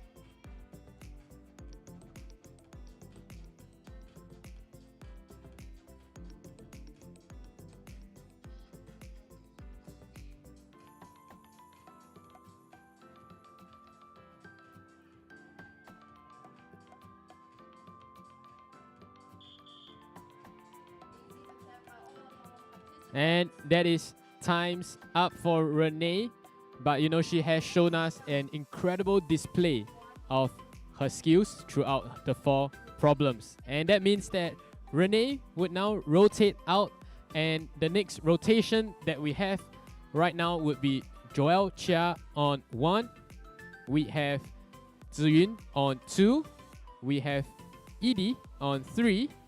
And we have Lynette Cole on 4.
Over at boulder 4, it seems like Lynette is very close to a breakthrough, and she may just be the next top that we see on boulder 4.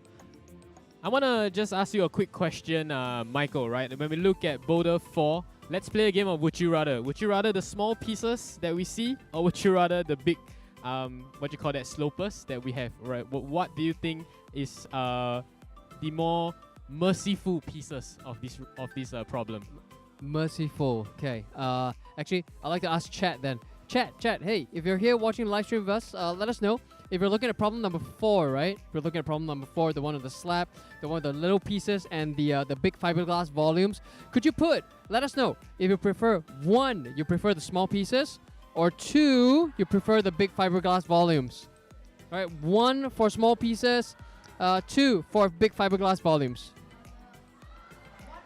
And while Chat deliberates, we can also celebrate Ziyun making the top on problem 2. Yeah, nice deserving finish for Ziyun. I think she's worked really hard for that. Likewise, Lynette on problem 4 also. She's worked herself into a bit of a situation. She's there. Now she needs to find a way to get 2 hands onto that finish. Seems like that might not have been the play to get too stretched out into that position. Unlike what Christian did, which Lynette, of course, because she was not allowed to look at the way she climbed, Christian was balanced fully on the previous handholds, and she was able to lean over just enough to touch the ending handholds. So Lynette is going to have to figure something else out differently within the time limit she has left. And Edie too on problem 3. I think this is going to be a bit of a tough challenge for her. She does not like dynamic climbs, And I think for most of the time, she was trying to avoid having to do the dynamic climbs. But she's got no choice now, no options left. So she's going to go for it. But actually, you know what? She's not doing bad at all with this move. She's not doing it badly at all. So now that she's got it, if she's careful, I am pretty sure she will be able to finish this climb. These kind of movements are well within her skill range. One final reach. Just one last move remains. And she does it. Talk about, making your pet style, right? Taking that, taking that to your advantage and challenging that with the style of the route.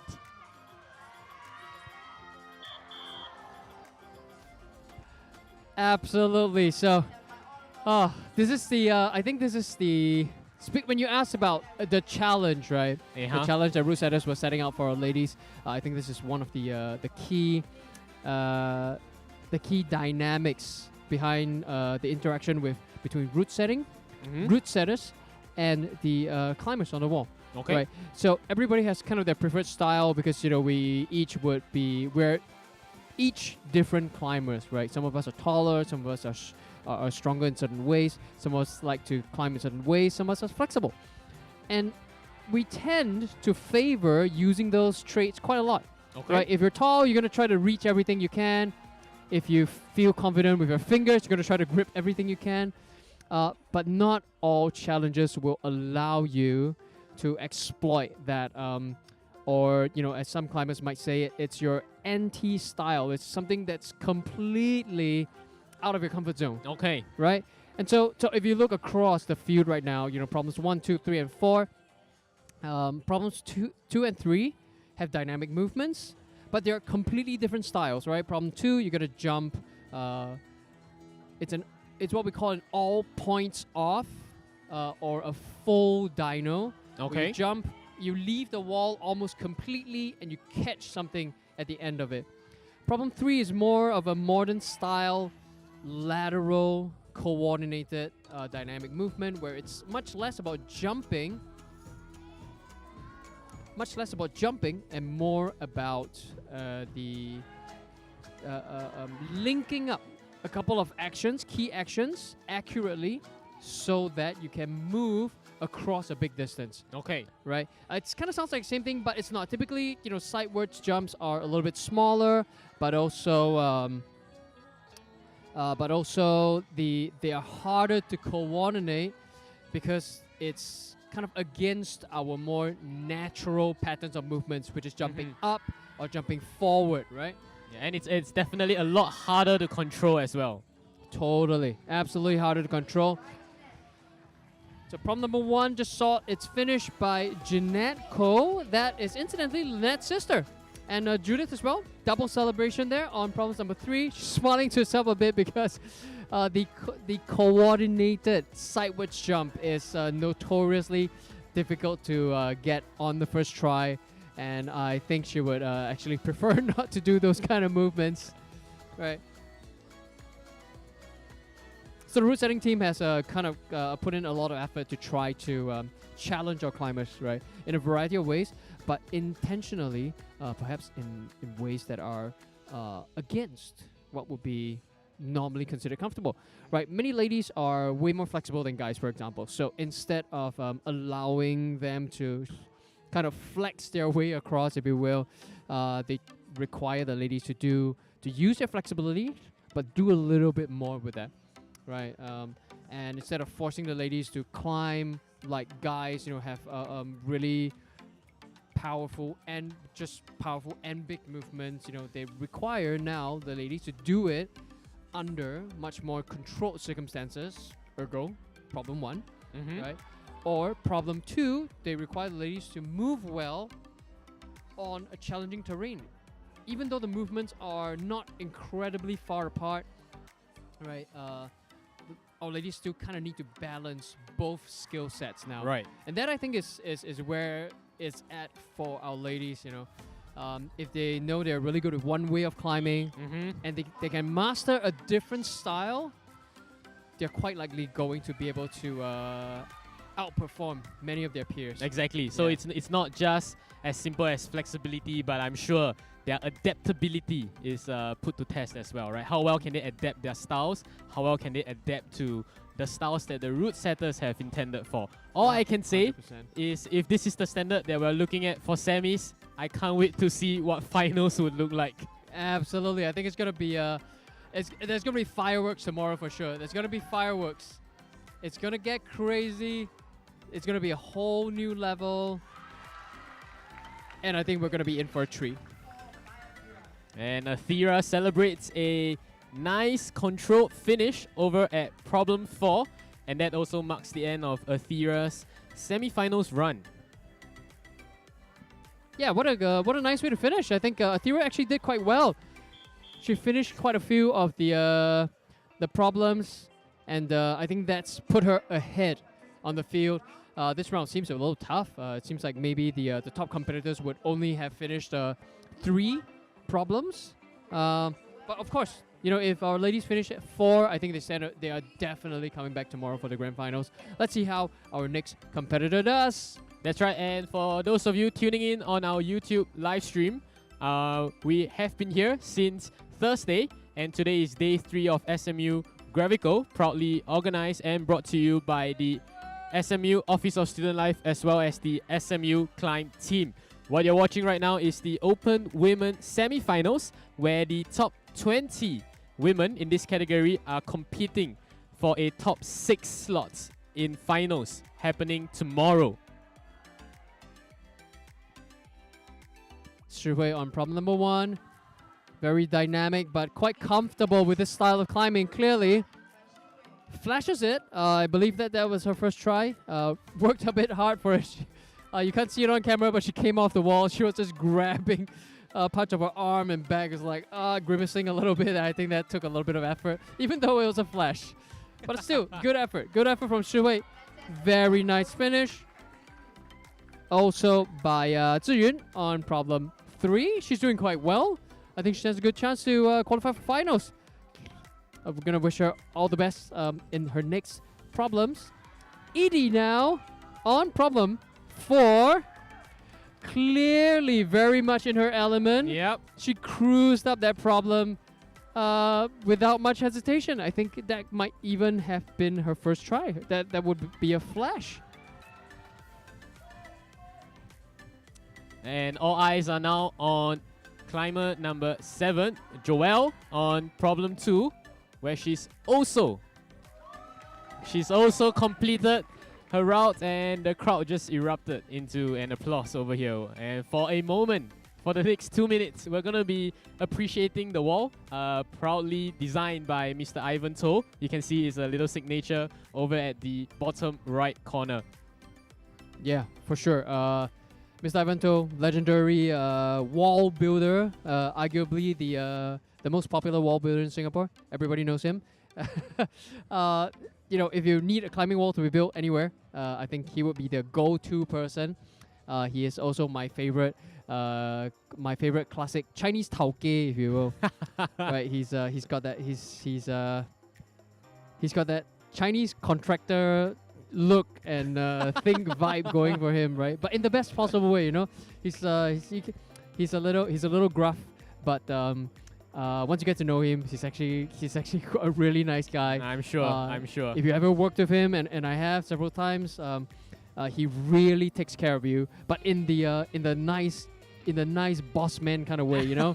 He'll ask how you're doing. He'll ask you if you've taken a break. He'll work you hard, but he'll make sure you get your rest.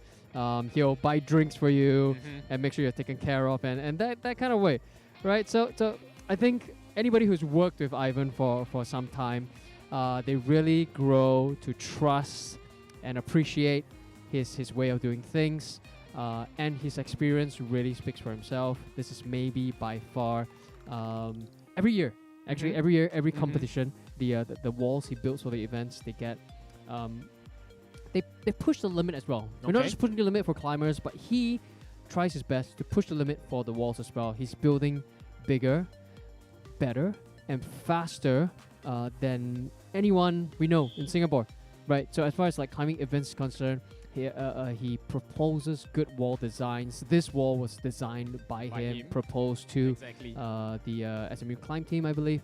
And you know, he's really brought like a whole new level, like a World Cup level of climbing, as far as the walls and facilities are concerned for all of us. It's a true treat, and something that I think we really need to appreciate as climbers, right? Because a lot of effort goes into this, but a lot of it is unseen. Exactly, and talking about unseen, right, beyond the technicalities of the wall, I just want to highlight, you know, some of the more little subtleties that we might see, right? Visually, you can see that the shapes and the shapes that have been painted makes the wall looks like it's a mountainous background, and then it gives that feeling that our climbers are climbing mountains, scaling new heights, right? Truly trying to attain that limitless achievement, right? So you know, it's just a very beautiful wall. Thank you once again to Ivan as we welcome our next rotation. Who do we have, Michael?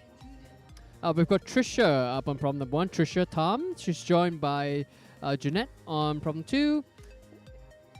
Mui Ling on problems 3, and Judith on her last challenge for today. That's problem 4, the very technical slab climb.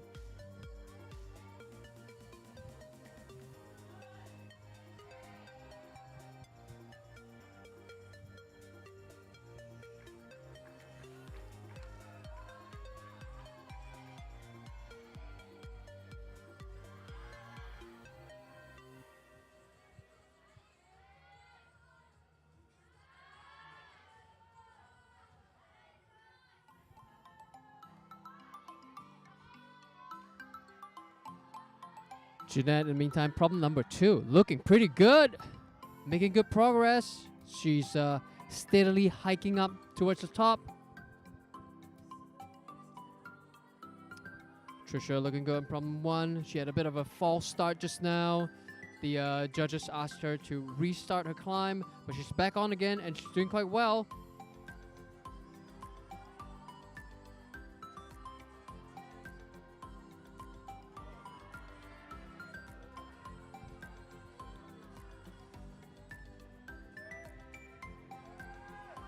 So you see Trisha kind of trying to figure out what to do with that big overhanging undercling volume on the wall right there. That's testament to the fact that space there, it's not easy to negotiate.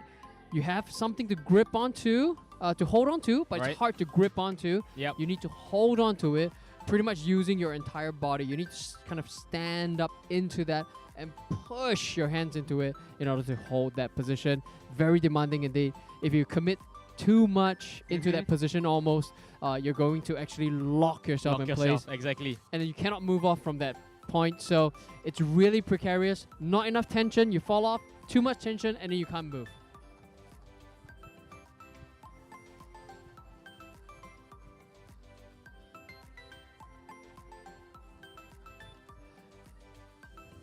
Chat, welcome to day number 3 of the live stream coverage.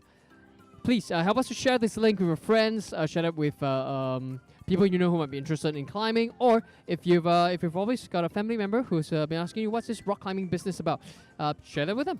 Invite them to come along, join us on this journey as we witness our ladies do their best and tear down these challenges one at a time. And we see Trisha back at it, trying to work her way up, and we shall see if anything develops from that massive undercling volume that we were talking about, right, where Trisha fell earlier. And we can see she's trying to work out the problem differently. There we go. That's the balance that we're talking about. She moves on, successfully negotiates it. Just shy of the top. The crowd here definitely felt that, and I'm sure Trisha felt it as well.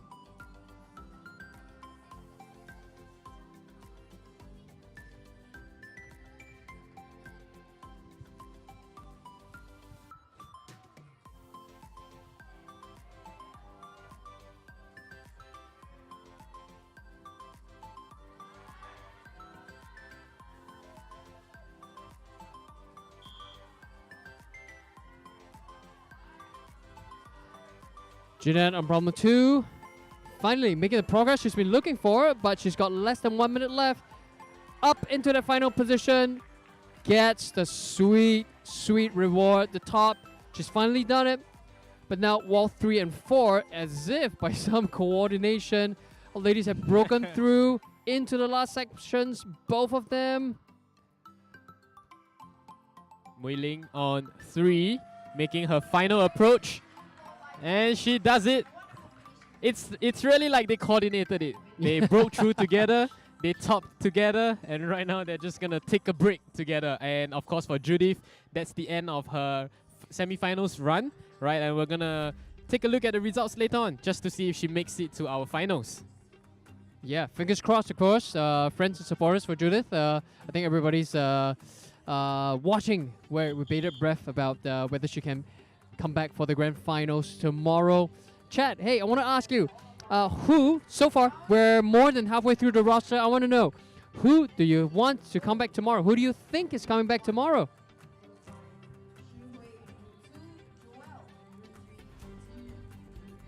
We're now introducing the next rotation. We have Natalie on problem 1. Chat, ask and you shall receive. Someone asked to show Shi Hui more on stream. So we have Shi Hui now on 2, Joelle on 3, and her final challenge for today, we have Ziyun on 4.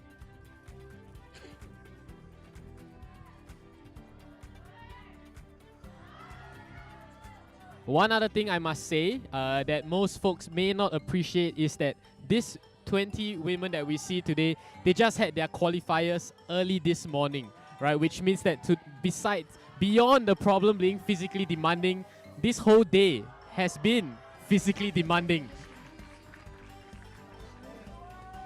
Yeah, that's very impressive. That means that the likes of some of these flashing problems now is testament to just how much strength and endurance they have, and how much they're persevering despite how tired they must be.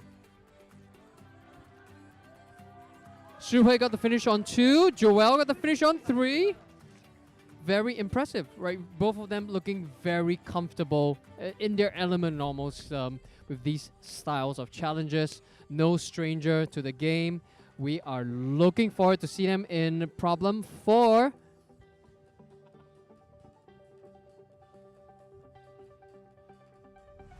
And all eyes right now are on problems 1 and 4 as we see and wait with bated breath, right, to see if any of our climbers here, Ziyun and Natalie, whether they can make a breakthrough.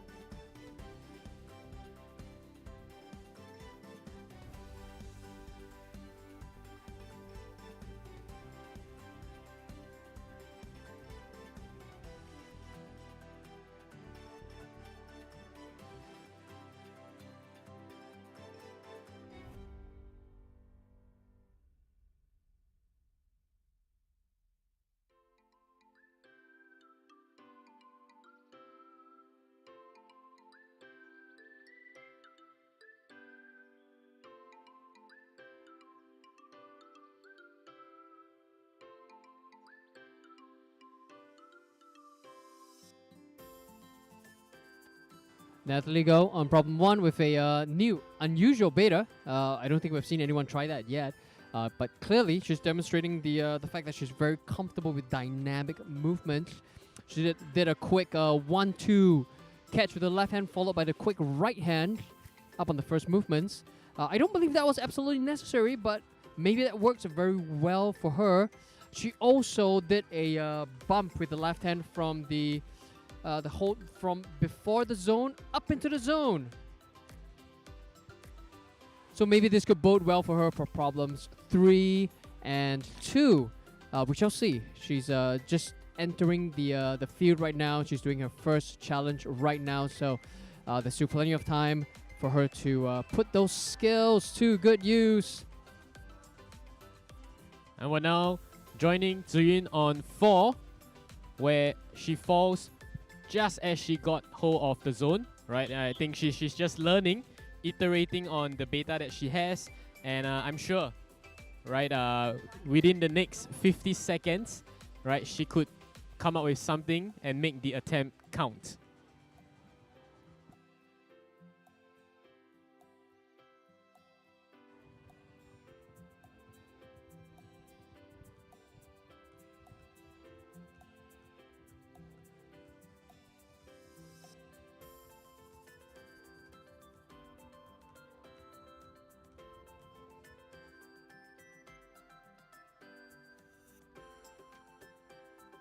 Clock is winding down, but she's still going for it.